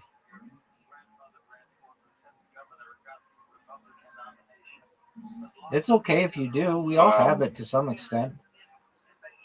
Zoot, you just lost 6 games in a row. Did you recognize that? No, I sometimes people kind of rude and not interrupt what I'm doing, and then I lose focus. Okay, but Zoot, did you know you lost 6 games in a row? Yeah. Are you going to stop losing?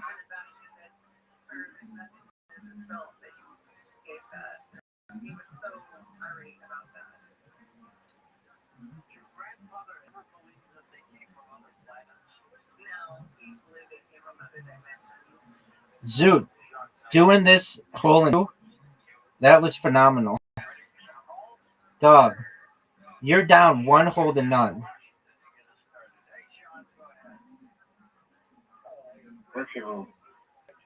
Calm down, Zoot. Zoot, I'm asking you questions. One of the questions that I'm asking you is, are you going to lose 10 games in a row?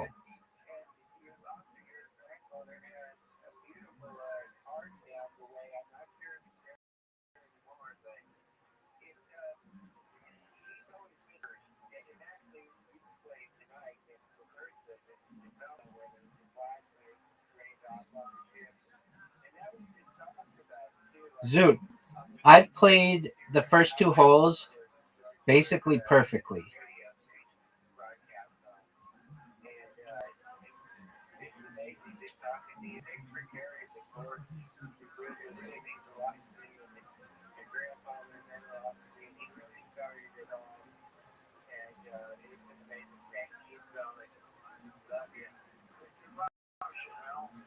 Oh, Zoot, that was bad, dog.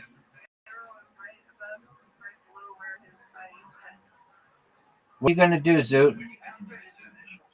Zoot, what are you going to do?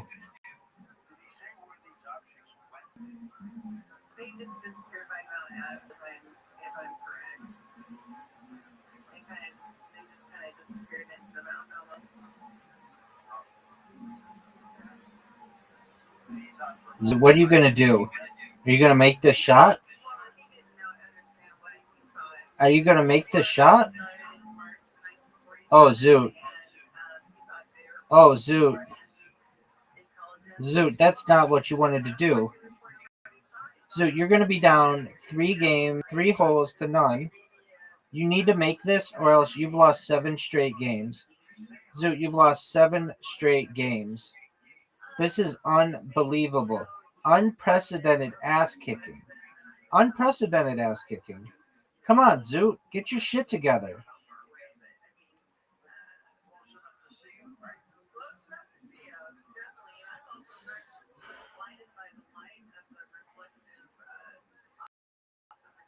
Zoot, you've lost 7 straight.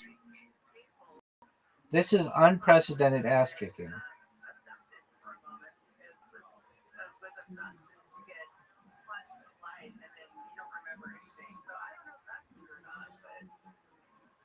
Seven straight games. It's really sad that you are usually not this bad, but I'm in your head and I'm dominating you. I'm like a bull, baby. I don't even need to score. I can just play defense.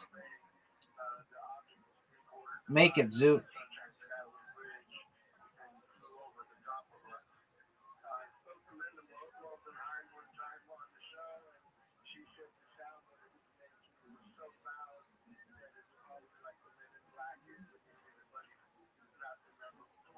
Zoot, you need to make this shot. It's really important. Psych, it doesn't matter. This game is over, son. What is going on with you, Zoot?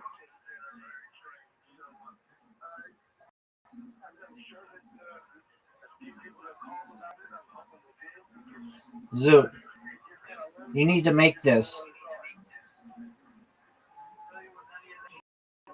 Zoot. Zoot, do you know what a perfect game is, son? You're about to witness it. I've won 7 straight games, and I'm going for a perfect game on this one.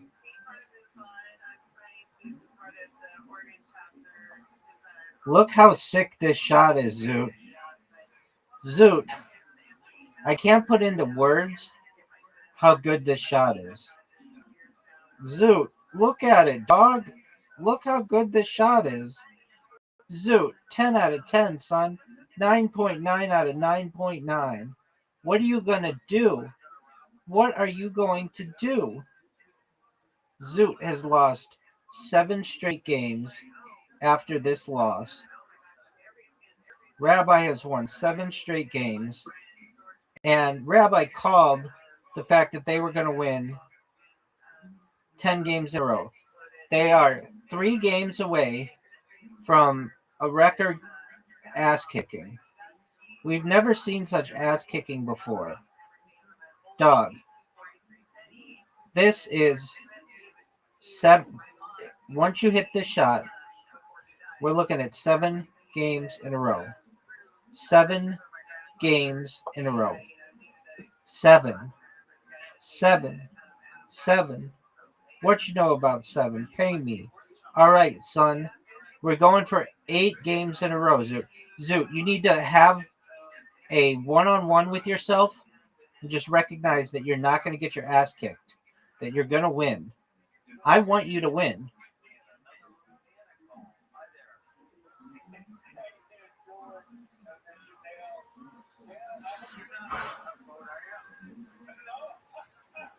Zoot, I had one of the greatest shots that we've ever had on this hole. What are you going to do? Zoot, what are you going to do, son? Zoot, are you going to lose 8 games in a row? Zoot, are you going to lose 8 games in a row?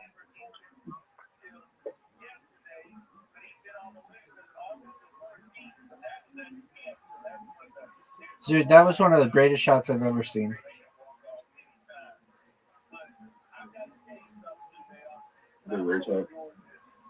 Calm down, Zoot. Current. Yeah, but it's still rude. Zoot, great job. Great job, Zoot.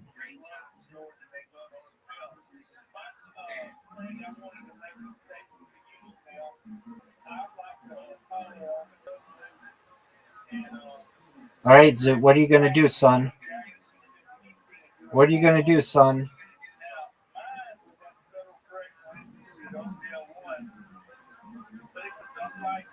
Oh, what a shot! Did you see that? Zoot, did you see that shot?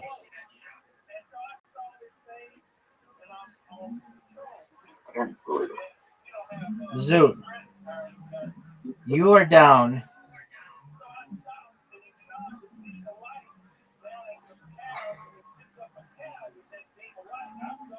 What are you going to do?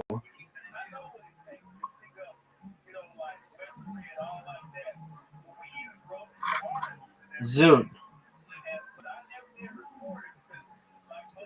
you're down 2 games to 1. You're trying to avoid losing 8 straight games. You're down 2 games to 1. Now, this is an incredible strategy that I have, and we'll see what you're going to do with it. What are you going to do with this?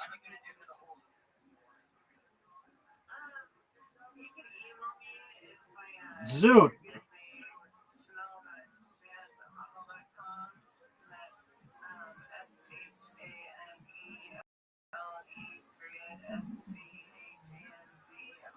What are you going to do, Zoot? Oh, Zoot. Zoot.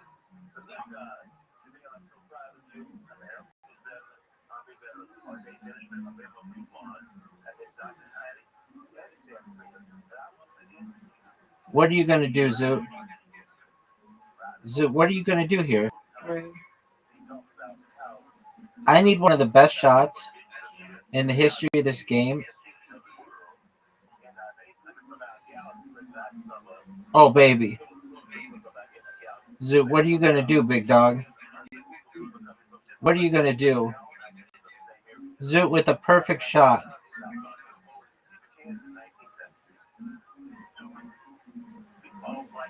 Oh, Zoot, I helped you. Zoot. No way, Zoot. No way.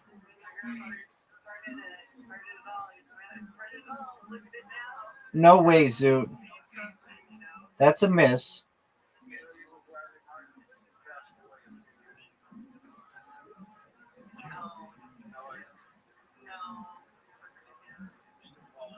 Oh. Zoot. It all comes down to this, son. Zoot, you have the chance to stop the bleeding.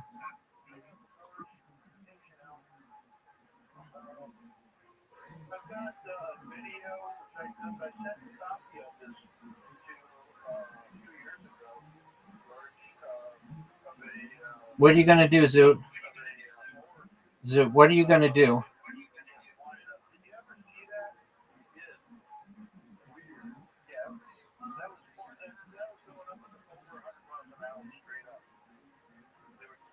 Zoot, what are you going to do? You are down 7 straight games, and you have a chance. You have a chance, son. You're going to hit the thing and go in the water. I have a major opportunity here. Oh, no, Zoot. Zoot. Zoot. What are you going to do, big dog? Zoot.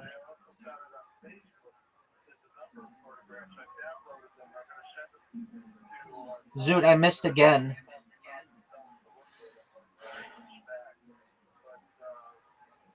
Zoot. Okay.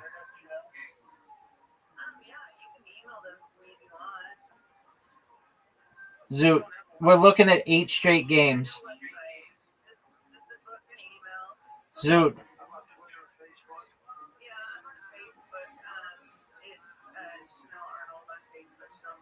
Zoot. Zoot, you've lost 8 straight games. Zoot.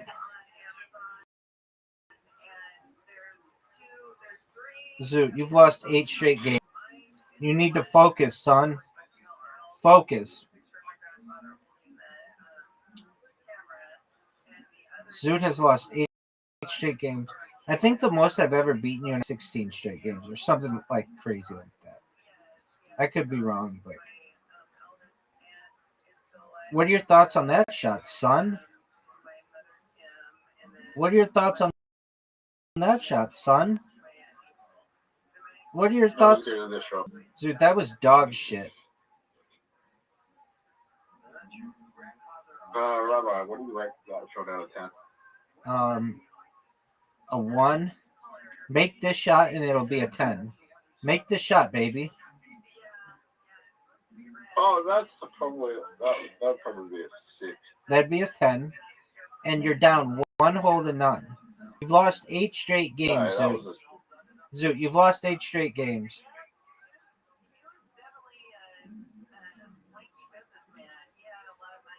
Correct. Yes, you do. Zoot, make it. Imagine like my only tick was I had Tourette's. I just did it over and over. I bet that would be like the best. A lot better. That would be a lot less embarrassing than talking about circumcision in public. Word, dog. Look at this shot, though. Zoot, look at this shot. Zoot, it's your turn. You need to focus. You've lost. Oh, what a great shot.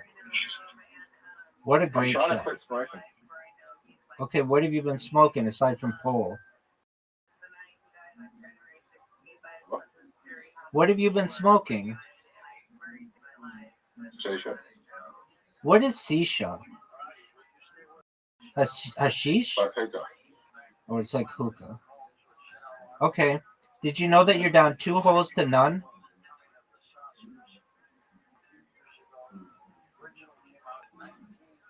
Dog.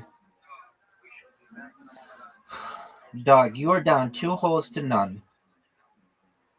You need the greatest comeback in the history of this game.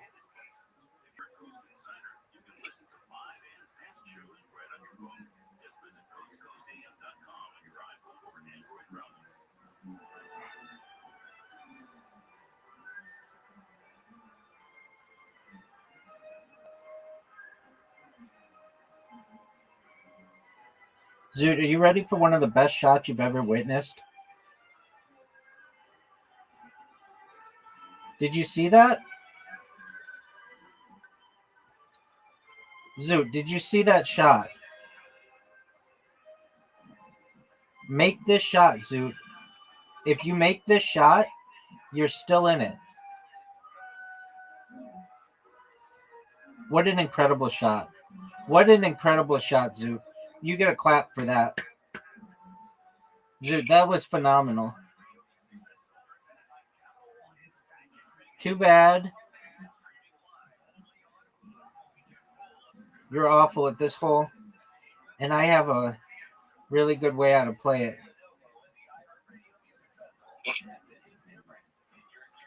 Zoot, what are you going to do? What are you going to do, son?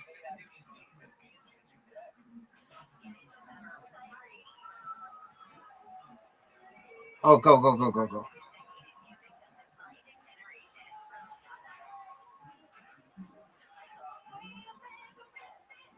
Zoot. Zoot, what are you going to do? Zoot, what are you going to do, son?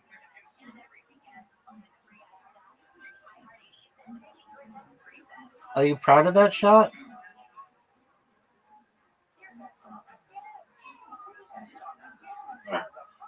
All right, Zoot. You're down.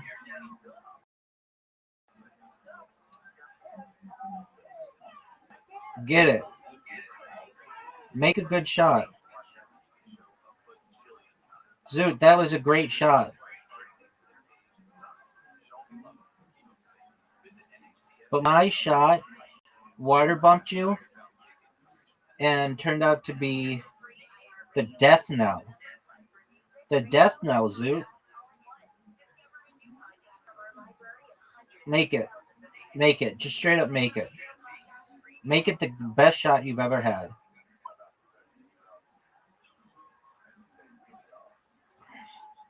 If I make this putt, it's over.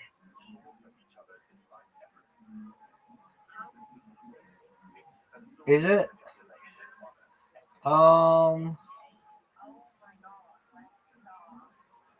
It isn't over. Oh yeah, it is. It's over, son. It's over. I've won. Oh, and my best hole. We end on this hole. Dog.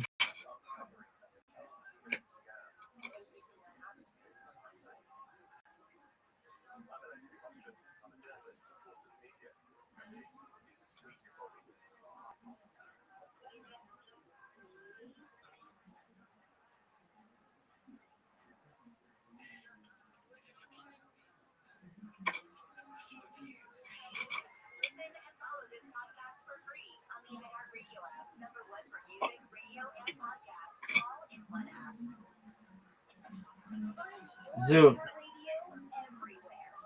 Can you believe? Zoot.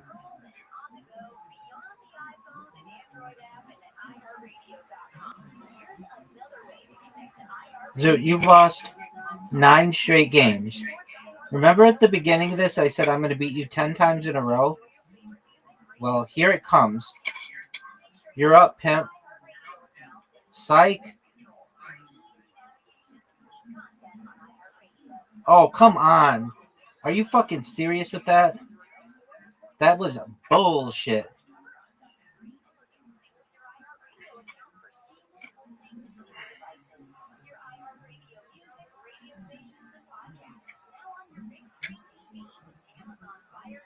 So, did you know Malcolm Jamal Warner died? That's fuck.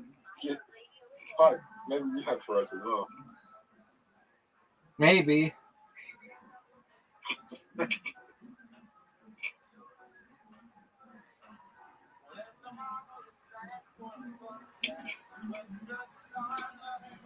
Make it, Zoot. Oh, what an amazing shot I just had. What an absolute amazing shot.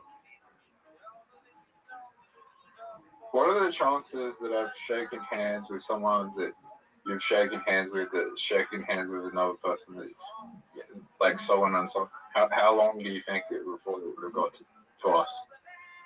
Think about it.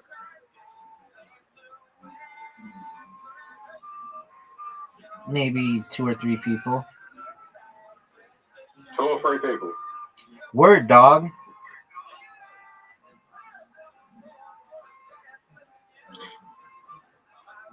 Well, have you shaken hands with anyone who's shaking someone's hand that's famous? I've shaken famous people's hands.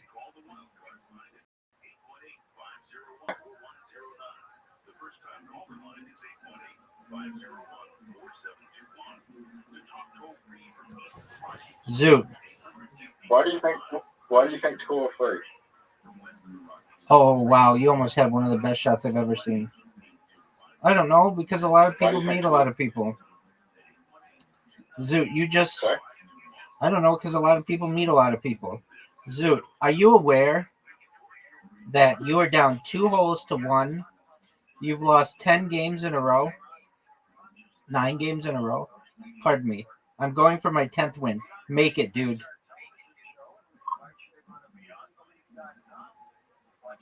Oh, Zoot. Zoot. Make it, dude. Dog. You just tied it up. Now it's a best of 3. Actually, it's a best of 2. And this is like my worst hole.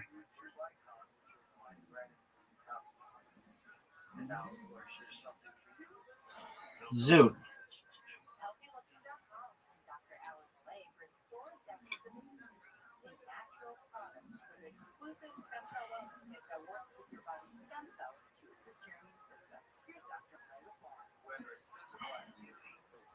Zoot. Not a good hole, dog. What are you going to do?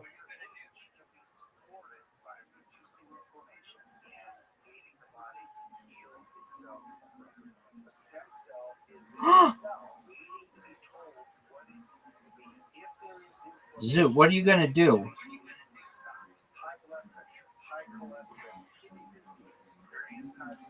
Zoot, are you ready for this? Yep. Look how good a shot that is.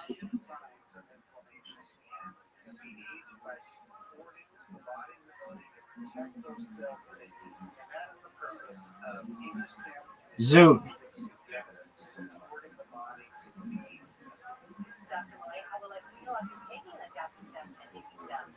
Zoot, it's over. It's over, son. Actually, it's not. You could still tie. Here we go, baby.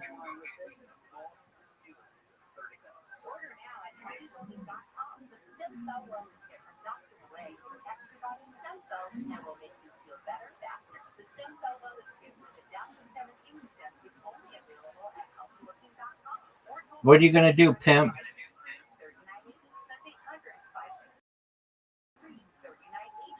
So, Rabbi, sometimes I want to do something and I try to do it myself. I get overwhelmed and I try to do it as perfect as possible, and I go to the most complicated thing, My mind goes to the most complicated things and it forgets to deal with the simple steps. Okay. How do I fix that? Well, by not hitting it like that. Dude, fuck you, Zoot. What do you mean not hitting it like that? That was the best shot you could have had.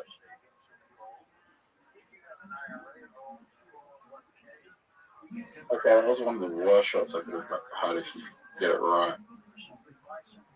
Oh, Rabbi. What up, pimp?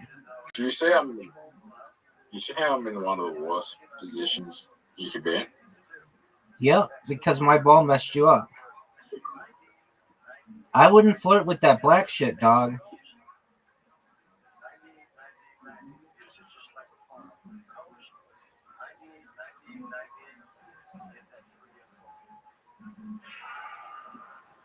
Go, baby, go, baby, go, baby, go, baby, go, baby. Zoot.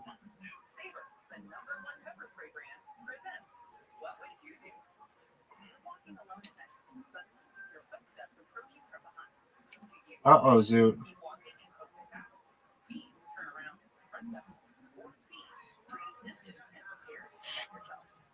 Zoot. You need to make this in 2 shots.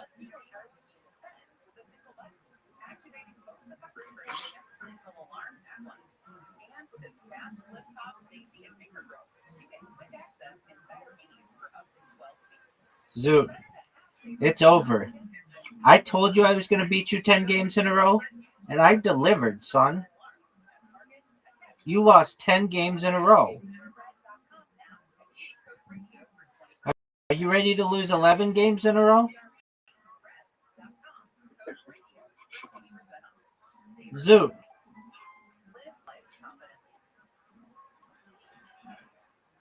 Zoot, you need to focus.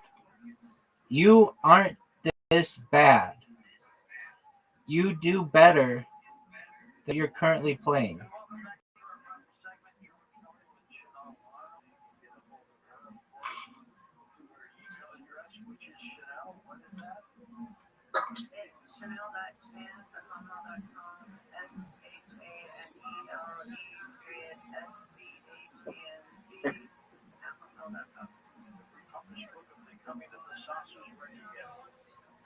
Zoot, are you going to make this shot? Are you proud of that shot?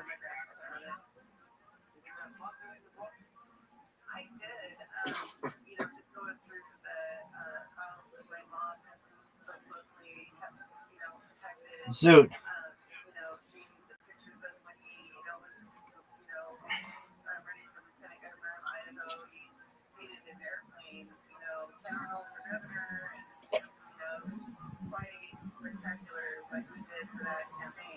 What are you going to do, Zoot?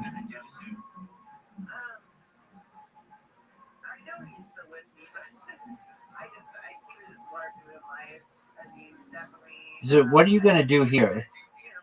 Are you going to have one of the greatest shots we've ever seen?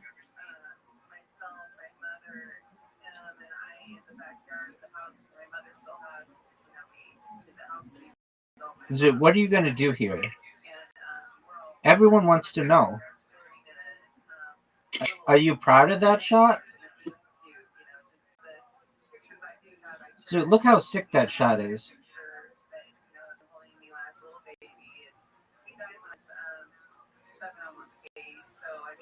Zoot, you know you have a chance to win?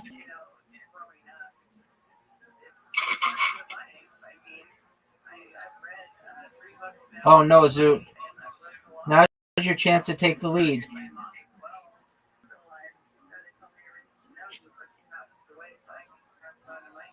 Zoot. You've got a lot of pink shit you got to get through, son. Zoot.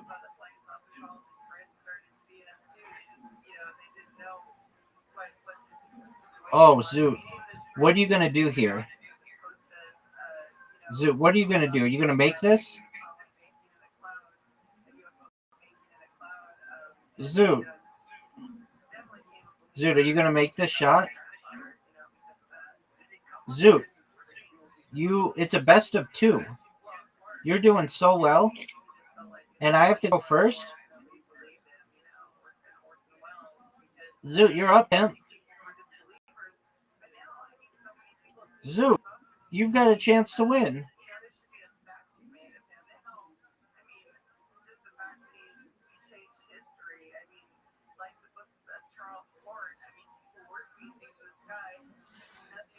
Zoot, what are you going to do, son?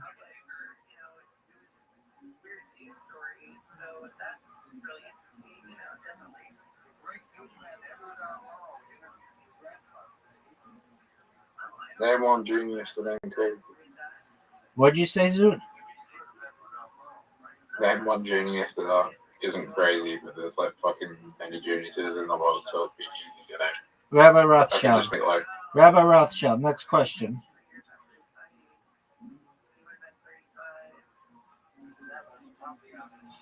Zoot, what are you going to do? genius. Oh, for sure. Zoot, what are you going to do here? What are you going to do? No way, Zoot. Zoot, I have to make this now.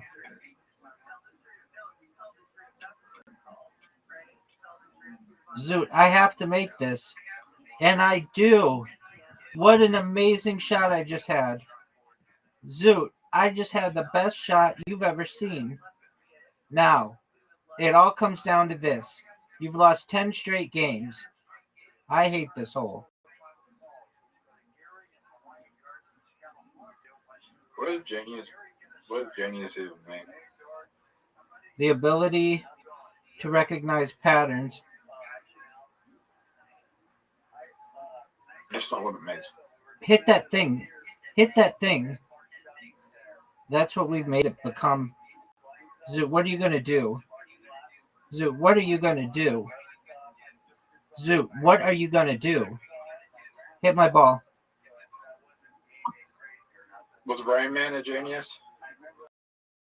Zoot, I just beat you 11 fucking games in a row. 11 fucking games in a row. 1, 2, 3, 4, baby.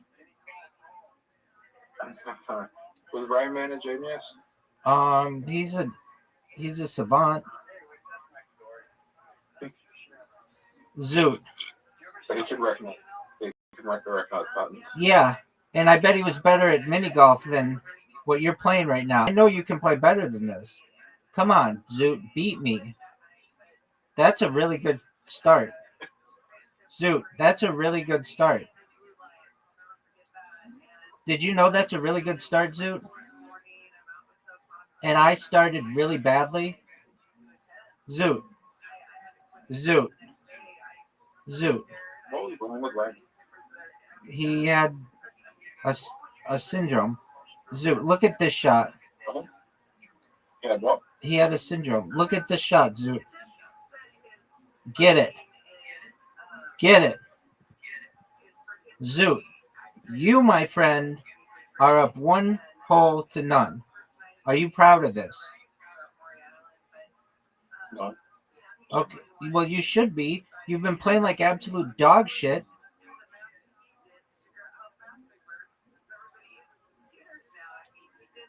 Zoot, look how good this shot is.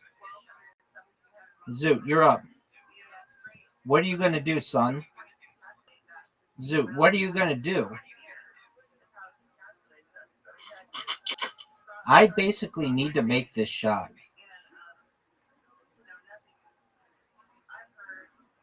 And I did, because I'm a pimp. Zoot, it's a best of 3 now. You've lost 11 straight games.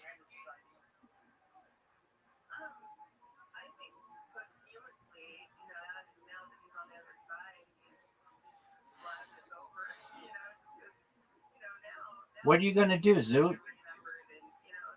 Hit my ball, baby. Oh, Zoot, that was the best drive on this hole you could have.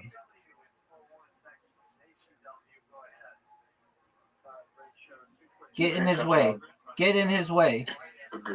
Zoot, what are you going to do?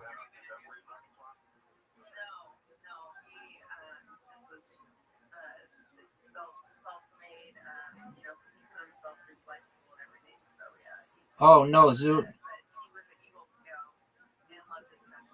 Zoot, what are you gonna do?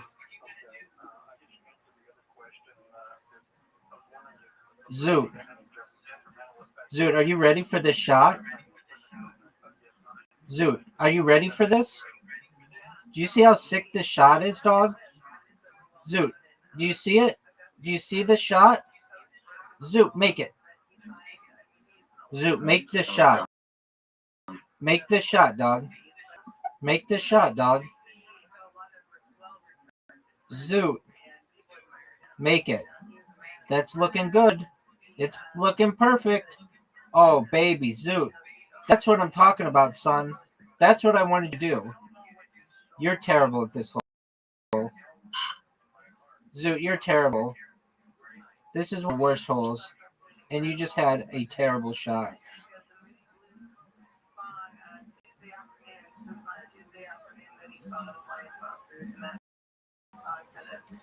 Zoot, look at my shot.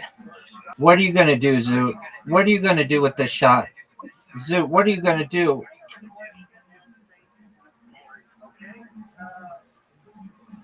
Zoot, look how sick this shot is.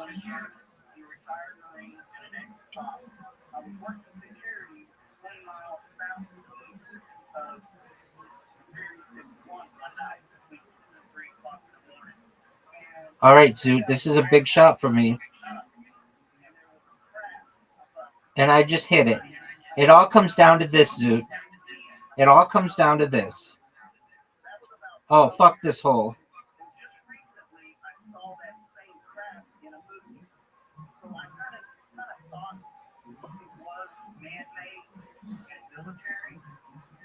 You're up, big dog.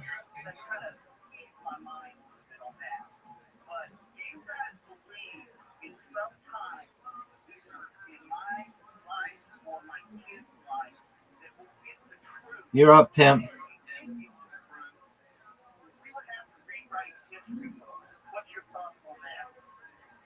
Interesting take on that. I asked that to Jason Martell a couple months ago.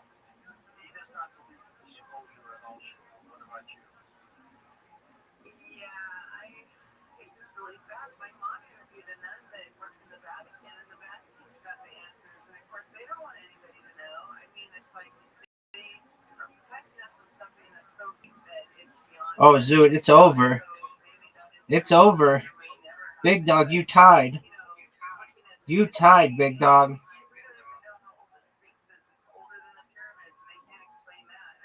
Zoot.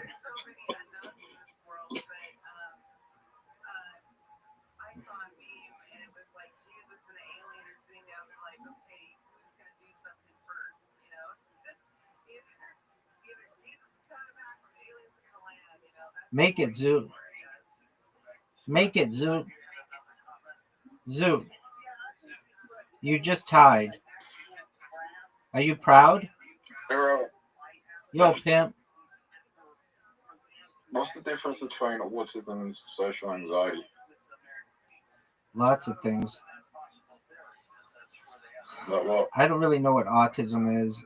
Social anxiety is just anxiety when you are to people. Zoot, good job. All right.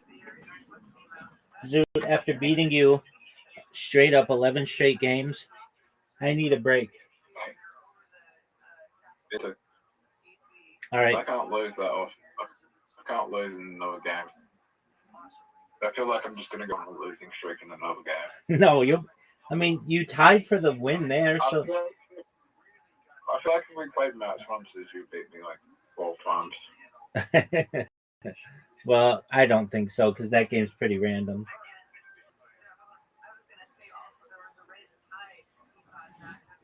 What's on your agenda for today, Zoot?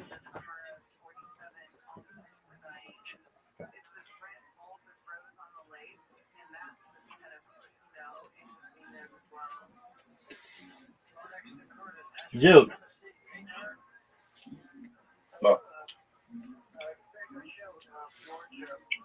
What's on your agenda for today?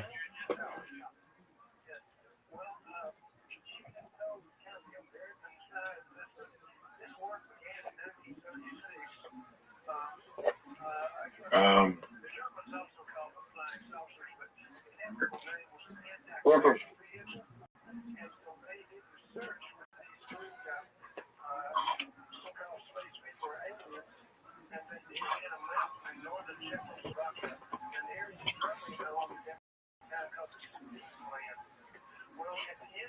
Zoot, of all the games in Play-Doh, what's your favorite? If you had to just play one for the rest of time.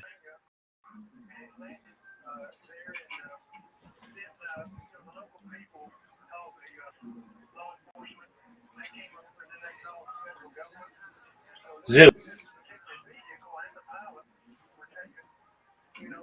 Zoot. Fuck.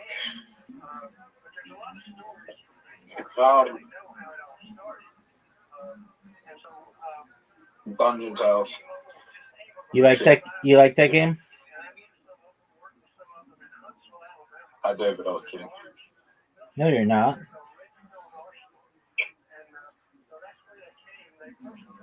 No, it would be Mongolia. You like Moncala? Yeah. I love that game, man. That's cool. Riser hates it. He says that it's rigged, but I like it too. Pardon me. You want to play it?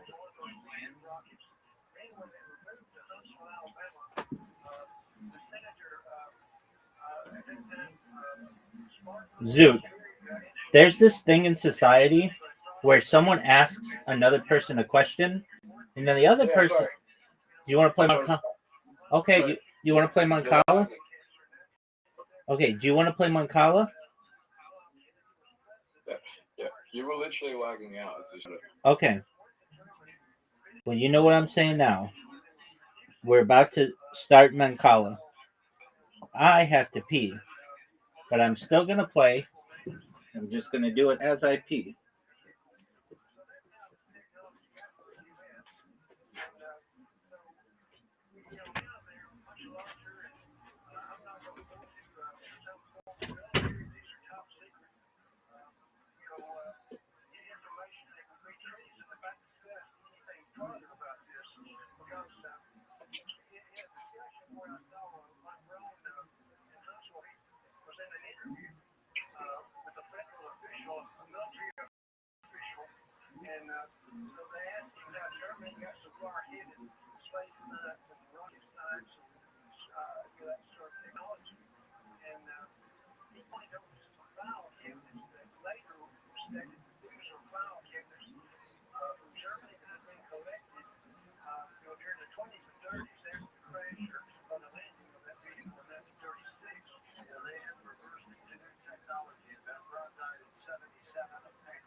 Zoot, you just had a major mistake.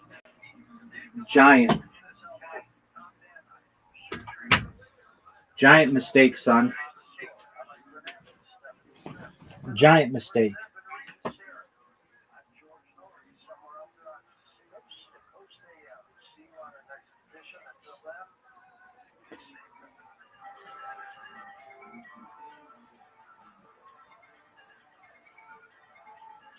What are you going to do, Zoot?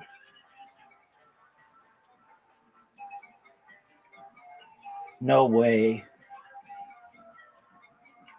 No way, Zoot.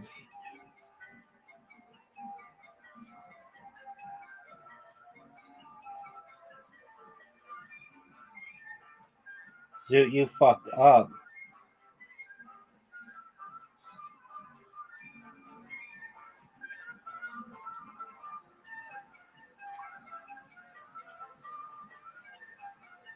And fuck up. Are you sure? Yep.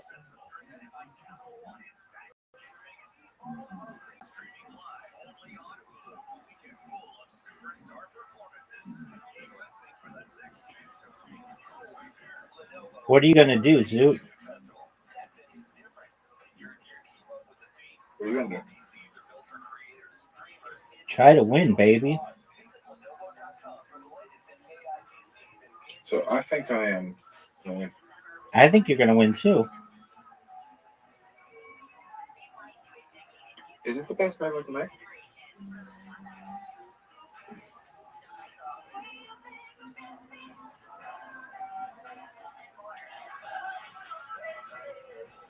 Rabbi, what's the best move you can make? I don't know, baby. Let's see. What are you going to do?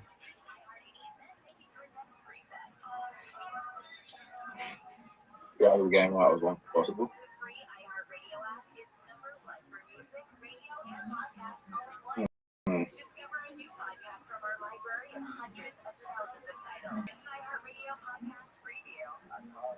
Watch what happens here, I don't Zoot. know if I'm not. Watch what happens here, Zoot. Zoot. Zoot. Zoot. I made the worst move. Zoot. Can you hear me? Yeah. Can you hear me? Yeah. Okay, one of my devices isn't Yeah, working. All right. Zoot, it's over.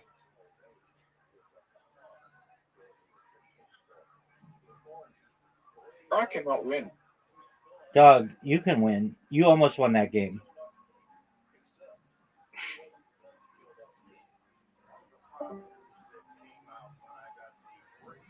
Oh, that's wild. I knew that device was going to bounce out. All right. Let's go, baby. You can get it.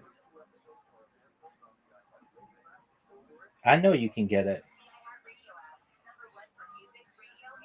Rabbi? Yo, pimp. Yo, dog. I think the Christian God was very weird. Not your God. Christian. The God of the Christians worship was very weird. All right, baby. Zoot. Are you going to win?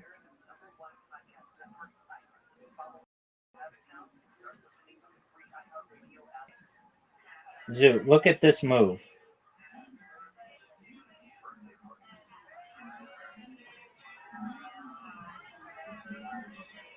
What are you going to do, son?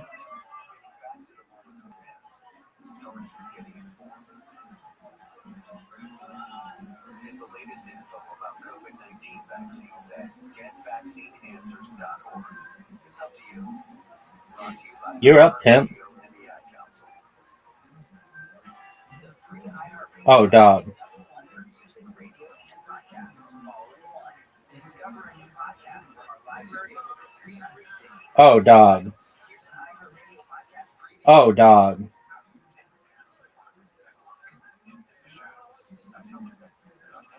Dog.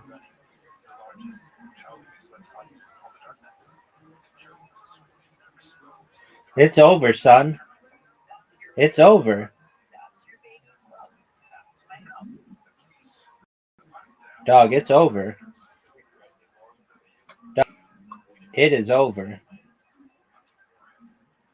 It is over. It's over, son. Dog, it's over. It is over. Dog. This game is over. Dog. This game is over.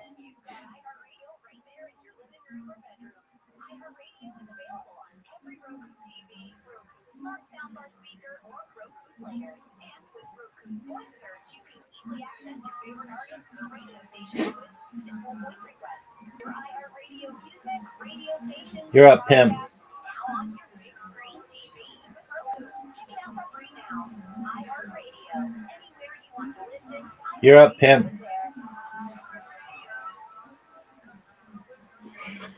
You just had an excellent play. Open the free iHeart app and explore podcasts like this. Dig below the surface in central Mississippi, and odds are good you'll find a burnt orange color back up in you. It's You're up, big dog. clay. There's one thing it's known for. Wreaking havoc on any You're up, big dog. the strangest, most destructive soil I've ever done before. You never get what you expect. Over the years, Yazoo Clay has that destroyed a lot of Mississippi secrets. But in 2012, a construction crew uncovered a big one. Graves. You're up, pimp. On the site of the old state. That may have primarily found 1,000, and then also like, okay, wait, that way, but 7,000. And all this begs the question: how do you discover Big dog, you're up. in Mississippi? Secrets is as old as the soil itself. So can the truth ever really be uncovered? The story is much more complicated and nuanced than that. I'm Larison Campbell, and this is Under Yazoo Cliff. Listen on America's #1 podcast network, iHeart. Open your free iHeart. Dog, I don't really know what to do. I don't know what to do.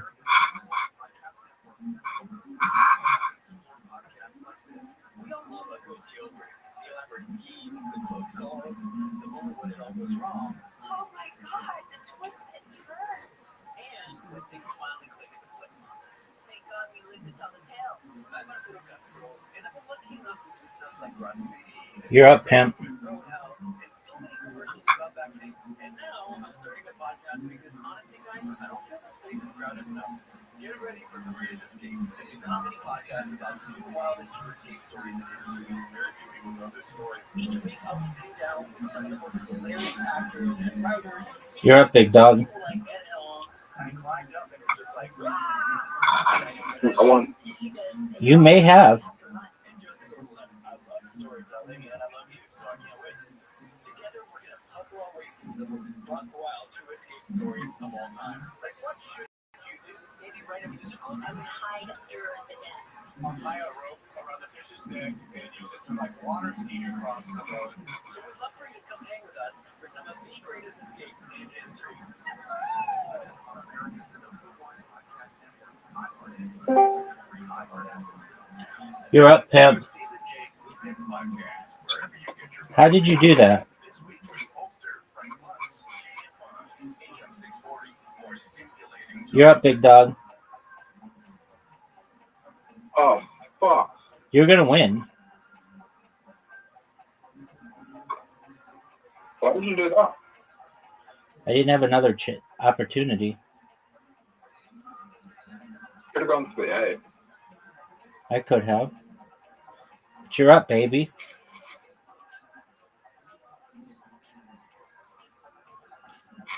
Alright, do you see the move? I'm ready. Rabbi, you made the move perfect there. Yeah, because I'm amazing. What do you want me to do about it?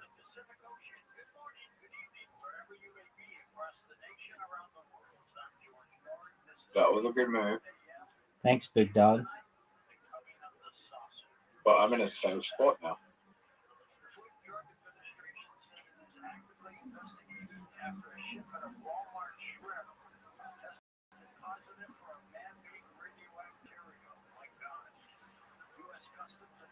Look at this move, Zoot.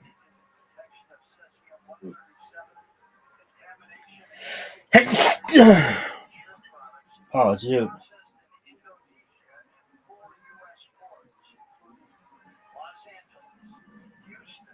Zoot.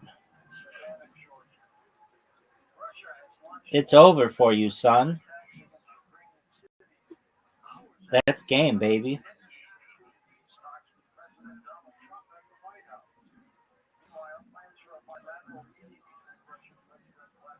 Zoot. You're done.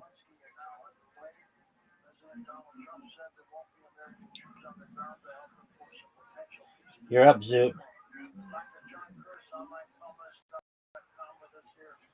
Zoot, you're up.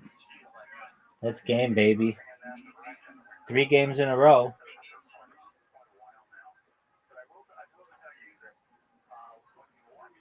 All right, you got it, Zoot. You've got it. You got it, dog.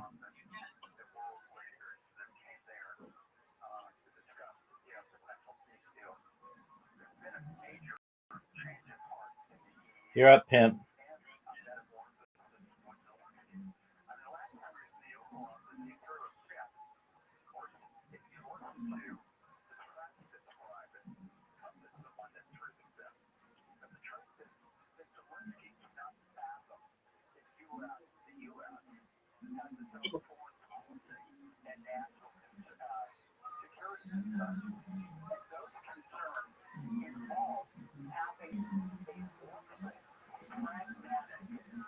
Dude, I think I won.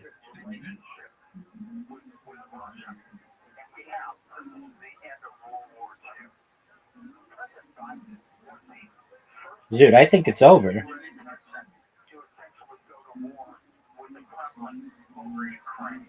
Oh no. Yeah, it's over. You're done, son. This game, baby. 4 wins in a row. That was an absolute ass kicking.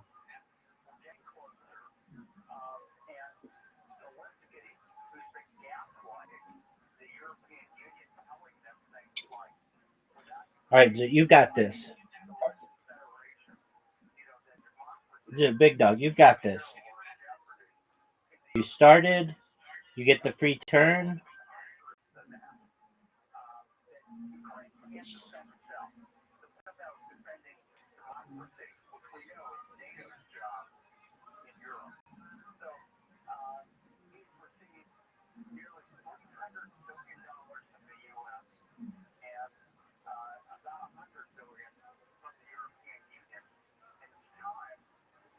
You're up, big dog.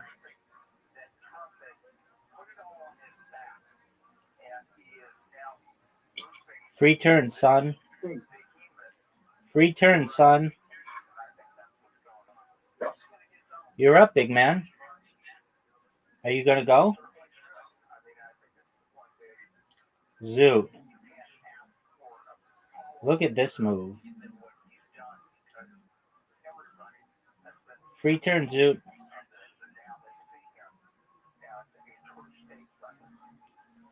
Oh, this might be big. It was. You take the lead.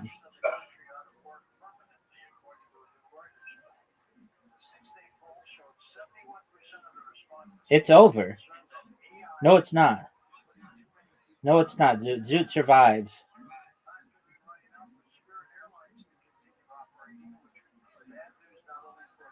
Oh, fuck.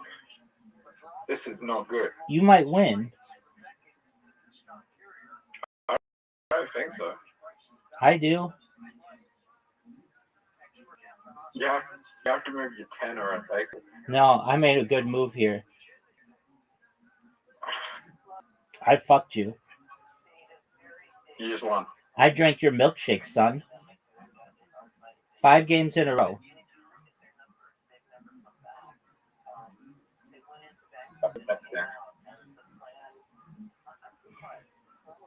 I had to play. Why does Razak hate my color? He doesn't. He likes other games more. Why is he bad at color? He's not. He's pretty good at it. Oh, Rabbi. Yo, pimp. You saw the move I was about to make. Yeah, I did. You're up, big dog.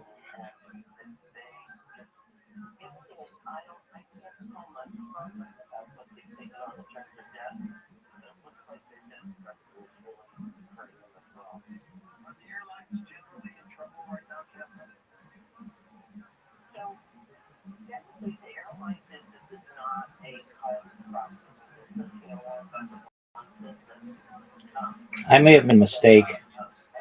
You're up, pimp.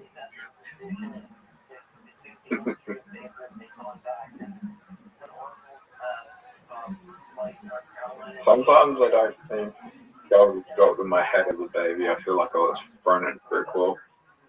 All right, big dog. You're up, my friend.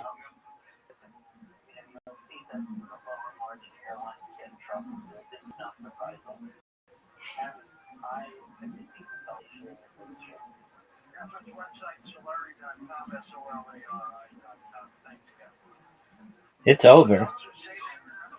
Maybe not. You ever been thrown with a brick wall? Have I ever been thrown through a brick wall? No, thankfully. Who's that?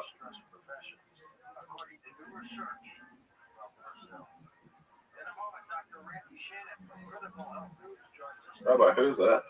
Who's what? I thought that was another person in the chat room. No. It's your turn, though. Zoot.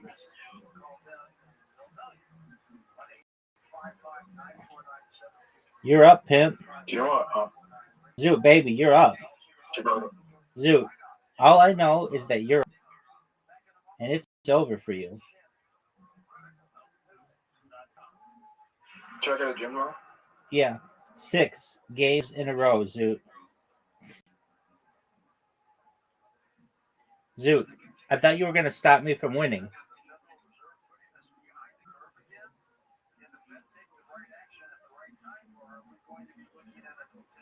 Right. Zoot, let's see you win, baby. Oh, that's right.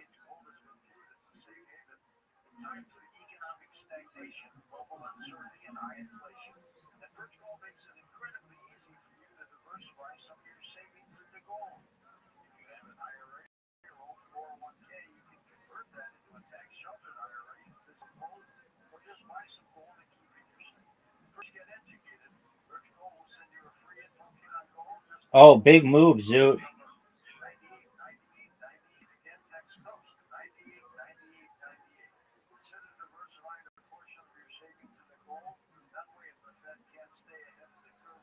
Zoot, what are you going to do, son? Zoot, what are you going to do? Giant mistake.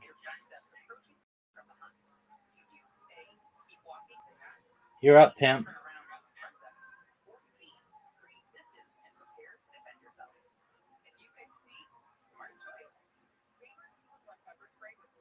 You're up, Biggie.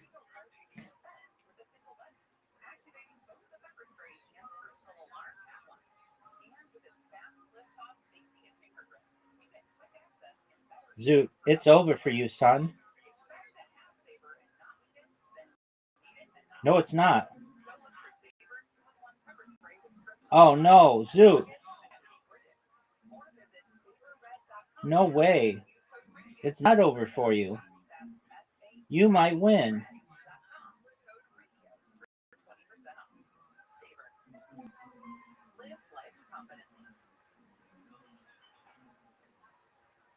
Zoot, you're going to win.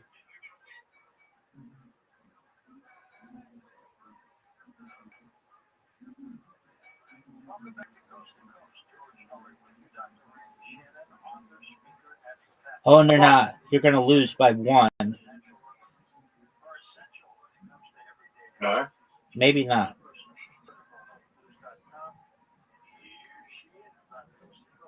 That was the move, dog. No.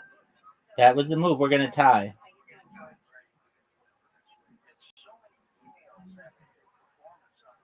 Well, good job. You didn't lose.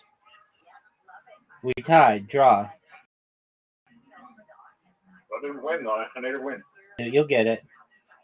You made a really smart move there to not lose, which was very smart. Oh, Rabbi, I just had a tick and I slapped myself in the head. All right, well, there you go. You're up, baby.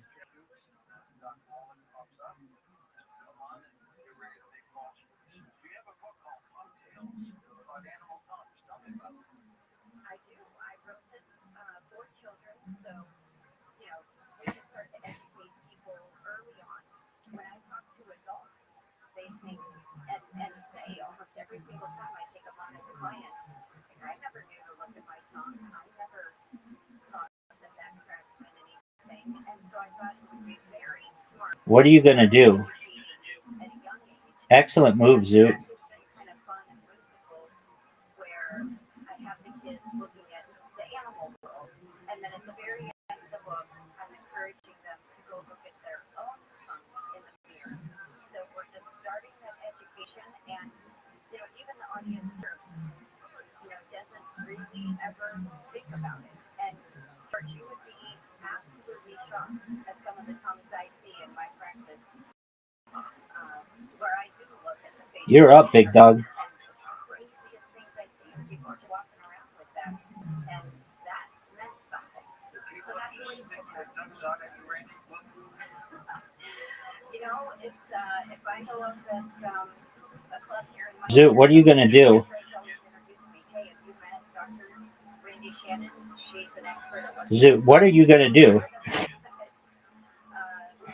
people do it all the time. Excellent move.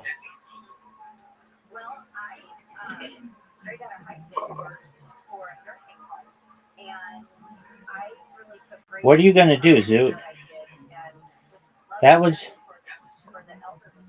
And I think, when my grandfather used to take me into diners as a small kid, of course, all of his friends were up in age. And so I just always had this, I just felt like I what are you gonna do, Zoot? worked in a nursing home and took great care of those people. And then life happens, went on, got married, had kids, etc. But always Zoot, what are you gonna do, son? the holistic ways. And so just came back to it later in life. Had been in Zoot, is this game over? then I went and got credentialed and became a naturopathic doctor. While in school, realized You lost by 1. things were the base on my fingernails. And so that was really the path I went down.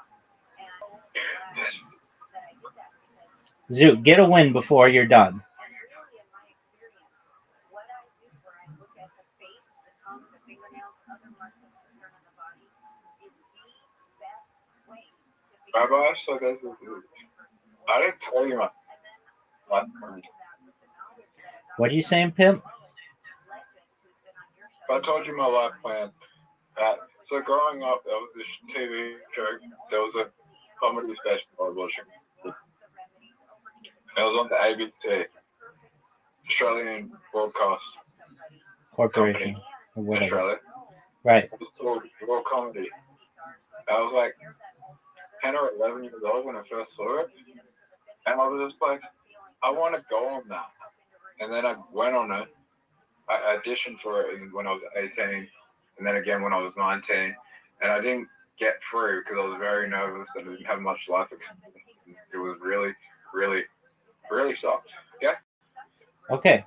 Really sucked that I got really depressed. Okay. So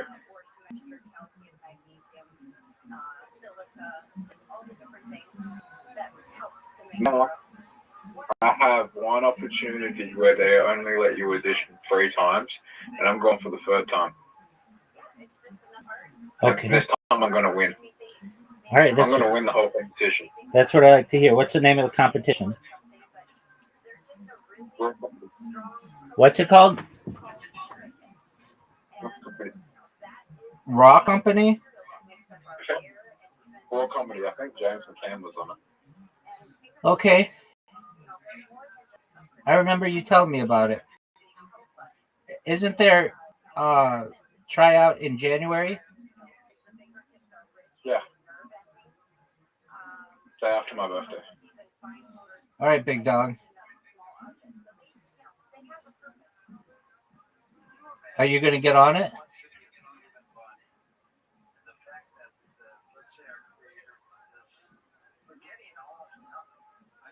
Yeah.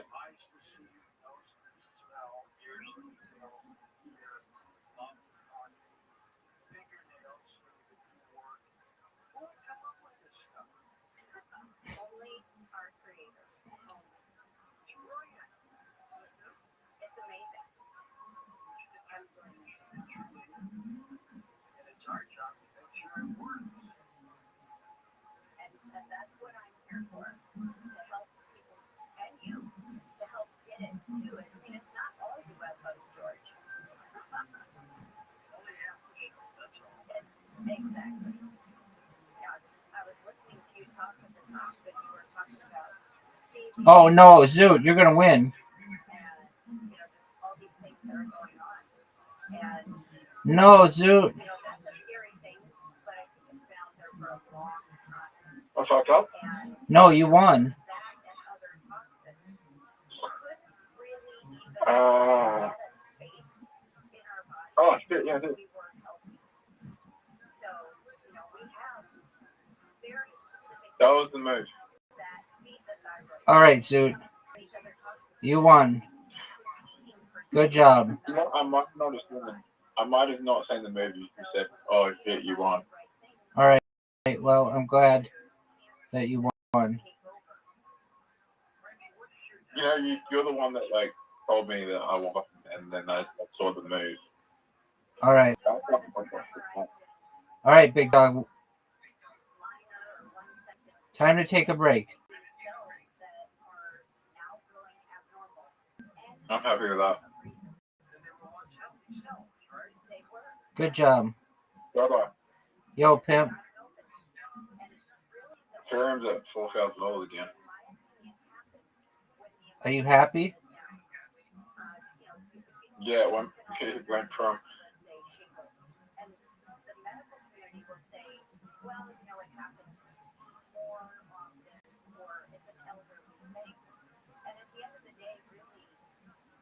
everybody harbors this in the body. It just lays dormant, this or other things. And it lays dormant until the immune system has dropped to where it can now rage and take over. And that's how the quote unquote elderly get shingles. If their immune system was up, it would stay dormant. It really, so I don't personally believe in getting a shot for something like that. I just believe in keeping the immune system up and let it do its fight. With Dr. Randy Shannon from CriticalHealthNews.com, taking your calls very soon and on the next hour as well. So jump aboard and check in with her about the specific ailment you have, or might have, or something you feel about. I can't tell you how many people that you and your staff have helped with advice on something that they just truly work. Thank you. I do love what I do, and I don't want anybody suffering. So they don't have to sit in your audience and suffer. We can help. When people find out who you are and what you do, they inundate you with questions. Yes. Yes. And that's okay. That's okay. We do have consultations. You know, not everybody. You know, sometimes people say, "Well, you know, it's kind of expensive to get with you." Well, that must mean you're going for my priority package. I do have consultations and everything in between. So it's very reasonable. And for what I do, where I do look at body parts and things, I'm still less than the average medical doctor and even a lot of the naturopaths out there that you're not getting remedy from. Pharmacists got tips when he's on kind of question use of drugs. Now, even though he's a pharmacist, what do you? I think a mixture of both sometimes works well. Okay, so when people are taking prescriptions, there's just basically bad stuff in everything. They're always going to have a side effect.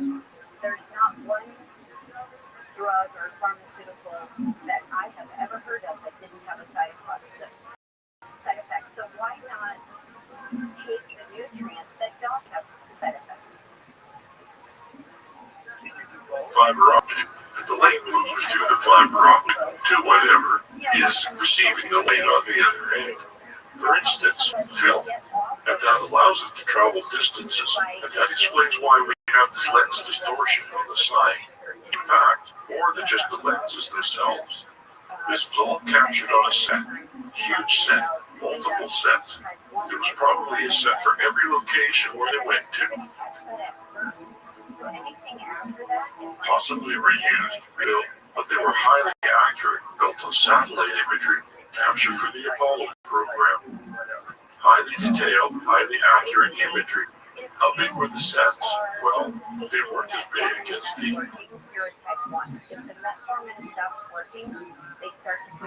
entire location visible in the scenery, in the images, and the footage. That would be absurd. Might as well just go to the moon, if you could.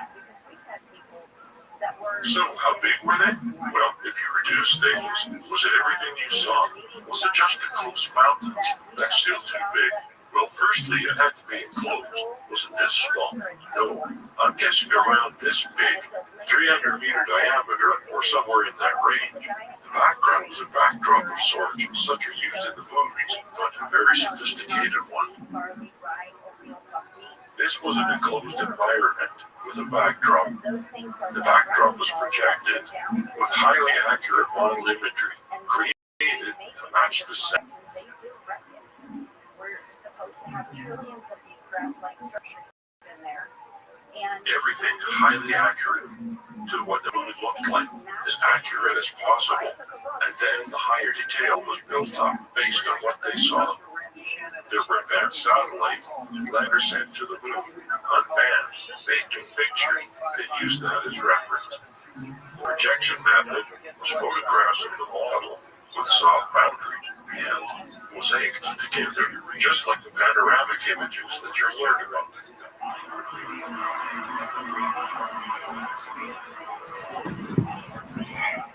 Because of the nature of the moon, the grayscale, boundaries are fairly easy to do. Here you can see mountains in Cinerama. It's very similar to Cinerama technology in the 1960s by Douglas Trumbull. And here you can barely see the boundaries. In the sky, you can't see them at all. You can only see them because you know they are there. And when you use a little more of your imagination, you can improve them. At the bottom, you can't see them here. At the top, you can. Here, you can see the size of this projection compared to the audience. This is a graph of the setup. There are 3 projectors. This is similar, but not necessarily how it was accomplished on the moon set. But they had a camera on a model, turning around, taking pictures around the location. And what a projection allowed them to do was to change the image of the backdrop as they needed. And these are huge projections, but that's not fake. As you can see, these are moving projections. The backdrops of the moon sets were still images. it's a sports podcast. And here is a calibration for the 3 projectors. They were projected and used that to calibrate the placement of the images on the screen. And no doubt, they did that for the backdrop. This is an example of the moon model. And you can see the lighting. You have multiple lights. There's the light like the sun. There's a boundary, but it's barely noticeable. It's very simplistic model. This is not an uncommon thing. You see this in Star Wars, and it had a backdrop from their hot scene, and that's because it was all white stone. It's not that hard to make it look real. Really not, especially if it's on the moon. No one's ever seen it before, and it's just grayscale images. This is a real Apollo set, built outside. There's a giant rig that holds up the lunar module. So they practice landing the thing. It's a cheat because it's hanging on wires, and so it's not going to flip over. There's doubts the thing would actually work.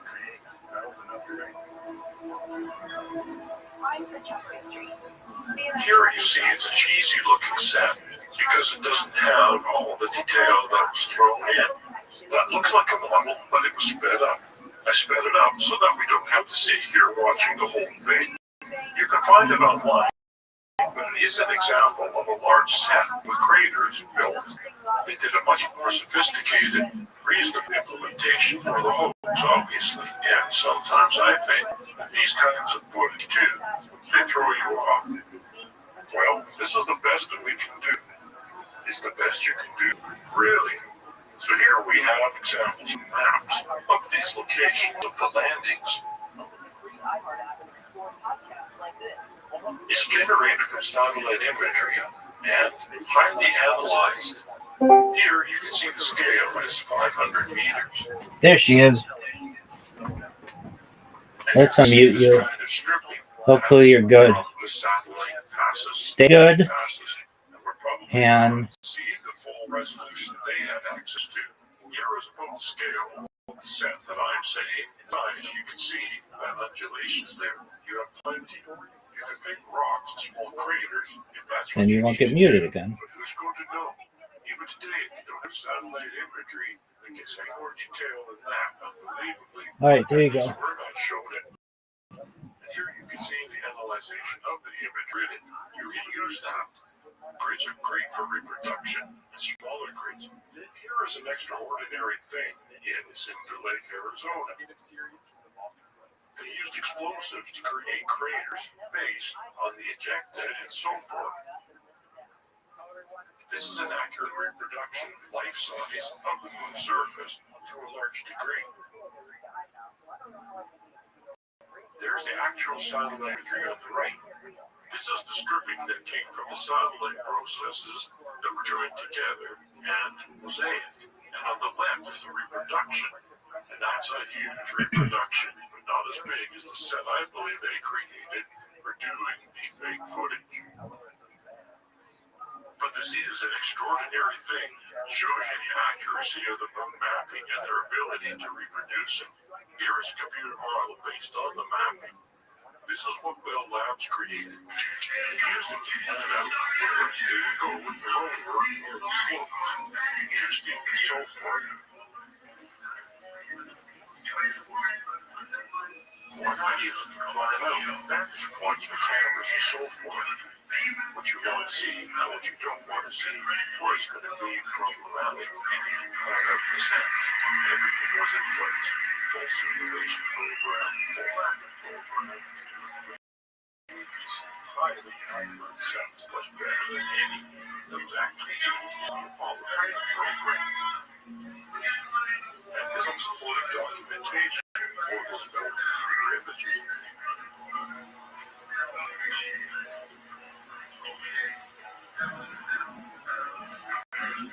These are course maps that shows where they went.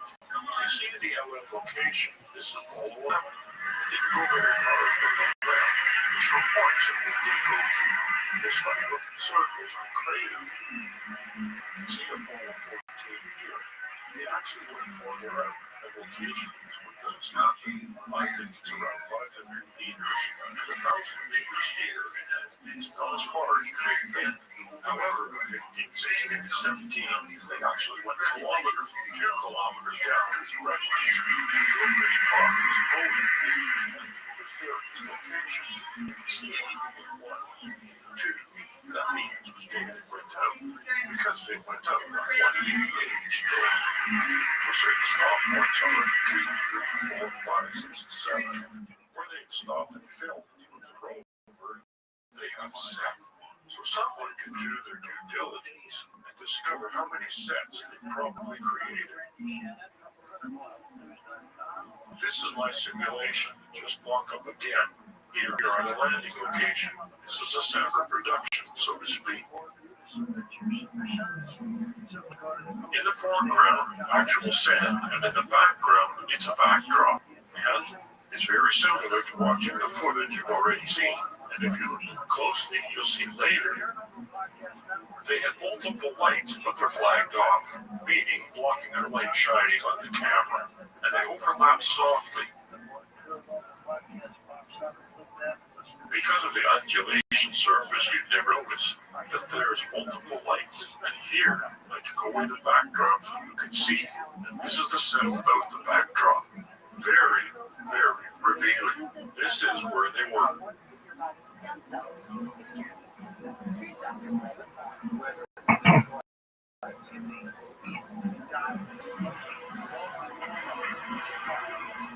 I bring in the backdrop with my colorful grid so that you get a sense of the wall. And because of the nature of the moon's surface, you lose distance, perception, and so forth. So they got away with it, a lot of that. It helped them, in other words, because you can't tell how far away they are. No one really knows the makeup of the moon anyways. None of the footage was used for reference. You can't use it because there's no exactly where you are. So any discrepancy could be sold off as, we don't know where the camera was. There was no GPS. They don't know exactly where it was. So there we are, on the moon's surface. The model is used to create the imagery in the background. And identical reproduction to that scale for the sand, and so forth. There's a whole other they brought the light from back so no divergence.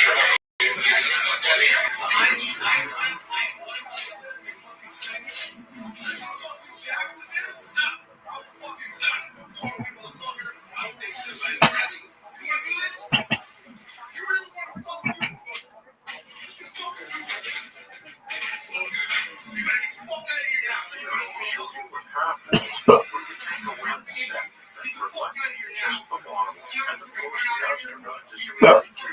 It's different. It's not going to match up perfectly. You even find out later when they look at the light footage.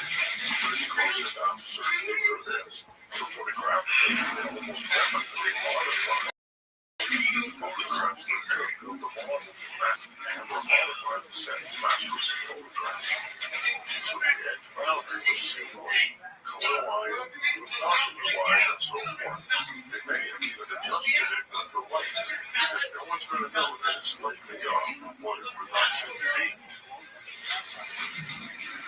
Here we show you this set was in a sense how this was built. And if you go off the set, and they use the location of the camera, they just change the image.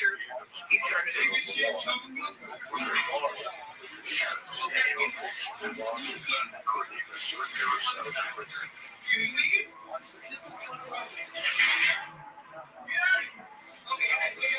This is where you can see the dust today.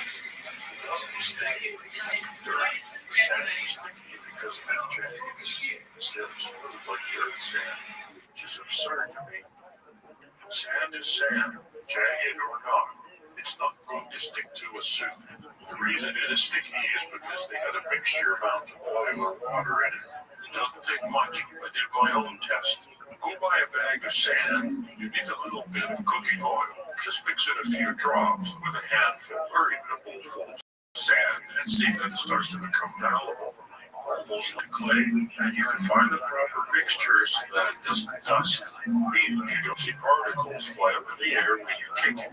But it looks like they used a lot here because you can see it sticking to the machinery as well. In fact, the dust is so sticky, it's stuck to metal. They call it moon dust. It's moon sand. And these are some of the clearer examples, probably because of the overblown suit. When the dust is done, the sand is not reflecting, it's dark sand. But they said they had problems with dust and the sticky dust. And here you can see other examples later on when I show miscellaneous set stuff. You can see how the sand behaved. Oily sand, oily watery sand, oily sticky sand.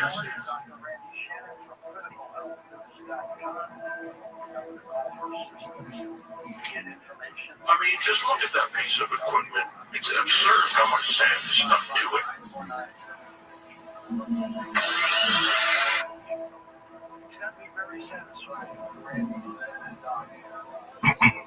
Oh my gosh.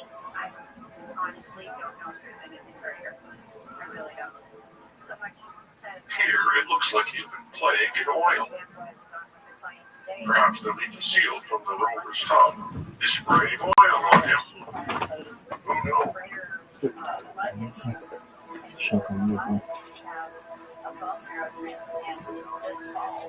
And they literally just turn. We're going to put that on. Don't need that right now. Here we have panoramic images generated by NASA from astronauts. They did what I call the panorama dance, where they did this odd little dance in a circle as they bent their knees and tilted the camera upwards, because it was the only way that they could change the vertical aiming of the camera, and they have quite a few panoramic images here.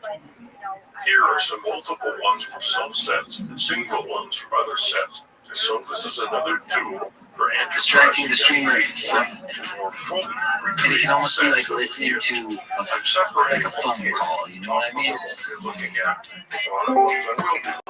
But if that person is actively participating in your stream, and like they're reading the chat as well, it can be beneficial. Because then it's like, okay, well, people don't just have to like you, they can like the person you're talking to as well, which is what my girlfriend would do. She'd get in a Discord call. As far as this life, we only, we're here once, as far as I know. Okay, I'm here all kinds of things, but I'm here in the flesh, this is what I know. And so I want it to be as quality as possible, not going into it with aches and pains and agonies. And statistics are, if you don't take care of yourself, the last 3 to 5 years are. These are the photographs that we'll be looking at. I'd much rather just go in my sleep peacefully when it's my time. You can see that I'm doing a fake rotation at the top, basically just scanning the panoramic image, which is essentially almost like spinning a camera in a circle. These are straight from NASA. I've done no modification other than the graph you see I'm putting at the top and so forth. It's kind of obvious what I've done, but you can see the photographic images changes as the astronaut made his turn. But here I'm showing that it supports it being on a set. There's nothing about these that say they could not be on a set. There's nothing about them that says they're definitely were on a set. And that's the advantage of the photographic limitations. The nature of the moon landscape is just gray. You know, it was light, shadow, undulating surface, and you can't tell. There's no trees to tell you which direction the shadows are going if the lighting is changing. Look at this. Let us take some photos. And rheumatoid arthritis, when you kill the pathogen off, it's arthritis. And, most medical doctors will argue that, but for her to have been diagnosed with rheumatoid or RA, they would have done some sort of a test. But the thing is you can kill off that pathogen within 2, 4, 6, 8 weeks. Okay? And you're taking an antibiotic. The medical doctor has to give that. I do not prescribe. So they would have the medical doctor to prescribe something as simple as tetracycline or another one called minocycline, which is, what they give to typically teenagers that have a lot of acne. Now, I actually am not in agreement with that, but that's the way it's been used over the years. So the dosing is approximately the same as what they give a teenager that had acne. And then you kill off the pathogen. And they need to test for that. And it'll be a blood test. And then once that's put up, then we're only dealing with the arthritis. And I've never had somebody that had arthritis that we couldn't help massively. So, the team can set you up with a bone and joint pack. Yes, it's going to make somebody a little gassy. It can blow them out a little bit. Temporary side effect to get the healing done to the aches and the pains, whether it's in the hands, the hips, the shoulders, doesn't matter. And then I would throw in a few other things. The team needs to set you up with a glucose product. We have all kinds of amazing things for the bone and joint. We have an MSM, outstanding. And we have bone builders. We have all kinds of things. And one of the things, since I have you on here, we talk about that team. George mentions that team that will take what's called. That team is fantastic. And, it's important to get it through the team because if you're going to other outside sources, you're probably getting something that's been sourced out of China. It's cheap. There's low oversight on that. There's a lot of factories here in this country where they say, well, it's manufactured in the USA. They're just white labeling, boatload of raw material that came out of China, which I just got done saying was cheap and has low oversight. And they put pollutants, they put soy, they put, different things like silicon dioxide. There's just different things that they're putting in there. Up front, you might look like you're saving money, and even things that are bought on Amazon, they copy the labels to a T. That's why you want to get it from the team, because I can tell you the company that, we're promoting, they don't advertise on Amazon. So you need to get it through the team so that you can trust the source and the supplier and the traceability. You want it direct out of the warehouse, or it's air temperature control, no filling. And it's formulated for absorption so that the body can actually use it. Okay? So call the team, they'll help to get you set up. If it's something she's been suffering for 30, 40, 50 years, remember what I said. You have to kill off the pathogen. She doesn't need to suffer like that. Dr. Matthew Perry died of intensity for overdose. How do prescription drugs Well, first of all, have you ever, George, seen a study where they talk about basically the side effects of what these do? And most of the time you won't even see. They won't say, oh, well, it doesn't work with this, it doesn't work with this, or this is what the side effect is. And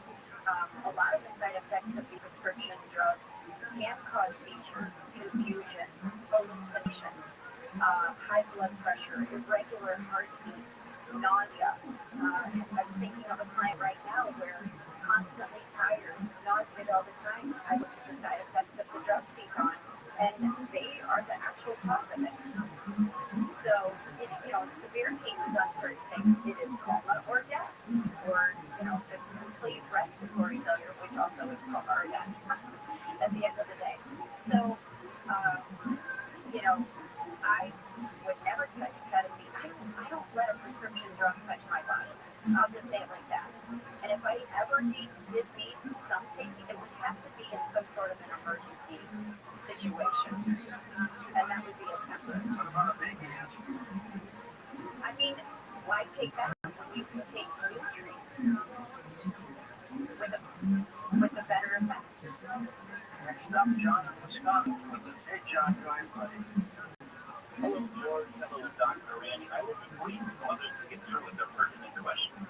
Dr. Randy, as much as we miss Doc Wallace, you're doing an admirable job of sailing the ship according to that report. My second comment is, in life, the most difficult or one of the most things to do is change the comfort zone you're in. And it can be a miserable comfort zone. It can be overweight, lethargic, have other issues, but it's sometimes easier to stay in that miserable comfort zone and then make a change. Then psychologically, I think we accept that miserable comfort zone as being the norm. It did until I was 62 years old to figure out the advantage of nutrients. And through the wisdom of Doc Wallace and pharmacist Ben, 6 years ago, I got on the longevity program. And I thrive, but people tell me I look good. I certainly feel good. And I look forward to each day ahead. So I just want to give a little shout out to the good people that live in a wonderful Coast to Coast program.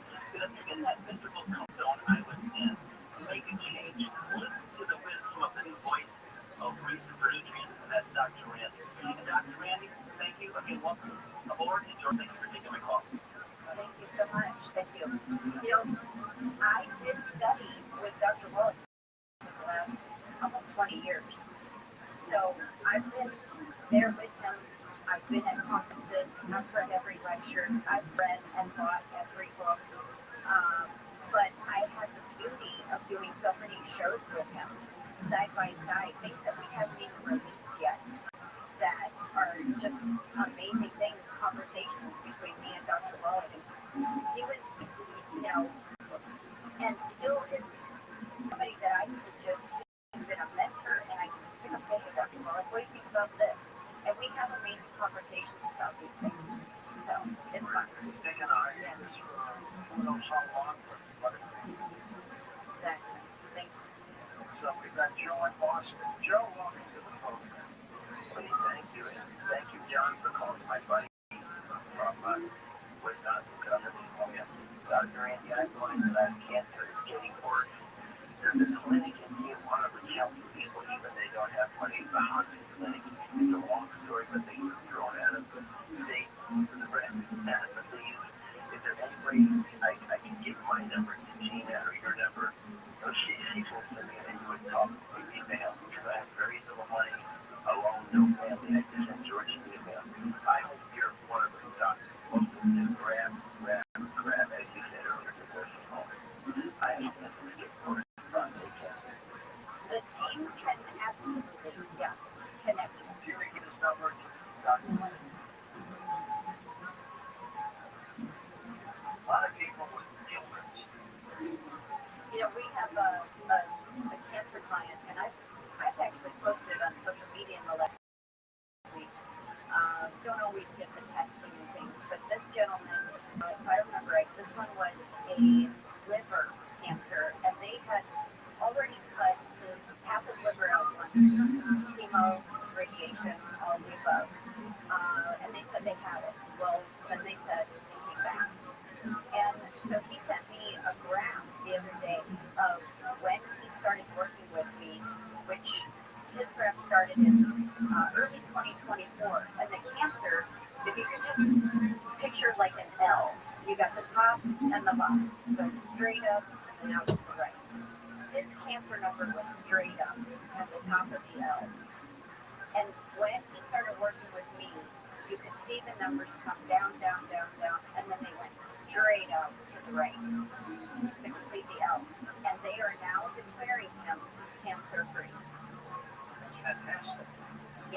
was just working with me, using our protocols. I did a FaceTime fingernail analysis on him. I could see where the possible openings were for him to even get the cancer. Different organs that were in trouble. So you just boost the immune system for those types of things. And then you also, I bet back in the day, I can't remember the last year. but The salmon are terrible for the body. And because it's a ground nut, so it sits on the ground, collects a lot of moisture, and creates a mold that's super toxic to us. Oh my gosh, I do too, but you gotta switch. You gotta go to maybe an organic almond butter, any other that is like cashews from a tree. That's better. Okay? Anything from the ground, sitting in moisture, not okay. And that can kill us, and it does contribute to liver disease. So people gotta clean that up and just throw those away. And don't eat the last jar just because it's still in the cupboard. Just pitch it. Get rid of it. Pitch it, really? Yeah, get rid of it. It's no good to anybody. Exactly. It's no good though to anybody. Don't even feed it to the dog. You'll kill the dog. So let's not. Just pitch it. Yeah, the animals don't eat it. No. Or chocolate. Nope. You gotta keep those away. In abundance. What do you think of green tea? I like green tea. Yeah.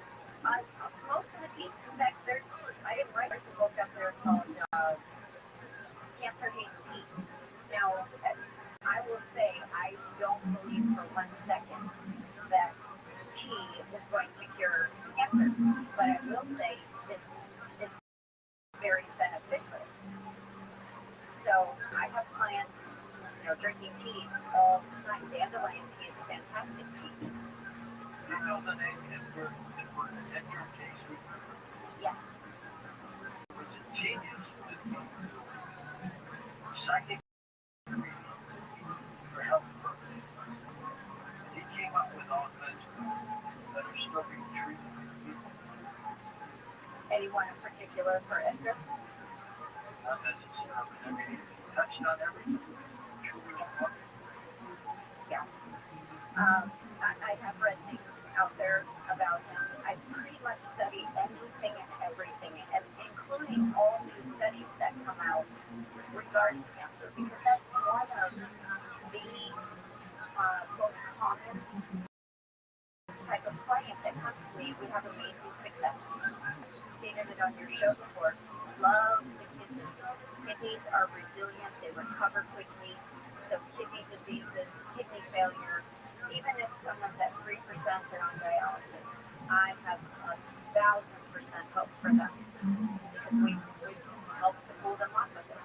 We're going to come back in a moment with Dr. Randy Shannon from CriticalHealthNews.com. Another hour of phone calls with you on Coast to Coast. Coast Insiders, the new version of the Coast to Coast AM app is now available for iPhone and now Android 4.0 and above. Listen live or on demand, anywhere, anytime. Go to coasttocoastam.com and download it today.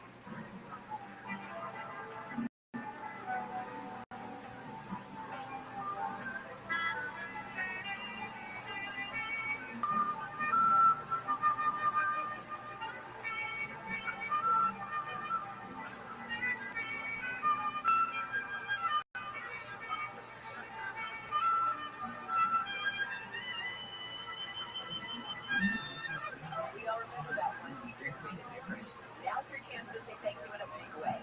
iHeartRadio Thank a Teacher, powered by Donors Choose. Nominate an outstanding teacher in your life to be among the winners of $5,000 to stock your class at iHeartRadio.com/teachers. Mix and match sets and create your own unique set combo that is as unique as you are. Mix, match, or happy with Jay. iHeartRadio Earth is here with little tips for a healthier planet. Farming meat accounts for 14% of global greenhouse gas emissions, the same as all modes of transportation combined. Help reduce the impact your meals have on the environment by going meatless 1 day a week when we all chip in. Our world becomes a better place. Brought to you by iHeartRadio Earth and the National Environmental Education Foundation. To find more tips for smarter, sustainable living, or to take action in your own community, go to iHeartRadio.com/earth. The journey on the path to spiritual enlightenment is personal, and you'll hear on the Stray podcast.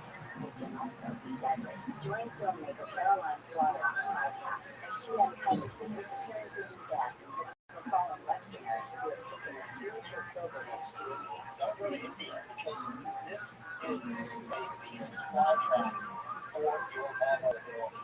Listen to Stray on the iHeartRadio app or wherever you get your podcasts. There's a potential link between hearing aids and reduction in dementia risk, according to new research from the Brain and Hand Heart Study out of Boston. The nearly 3,000 adult study who used hearing aids due to hearing loss cut their risk by more than half. Researchers say there's no benefit for adults who use hearing aids after the age of 70. The study highlights the importance of early intervention and identification of hearing loss. Squirrels with losing horns are being spotted throughout the U.S. According to reports from the Daily Mail, photos of the zombie squirrels have been captured and shared on social media since mid-2023. The recent surge in this summer, experts claim that these are likely something from squirrel pregnant adults in viral skin diseases caused by the coronavirus virus. It results in more branches that see fluid. It become fatal from the southern feathered squirrel, but they are reportedly now using export birds, despite their appearance. I'm Sarah B. Kessler. Get into summer with iHeartRadio.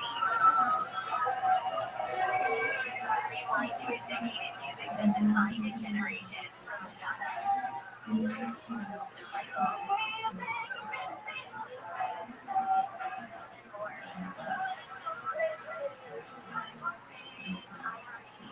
Partial free this weekend and every weekend. Open the free iHeart app, search iHeartRadio and make it your next reset. So, Rothschild'S, that's not a faucet, that's a river rushing through the forest. Forest rivers provide over 100 million clean water. What? I can't hear you because of the vacuum. That's not a vacuum. That's the trees in the forest cleaning up the air we breathe. I didn't know the trees are so amazing. Yep, and the forest gives us shade. Trees climb. This one's forest and more. Visit the forest today and enjoy all it does just for you. To learn more about the forest and find one near you, go to discovertheforest.org, brought to you by the U.S. Forest Service and the Ad Council. The free iHeartRadio app is #1 for music, radio, and podcasts all in one. Discover a new podcast from our library of hundreds of thousands of titles. Here's an iHeartRadio podcast preview. This journalism about the tsunami that hit Birmingham, Birmingham does not get national attention. It was a service this way. His name was Thompson Simon. He wanted help with his first ever story about a mystery in Birmingham, his hometown, that no one had ever solved. It had begun a few years earlier. It was a strange matter that exploded in the press. But that's after the first big secret beginning, which was Islamic extremists who began to break the city schools and supposed God for Operation Trojan Horse. It was resolved by signing the two court agreements. Back as he was. Yet still, it's far from the biggest schools capitals in Operation Street. The job of investigators to set up that the country moved of its last terror policy. By the time it all died down, schools were revalued to continue doing their jobs. All man was more suspicious, but the schools there. It's that it's dodgy letter suggesting the schools were to roll out schools. Nobody will find out the reason or why. For one thing, none of the investigators have tried. Finding things library don't care. We should go for it. This is going to be the first radio interview that we got. Tom's and I spent this down on YouTube. What was the method of the question you have to answer? We got through the Trojan Horse letter. That was only the first mystery we were up against. We started to see like officials knew more than what they were about to do. And that I was hoping something that people did not want to talk about. It gives me the picture about a situation. It's a particular report for Serial Productions and the New York Times. I'm Brian. It's the Trojan Horse Affair, a mystery in two parts that a lot of people don't like. Listen and follow this podcast for free on the iHeartRadio app. #1 for music, radio, and podcasts, all in one app. Find your iHeartRadio everywhere. iHeartRadio at home and on the go, beyond the iPhone and Android app and at iHeartRadio.com. Here's another way to connect to iHeartRadio. Xfinity customers, iHeartRadio is available free on Xfinity X1 or on Xfinity Flex. The easiest way to access iHeartRadio, just press and hold the microphone button on your Xfinity remote and say iHeartRadio. And you'll be taken directly to the iHeartRadio app to listen to all your favorite news video stations and podcasts right on your TV. Plus, check out Xfinity Ambient Moods. Set your screen to beautiful photos and videos paired with hand-curated playlists from iHeartRadio to set the right mood. It's the screen you'd watch the most in your home, and you never knew it was one of the most popular ways to listen to iHeartRadio. Check it out for free now. iHeartRadio. Anywhere you want to listen, iHeartRadio is there. Two major companies in the local TV station business could soon become one. That's However, Nexstar Media Delivery provides Nexstar a deal worth $6.2 billion. The media approved by regulators including the FCC and is expected to close in the second half of next year. Nexstar is the largest television station voted in the country, while Techno owns 64 stations. If the deal is approved, Nexstar will have 265 old-power TV stations, 132 of the U.S. and 210 television markets. just like being big. CEO's gone live. The Labubu craze is proving to be big business. Chinese-based company Hotmart financial report reveals more than $600 billion worth of the popular Dow have been sold so far this year. Hotmart first introduced Labubu as part of its Monsters line in 2018. They have recently soared in popularity after celebrities like Blackpink's Lisa, Rihanna, and Donna have responded with them. The million Labubus are expected to be sold each month for the rest of the year. And Google is getting out ahead of Apple by releasing the new Pixel 10 series phone ahead of iPhone 17. Michael Casper. TechCrunch's anticipated new feature is called Camera Coach. It will let Gemini give you real-time tips for taking better photos. The AI is supposedly able to see what's going on, what's the best angles, and lighting your shot.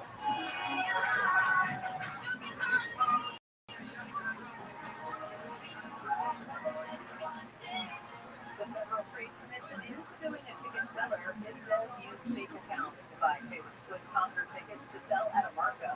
The Fed say key investment group used thousands of fake Ticketmaster accounts to buy tickets for Swift's wildly successful Eras tour. The company already sued the FTC in July in an effort to stop the investigation, arguing the purchases were legal because no automated software was used to buy the tickets. I'm Monica Nelson with your consumer and business news. Listen to the Stephen J. Blue Podcast wherever you get your podcasts. This week with Holster Frank Lutz. KFI AM 640. More stimulating talk. Can't make up my mind. What you are, I like you with your open mind. Yeah, but Lord, you do whatever you are. I miss you, I miss you. I'm happy to miss you. Travel of angels, they say you'll be mine. Let me know you. I go out of my mind. Travel of angels, whichever you are. I need it, I get it, I need To talk to George Norrie, call the wildcard line at 818-501-4109. The first-time caller line is 818-501-4721. To talk toll-free from east of the Rockies, call 800-855-5033.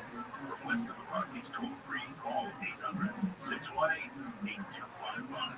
Send George a text message anytime at 818-298-6521.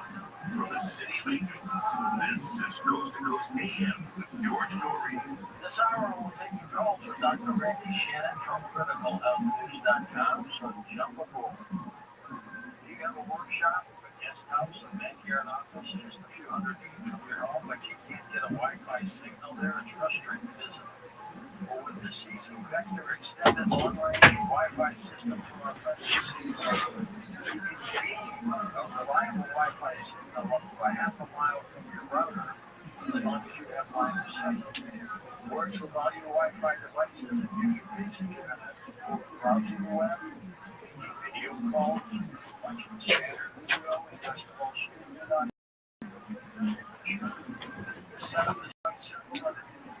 now for the all C-Crane, US-based customer service is ready to rock in. At Aurora, you'll see Vector extended long-range Wi-Fi system. Call C-Crane at 1-800-522-8863. Once again, that's 1-800-522-8863. Or you can visit them at C-Crane online at ccrane.com/host. That's ccrane.com/host.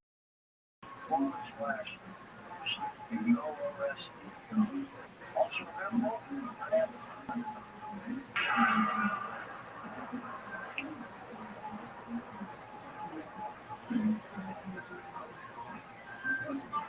Title theft is on the rise and it's devastating if it happens to you.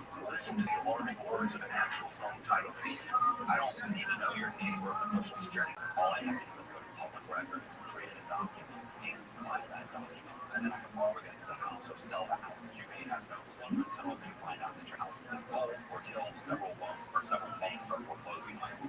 For pennies a day, Home Title Lock puts a virtual barrier of protection around your home's title with 24/7 monitoring. The instant they detect any tampering, you'll get an alert, and that's bad news for home title thieves. So when's the last time you checked on the title to your home? Find out if you're already a victim with your free title scan and complete title report. $100 value free to sign up. Just go to HomeTitleLock.com and sign up in minutes. That's HomeTitleLock.com. HomeTitleLock.com.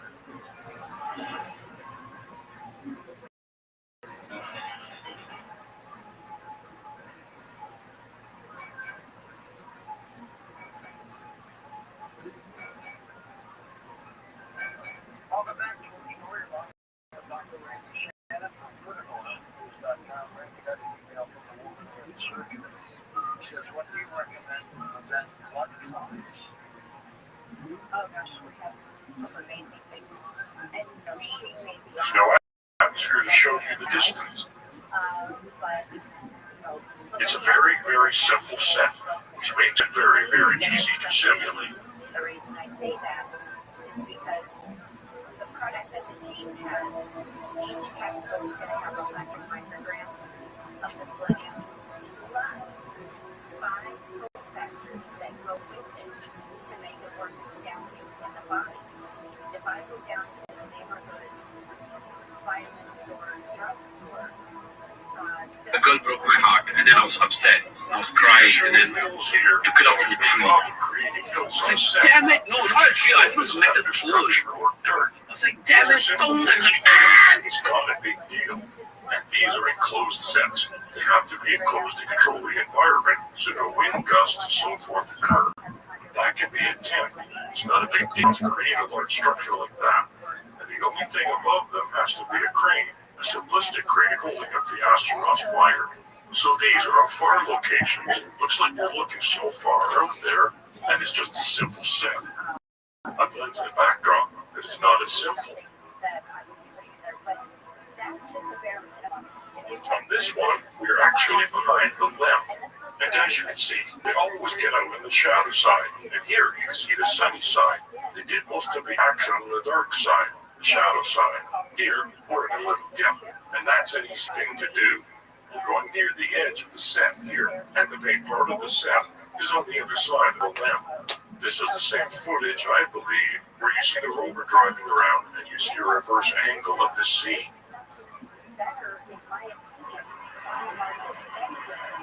This is the reverse angle. There's the lamp. We were just on the other side. You can see it's kind of a little hole there. This is where the rover was driving around. And there's the rover. This is the lens flare. It happens once you get light from a light source, almost directly enter into the lens. And lots of trash. It seems like they like to trash the moon for some reason. And look behind the lamp, there's nothing. And even in the stereo photography a little later, you'll see all of this is supported by the depth perception. It was flat after a certain distance, real or fake.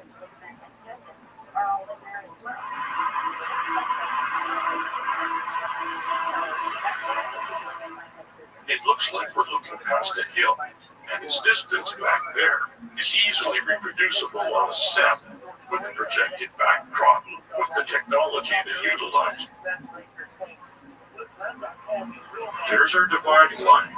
I'm not saying that these are exactly where the sets ended. I'm saying that they could be where the sets ended, and it would work.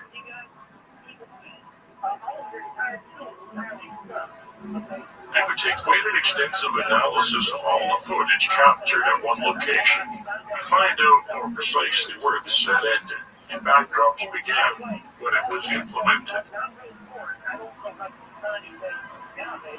There's nothing more that I would love to see, as if some enterprising set people or a young person, i.e. the word fit, would go through the trouble to properly analyze one set. It would be very neat to see. Here we are in a crater. Building a crater is not that big of a deal. You can make it out of a bunch of dirt piled up, wood, modeling material. You can even put some kind of hard surface material on top and then cover it with sand. I imagine they printed it with sand in the sand, so they had some kind of sprayer at the top spraying colored sand in patterns based on how they sort of had the world created. I refer to this process as shot creating. They did the same thing on the model. You just plan out how you're going to recreate it, projecting, spraying the sand, paint with what you have. And here is all the sand, and they did it in layers. Darker sand underneath if you needed it, lighter sand on top. They went through the trouble of figuring out how many layers, patterns, putting certain colors, sand down, and so forth. Then the rocks, and even more sand on top of the rocks. I'd love to see how they especially designed and manufactured this process, but it's not, certainly not even close to being beyond human capability.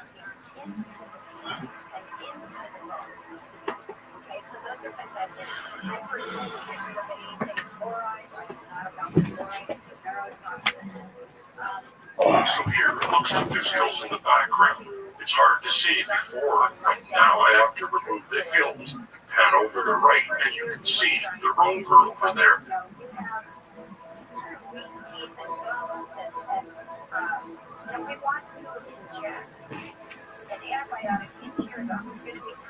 The lead was over there too. It was difficult to see because of the lens flare.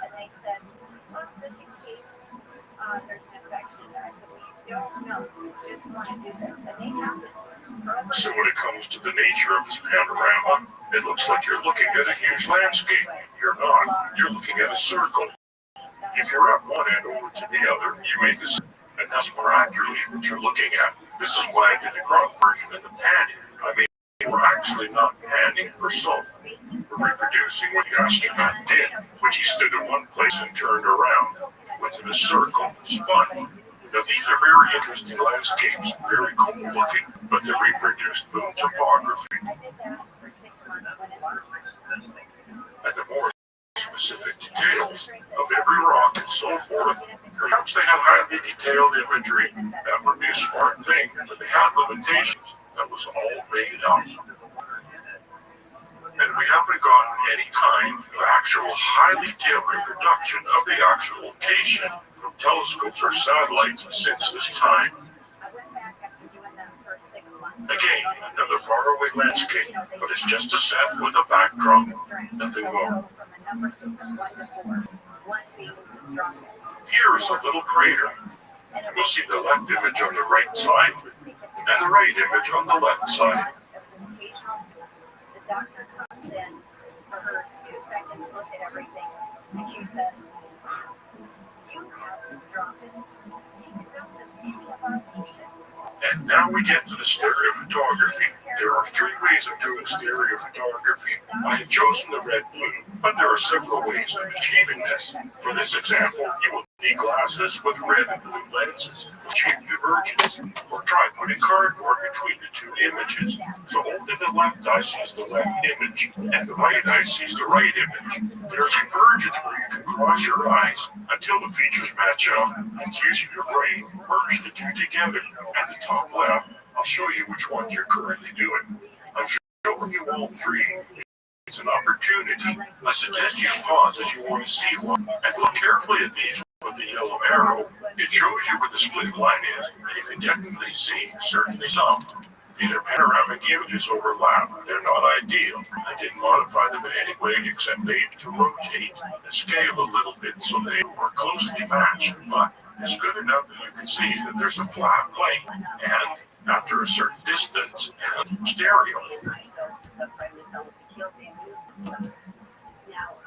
My understanding is stereo after 30 feet. The human eyes, as 2 inches apart, cannot discern any kind of divergence, meaning details look like they're no longer stereo.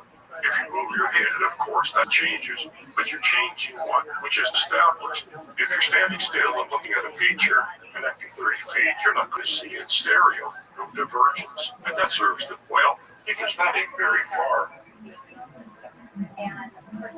The way the astronauts turn, it's possible there's more than 2 inches between the image, as far as where the camera was when it took the images. Perhaps it could go further, but it's not going to go 100 meters, not before it flattens out. None of this imagery shows it's going that far. You can see they don't go very far before it goes flat. So the stereo images are certainly not proof it was on the moon, and they supported it was a set. Not proof it was on the set, but they supported it. Some of them are extraordinary, and we'll get to those near the end. You'll see that. It looks like you're going to look at a flat surface going into the distance, but in stereo, well, there's a wall, and it's the limitations of stereography and, well, a wall.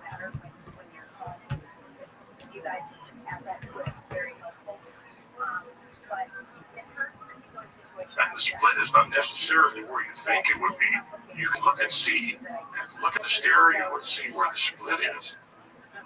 I added the names of the source photos at the bottom so that you can look on the net at your own convenience. You can also use the cross-eyed method to bring these photos into a 3D view. Here's the rover. Just look at how close it is to us. It doesn't go very far in front of the camera.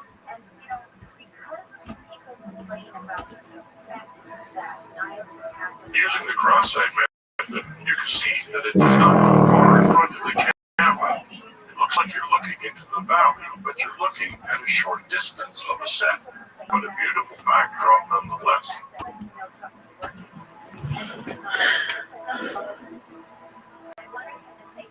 Here we are looking down a hill, but we don't go very far before we lose our stereo. And I was walking into the door so he would see it, and he did. He said, well, when you're dead. You're dead? Yep. We need it. So, people are listening, and they're not getting on this. Buy it on Amazon. It'll be a fake. Most likely is. Get it direct from the team. Well, what's hard to get out of good series with us from a wild card on it. HL, welcome back.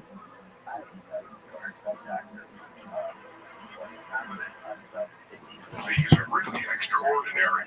Look how close it is to us before it's flat. Here's another one, right up close. The other thing amazing that happens is your brain seeing indicators of dimensionality created for you, but it's not really there. If you look carefully, you'll see.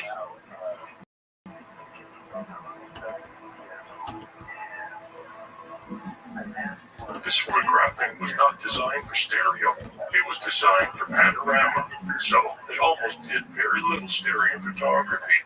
They did detailed images on the ground, so this is using information photography in an unintended way, and we are doing our best to extract information from it.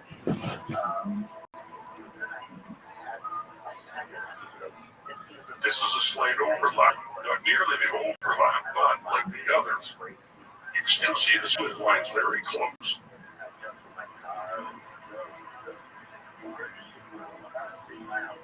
This one could have been a model, and it's a zoom in of a background. Stereo here that I can tell, if there is, there shouldn't be. Zooming doesn't change stereo.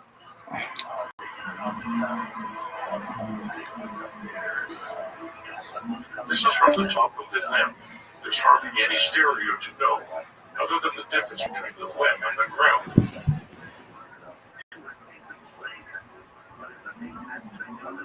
This is an example taken from 2 different locations, so you can kind of extract some stereo. It looks like it's dimensional in the background, and that shows it's it's two different angles, the background. That's quite possible that was done by changing the image that was projected on the background, shot from a model. The model was three-dimensional.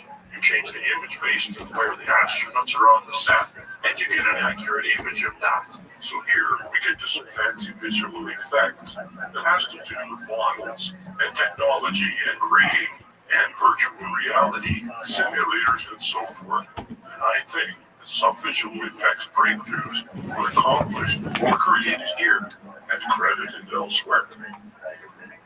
The lunar rover appeared to move quite a distance across the moon's surface, kilometers, several, 27 kilometers, I believe it was. There's a graph later that shows you more, and simulator technology is used. It's been around for ages. Here are very simplistic versions. Someone moves the prop while they're in it, and there's a fancy version, a jet simulator. And here's a mock-up I did of how the lunar simulator was created. This is a lunar rover simulator. There's some footage there. I think it was created on this simulator. Basically, a model was filmed, and the astronauts were put in the rig that mimicked the movements, and the camera was on the rig and filmed the footage in the background or in front of the fake lunar module.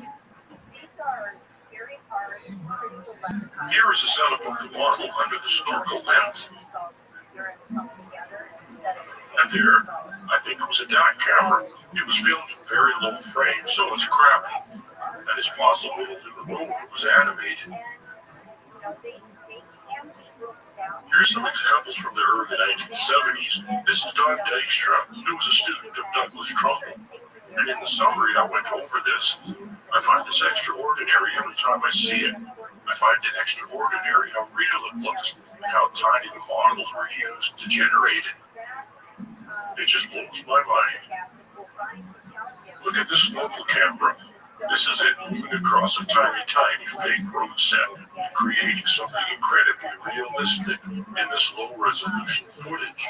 There's the rig, the camera rig. It's called motion control. It's used extensively in visual effects today, and this was used to create city planning or something. I don't know how much he got paid to do this, but it's an extraordinary setup. At the time it must have took to build these models, I don't know. I don't know how long it took the team to build and record this, but it's extraordinary nevertheless, especially when you get to the nature footage in the end. You see the mountain in the background. This is with atmosphere and everything. You can imagine with the moon set how realistic, and you made it 3 times as big as that. This is a flight simulator camera, sideways pointing at a fake landscape, and moved in real time based on the pilot's action. They actually used it for Apollo training. This is the moon's surface, model moon surface. There's a camera that moves along it based on the decisions of the astronauts. And this is a lunar rover simulator. I went over this in the summary, but this really fascinates me. They actually had the same setup. It's just like a flight simulator, except for a rover. There it is. I believe the camera is upside down. It's hard to tell here, depending on what worked best. Here, a couple of astronauts to enjoy their simulation ride. How this helps them, I'm not sure, other than planning the ride and getting used to it. But if you look at the footage, it's truly amazing what's going on there. The camera is reaching in basic ways to the surface. The other thing to keep in mind is all of this is recordable, meaning not the footage generated. But the camera moves, that's the motion control. That's what motion control is. You create a camera view and record it in the computer. You can reproduce it again and again and again. And so you can turn the camera to the left, turn the camera to the right, turn it behind you, and do some passes. And you can do it frame by frame. You can do 1 frame every 2 seconds, 1 frame every 4 seconds, however it was best for you to generate the imagery. The camera moves forward, takes a new picture, moves forward, takes a new picture. This is another simulator. They call it the LOLA. This is footage generated from the model, and they have a camera rig set up. Although you'll see I speed it up. This is like their speed, and I sped it up so that we don't have to sit there and fall asleep.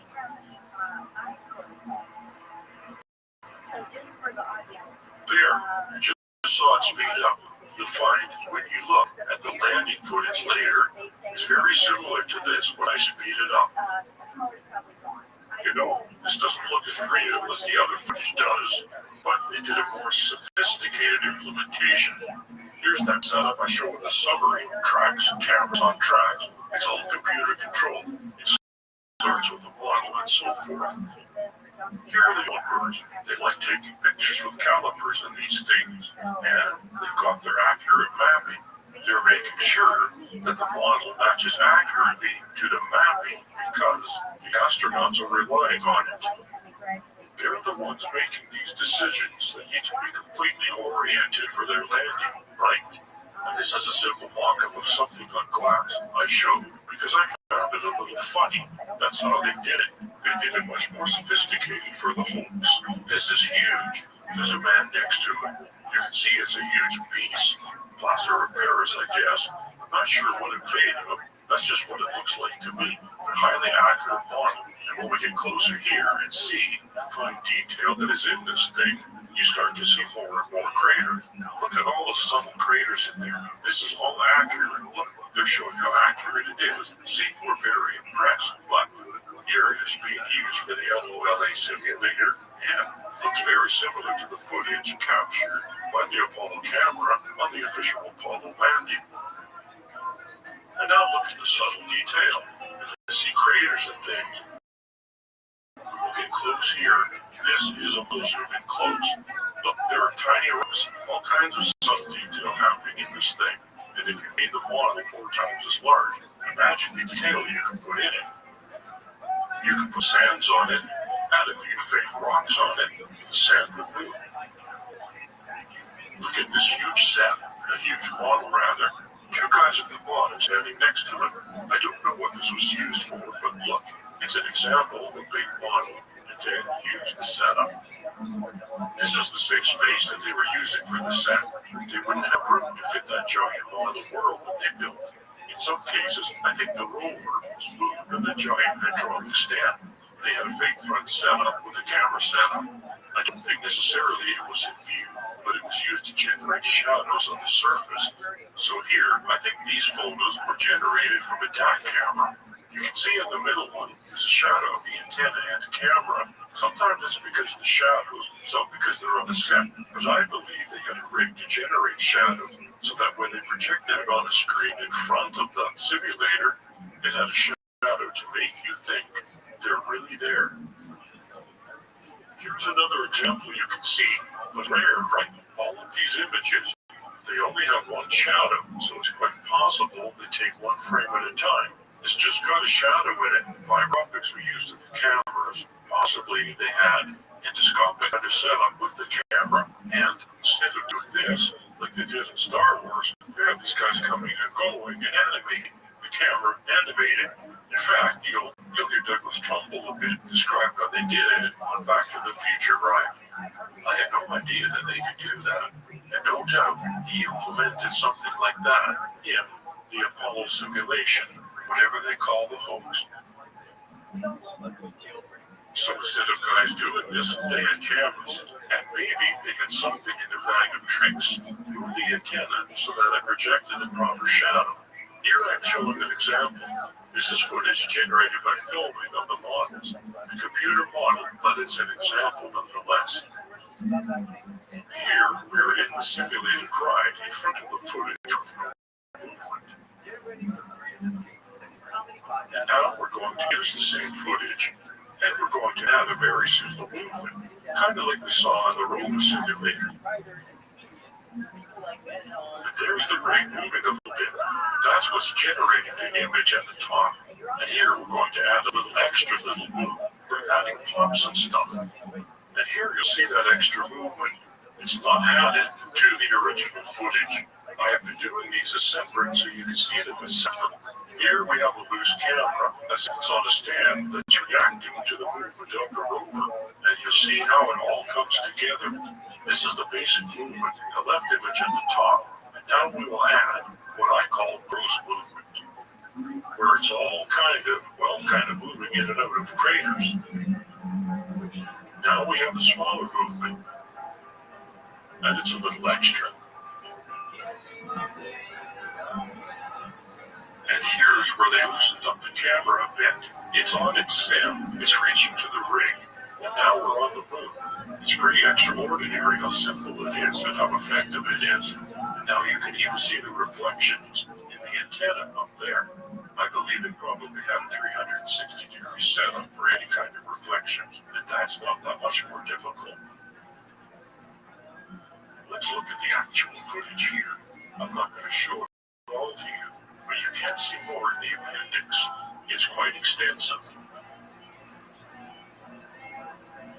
I think it would be interesting in having someone go through and really nail down what is what. But I think that's, well, not necessary here. And this is why. There are a lot of things that landed on the moon. A lot of unmanned things. The rovers went pretty far. There are a lot of opportunities to see what the moon should look like. And when stitched together, I can tell you what the moon should look like. So those flipping through real quick are either low frame rate DAC or Hasselblad photos from the chest camera.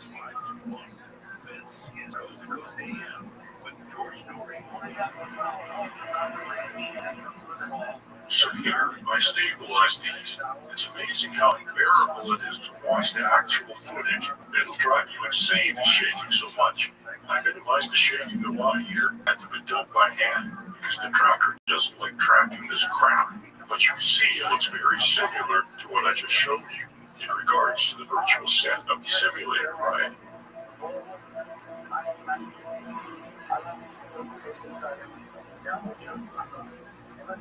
See that shadow on the lower right? This could be a setup. I believe this is a section of the set. The previous one, if you look at this clip, and when you look at the whole clip, I believe sometimes they mixed how they did it. Sometimes they filmed it with a model, sometimes they filmed it on a set. They used the same rover, actually, that was on a set. They put it on a rig up here. It looks like it's on a set, but it's hard to tell. You don't see any shadows of the astronaut on the ground. The other astronaut sitting in the rover. The reflections are just the landscape. So I think it's quite possible that this is fixed footage, meaning they're not on a set. And this is all reacting to the motion-controlled camera that they have on it. There's nothing about this footage that says, you know, the landscape, so it's actual. There's no detail in here, so you can't see the detail. It's all limited. The other thing about this footage is that it is transferred to HD. Thank you very much. It should be transferred into log to digital format so that we can analyze it for ourselves. Perhaps somebody else can get that to happen. And there's a shadow on the ground. Either that was on a set, quite possible. They're kind of going in circles or actually done on a model.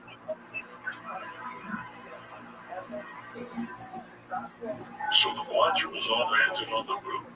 Well, they have footage of it. These were all captured models.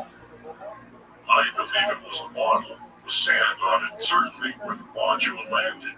And it was all filmed smoothly, except for the landing part, when they had a simulator action, just like the simulator and blasted sand. And after the sand cleared, they did a mixture of masks and stuff, which dissolves to the actual set. Practical life set you see in the film of the astronauts walking around. Here we have Apollo 14 and landing on its model, and it's not going very far. You can see that it's a curved model. It is accurate to the curvature of the moon, so it's very accurate. It's very similar to the model we just looked at for the LRV. All the craters, same thing, highly accurate. Here's something interesting though. You can see some striation lines. I put some lines on to show you the angle, and they look just like the mosaic lines. Satellites flying over, around and around, catching images, put them together. And here you can see the striation lines. It's hard to avoid. That's your only reference when you build the model. Look here, it's very clear. Increase the contrast to make it a little more clear, but there they are. Striation lines are what they are. These are the mosaic images, and here we are coming in for a landing. It's all sped up compared to the real landing. It's in real time. And you can see the setup now.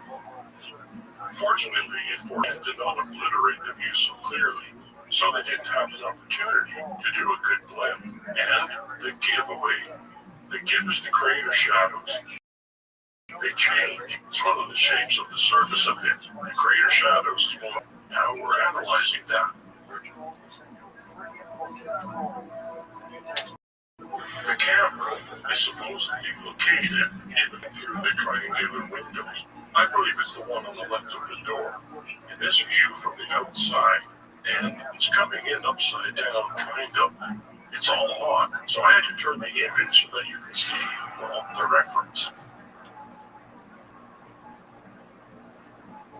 The framing is the reference. And here we're coming in. You can see the actual sand blasting, but you can always see the craters. The thing is, the two right here, you can see just above the middle, and the shadows have changed. Here they are, the shadows, so you can keep an eye on them. And see the two shadows there? It's pretty dark. And here, the shadows are shallow. It's not so clear to the uninitiated eye, but for me, it is fairly obvious. Those are deep shadows, very dark, very clear. It's not just an illusion. Here, it's just got a little shadow. Zoom in to make it a little more obvious. Now that's very detailed. Now I'll demonstrate how this was done. So here are the craters. We have the two examples of what appears not to be an illusion. Slight sun angle changes, right? In one, the shadows are really low in the crater, and the other, the shadows are higher in the crater. In fact, you see it all in the craters there. On here, you don't see it because they change that quickly. It's just a soft map. It's just, I'm sure, covered with dust. So I go back and forth, you can see them all. The surface shifts a little bit because it doesn't match up. It's very difficult to have a scale model which is smaller with life size to match up. That's a feat, but it does accomplish the effect, right? Just look at all the other footage for evidence of that. Every other one, the other five, the sand completely obliterates the view. And then when it clears, we're on the set. Maybe they claim this is gas distortion, rocket blast, but it doesn't quite work with me. There's a lot of distortions taking place, which we'll review. If we look below over there, we can see how this was done. They had two different setups, all on computer, two different setups going on, one setup. The lighting is quite different the way they had it set up. And when the scene shifts, they're using the same model, the same setup. It shifted a little bit, so here's the difference. You can see the shadows are different. The gray area I shifted a little, just subtle, how I blurred them on. Obscured by dust, right? This is a little more accurate to the differences. Now here the moon is blasted by dust, right? Fake sand, of course, on top of it. It used it as a mat. So they did all this by hand for the most part. But now I use it as a mat. You'll see the fluctuation. It's used to disguise the distortion taking place, and simply because they're spraying sand out of a nozzle at the bottom. That is the real sand is still lingering above. This is not what we are seeing here.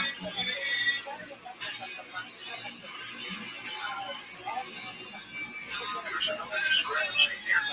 That's because one was a log and one was a life size. There's a change occurring here. Detail.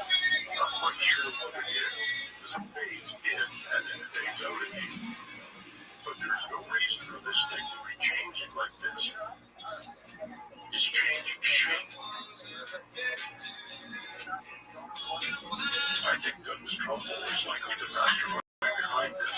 He was the 2001 Space Odyssey visual effects mastermind, and he had a lot of experience in this, simulating the moon and space stuff. His first job was with Rabbi and working for Apollo, generating PR stuff for Apollo. To the moon and beyond is something generated was set around, and it was used as a technology backdrop.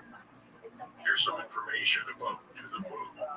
It's a large film format, really longer than other formats, and it's extraordinary what they did on Space Odyssey 2001. There's evidence that it was supported by NASA, and it was a kind of an deed figure among the technology that used it for the Apollo hoax. And it's also in the interest to see he worked for the Apollo program already before 2001.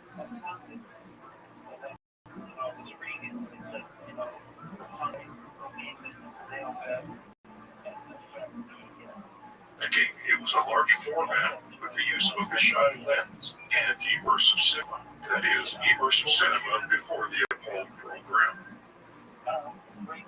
So he was already interested in it. It's quite extraordinary how his career parallels the ability to do all of the special effects needed to pull off this hoax.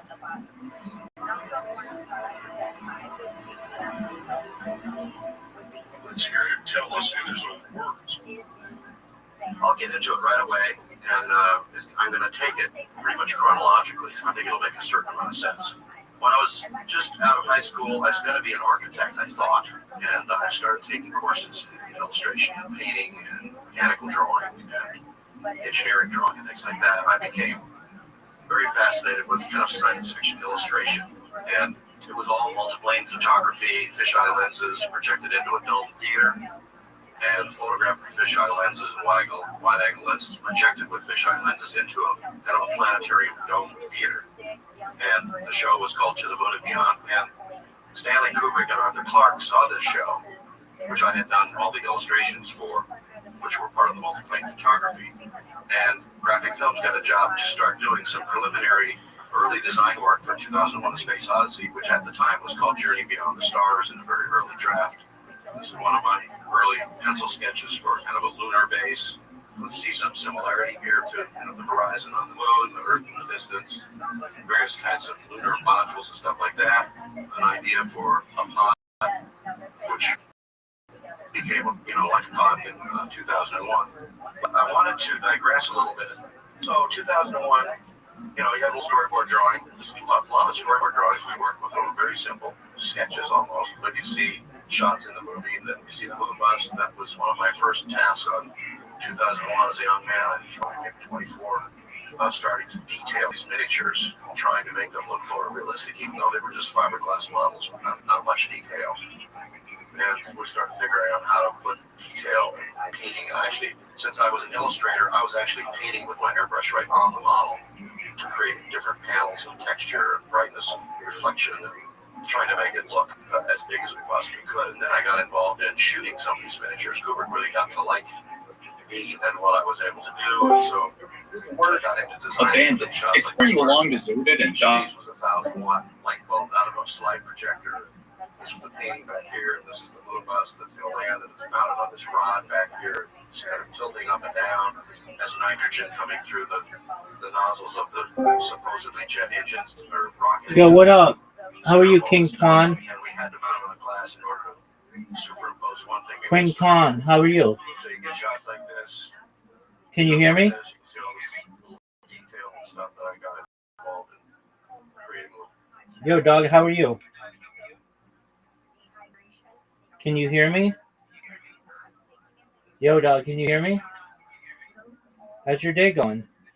Yeah, I can hear your ass, bro. How y'all niggas? What y'all, bro? How y'all get on my shit, bro? Oh, tight. Okay, are you on Kick? Yeah, bro. Word, dog. We're gonna make you a trillionaire. How's your day going? A trillionaire, bro. Get your goofy ass on somewhere, bro. I'm not no goofy, bro. Dog, you love Tired of it. you butts coming in my cake. You love Tired of it. butts coming You in my love cake. it. You fucking love it. Your friend told me to do it. Yeah, I don't love it. Your friend told me I to don't do even it. have no friends. No, you don't. You're right. But I do it because I'm your friend. Bro. How you living, Fuck Pam? that, man. Hey, can I tell you about myself? Bro, what's up, bro? I'm Rabbi Rothschild. Apologies for my bots. I stream my life 24 hours a day, 7 days a week, 365 days a year for world peace. I've been doing so for more than 3.5 years. Have you ever seen the movie The Truman Show or the television show Big Brother? Yes, I've seen Big Brother. Okay, excellent. Well, that's essentially what I do. I'm live on 22 different YouTube streams simultaneously right now. The Economist magazine stated that data is Earth's #1 resource, that data overtook petroleum in 2018 as Earth's #1 resource, and I have more data archived online than anybody. When I go viral, I'm going to make sure you, your friends, and family become financially independent, that you're able to have generational wealth, and that you're able to start charities and philanthropic organizations of your own. How does that sound, son? But that shit sound goofy as hell, bro. Your ass ain't never gonna blow up, bro. All right. Even if you only got 33 subscribers on YouTube, your ass ain't really like that. Doug, I have over 40,000 on Twitch, and I've got over. Let me see. Telling the truth, bro. Yeah, look up Viral Rabbi, VIRALRABBI.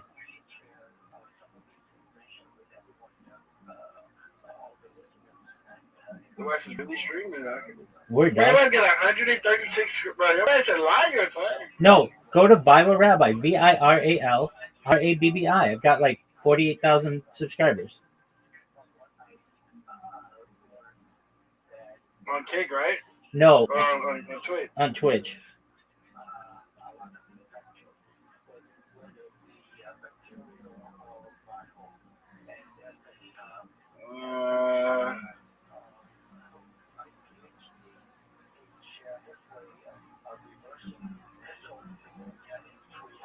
Let me see. You go ahead. Okay, I see the follower account. Okay, I peeped it. Okay. There you go. I've got 10,000 on Instagram. Instagram is shit, though. That should not be shit, bro. All right, well, I'm just letting you know. So what's good with you? I'm just chilling, bro. I just seen you. I don't know. Like, I just was looking at my clips on Kick, and I just seen all the. I was wondering for a minute. I'm like, this is like YouTube, right? Like you just like, I don't know how you did that shit. I don't know if you just clicked my shit or something. I don't know how that shit works. Word, dog. I don't really know how Kick works. I created bots, dog.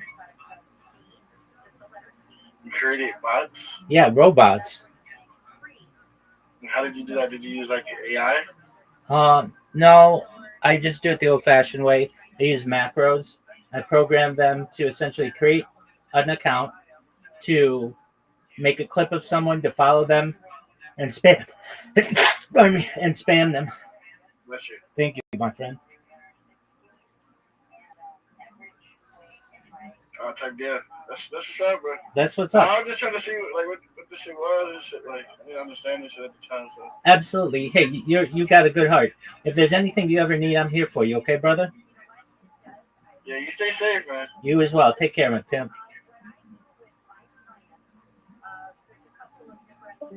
He's not my pimp. He's a pimp. I'm the pimp.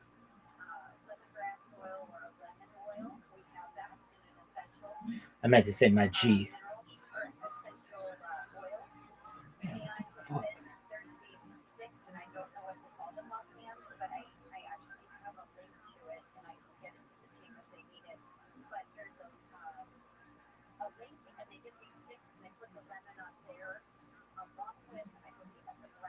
What a nice person. Said he was gonna shit on me.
stress, and it'll be for my wife who's suffering from Alzheimer's, and she has anxiety and stress problems, and she's also on blood pressure meds and blood thinners. Would that, would your product interfere with the blood pressure meds and the blood thinners? No, it won't. The de-stress is one of my favorite products. It's fantastic. No, she needs a whole lot more. She should schedule, but de-stress, yeah. Man, you goofy. The mind fuels the body. Word, girl. You mentioned Edgar Casey on a previous segment, and he taught that the mind, body, spirit all had to be in balance for true healing, and he was right. That's one of my taglines. And so when stress hits the body, it will start to chew through the B vitamins and the minerals like crazy. And so that's why people feel frazzled, they get anxious, they get exhausted. And so de-stress is the letter D, and then stress. Get it from the team, call in, and that will put the nutrients back where they belong, which is in the nervous system. And that is packed with B's, with all the B vitamin and magnesium to the level that you need. There's specific dosing about that. And, it's what the brain needs, to calm down, to clear. Oh, completely, yeah. And this will balance out stress levels. It's fantastic, the de-stress. Randy, do you take emails through your website? Yes, I do. So, Houseworks.com is the website for you. you were going to tell me that. That one I can't remember. Maybe staff knows it offhand. They can send it. I feel like we need it, Dr. Randy Shannon at Critical Health News. I'll have that next time. Randy, thanks, and thanks for filling in for Ben Peters tonight. Absolutely. I'm so glad that I got the phone. Dr. Randy Shannon, pharmacist refuge, will join us in about 3 weeks. Not wanting to taking a hiatus for a while, and when he comes back, he comes back. Be sure to check it. Up next, it's going to be The Coming of the Saucers, a republished book by Chanel Arnold, granddaughter of Janet Arnold, who in 1947 witnessed a series of saucer-shaped objects over one of the first Show updates right to your inbox for free. Coast Zone newsletter. Sign up today at coasttocoastam.com.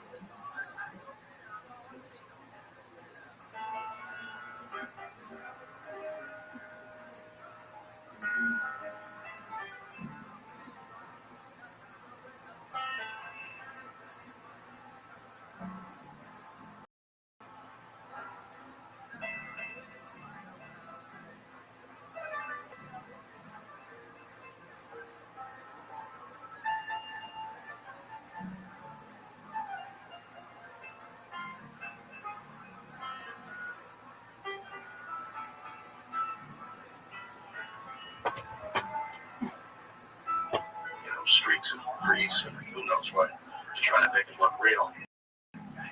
So working on the big stage, one of the big here, that's the space station set over here, and the Blue Bus set over here. This is the Blue Bus set being built. Several shots of that. I designed a lot of these moon terrains. I had a lot of arguments, discussion with Stanley about what we thought the moon was going to look like, because nobody knew. There hadn't been any satellites or anything that really had looked at the moon surface in any detail. So this was kind of a Chesley Bonestell, rocky, craggy terrain kind of thing that he wanted. And I was actually going in another direction, which did not make the cut. Here's me working on my moon terrain, which I thought was, in fact, in retrospect, very much like what the moon is like. It's very rounded, very soft, very eroded by micrometeorite impacts, and not craggy at all. These are some early designs for the Jupiter sequence. The Discovery spacecraft went through a zillion different iterations.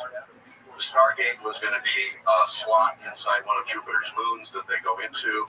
This was actually a very early hypothetical rendering of what the mod might look like at a very early stage. This slot in one of Jupiter's moons was going to be another little universe down there that didn't belong in our universe, and they had to go down there These are like 2 pods. Looking down here, they're going to send little protons, a whole bunch of things that were designed, written, experimented, drawn, discussed, and deleted. This movie went through tremendous development. So the thing I'm talking about today is all the whole kind of creative process of how you tackle a problem, work on it, discuss it, solve it, change it, and try to come up with a new solution to make something on the screen that people have not seen before. Anyway, ShowScan was this 60-frame, 70-millimeter giant screen thing that was way better than Cinerama and way better than IMAX in 1975. The simulation ride was this whole idea of hydraulic motion bays and a capsule with people inside, which I'll show you later, became the Back to the Future ride for me, which was a lot of fun. And then another ride called Cine Ride, which never came to pass, which was really cool, but I'm sure we're going to do this pretty soon, was projecting multiple ShowScan films in a dark ride situation that you're in a vehicle. And we filmed these films knowing that the vehicle was moving at 30 feet a second, or 30 feet a minute.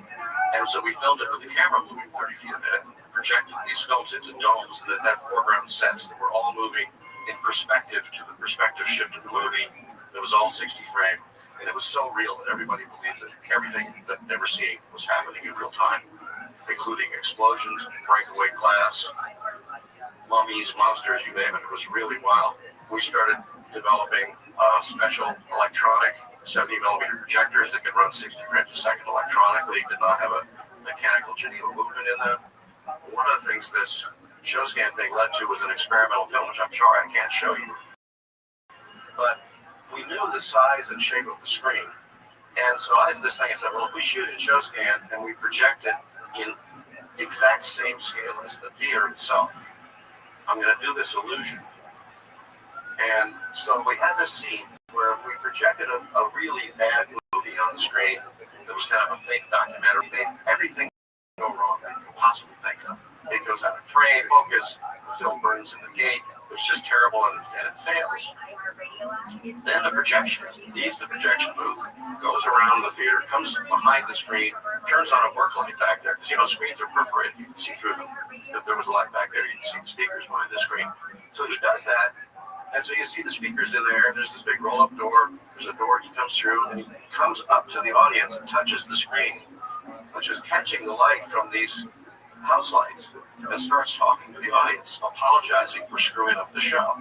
It looked absolutely real. It was indistinguishable from reality.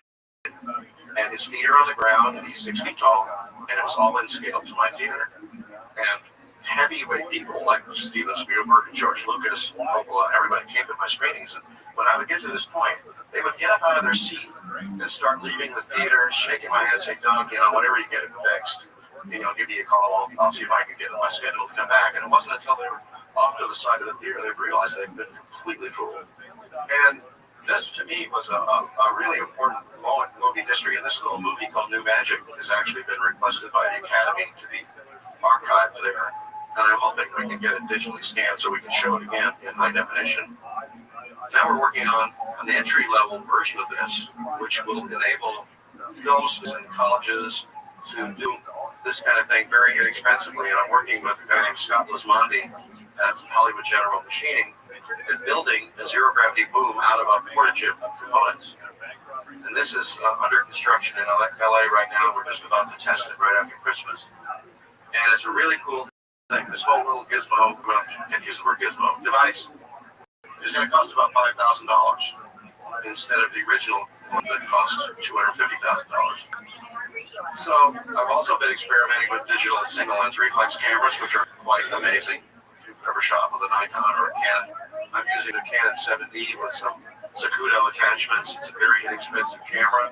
It's shooting full high definition 1K by 2K 24 frame movies very inexpensively, and I'm having good results with it. And my next step is I'm going to tear this camera apart and pull the chip out and build it into a new camera that will be able to be 2 chips side by side for an integrated 3D camera.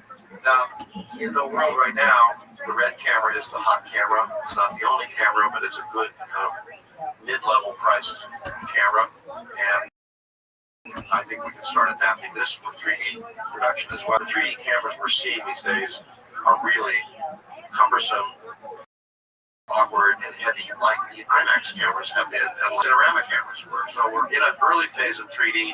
Where shooting in 3D is a real pain in the neck, but it's going to get much better. Right now, I went to NAB just a few months ago in Las Vegas and saw all the latest 3D camera rigs. And I got to tell you, it's horrible because these cameras are clumsy, noisy, fat, heavy, obtrusive, hard to align. They create all kinds of horrendous post-production problems to composite 3D live action.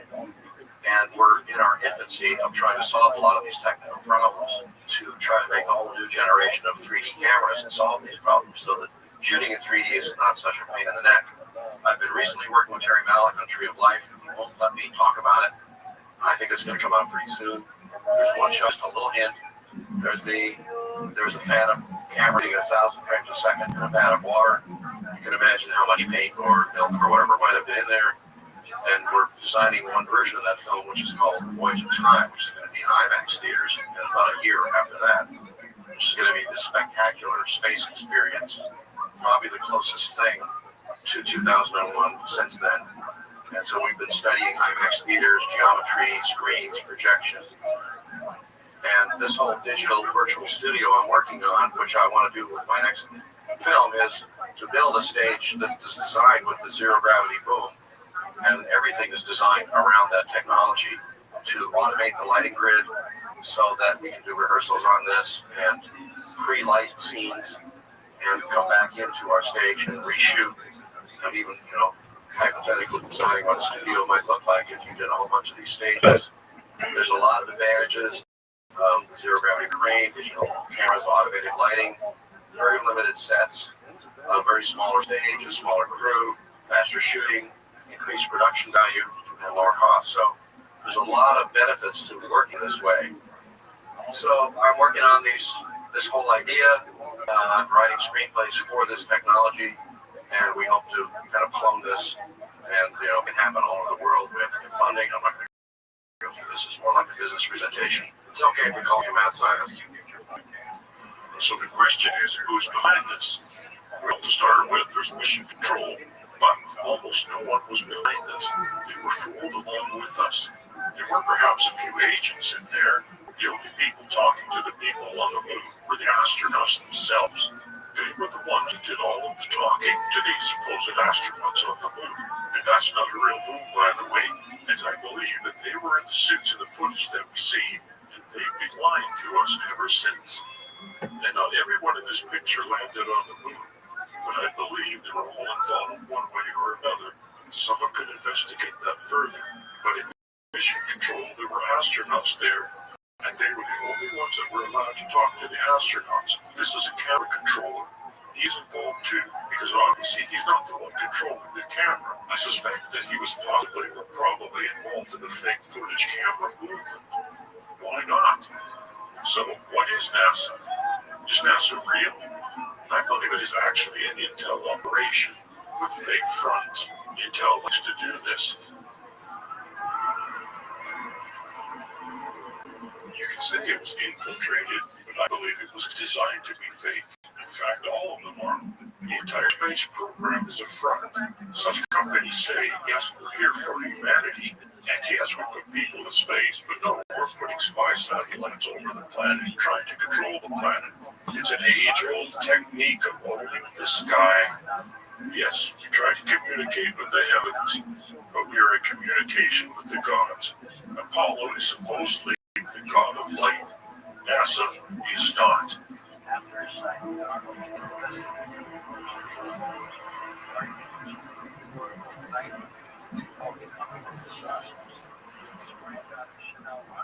So without Apollo, what is NASA? Apollo isn't real. It's nothing but a ghost.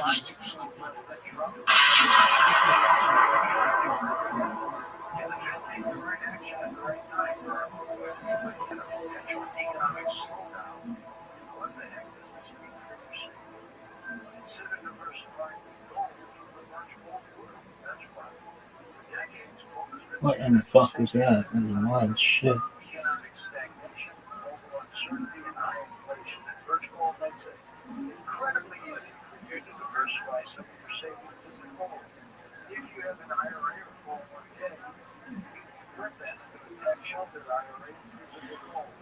Advice from Fucking finally. Get educated. Rothschild'S send your free info. Get on board.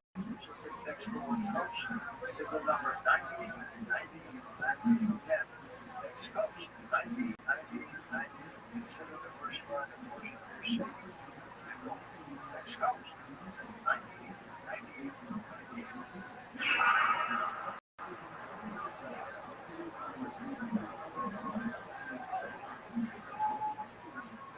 Hi everyone, it's MT from KSCO Executives. We produce an AT criticalhealthnews.com website that so many of you coast-to-coast listeners have come to respect and rely on for valuable health information that is not available in many other places, and it should be. We help sick people get well without replacing one disease with half a dozen others in the process. And criticalhealthnews.com uses education, logic, and common sense to help people understand that good health and long-life are with proper nutrition, not toxic prescription drugs that cause side effects that are often worse than the original disease or condition. Check out full articles, videos, non-quality works, and recordings at criticalhealthnews.com. You can also order our premium quality products, or you can call 855-949-7234 to talk to a real live company at criticalhealthnews.com.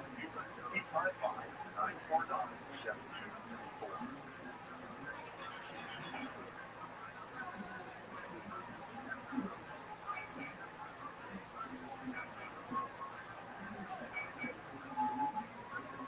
And welcome back to Coast, your story with your Chanel Reynolds with us, an author, astrologer, granddaughter, zoologist, and American aviator, Kevin Knox. The first person in the 20th century to report flying saucers, quite the term. Chanel published this historic book that he wrote in 1952 called The Coming of the Saucers to Honor Abraham. Chanel, great job. Welcome to the program. Oh, it's great to hear your voice again, George. This is exciting. Yes. I would have loved to have met your granddaughter. I know. There's not very many people left that actually got the chance to meet him. He died at 68, which is relatively young. Yeah, 1984. He, died telling me it wasn't the right time for UFOs. Was he your mother or father's father? He is my mother's father, and I went through a divorce and took on his last name just because I'm a public speaker on his behalf. He wrote the book, The Coming of the Saucers, with great number, who owned at that time a science fiction magazine called Amazing Stories. And those two got along well, didn't they? They did. They would communicate via records. They record records and send each other records back and forth because that was before, even long distance phone calls. How much did you talk to your father and grandfather about your book?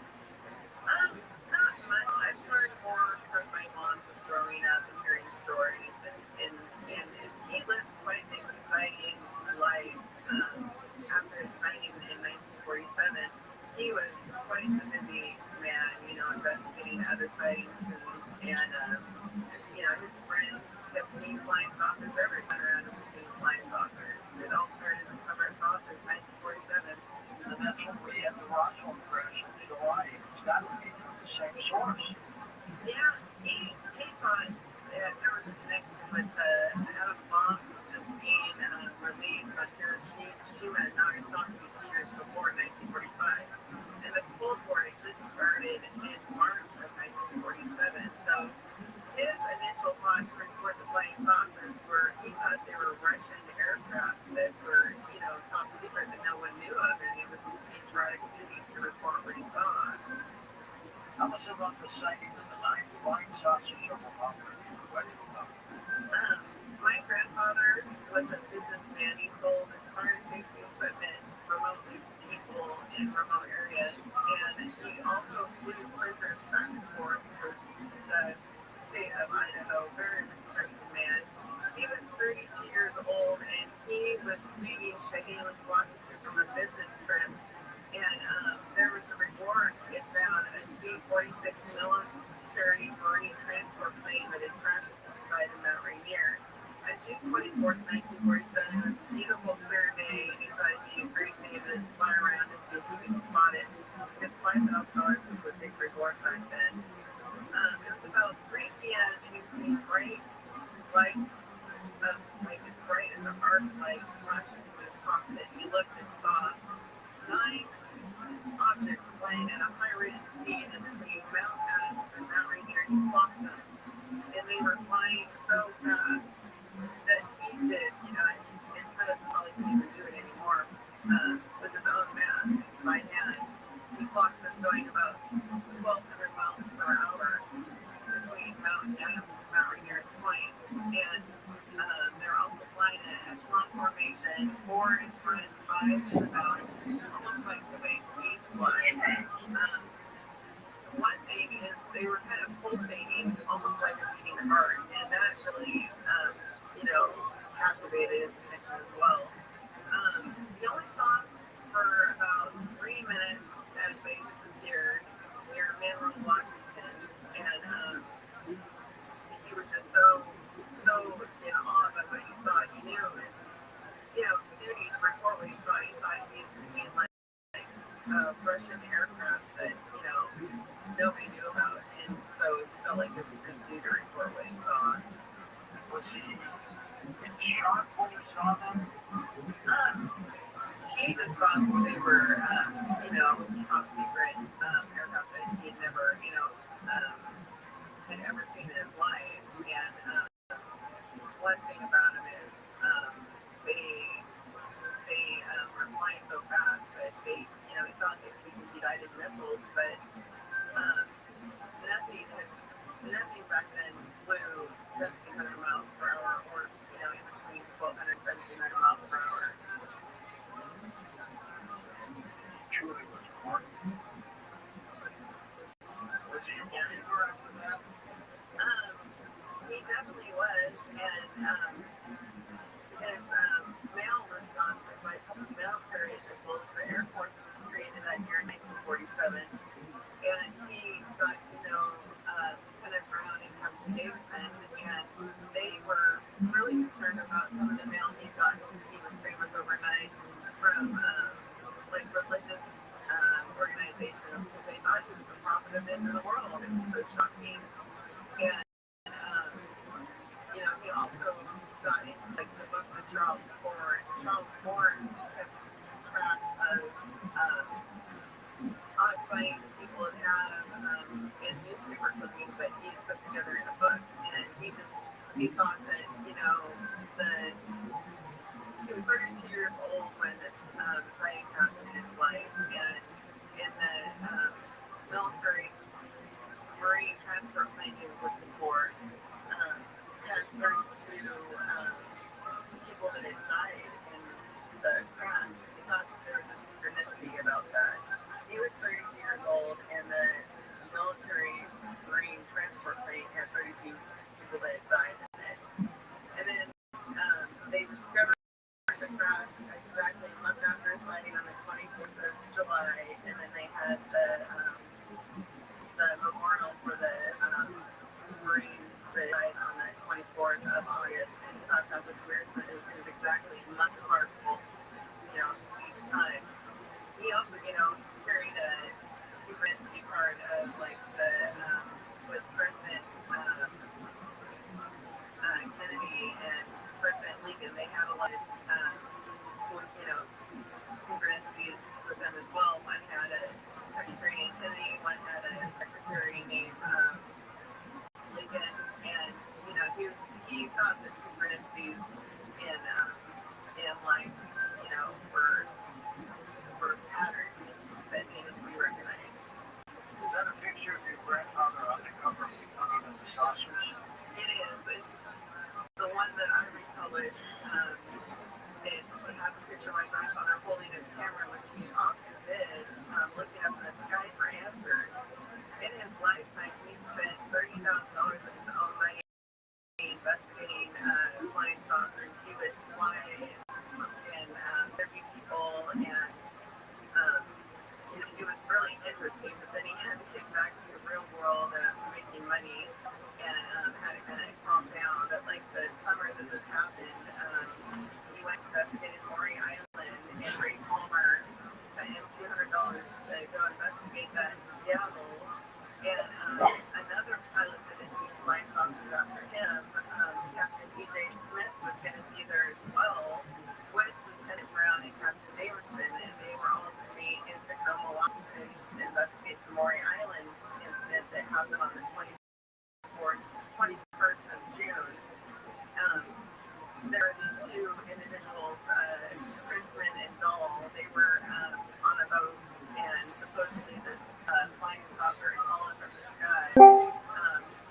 Welcome.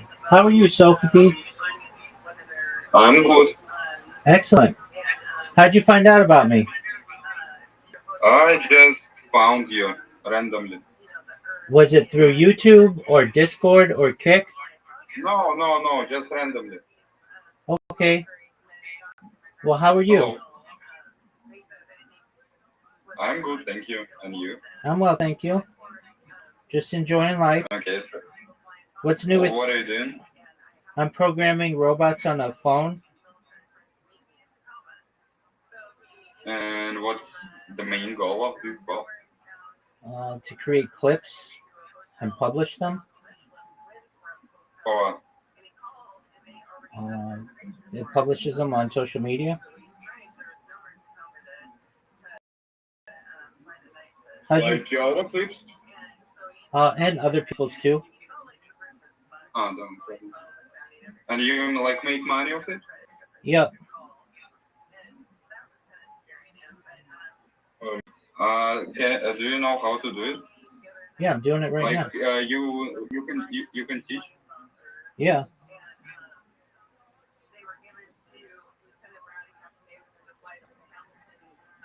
Do you have an And answer? how much do you make month? It depends. Like 1 hour? It depends. If you find a creator who needs clips made of them, they can pay you like $100 for 10 clips, so like usually like $10 a clip. Okay. That's nice actually. We're done. How's your day going? It's okay, we're trying to fix our computer a little bit. Okay, what's going on with your computer? So you like leave your Discord in these in the clips you mentioned, right? Did you find out about me from Kick? Huh? Did you find out about me from Kick? No. I found you randomly, but I just asked. You can.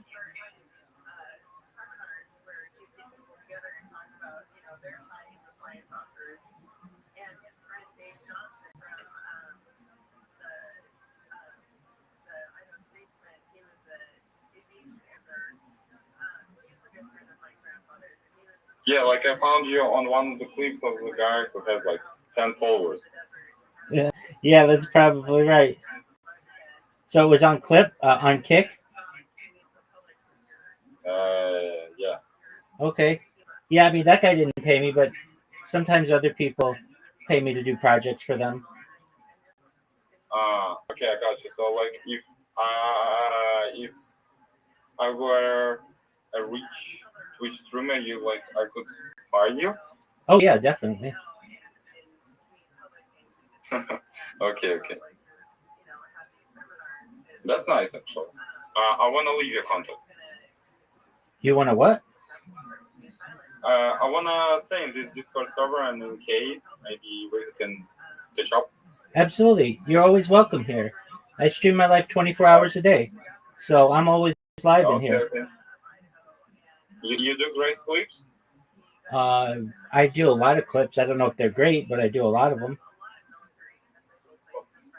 Okay. It's like a automatic thing, like these bots are doing this? Yeah. Oh, that's genius. Thank you, my friend. I'll teach you how to do it. Okay.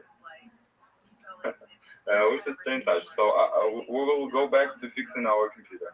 Okay, best wishes with that, but come back whenever you're ready. Okay. Pleasure to meet you. Goodbye. Bye.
wanted it to be, always to the point of, these things are so extraordinary. And he was an Eagle Scout, he grew up, he loved his country, he thought it was his favorite patriotic duty to report what he saw. And, and then he felt like he was that fortunate though there was one that didn't because there were so many unbelievers, and now, I mean, look at it now. I was part of MUFON this year. I'm really trying to get my foot in the door with MUFON. Earl Grey passed away, but he got me to be part of MUFON in Dallas, and this year I was also part of that too, but this year I met this guy, Alan Steinfeld, and he knew Lynn Mulhall. She met my grandfather when she was a little girl. Her father was in the military, and I guess that she was from Boise, Idaho. And so I got to her on the phone. That's where I met you about 11 years ago, right? Yeah, in Boise. Now I live in Oregon, but anyhow, yeah, it's just crazy because she met my grandfather when she was a little girl, and I had no idea. And I thought that was really cool. Just like small world. But, I admired her. I grew up in ecology, watching all the shows I could, absorb. And, my grandfather, with his beliefs, I have my own beliefs. Like, he believed there is a connection between the living and the dead. And I believe that, they're always seeing their volcanoes. And I believe that volcanoes are some sort of portals into other dimensions. And that's why you see them flying, like, out of Mount Shasta. I hear reports of, like, people seeing, flying saucers fly outside of, the sides of volcanoes. What did your grandfather think of the extraterrestrials? He didn't believe in that. He believed that they were just interdimensional, and they were coming from the dimension we go to from when we die. They were coming from that dimension instead of the fifth dimension. It's like we're in the third dimension, I think, is the dimension we're in now. But yeah, he believed that they held he's the reason why we're here. The connection between the living and the dead. Documents that you accomplished the mission that you had. Those are fantastic. Oh, yes, I did. Where'd you get them all? Oh, my mother inherited the estate, so, we ended up, I heard it'd be good to donate all the records to Rice University, and I told my mom that we kind of want everything preserved. Throughout the years, there's been ufologists here and there that have, like, stolen stuff, and, he had a scrapbook, and there's somebody that my mom was writing a book with, and the guy just made copies of everything and sold it to some other guy for money, but, mom's really kept a good job keeping everything protected and safe, and I have some more stuff she's passed on to me, like, Captain E.J. Smith saw the flying saucers over in Idaho that he had during the Maury Island investigation. All right, stay with us, and now we're going to take a quick break and come back to watch your grandfather Indiana Donna coming up the stop signs. Coast Insiders, the new version of the Coast to Coast AM app, now available for iPhone and now Android 4.0 and above. Listen live or on demand, anywhere, anytime. Go to coaster.com and download it today.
Rabbi figured out sweethearts and space flight.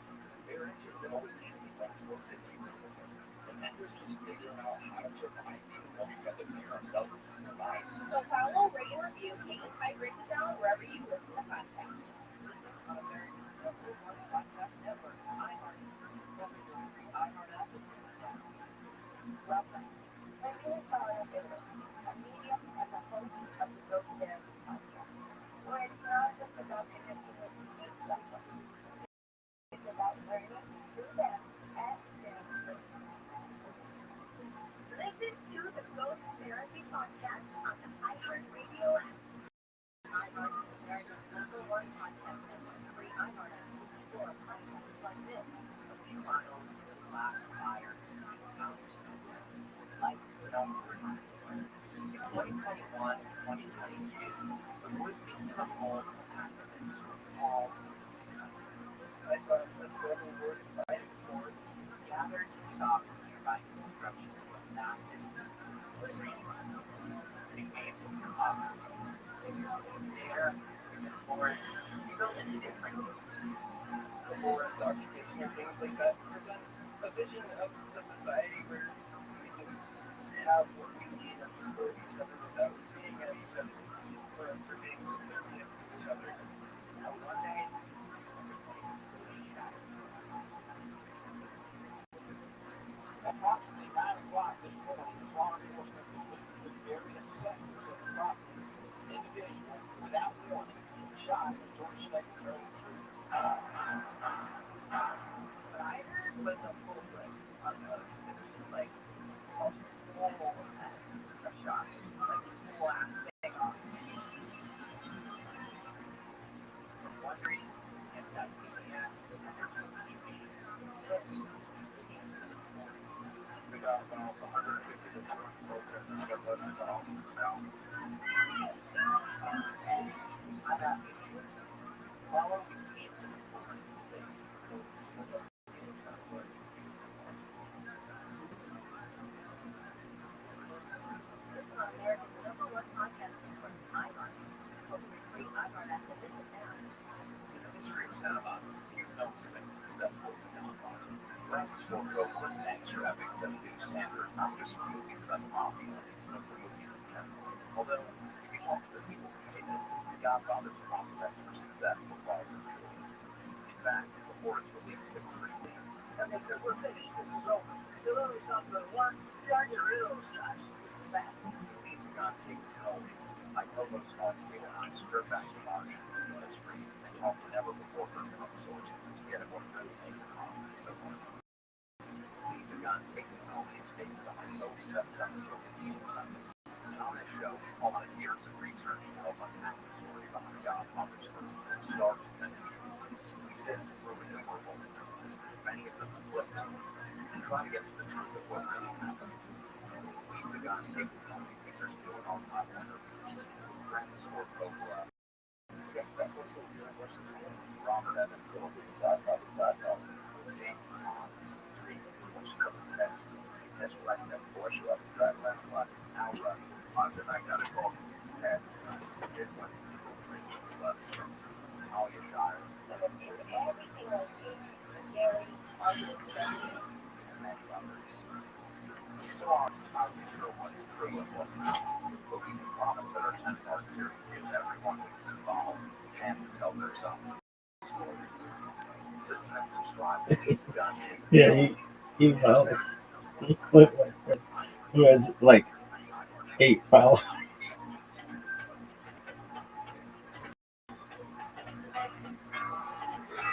How'd you find me? Just randomly.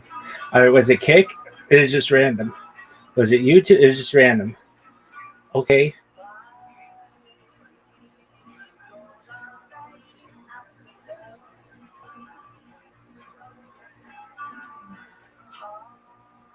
Man, I gotta take a shizzy.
You're listening to Coast to Coast AM with George Dorian. We're going to take your calls next hour with Jen Emma Arnold as we talk about the grandfather and the UFO sightings. And get ready to make the call.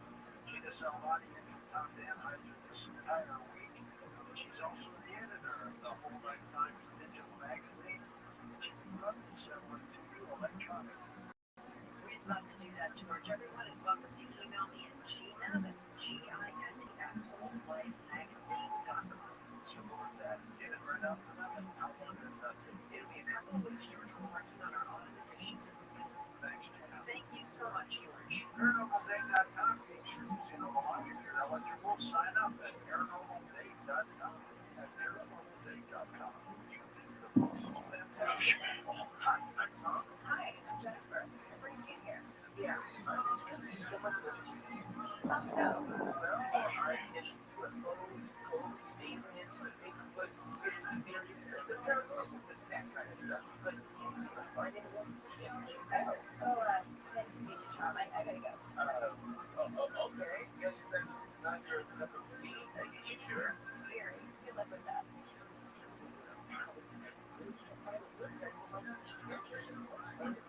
Have you thought about paranormalday.com? I'm on Paranormal Matchmaker, and it's paranormalday.com. It's a website for people looking for people like them. Stuff like interesting. I'll give it a try. Well, let's try this again. I'm Tom. Hey, Deb, your profile on paranormalday.com looks very interesting. So you really saw a UFO? Yeah, it was so intense, but not as intense as me. Alien chasing flirt, but I kind of like it. Wow, this paranormalday.com thing. Isn't it alien chasing? Not you're an alien chasing flirt. It's alien chasing, baby. So if you're looking for that special something with an interest in UFOs, with conspiracy theories, and of course the paranormal, come to the dating site Inspired. I'm George Norrie. It's always free to search, and if you decide to upgrade to our amazing new features, use promo code George for a great discount. Paranormalday.com. You are not alone. Mars Mission 1 is a fictional book based on real world facts that everyone hopes never happened. Author Christopher Lee Jones Williams brings us Mars Mission 1, available on Amazon.com. Real world facts of what our world could look like.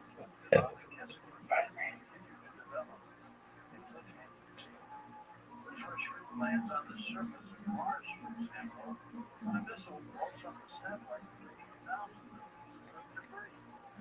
That debris, saving along at thousands of miles an hour, destroys more satellites up there, creating more debris.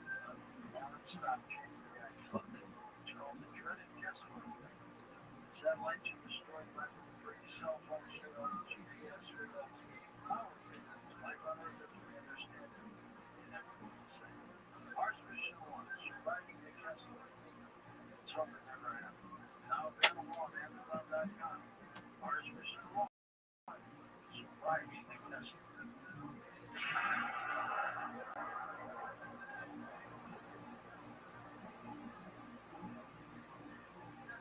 Sabre, the #1 pepper spray brand, presents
Almost ready to go in.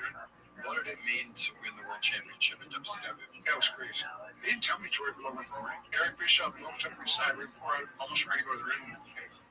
We're stretching the belt. And the whole Elizabeth put me over on national TV, not like a pay-per-view, not like a live show on TV. What's the 100th night, Joe? You just throw the fans a little bone. You're right out. I go, what's the finish here? Torture. He said, sit the rack. Just submit. He goes, Hogan didn't put a lot of people over. We always got along really good. We still do. They let Hogan pick me when he picked me. That was a massive respect from him for me. Same old. You ain't got it.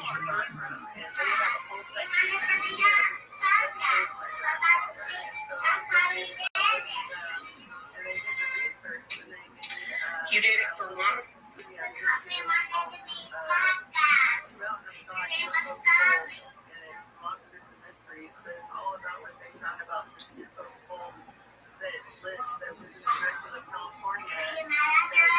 I'm pretty upset. 3 days after my grandfather had his baby, that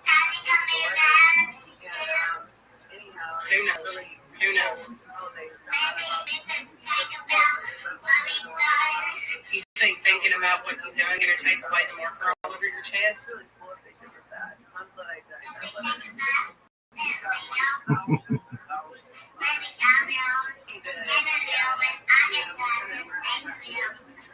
You are officially never allowed to use a marker again. Try paper next time. All the things that, flying saucers were,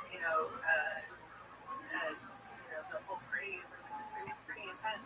Even in Portland, near the 4th, I think it was on the 4th of July, there was a mass UFO sighting right after his sighting in 1947. I mean, once he had this sighting and recorded it, everyone started seeing flying saucers. It couldn't be stopped. It's still my brother. That in June of 1947, he saw and then 1 month later, crash and burn.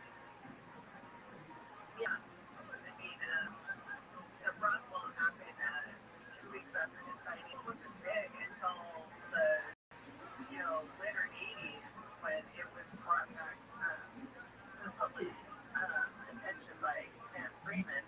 But my grandfather, every year, he was the pioneer of flying saucers. He was the man that started it all. That's what they would call, his whole experience. He was the man that started it all. And he should be remembered for everything he sacrificed by having a sighting and giving up his privacy and being ridiculed. And he felt like he was a Orson Welles, just because people didn't believe him. So, did he know Dr. J. Allen Hynek? He did.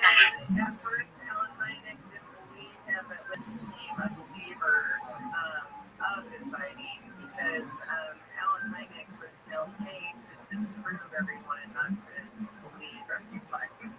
And what changed Allen Hynek was Mexico was sighted by Monty's Warren police officer. That convinced J. Allen Hynek there's something real. Yeah, I've heard of that sighting. And, when you have people that have a lot to lose, by saying what they've seen, it's definitely, you gotta listen. You gotta listen to the people that are, the respected, pilots and the police officers. I mean, they have a lot to lose by putting their careers online. Would you say that your grandfather died disappointed? He did. He died, unfortunately, very disappointed because he felt like he still didn't have an answer. And, he is posthumous now. I hope that he knows that he's respected and remembered on the other side.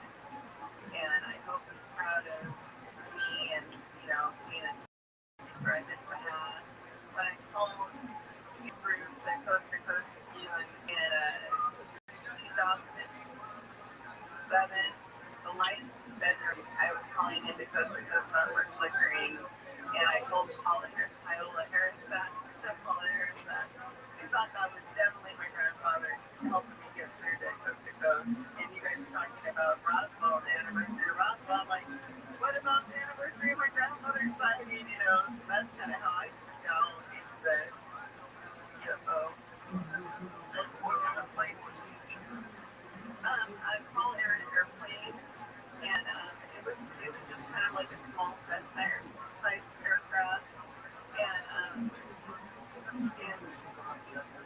yeah, I mean, there's a replica in the state of Washington, and they want me to go get my picture taken in it. It's like near Fort Townsend. It's like the very tip top of Washington. So eventually I'm going to get up there, sit in that airplane, and get a picture taken. So Does Linda Moulton remember the meeting? She does. I mean, she was sitting with my Aunt Kiska, and they must have been like 5. It wasn't my mom. My mom hadn't been born yet. There was 10 years between my aunts and my mom. But, I talked to her on the phone, and it's just great. I mean, her father was interested in my grandfather's sighting, and they were, speaking, and Linda was playing with my ex some jacks, jacks on the floor, and I was like, wow, I had no idea, and she was from Idaho, as well as where my grandfather lived in Boise, but she's like in New Mexico now, but it was just great to know that somebody I admired, had met my grandfather. Same with Sam Freeman, I dropped him off the airport and told him I loved him. He, was a believer in my grandfather, so. I'll tell you a funny standing story. Not all. But in 1971, he was my first radio interview in Detroit. He had come to speak to the university about UFOs. And I went out and interviewed him, and I loved him. I stayed in touch with him. And then when he died, I was the last guy to interview him because he was on stage on the show. First person that I interviewed, I was the last person to interview. Unbelievable. Yeah. People are here and they're gone too quick. Like Earl Grey Anderson, he got diagnosed with cancer and died 2 months later. It's just so tragic. He believed in me. Documentaries being made? I do believe in the one that my mother was part of, and that was the 701 phenomenon. My mom's in that one. But, and then they're just the Maury Island people are going to make a Maury Island movie. Was your grandfather ever on tape? Well, I know there was this interview done of him, probably in the late 70s by England, film crew, but he... Stop this. Stay with us. Chanel Arnold with us. We talk about the life of her grandfather becoming up with saucers. We're going to take calls with her. Come right now. Find out more about tonight's guest. Log on to coasttocoastam.com.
Widespread racism and institutional massive diet is a serious and devastating issue that has impacted the lives of millions every day.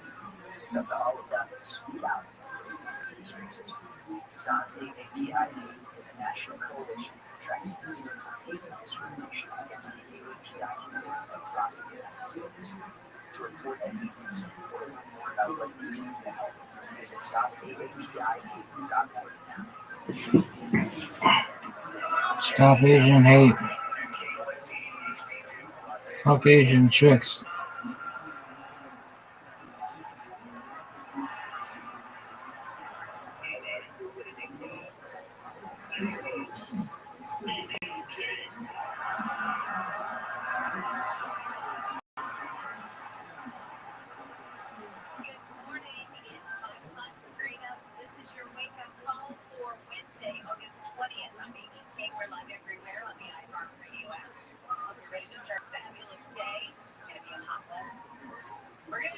Today's show is going to be very positive because I got a note on the talkback yesterday from a very nice man who said that yesterday's show was just depressing.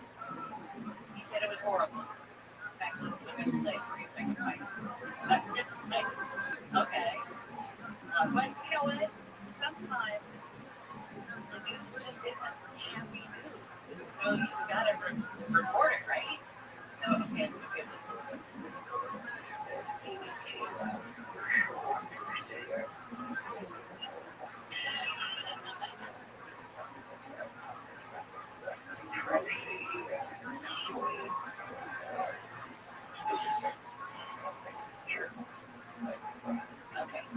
cheerful today, right? I mean, we still have bad news, but we're going to be cheerful about it. And we're going to get y'all. Zoot, how you living, pimp? So here we go. Here's what's ahead on Wake Up. The strongest team Are you ready to lose? starts today. No. Yeah, you are. Hey, Rabbi. What up, pimp?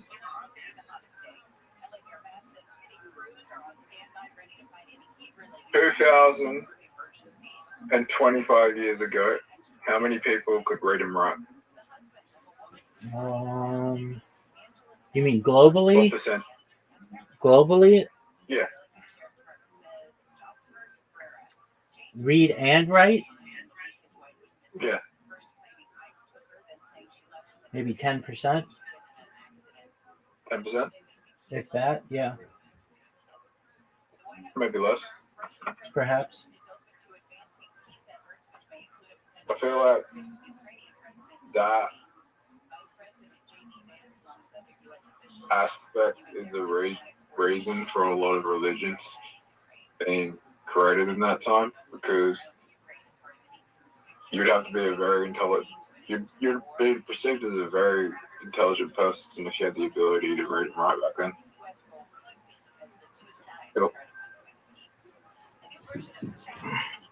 The education systems are different.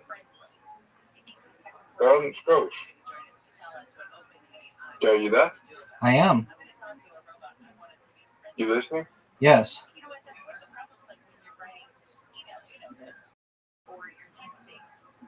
I'm listening to you. Go ahead. I'm looking at what ChatGPT says, and it says 10% of the world's population or less. Okay. So I got it right on the dot. 1 in 10. Yeah.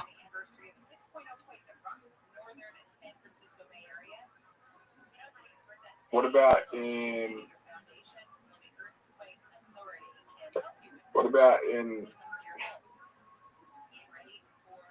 well, was it Israel wasn't a thing back then? Yes, it was. But Judea was. Was it? Yep. Yeah. So what about in how many people could read and write in Jerusalem? Between 10 and 15%. Okay, so 1 in 10? Approximately.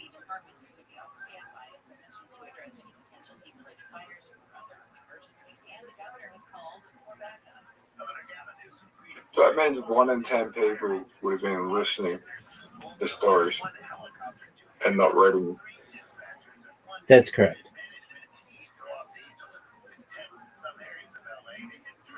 That's correct. So 9 in 10. Correct.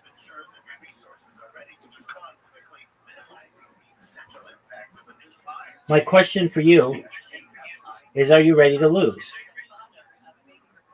Yeah. Okay, that's what I wanted to know. That's all I want to know.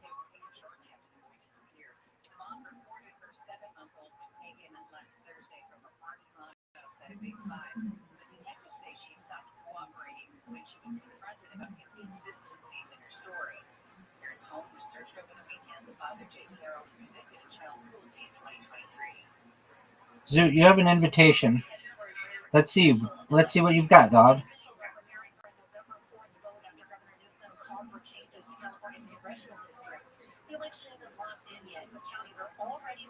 Are you gonna go? Or are you gonna jerk yourself off raw?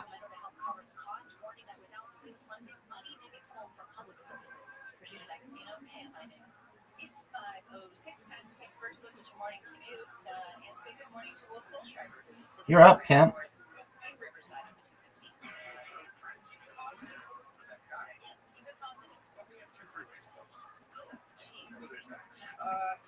Big dog. Captured.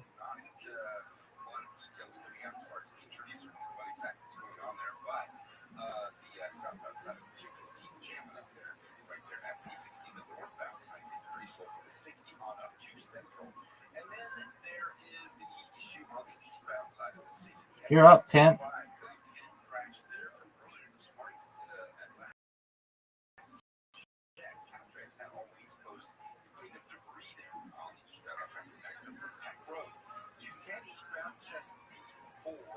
But I've figured out something about, I've noticed something. When speaking to less intelligent people, they often predict things to happen without backing up the facts. So if it does happen, they seem smart, but they don't have the facts to back it up. There you go, big dog. ABC's Karen Travers. So, Karen, President Trump is still working to arrange that face-to-face meeting between Russian President Putin and Ukraine's President Zelensky. And a big part of any kind of peace deal, according to, as we understand it from that meeting of the world leaders on Monday, would be a security guarantee. And that's sort of This is a close game, son.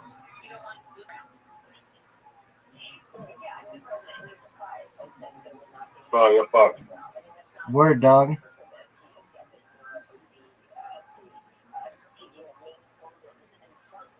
Are you proud of the way you just played?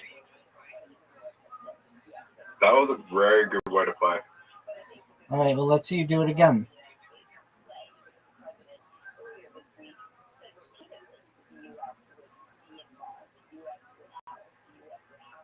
No, this game would be boring if it was the only game you played for the rest of your life. Word, dog.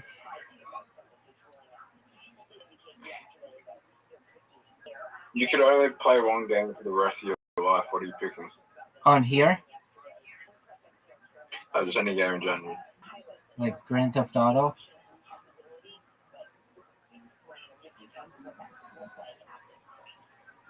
Karen, is this frustrating at this point because they want the talks to happen without basically spilling the tea on everything that they're talking about? Dog, look at these moves.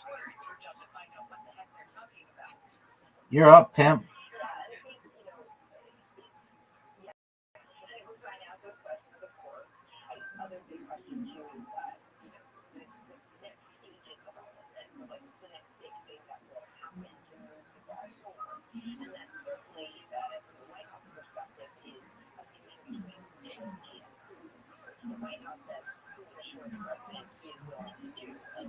I don't play. I would play.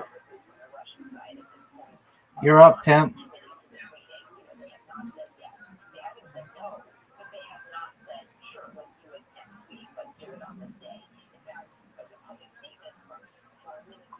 I could only play one game for the rest of my life. It would be you.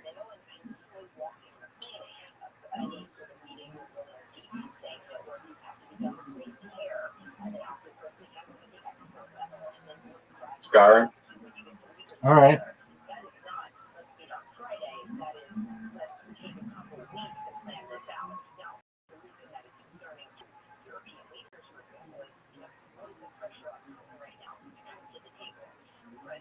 I'd say that's like the most virgin answer I could.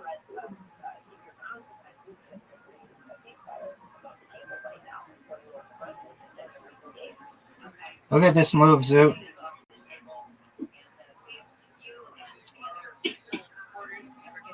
What's a game that like women like to? What's like a video game women like to play with men? I don't know if they like to play with men, but a lot of women like to play The Sims. Yeah, fuck that. Zoot, it's over for you, son. Let's get back to some of the stories coming out of the KFI 24-hour newsroom. Lawyers for Rabbi Garcia trying to get his criminal case in Tennessee dismissed, arguing that their client is being selectively and vindictively prosecuted by the Trump administration. Rabbi Garcia was originally deported from the U.S. and what the Trump administration was a mistake. Remember, he got swept up in an ICE raid in Maryland, but then the administration later claimed that he was a member of the gang. Rabbi, I lost the six pack. Okay, big dog, what do you want me to do about it, son? Hold me accountable. All right, well, go to the gym then. Yeah, it's not just that. It's more of a diet.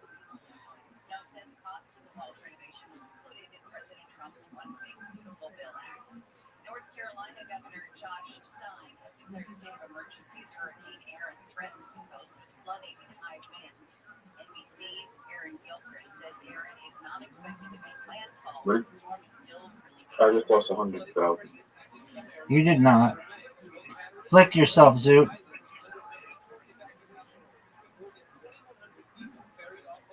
Yeah, I lost this damn. You don't know that. Residents being urged to have emergency kits ready and to listen to weather alerts. Aaron is now a Category 2 storm. The American Alliance of Museums is pushing back against President Trump's plan to review Smithsonian museums. BBC's Jonathan Carl says Trump wants museums to focus more on America's You're up, pimp. The organization warned that Trump's actions, quote, represent a growing threat of censorship to museums in the United States. The alliance says no president has the power to impose the kind of review that Trump is demanding. Walmart has recalled frozen raw shrimp sold in 13 states because federal officials have warned of potential radioactive contamination. Oh, that's something to worry. The Food and Drug Administration asked Walmart to pull certain lots of Great Value brand frozen shrimp when the agency detected potential contamination with a radioactive isotope known as cesium-137. Contamination was found in shipping containers and in a sample of breaded shrimp. The shipping containers and shrimp were processed by a company doing business as BMS Foods of Indonesia. New research says you shouldn't believe all the new research out there. New studies say organizations are putting out fake or low-quality scientific studies on an industrial scale. Data scientists and journal editors and watchdog groups have been finding more papers with fabricated data and doctored images. They say scientists spend hundreds Oh my fucking god, Rabbi. What up, pimp? Look how close I was. Let's see what happens.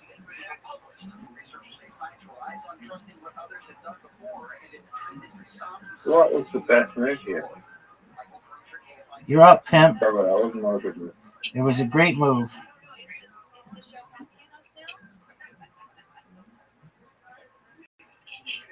I still. Are you sure? Yeah. You don't know that.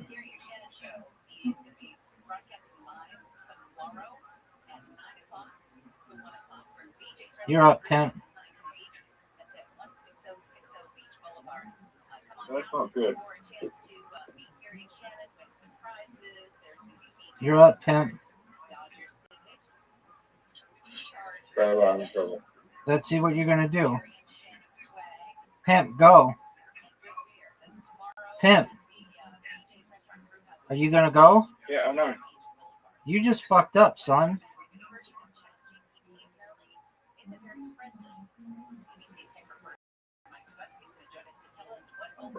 Stop. It's over for you, big dog. Big dog, it's over for you. Big dog. Zoot, you're done, son. Zoot, you're done. Zoot, it's over for you. You got spanked, baby.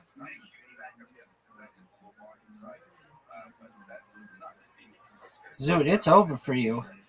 You ready, big dog? Look at this move.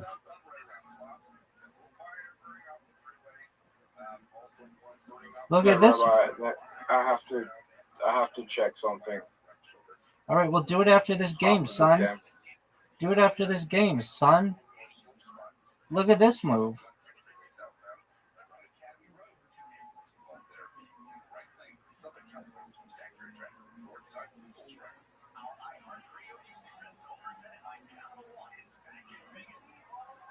You're up, pimp.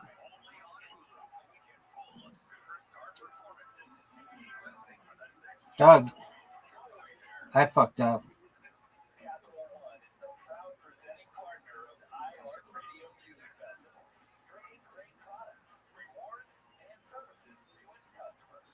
But I still won. Go check your shit, dog.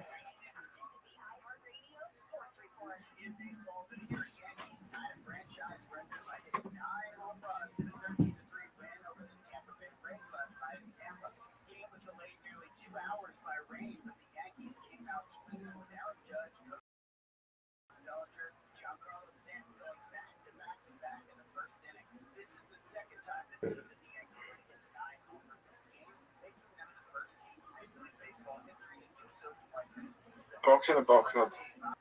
What the fuck did you just say, dog?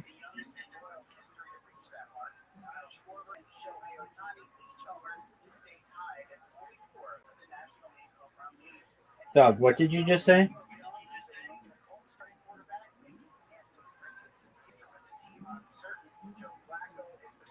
Dog.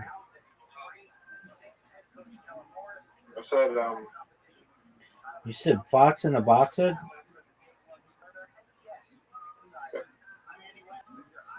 What the fuck does that mean?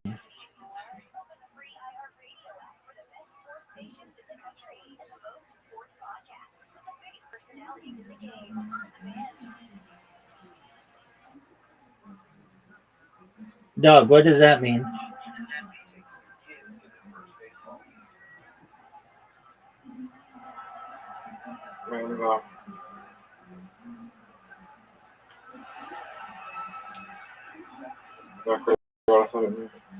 Dude, what in the fuck are you talking about, big dog?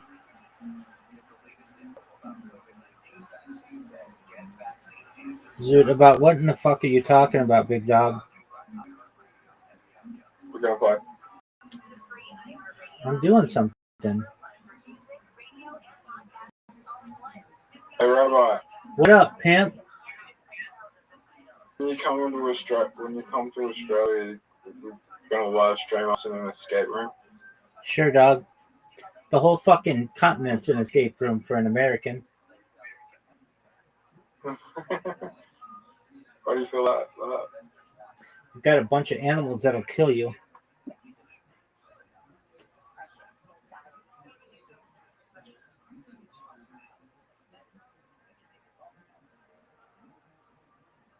Have you ever been in an escape room? Yeah. Did you do well?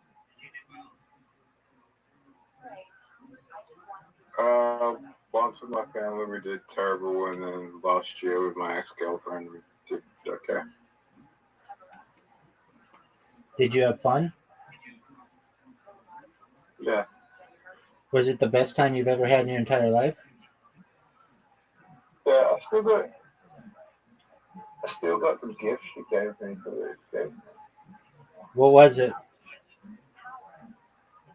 She gave me a gift for the escape room. What did she give you? Oh, she gave me we went on a date and we went and saw Wicked, so she got me a Wizard of Oz. This was November. And an escape room. This was November of 2024. Yeah.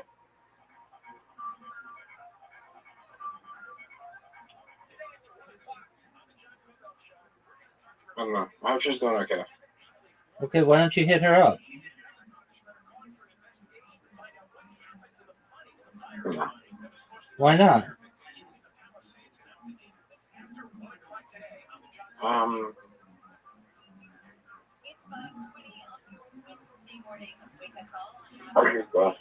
I just had to end it.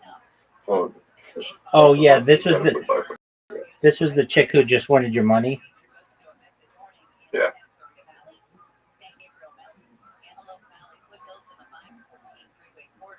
I mean, she wasn't a bad person. She just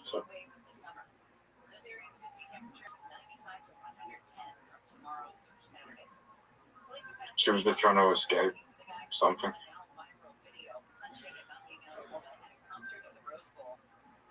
Do you miss her?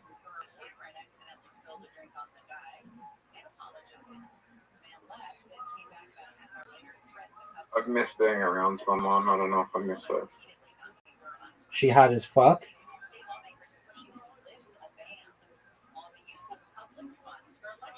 She was okay. So that's a no.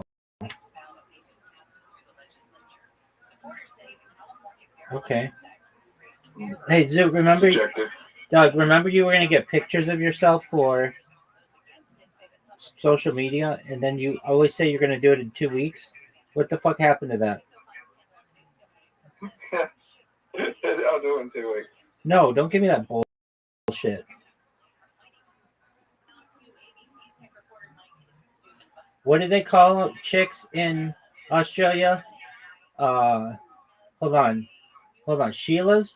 Get yourself a fucking Sheila, dog.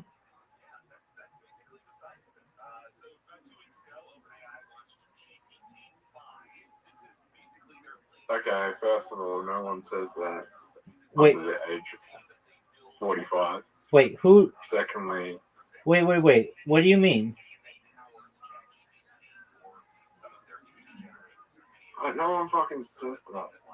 They say it in Crocodile Dundee, dog.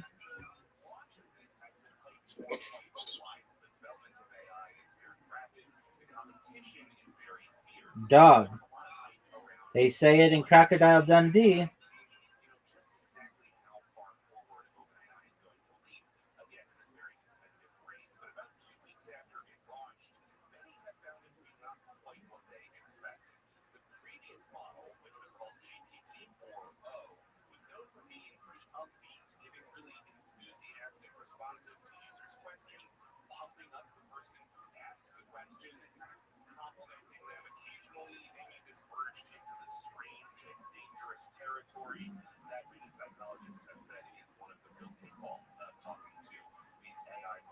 Dog, they said it in Crocodile Dundee.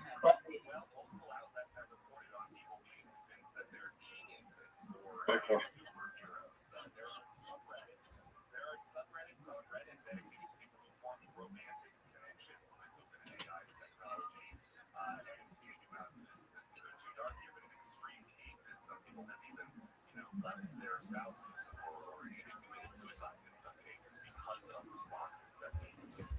So have you ever called a girl a Sheila?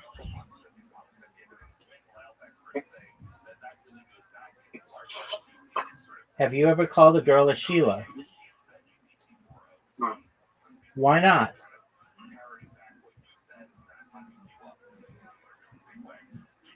Why haven't you ever called a girl a Sheila?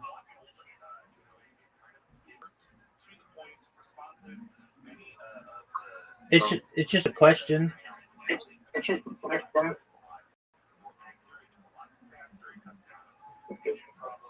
What'd you say, Pim?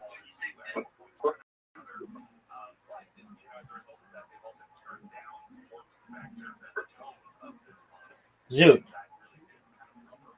I'm going to ask you again. Why haven't you ever called a girl a Sheila? It's disrespectful. Why is it disrespectful?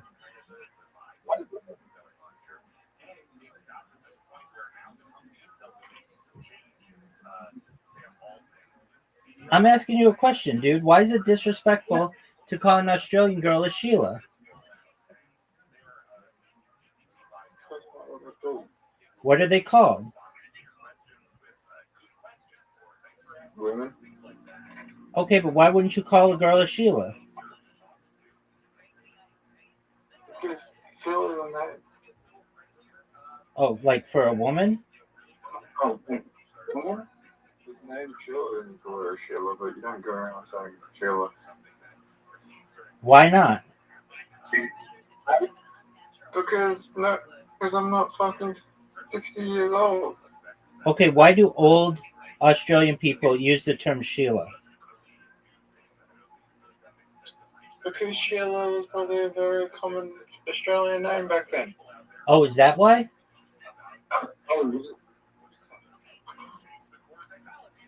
That's why they do that. That's why they call them Sheilas. Okay, but is it not common anymore? No. Have you ever met an Australian chick named Sheila? I've never met anyone called Sheila in my life. Okay. Have you ever called a woman Sheila? Okay. Why don't you start? No. Because I'm not fucking 60 years old. Okay. But I mean, maybe it's like a good thing. Maybe you should bring it back.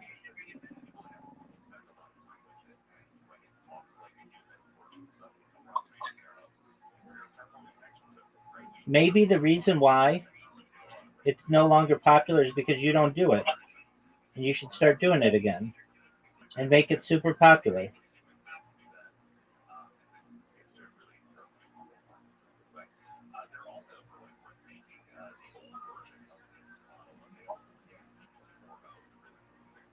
Does that sound like a plan? Yeah. Do people use the term bloke?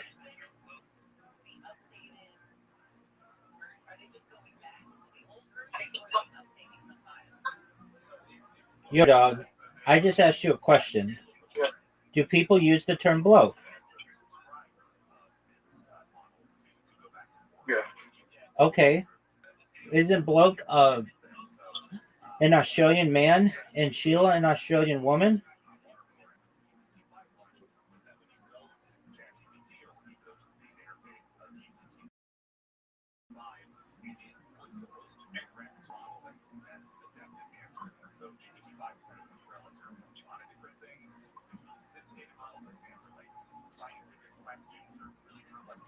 Dog, you are really sensitive on this Sheila word.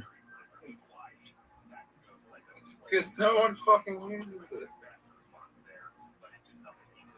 Okay. But they use the term bloke? Oh.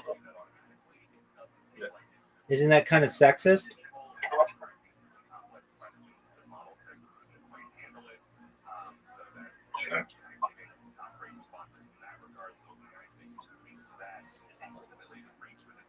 Zoot, are you going to the gym tomorrow? Yep. Okay.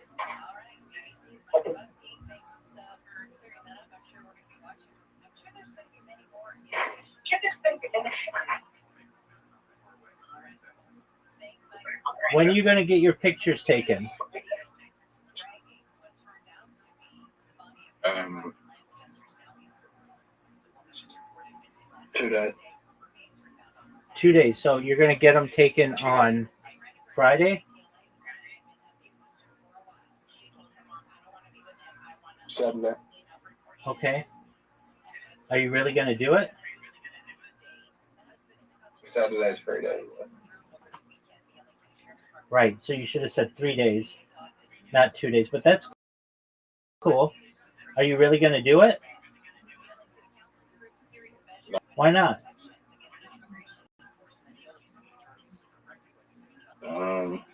Need to find a photographer. Dog. You can Anyway. you can do that really quickly. Go on. I'll see you later. Peace.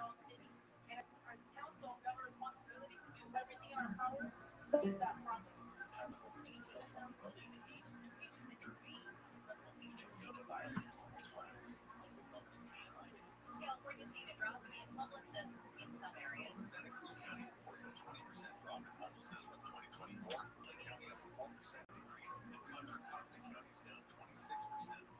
1935.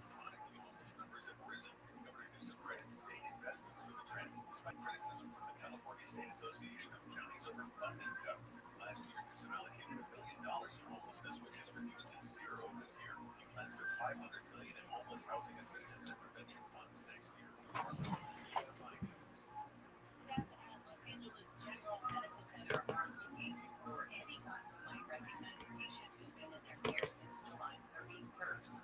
He was found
runs sunflower. A car versus a semi, and it's caused traffic to just basically stop before the 57 on that westbound 210. Also, we've got reports. This is troubling. The 91 freeway eastbound 215 driver says somebody threw a rock off the overpass through the windshield there. So they are investigating that. Again, that's the eastbound side of the 91 compared to 215 in Riverside. Got some issues on the southbound 5. Are coming down from the Santa Clarita area, southbound 5, the Calgary off-ramp, as well as the 14 truck lanes close to Caltrans Route 4 up another half an hour. Supposed to be open at 6, but that's caused some delays as you approach there on the southbound side of the 5. 10 eastbound in Mid-City right there, the Grand crash is there, and on the 215 southbound, our big problem there in the Riverside area, 215 southbound of the 60, all lanes closed due to a multi-fuel crash. The Southern California spectacular traffic reports on the Pulse right. Our iHeartRadio Music Festival presented by Capital One is back in Vegas. Streaming live only on Hulu. A weekend full of superstar performances. Keep listening for the next chance to ride your way there. Capital One is the proud presenting partner of iHeartRadio Music Festival, bringing great products, rewards, and services to its customers. iHeartRadio brings you New to You, streaming edition. Looking for something to watch? Listen up. Next week on Netflix, Tuesday, the second season of the reality docu-series with Love Meghan with the Duchess of Sussex, Meghan Markle. Next Wednesday, the launch of the Netflix docu-series Katrina, Come Hell or High Water. Next Thursday on Netflix, the season 2 begins epic series Martin Mysteries. Season 2 of the romantic drama My Life with the Walter Boys, as well as the Netflix mystery comedy The Thursday Murder Club starring Helen Mirren, Pierce Brosnan, and Ben Kingston. Next Friday, the premiere of the Netflix documentary Unknown.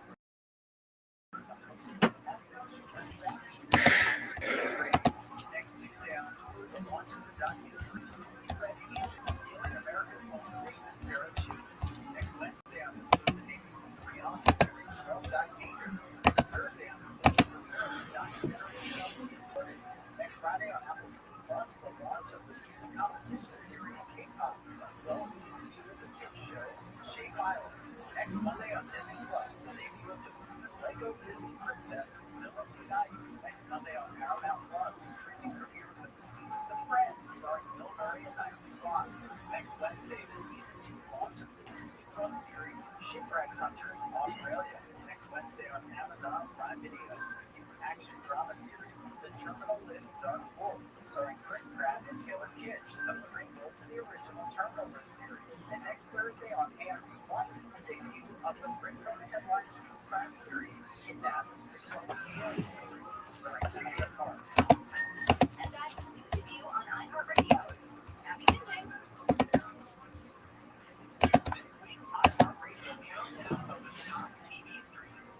Here's what you've made popular back in your stream on. Starting us off this week is the debut of season 2 of the Seth Rogen comedy Plus. That's followed by Resident Alien on Peacock. Joining this week at 8 is the new action drama Butterfly on Amazon Prime Video. The Gilded Age on HBO Max is up 1 to 7, with Dexter Resurrection on Paramount Plus with Showtime slipping back to 6. Jason Momoa's new drama Chief of War on Apple TV Plus falls back to 5, and the new season of Wednesday on Netflix up 1 spot to 4. The top 3 starts off with the crime drama Untamed on Netflix. Last week's number 1, The Hunting Wives on Netflix, slips back to 2. And debuting at the top this week is Alien Earth on FX on Hulu, your number 1 stream show. Those are your top TV streams of the week on iHeartRadio. KFI Games Report. An iHeartRadio station. More stimulating talk.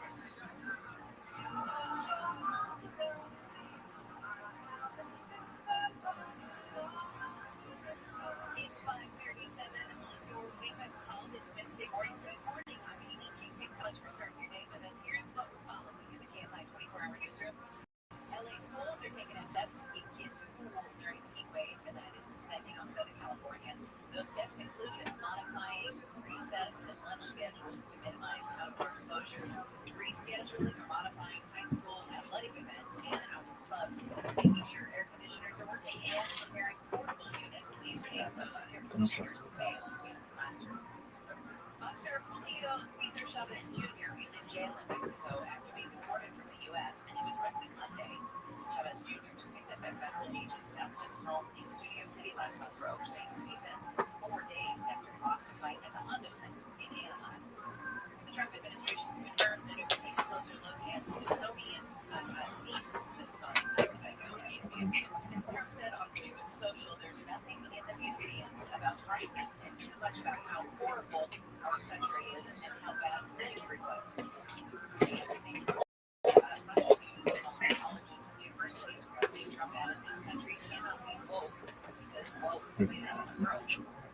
At 6:05 is Handle on the News answers what went wrong in how Palisades fire was handled. Our article was going to tell you about that.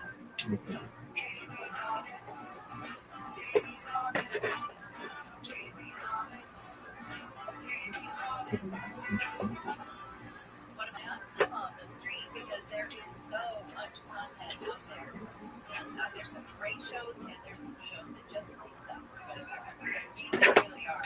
So hopefully I can help you navigate through it and find some really great ones to watch. And here's one that was really great to watch, and that was Billy Joel and So It Goes on HBO Max. It's a documentary. It's 2 episodes, but I gotta warn you, the 2 episodes are very long. I think the whole thing, just the 2 episodes, was either between 4 and 5 hours. So each one was like 2 hours long. This is just a trip down memory lane. It's interviews with Billy Joel now, and then of course looks into the past. It's clips from shows, from the studio, radio stations, from all slices of his life, and you get right off the bat, music is everything to Billy Joel. And you see this as the documentary chronicles his life. There's love in it, there's heartbreak in it, and there's a lot of focus on the women behind the man. The women had a huge hand in Billy Joel becoming Billy Joel. So I saw him in concert like years ago, and it was just Billy Joel behind the piano, and it was spectacular. There's like so many songs, so many hits, and I got reminded of that watching And So It Goes. Of course, his signature song. Sing us a song, you're the piano man. Sing us a song. And he goes through how that song became a song and how it's actually from his life when he was playing in a piano bar because he was trying to pay his bills, and so there was a record deal that was going sour, and it was just, it's just fascinating. And then you go, well, what else could he have? Well, there's Just the Way You Are, which really kind of catapulted him to superstardom. And then you start, I don't want to name all the songs. I was going to name all the songs, but I don't want to because it's so fun while you're watching it. You go, oh, I forgot he did that one. Oh, I forgot he did that one because it's been a while. But I mean, like, there are so many, and then you get to the point in the documentary, you go, well, that's about it. His career must be, that must be the end of any new music. And then there's more, and then there's more. It's just so interesting, and you get caught up in the emotion of the music, and also just enthralled with how talented he is. Just the Way You Are, I think is my favorite. But I mean, they're just, but then, and I was thinking that watching the documentary, because again, that was kind of the one that really went over the top. And then I went, oh, wait, maybe that's my favorite. Oh, wait, maybe that is. So, I know, right? There's so many great ones. So, really interesting to see, too, how he fought for what he believed in. He fought for his women, his music, and his man, but he also struggled. And in the midst of this huge success in his career, his personal life is falling apart. He speaks about that. And, of course, Christy Brinkley thing, and his first wife, and his third, his fourth wife. But it's just a fascinating look into his life and an amazing trip down memory lane. I mean, like, I highly, highly recommend this. It's called Billy Joel, and So It Goes. It's on HBO Max. I'm on it, and if you've ever loved a Billy Joel song, I think you should be on it too. All right, tuning in your business with Bloomberg's Dan Schwartzman, who's in for Courtney Donahoe all week. Morning, Dan. Tremendous conversation on Billy Joel. You mentioned Christy Brinkley, and I had read that you met her playing the piano, I think in a resort or club, whatever it was.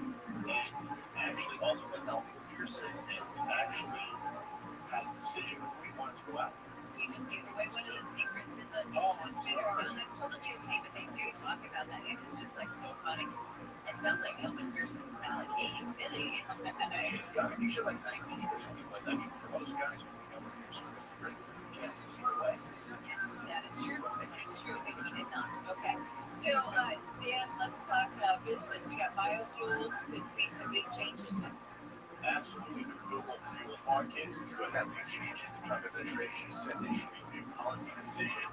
We're learning that the EPA is expected to rule on dozens of blending petitions from small oil refineries seeking exemptions from ethanol and biodiesel blending mandates. All farmers and crop processors want to make sure more corn, ethanol, and vegetable oils are blended into fuels as their basic oil prices the impact of tariffs. Some refiners, though, even claim that the blending obligation is a costly burden, so that could become a battle on Capitol Hill. So they're saying that it's available, but if they have to do it, it will be a problem. Yeah, they don't want it. But obviously the farmers do because they want to sell more corn and vegetable oils, obviously. Make more money because they're suffering right now. But I think the consumer to not have the blend would actually make it cheaper for us. Weight loss drug maker and maybe business isn't so great. What's up? It's not. No, the board is implementing a global hiring freeze. The company's looking to cut costs and gain its foot in the competitive weight loss drug market. The biggest drug maker's workforce will lead to more than 78,000 people as the company rushed to reduce production of popular obesity drugs, Wegovy and Ozempic. Novo, by the way, about to be overtaken by rival Eli Lilly in weight loss drug sales this year. So not good news for Novo Nordisk. And I can't even probably wrap my hand or my fingers around or my mind around how much money those drug companies are making off this right now. Billions. And they just obviously yesterday Novo was saying that if you pay cash, you get Ozempic for half price every month. $499. That's a nice car bike. What are we looking at for the markets today? Right now, well, Wall Street seems to be heading for liquidated losses. Investors aiming to evacuate the tech stock rally. NASDAQ futures are right now down 65 points, about 31%. S&P's down 8.5 points, or 10.1%. Dow is essentially flat. It's down 4 points again. It is essentially flat. Okay, we'll keep watching it, and we'll get your business again tomorrow with Bloomberg's Dan Schwartzman. Have a great day. All right, when we get back, you've heard the saying, it'll shake you to your foundation. Well, the Earthquake Authority can help you with that, literally, with your foundation when it comes to your home. We'll be checking in with the Chief Mitigation Officer for the California Earthquake Authority. That's coming up next. Now let's check in with Will. Still working on a crash. It's in Riverside up 215. From the freeway, 215 southbound, right there at the CC. Multiple vehicles involved in a wreck there. And some traffic here. This time is backed up almost to, looks like well past Central, southbound side, northbound side. Some spectators loading as well. So hopefully we'll get that out of your way shortly. Because that's the low volume side that's really stacking up. Westbound side of the 91 pretty slow from the 15 on out past the 240 does get better for you. Big problems in San Dimas, westbound side of the 210 freeway. Right around Sunflower, we've got a crash in lanes that has from before the 57 on that westbound 210. Starts to see brake lights right there at San Dimas Avenue.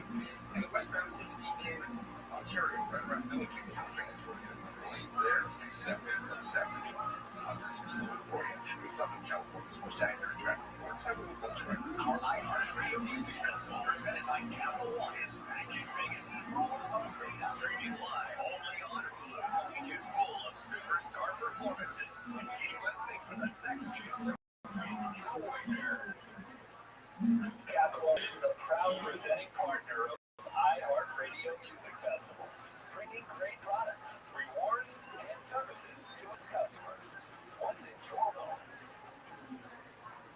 iHeartRadio is here with a new way to enjoy our beautiful planet. Energy consumption is a primary contributor to a changing climate.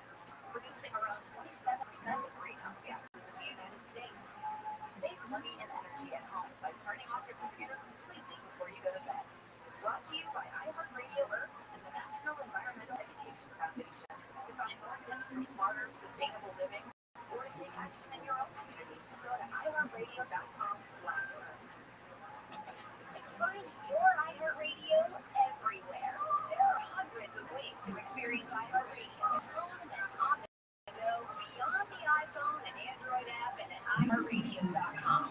Here's another way to connect to iHeartRadio. Amazon Fire TV supports iHeartRadio with a beautiful big screen display while you enjoy your favorite music, radio stations, and podcasts. And make sure you link your iHeartRadio account and use voice controls for easy navigation between content on iHeartRadio. iHeartRadio on the big screen is easy to control from the remote or with voice controls, and it provides large cover art on the screen. And you can sync with your iHeartRadio account for seamless listening between your devices. Your iHeartRadio music, radio stations, and podcasts now on your big screen TV.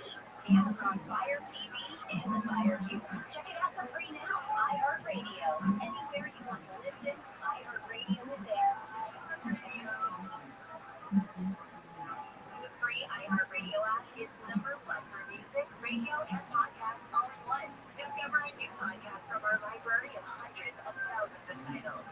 Here's an iHeartRadio podcast preview. Showruns are idle. It's like, oh, Margaret, you're so cool.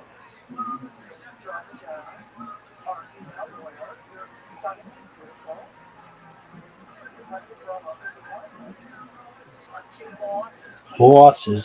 Said, Robert was killed. I said, what? Oh, yeah.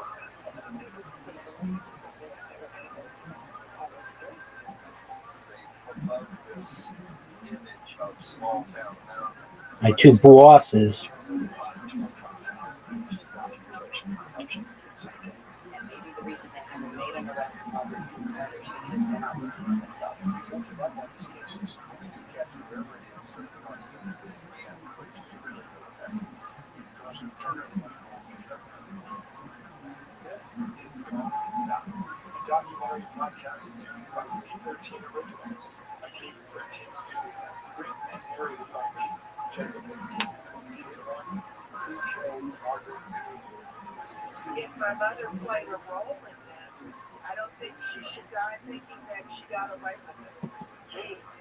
A serial killer on the way. I asked her, what are you doing here? She looks at me and says, I'm here to kill you.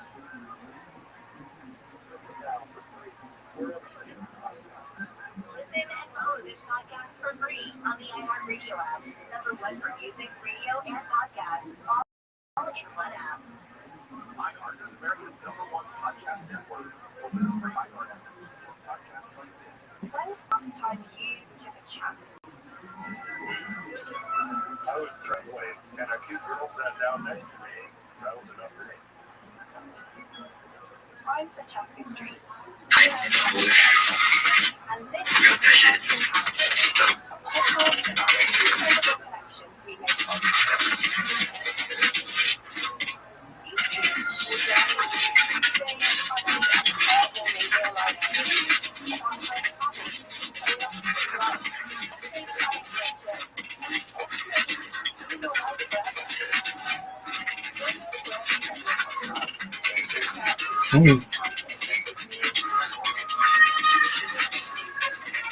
Let's talk gold. Got that shit. Out here.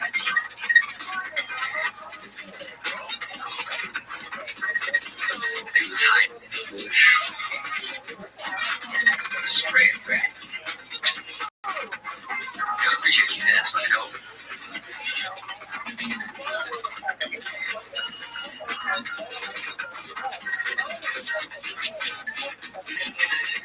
Thanks for the follow.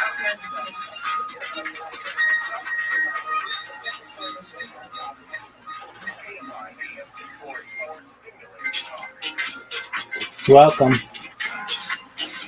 Now, you're the one to thank me.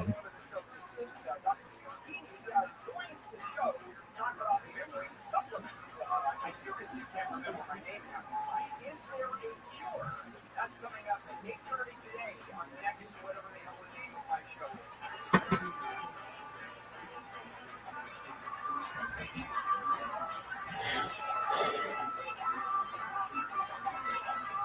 It's 5:53 on your Wednesday morning wake-up call. Here's what we're following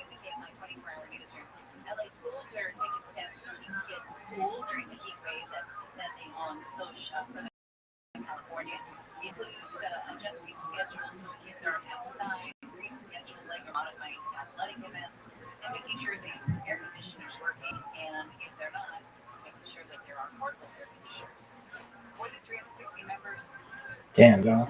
of UCLA's Jewish community have sent a letter to the UC Board of Regents to speak out against the Trump administration's $1 billion anti-Semitism settlement with the university.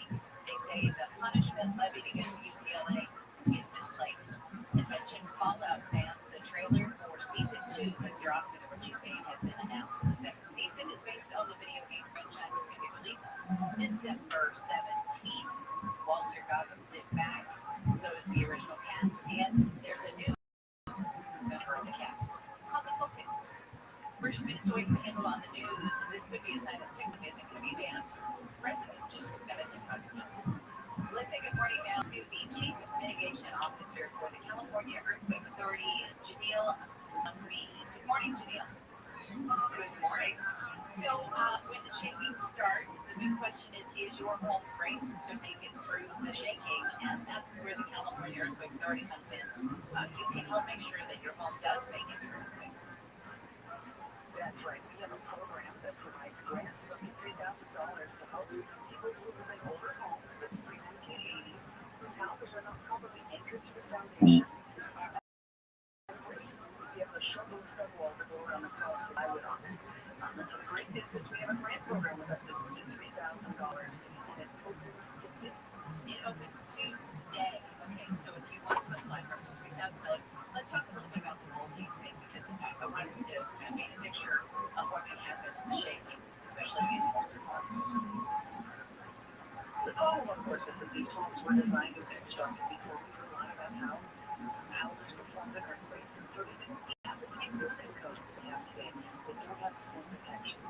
So they may have some holes they use for construction, but they really don't have sufficient bolts to keep that house from sliding off the foundation. And then, of course, if they do have those short stud walls, those stud walls are used in top of the neighborhood, so that's where the plywood comes in. And it's a relatively simple process of construction. 2 to 3 days for a contractor to do. It's about $200. That's the median to wide for this particular retrofit. And we also have a supplemental aid for income qualifying households. Households who have an income of $80,040 or less will get additional funding. And what they do is a grant, and we have done over 33,000 retrofits across California. Okay, and so then, Janelle, the difference between having your house bolted to the foundation and not having your house bolted to the foundation can mean a difference of total destruction at this point, right? Yes, it's interesting because some of these houses they are able to listen and put them on a foundation.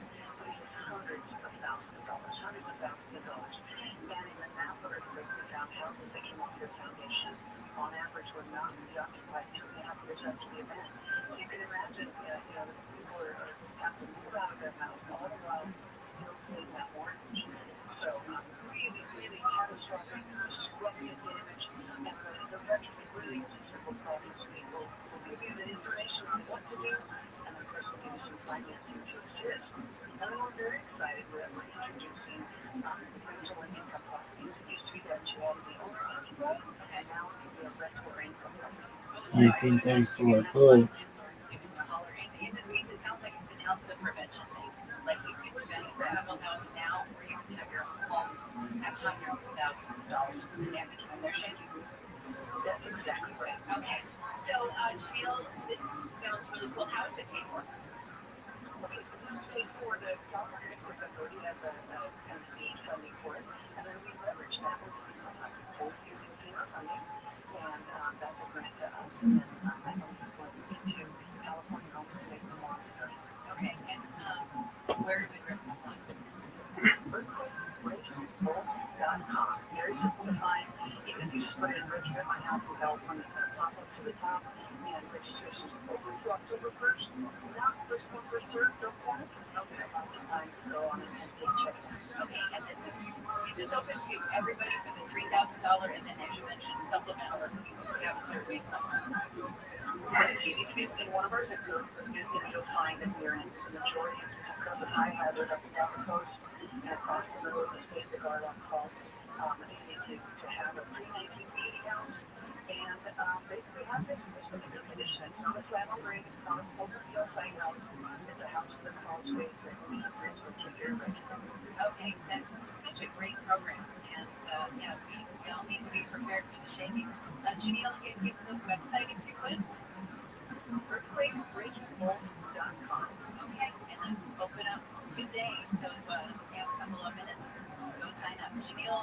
Rabbi, the Chief Mitigation Officer for the California Earthquake Authority. Thanks so much.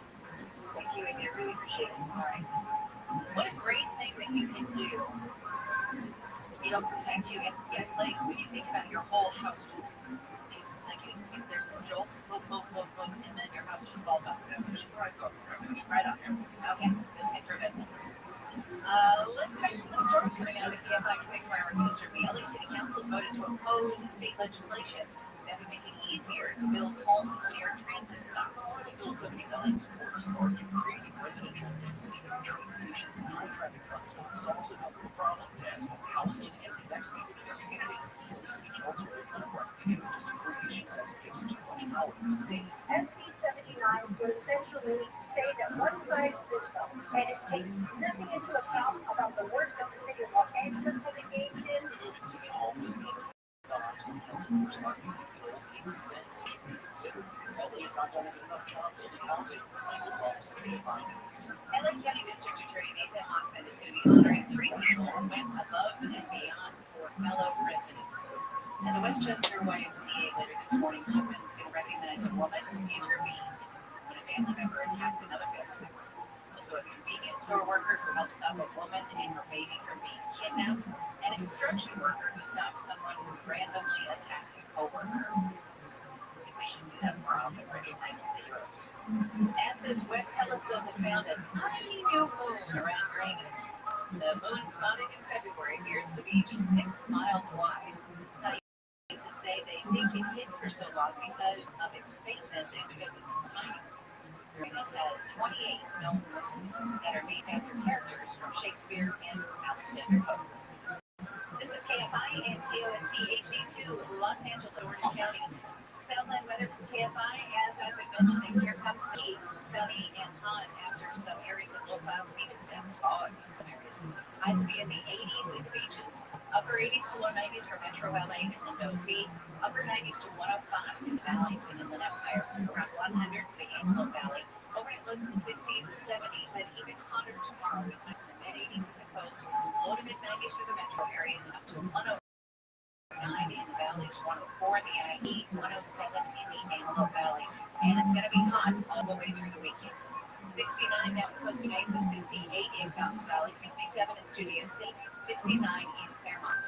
Live from the KFI 24-hour newsroom, I'm Amy King. This has been your wake-up call, and if you missed any Wake Up Call, you can listen anytime on the iPhone radio app. We've been checking out this crash. The 210's playing this morning. Let's go back to Sandy. No, we're not going to Sandy because we're going well. How about Riverside? Okay, Riverside. 215. That's a really big story right now. The 215 shut down southbound side, but right there, the 60 Riverside interchange, where they actually bring about the interchange, not the Riverside interchange. But at any rate, the 215 completely shut down there at the 60 because of a bad crash. Traffic's now slow from Martin Luther King on that southbound side. We've also got some work making life difficult there as you head out of the Ontario area. It's going to be the westbound side of the 10 freeway from Indian Hill out to Gary. 3 lanes blocked there until 6 a.m. So it's a little over time, so hopefully that will be clear shortly. Also, we've got some issues. If you're trying to get from San Dimas 210 freeway, this will be the 210 westbound right there near the 57. Car versus the sign just past the 57 there, and that is jam up traffic all the way into San Dimas as you continue westbound. And that earlier problem looks like it has cleared on the 10 freeway in San Dimas to eastbound side crash right up. With Southern California's most accurate traffic reports, I'm Will Goldfriend. Americans pay about $5 billion to control termites and repair their damage every year. Many people underestimate exactly how much damage they do.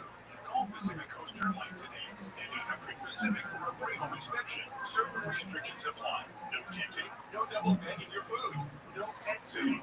Mention KFI and get 10% off termite treatments and a 2-year guarantee on their work.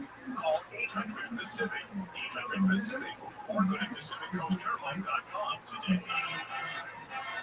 My Friday schedule, pool, 10, Flamingo Fridays, repeat.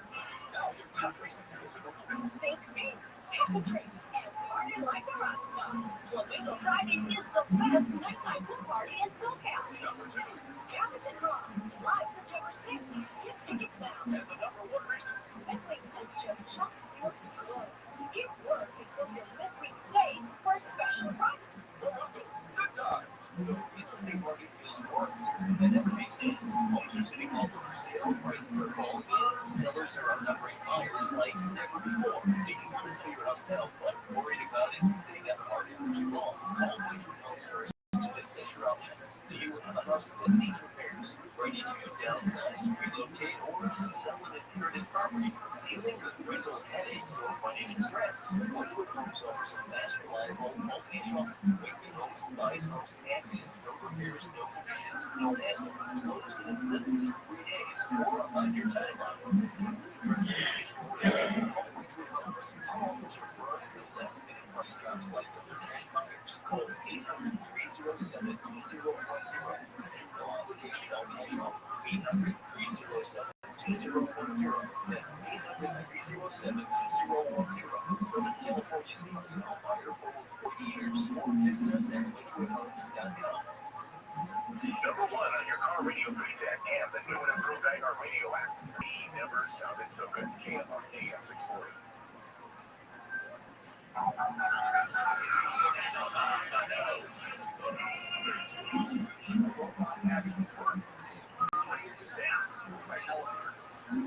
Opens up and out comes bacon. And how does it get its nutrients? The hose.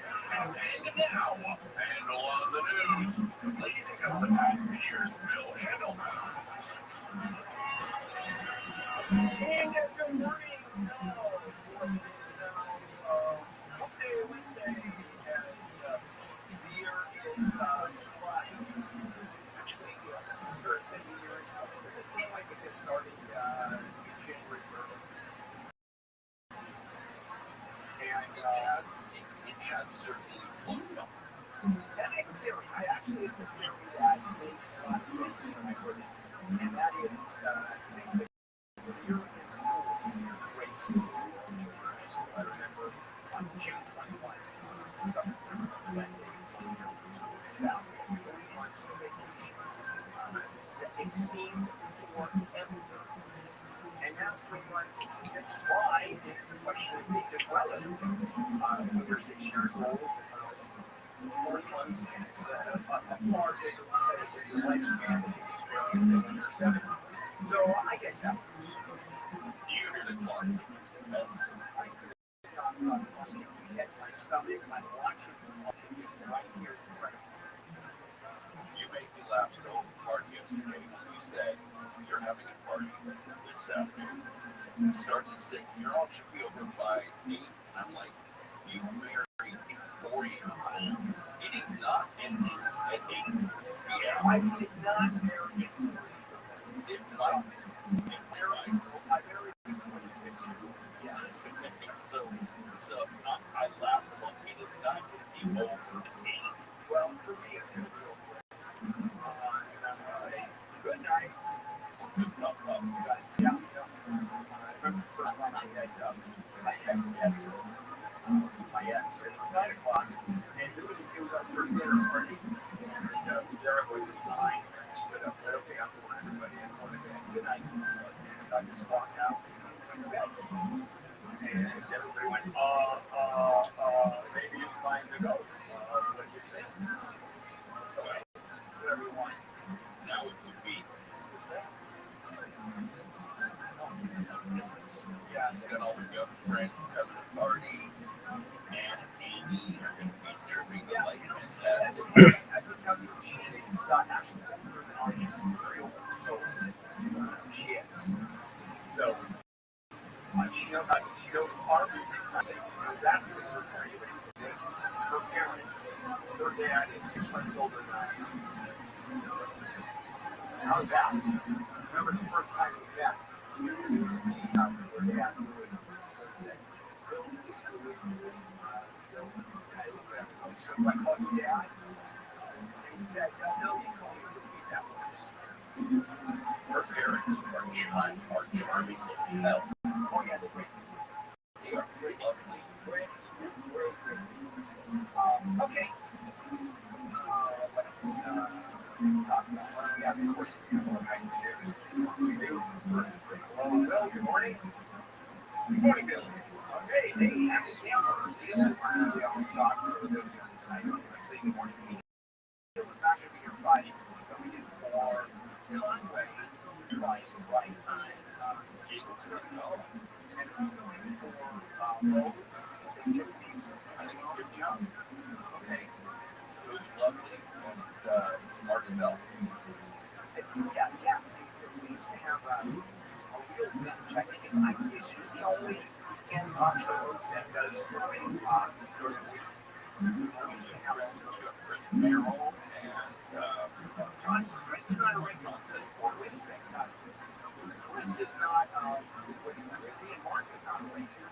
I'm talking about regular weekend nachos. Yeah, I've got old theory. Maybe it's because when I was weekends, I still for everybody. It was different. It was very different back then. Yes, we had a bench. Very much so. Very much so. We had a 7 to 9 o'clock slot. And it was known as the death slot here in KFI. They would go through those. Basically, as often as I changed my levels. There we go. Wait, resting. You had Stephen Miller. So many people. And so Henry I was now starting on Broadway or off Broadway. Yeah. I love Phil. Phil is brilliant. He has a podcast very, very well. There's a whole just one of the most talented characters out there. All right. Yep. And there's Amy. Good morning. Hi, Phil. Hi, Kono. And Dan. Okay, guys. Yes. It's on. Did we go off on a few tangents this morning? We did. All of us did. Yes. Just look at the tangent show. Is what we're going to call it now. Okay, and on the news. Amy, Neil, and me. Lead story.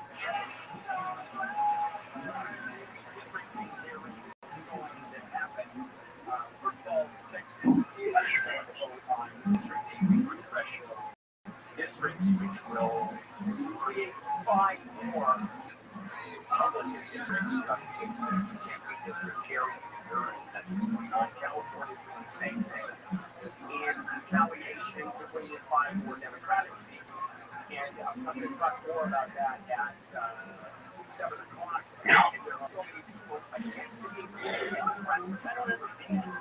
For some reason, they're okay with the Republicans doing it to create more Republican seats, but we shouldn't do it here in California.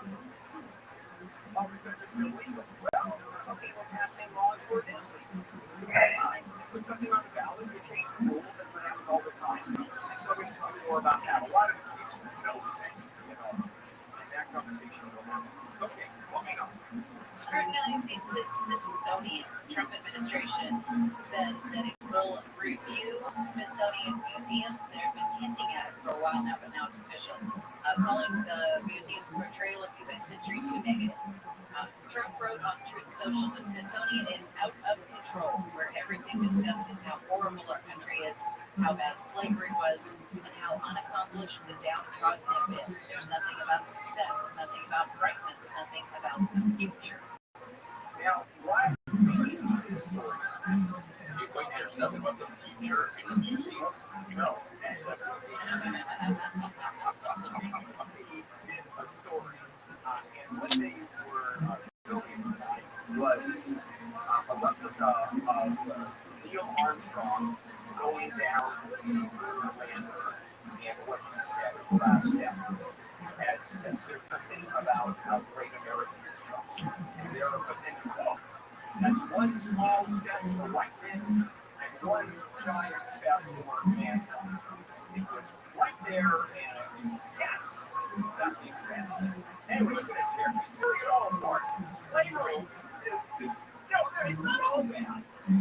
Yeah, the Holocaust Museum, too, is going to talk about some of the designing and how stripes were slipping. Yeah, I know that. Because past the big thing that they put any spin on slavery. Now, I will tell you that most Americans don't understand much about slavery, about how many. Would you think that Brazil had more slaves than the United States? It did. Yeah, in terms of sheer numbers, 12 million slaves taken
about the bad part of slavery. I don't know why it's I don't understand. I certainly see the argument that we should spend more time. It's not like Sue and I more time talking about our freedoms in the future and really concentrate on the great part of America. I don't have a problem with that, but then down playing slavery and other parts of it, by the way, civil rights, that's not that big of a deal. And downplaying the negative parts of America. We have tons of negatives. I mean, tons. Yes, every country does. And our greatness should come from admitting those things and not reliving them by owning up to them and saying this will never happen again. Hey, Siri. How many slaves were there in the South during the Civil War? No, okay. Georgia, 462, Virginia, 490,000, Mississippi, 436. So we're talking just in those states, we're talking 5, 6 million. So, I mean, there were massive amounts. Okay, the peak was under 4 million. We got 388,000 in the first 12 million. I'm not doubting that. Okay, I understand. You're looking at the figures. I'm not. I can actually not look at the figures. I'm not looking at your. Thank you so much. All right, enough of that. We'll be back. We're doing that at 7:20. I'm going to be on the 7:20. All right, Amy, what's going on? We'll keep it the 10, right? Summer in Southern California today with inland areas, mountains, and valleys. Right, we need a better one than that. For the next several days. The husband of a woman whose body was found over the weekend in the Angeles National Forest has apparently left the country. And the White House has confirmed No, so you're out of questions, right? to advancing peace efforts, which may include potential And Ukrainian president. you're probably going to say, oh, there's a question when that gets to At the bottom of the hour, we'll check out that problem in sunlight coming up next. If I get into a car accident, call the game. Oh, okay, it's not the worst. Right, call that. Let's keep this going for him.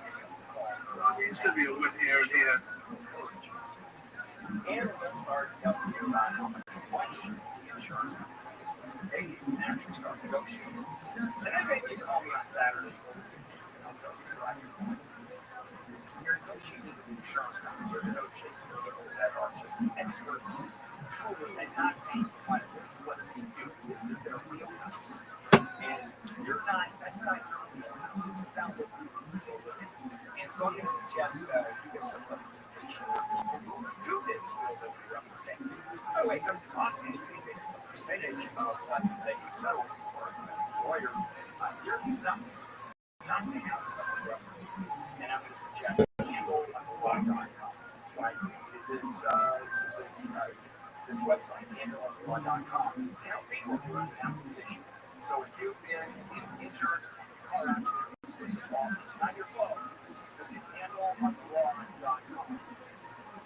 From the Odoo.com Weather Center, Odoo, the only business software you need. Sunny after the burn-off, highs in the 80s at the beaches, 90s to 105 inland.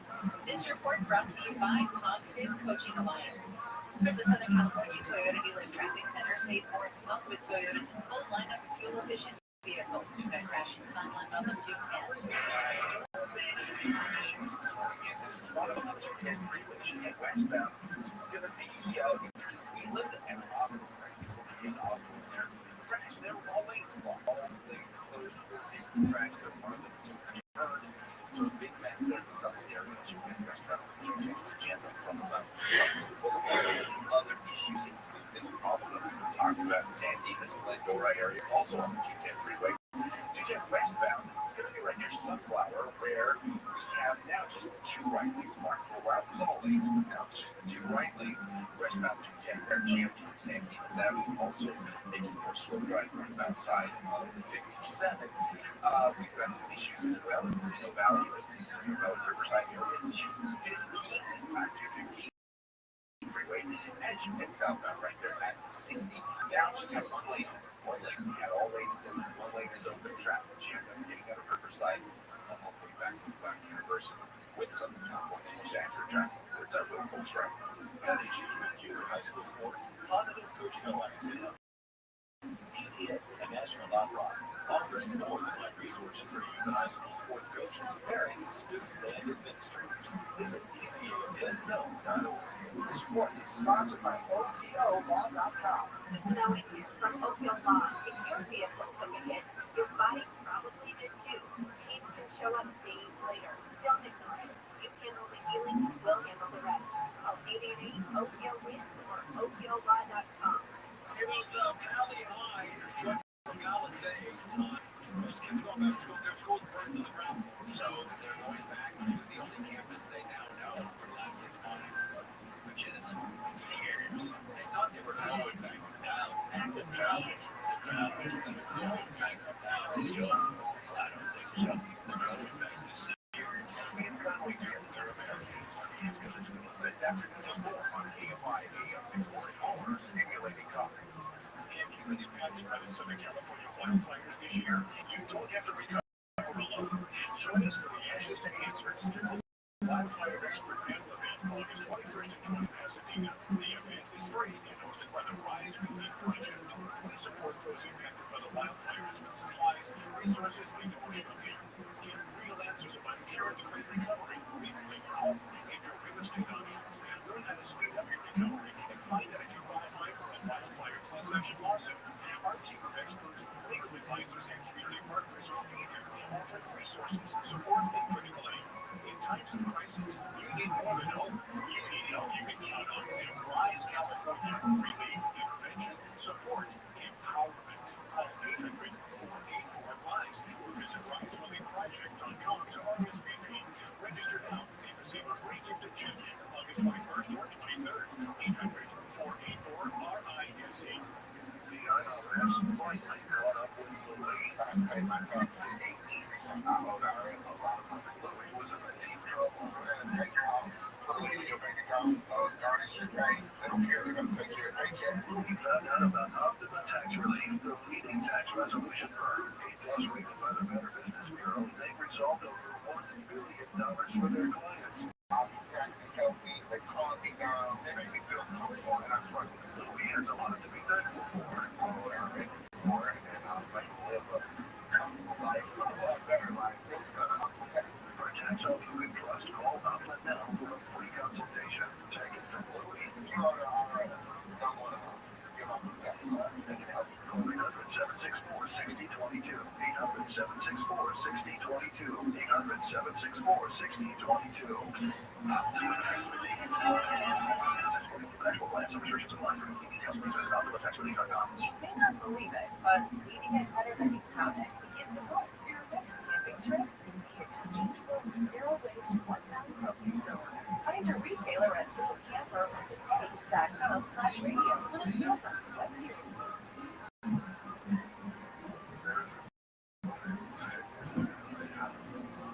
Most exciting. Take it to the deep earth. Cut it out.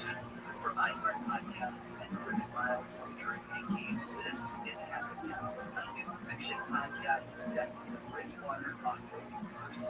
Listen to Habitat on America's #1 podcast network, iHeart. Follow Habitat and start listening on the free iHeartRadio app today. KFI AM 640. More stimulating talk. Coming up on the next episode of Gary Chapman Show, there are a number of guys, and that number is increasing, who are choosing to be single dads. That's coming up this morning after 10.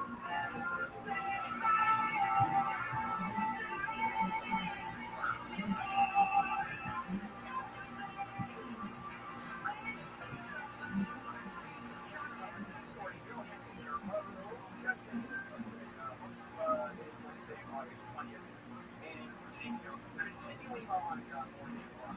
So,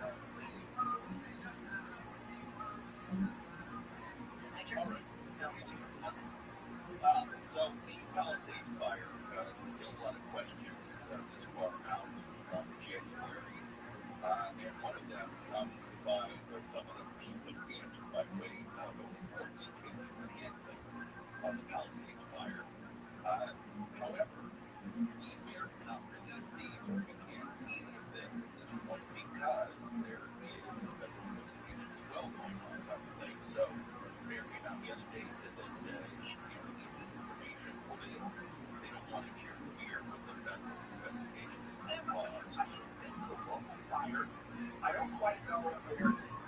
on all other than you have utility that is connected to the grid, that therefore goes across state lines.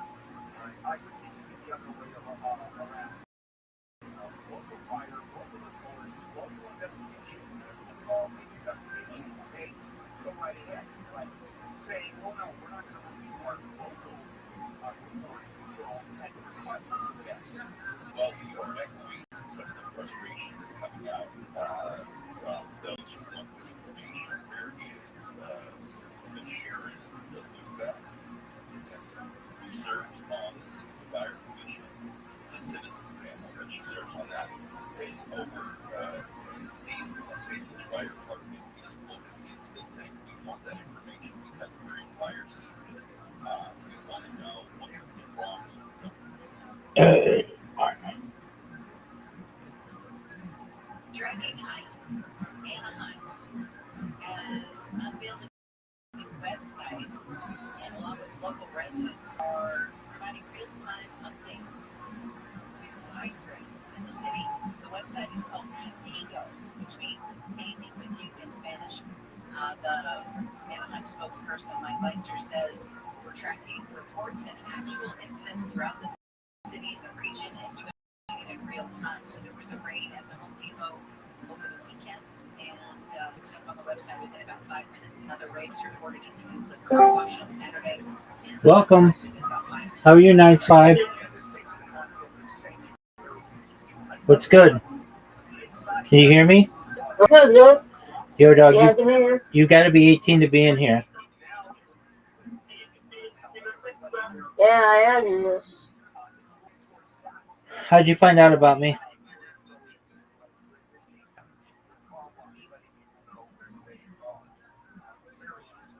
You gave me the shoes. Dog, I don't know what you're talking about.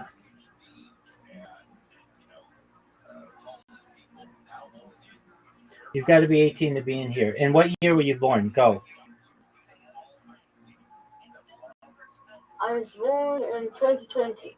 Okay. 2021. Okay, you're not 18, so you have to leave. Okay. Bye.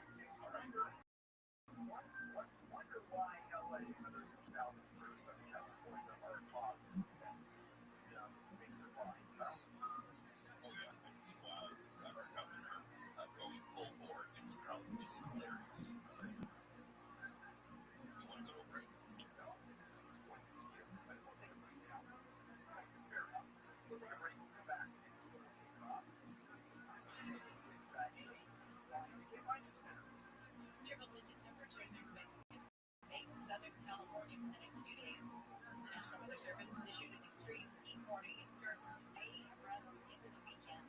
Temperatures in the valleys are forecast to be up to 109.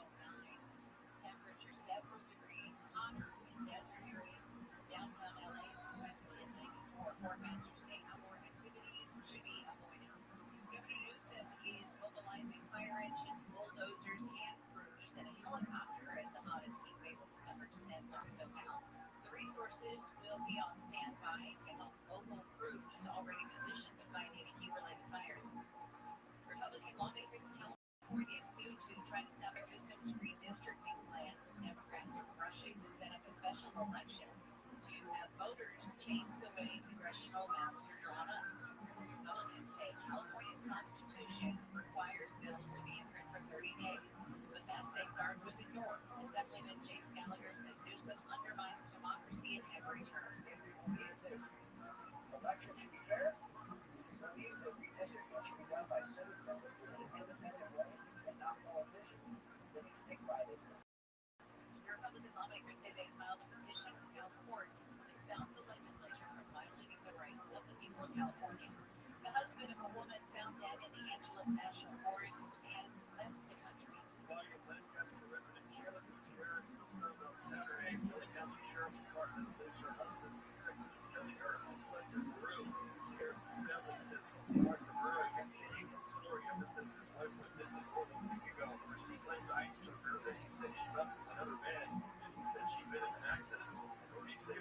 Officials were dragging some large wrapped in fabric. The terrorist's body was found wrapped in similar material. Can't find it. Lay has been charged with stalking for allegedly using email, the internet, and the phone to intimidate two separate people. The FBI says she emailed one person at least 166 times in the last year, and the other person 533 times. The indictment says the emailed messages were both aggravating. One asked, "Do you need garden tools for digging a grave?" The woman's trial is set for October. California Association of Realtors says home sales fell in the Southland in July. Closed escrow sales of single-family detached homes totaled a seasonally adjusted annualized rate of almost 262,000. The association says July home sales activity dipped 1% from the rate of 264,000 homes in June and was down 4% from a year ago. Home prices have followed as well, with the median selling price of a single-family home in LA County at $884,000. Southland weather from KFI. A heat advisory goes up later this morning and goes through Saturday evening for inland areas. It's going to be sunny after experiencing morning low clouds. Highs in the low 80s in the beaches, 90s for Metro LA and Inland Orange County, 90s to 105 in the valleys and IE. They're under 100 for the Antelope Valley. Hotter tomorrow with inland areas up to 109, 80s in the beaches, 90s for the metro areas. It's 64 and 48 in Newport Beach. We've got a crash in Glendora on the 210. It's a message for this morning and this is definitely one of the restaurants out of the 210. I ran Sunflower. Now, let's see. Two right lanes open from this earlier crash. Involving certain vehicles were tracking as results say. As you get away from San Dimas Avenue, also slowing from about 57, approaching narrow highway. Outside, some issues as well on another stretch of the 210. This time it's going to be in Sun Valley. We'll talk about this one a little bit. It is westbound 210 in Wheatland. Looks like cars are switching by. Possibly a vehicle a lane is going to go from there on the westbound side of the 210 in Wheatland. But it's really slow as you get away from Summit Boulevard on that stretch of roadway. It's also pretty slow in Royal Valley in 215. And talking about this southbound side of the 215 at the 16, we have a lane open, at least one lane, possibly two. And only right lane trying to jam that side starting just past MLK with some California's most accurate traffic reports on the Ultra.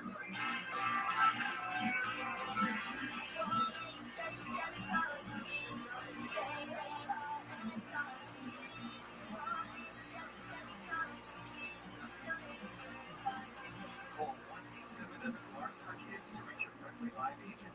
Donations raising and your car can be picked up as soon as tomorrow. Call us now, 1-877 Cars for Kids.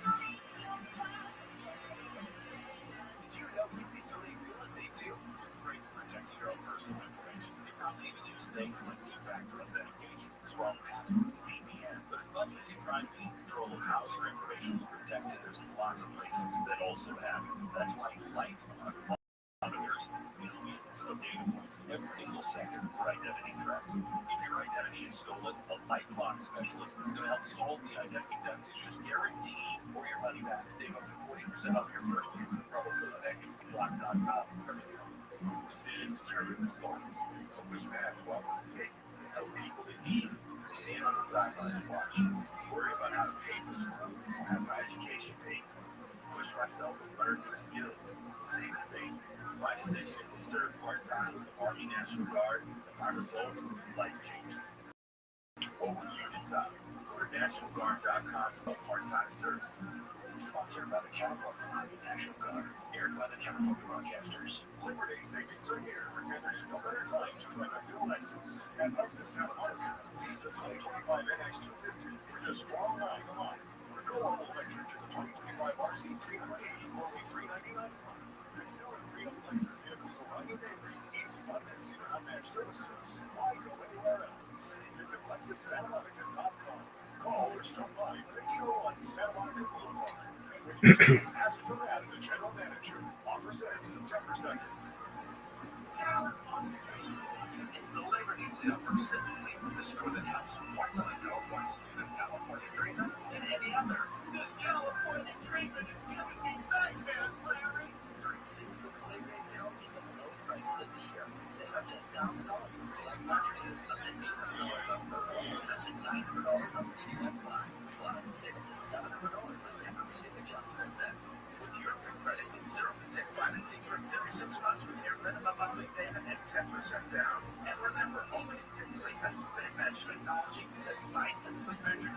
cut size and recommends just the right mattress. Recommend the right one, Larry, because you'll kill like me, Larry.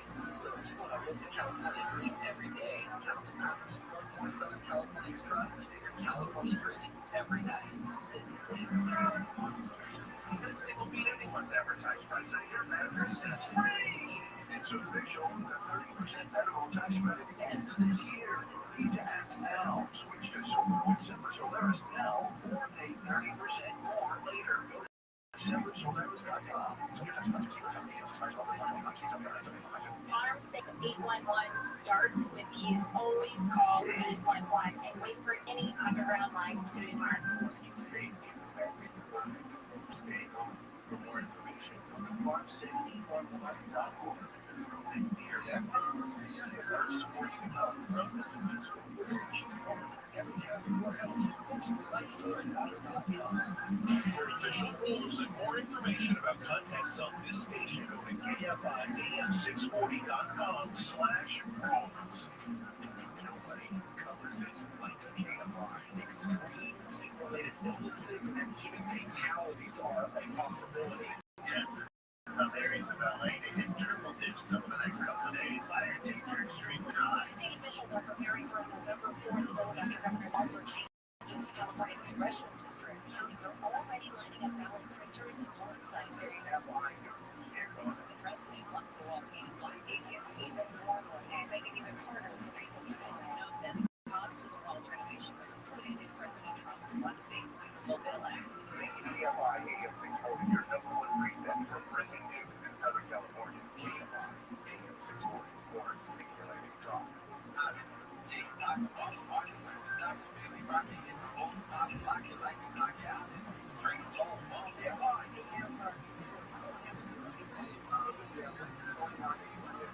knew I was talking to a break about how depressing life is. And decided, and I was talking about technology. Those are technical. And that was, yes, I was. And when I jump off the building, a SWAT guy off the building, I'm so impressed. We have to figure out a way to broadcast that. Because that ability is the news. Back we go. More info on news. God. My favorite character in all of them.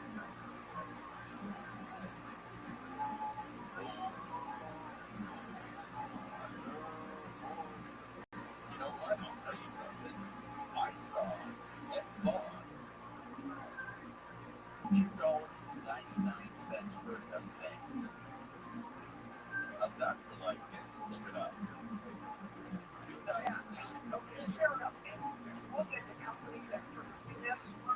Like the Salmonella company? House oatmeals. Okay, moving on. They're all different sizes and colors, but they're all. Also, Walmart shrimp is on sale. Oh, that's another one. We'll talk about that. That's a great story. Okay. Oh my gosh. All right. So, all you kids, worry about it. Your president's on fleek, yo. The White House has joined TikTok. They now have at White House for you to enjoy. They did their first initial video showing footage of Trump as he declared, "I am your voice." So, and then type in America, we are back. What's up, TikTok? Yo, yo! President in his house. He was against TikTok until he realized that TikTok had a lot to do with its win, bringing young people to the Trump side. And Which he credits to his boy, right? yeah, actually, yeah, absolutely. You remember he was ordered the sale of Rabbi, the company that owns the TikTok. That's close. One or the other. Rabbi is and now he will go. Moving on. RFK is not A-OK with this one. The American Academy of Pediatrics has come out recommending COVID-19 vaccines for kids between 6 23 months old. Kennedy says that goes in direct contrast to the CDC dropping its recommendation that young children get the COVID-19 mRNA vaccine. And Kennedy also said that the drug makers Pfizer and Moderna have donated, made contributions to the American Academy of Pediatrics, and that constitutes conflict of interest. At some point, I think the American Academy of Pediatrics is more interesting in just a guess now than it is. It's not a rocket move for big pharma. But we know that Robert Kennedy is beyond the vaccines and straight out of these vaccines. You wait until COVID explodes. And I'm guessing now, right? COVID explodes like measles is exploding relative to the other years. And those people who have measles were not vaccinated. Why vaccinate anybody against diseases? But it's a different kind of vaccine. It is a different kind of vaccine. So it doesn't matter. It's still a vaccine, and it's still proving to be very reliable, and it doesn't cause autism, and it's new technology, and that is good news. I just hate getting away science. I really do, especially when it's this obvious. And not that our views against RMNA vaccine is just healthy kids should not get it. And your pediatric academy pediatrics said everybody should get it. I'm curious as to why they're recommending, and again, I don't know why they're recommending it for such young kids when like 90% of the people who got really sick and died from COVID when it was as lethal as it was were older people and people with pre-existing conditions. It wasn't kids getting sick. It wasn't. Kids were far from it. They had a lot more tolerance, that's true. But what they're saying, there's no polio out there. And kids will get polio vaccine at 6 months and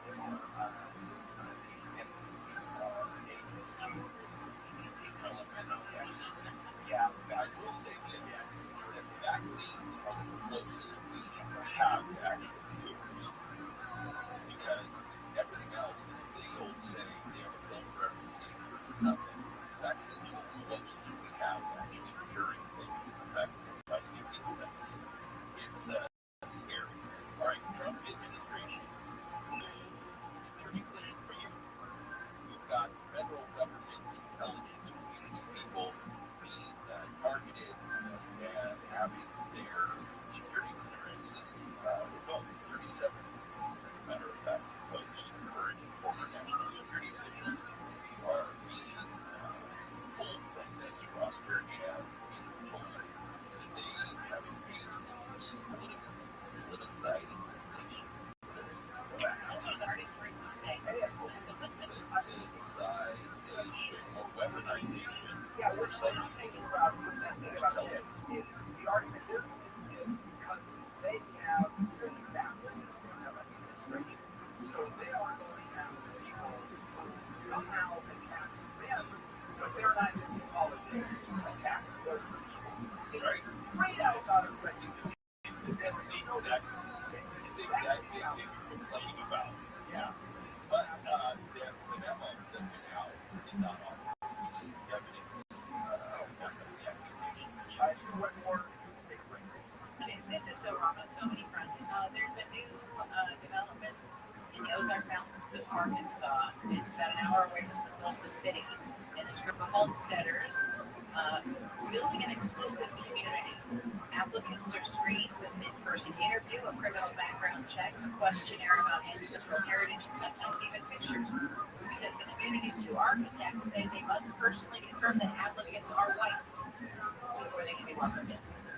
Yeah, it's been actually test to make sure no one over the other actually working is going to be allowed in. Well, tell us about those architects of this place. Yeah, okay, so one is a classic guitar player who has live streamed his own sex videos. And the other is a former jazz pianist arrested, but not charged for attempted murder in England.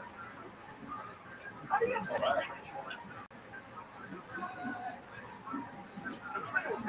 is the sex of the French. Well, now we all know our thing. Let's take a break. I got a couple of ideas. Yeah, we're coming back, everybody. Yeah, it depends on how big you are inside you. Okay, let's do it. Maybe if I do something. Here's the latest red flag warning for critical fire danger goes into effect this morning in the Santa Clarita Valley, San Gabriel Mountains, Antelope Valley, foothills, and 5 and 13 freeway corridors. In the city gets its way, police agents may soon be required to prove it before conducting actions in the South Lake. A police department in Northern California says it's using AI to communicate with people they pull over who don't speak English. Those stories and more coming up at the top of the hour. We've got trouble in Moreno Valley. We'll tell you about that next. If you think you have a lemon of a car, 2025, you can ram a car, for example, you buy it at a dealership and just can't get it fixed. Let me make a suggestion that you go to mylemonlawboy.com. Here's why. Because your complaint is against the manufacturer of the car, not the dealership. And imagine those kinds of complaints. And if you don't think you need experience, you are crazy. Which is why mylemonlawboy.com is having some. These are experts. I mean, they really know what they're doing. This is special. And they're high-end lawyers. And representation is paid for 100% by the manufacturer of the car. That's the law. So, visit mylemonlawboy.com and you think you have a lemon. Text lemon to 40333. That's lemon to 40333. Visit mylemonlawboy.com. Sunny and hot, highs in the 80s and 90s in the beaches and metro areas, 90s to about 105. Valleys, IE, and the high desert. This report brought to you by California Baptist University. We've got a crash in Moreno Valley, the 215. It's clear, right? 215 South out there at the 60. Been talking about this for a while. All 8 blocked for a while.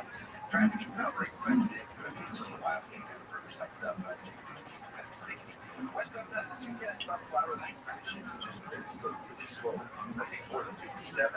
Northbound side of the 605. This is going to be in Santa Fe Springs area right there. Telegraph. 3 vehicles crashed into each other, somehow finding one another. And the 2 left lanes are blocked. The 14 southbound. The all pass right there. 5, 2 cars sliding together there. Traffic's jammed from Sand Canyon. I will go striper if you see something slowing you down. Please let us know about it. Out 250 on your cell. Keep it in KFI. Listen to the Steve King podcast wherever you get your podcasts. This week we bolster Frank Lutz. California Baptist University is honored to support active duty military veterans and their families. CBU maximizes GI Bill benefits and military tuition assistance, making education more affordable and accessible. Apply today at calbaptist.edu. CBU, legal purpose. This report is sponsored by the Los Angeles Dodgers. Celebrate Salvadoran Heritage Night at Dodger Stadium on August 26th versus the Reds and embrace vibrant Salvadoran culture. Enjoy pregame performances and secure a unique Salvadoran night jersey with a special tier package. For more information, visit Dodgers.com/promotions. Encouraging here that Washington has too much crime.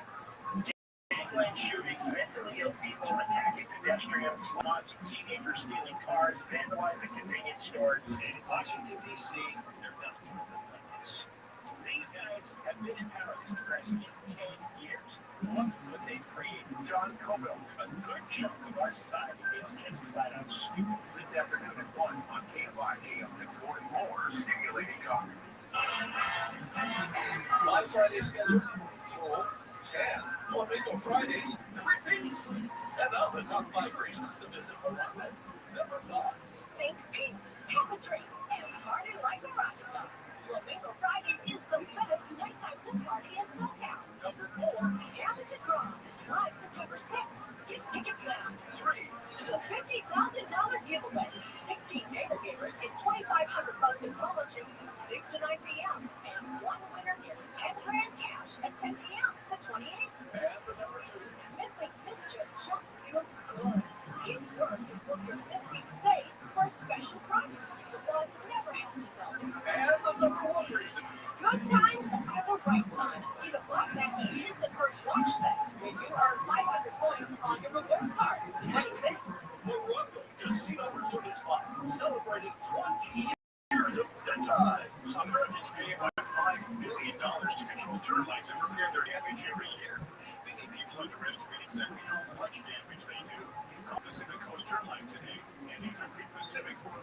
Mention certain restrictions apply. No tinting, no double bagging your food, no pet sitting. Mention KFI and get 10% off termite treatments and a 2-year guarantee on their call 800-PACIFIC, 800-PACIFIC, or go to PacificCoastTermite.com today.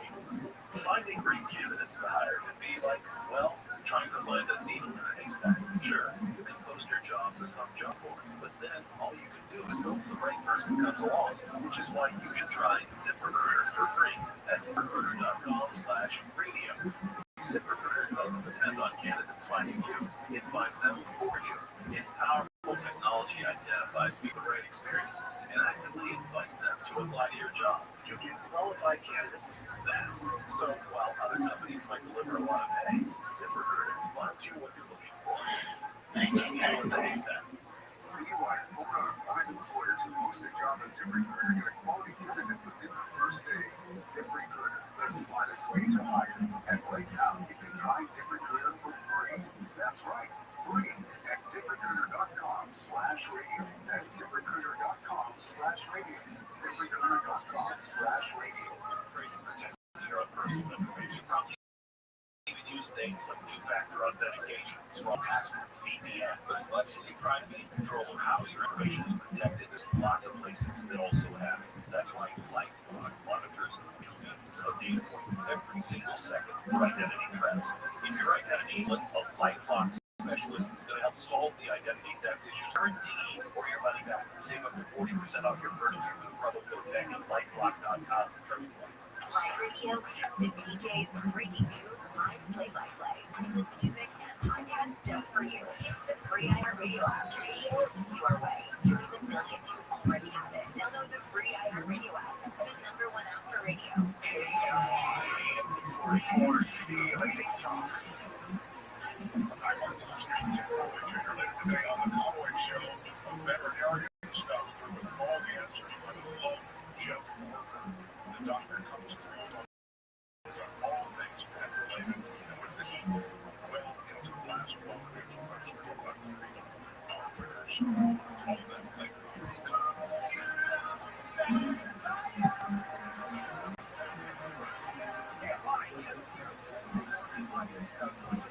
So finish it up. Handle on Everybody's going to get investigated, even the police. So you have DC officials say that the police stats that we talked about on the program about violent crimes dropping in Washington, D.C., well, they're getting some pushback. Of course, Trump says that even in the federal takeover that he has been pushing, while the Justice Department of Washington, D.C. police that they're challenging crime. So it's unclear what crimes the Justice Department could accuse D.C. police officials, I guess, manipulating federal debt and fraud and something like that. But they're being investigated. Yeah, I'd like to know where the police do get their figures. Is they keep track of these figures, whether they exactly or not. However, that is Stay true. Washington. Nothing can make you break your promise. You're too stubborn. I have yet to see. Compare this to last week, or compare this to last month, when there wasn't a federal intervention. I don't know what that is. Which is what I'm not getting those numbers. Comparison. You need to know what type of interventions do you specifically, but I was watching the show last night. Again, I don't have them sitting in front of me, so I don't know where they came from. But they were saying that both carjackings and armed robberies were down. Like, Isolated incident with these people. It's like this was their content. They were doing this 24/7. So I think the question for me is, how is that not against TOS, and why was it allowed to continue for so long? Do you know what I mean? They changed my category in 2 seconds. But yeah, for real. Yeah.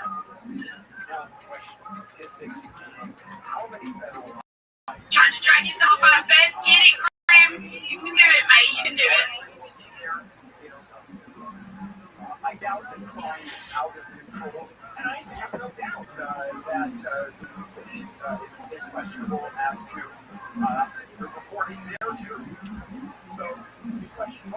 no idea who's telling the truth. FBI has one number, the police have another number, the state has another number. FBI, it just calls the numbers that are given them by local jurisdictions. They're not going out to their own numbers, but the balance here is not. You can stop crime easily. You put perfect numbers so they can't make all about a police state and a whole balance about us being able to enjoy our freedoms and have the least crime possible. Okay. If it's glowing, don't eat it.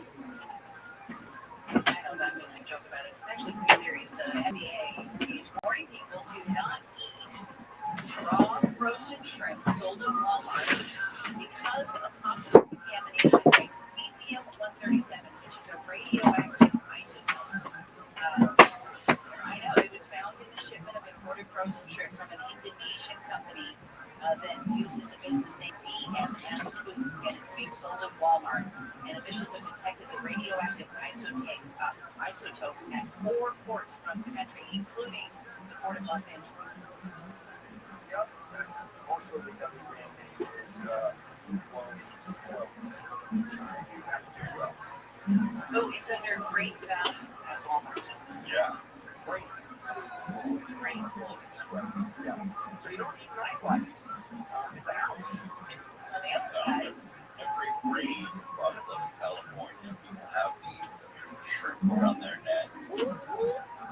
All right, Italy, one of the biggest glaciers is melting. So much so they can't even measure the way they have for 130 years. They have to do it remotely now. Last summer, geologists discovered that the simple stakes used as a benchmark, they measure put stakes in certain areas and see how they can track this year all of those things buried under rock slides, debris, and it's just too unsteady there to train for in-person visits. So it's already lost about a mile in length since first measuring the benchmark position in front of the glacier in 1895. Go to the Minnetonka Glacier up in Alaska, where it used to be rock, 2 blocks, and you can be on it. Now it's 40 miles down the road, or it's actually treated that long. It's without going back. It's really impressive. It's gotten to the point where we have more ice in LA than they do in Alaska. Good night, everybody. Oh, okay. We're not guys. Coming up, California Republicans pushing back on the Democrats on timeline districting, and I want to talk about that a little bit. To me, this is so simple. I am missing something here because I don't know where the controversy is. We'll talk about that coming up. This is KFRD 640. KFI KOST HD2 Los Angeles, Orange County, or stimulating talk. flags are about to fly. I'm Amy King, live in the KFI 24-hour newsroom. A red flag warning for critical fire danger goes into effect this morning in the Santa Clarita Valley, the San Gabriel Mountains, Antelope Valley foothills, and the 5 and 14 freeway corridors because of what the National Weather Service calls the most significant heat wave of the summer.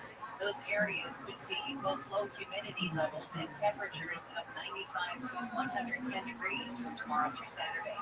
The governor has called in some backup for Southern California. Governor Gavin Newsom redeployed a total of 10 fire engines, 2 water tenders, 2 bulldozers, 1 helicopter, 2 hand crews, 3 dispatchers, and 1 incident management team to Los Angeles. With temps in some areas of LA to hit triple digits over the next couple of days, it's going to make fire danger extremely high. Newsom says the effort will help ensure that the resources are ready to respond quickly, minimizing the potential impact of a new fire. Jason Campidonia, AFI News. News brought to you by St. James Accident Attorneys. The man arrested in connection with the killing of an American Idol music supervisor and her husband inside their home in Encino is scheduled to be arraigned. Raylan Budarian of Encino is facing 2 charges of murder in the deaths of Robin Kay and her husband Thomas DeLuca on July 10th. The murder charges including the special circumstance allegations of multiple murders and murder during the robbery. The LA City Council has directed the city attorney to create an ordinance that requires the LAPD to verify the identities of federal agents. Councilwoman Eunice Hernandez says it's important to make the community feel safer as immigration rates continue. At its core, this motion is about trust. Trust that the city will protect its people. Trust that our immigrant communities will not be left alone in moments of fear and uncertainty.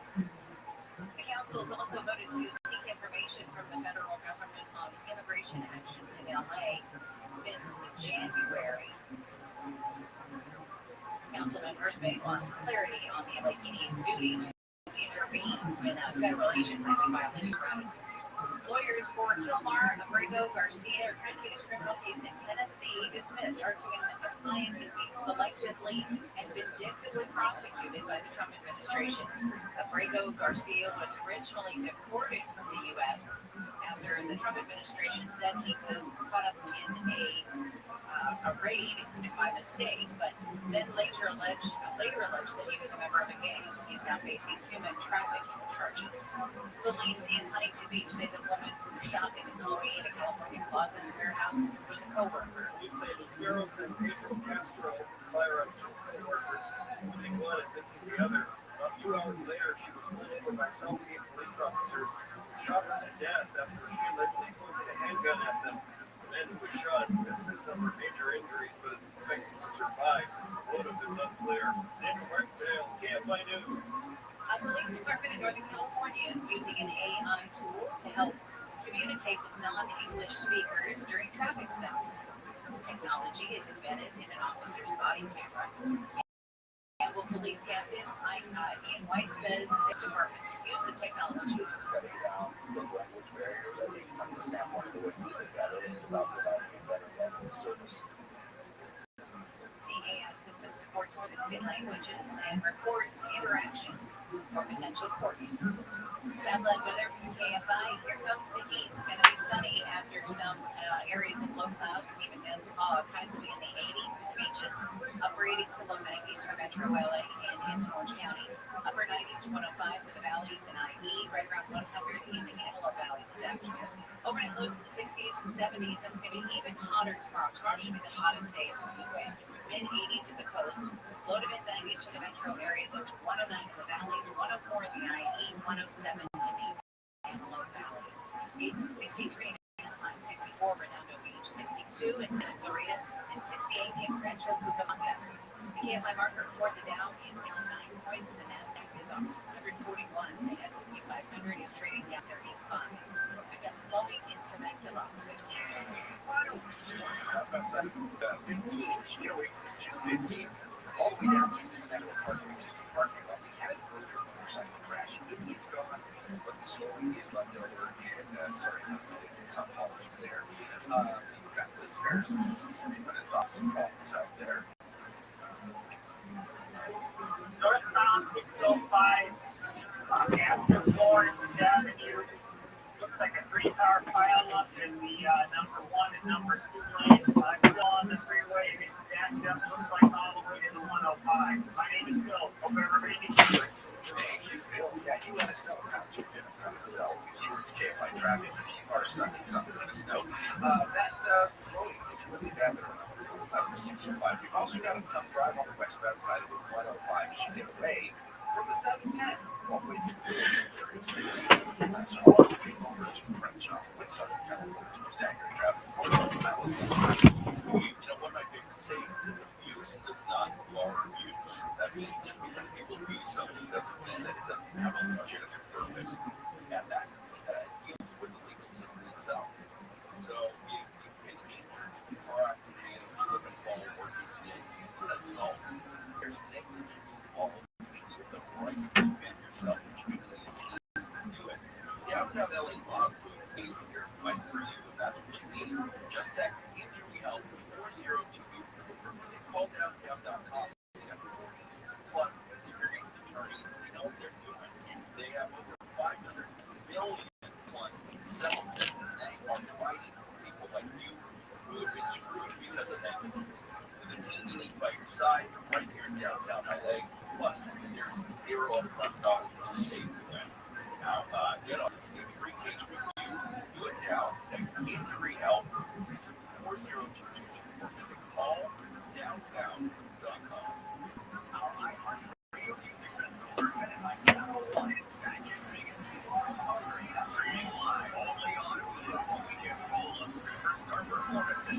Keep listening for the next chance to win your way there. Lenovo and the iHeartRadio Music Festival. Tech that hits different, and you're here to keep up with the beat. Lenovo PCs are built for creators, dreamers, and fans who don't hit pause. Visit Lenovo.com for the latest in AI PCs and game-changing tech. Hello everyone, this is Billy Corky here. Welcome to my new show. I feel a little bit of a guy now. I don't know how I can feel drinking only game like that. So let's get real.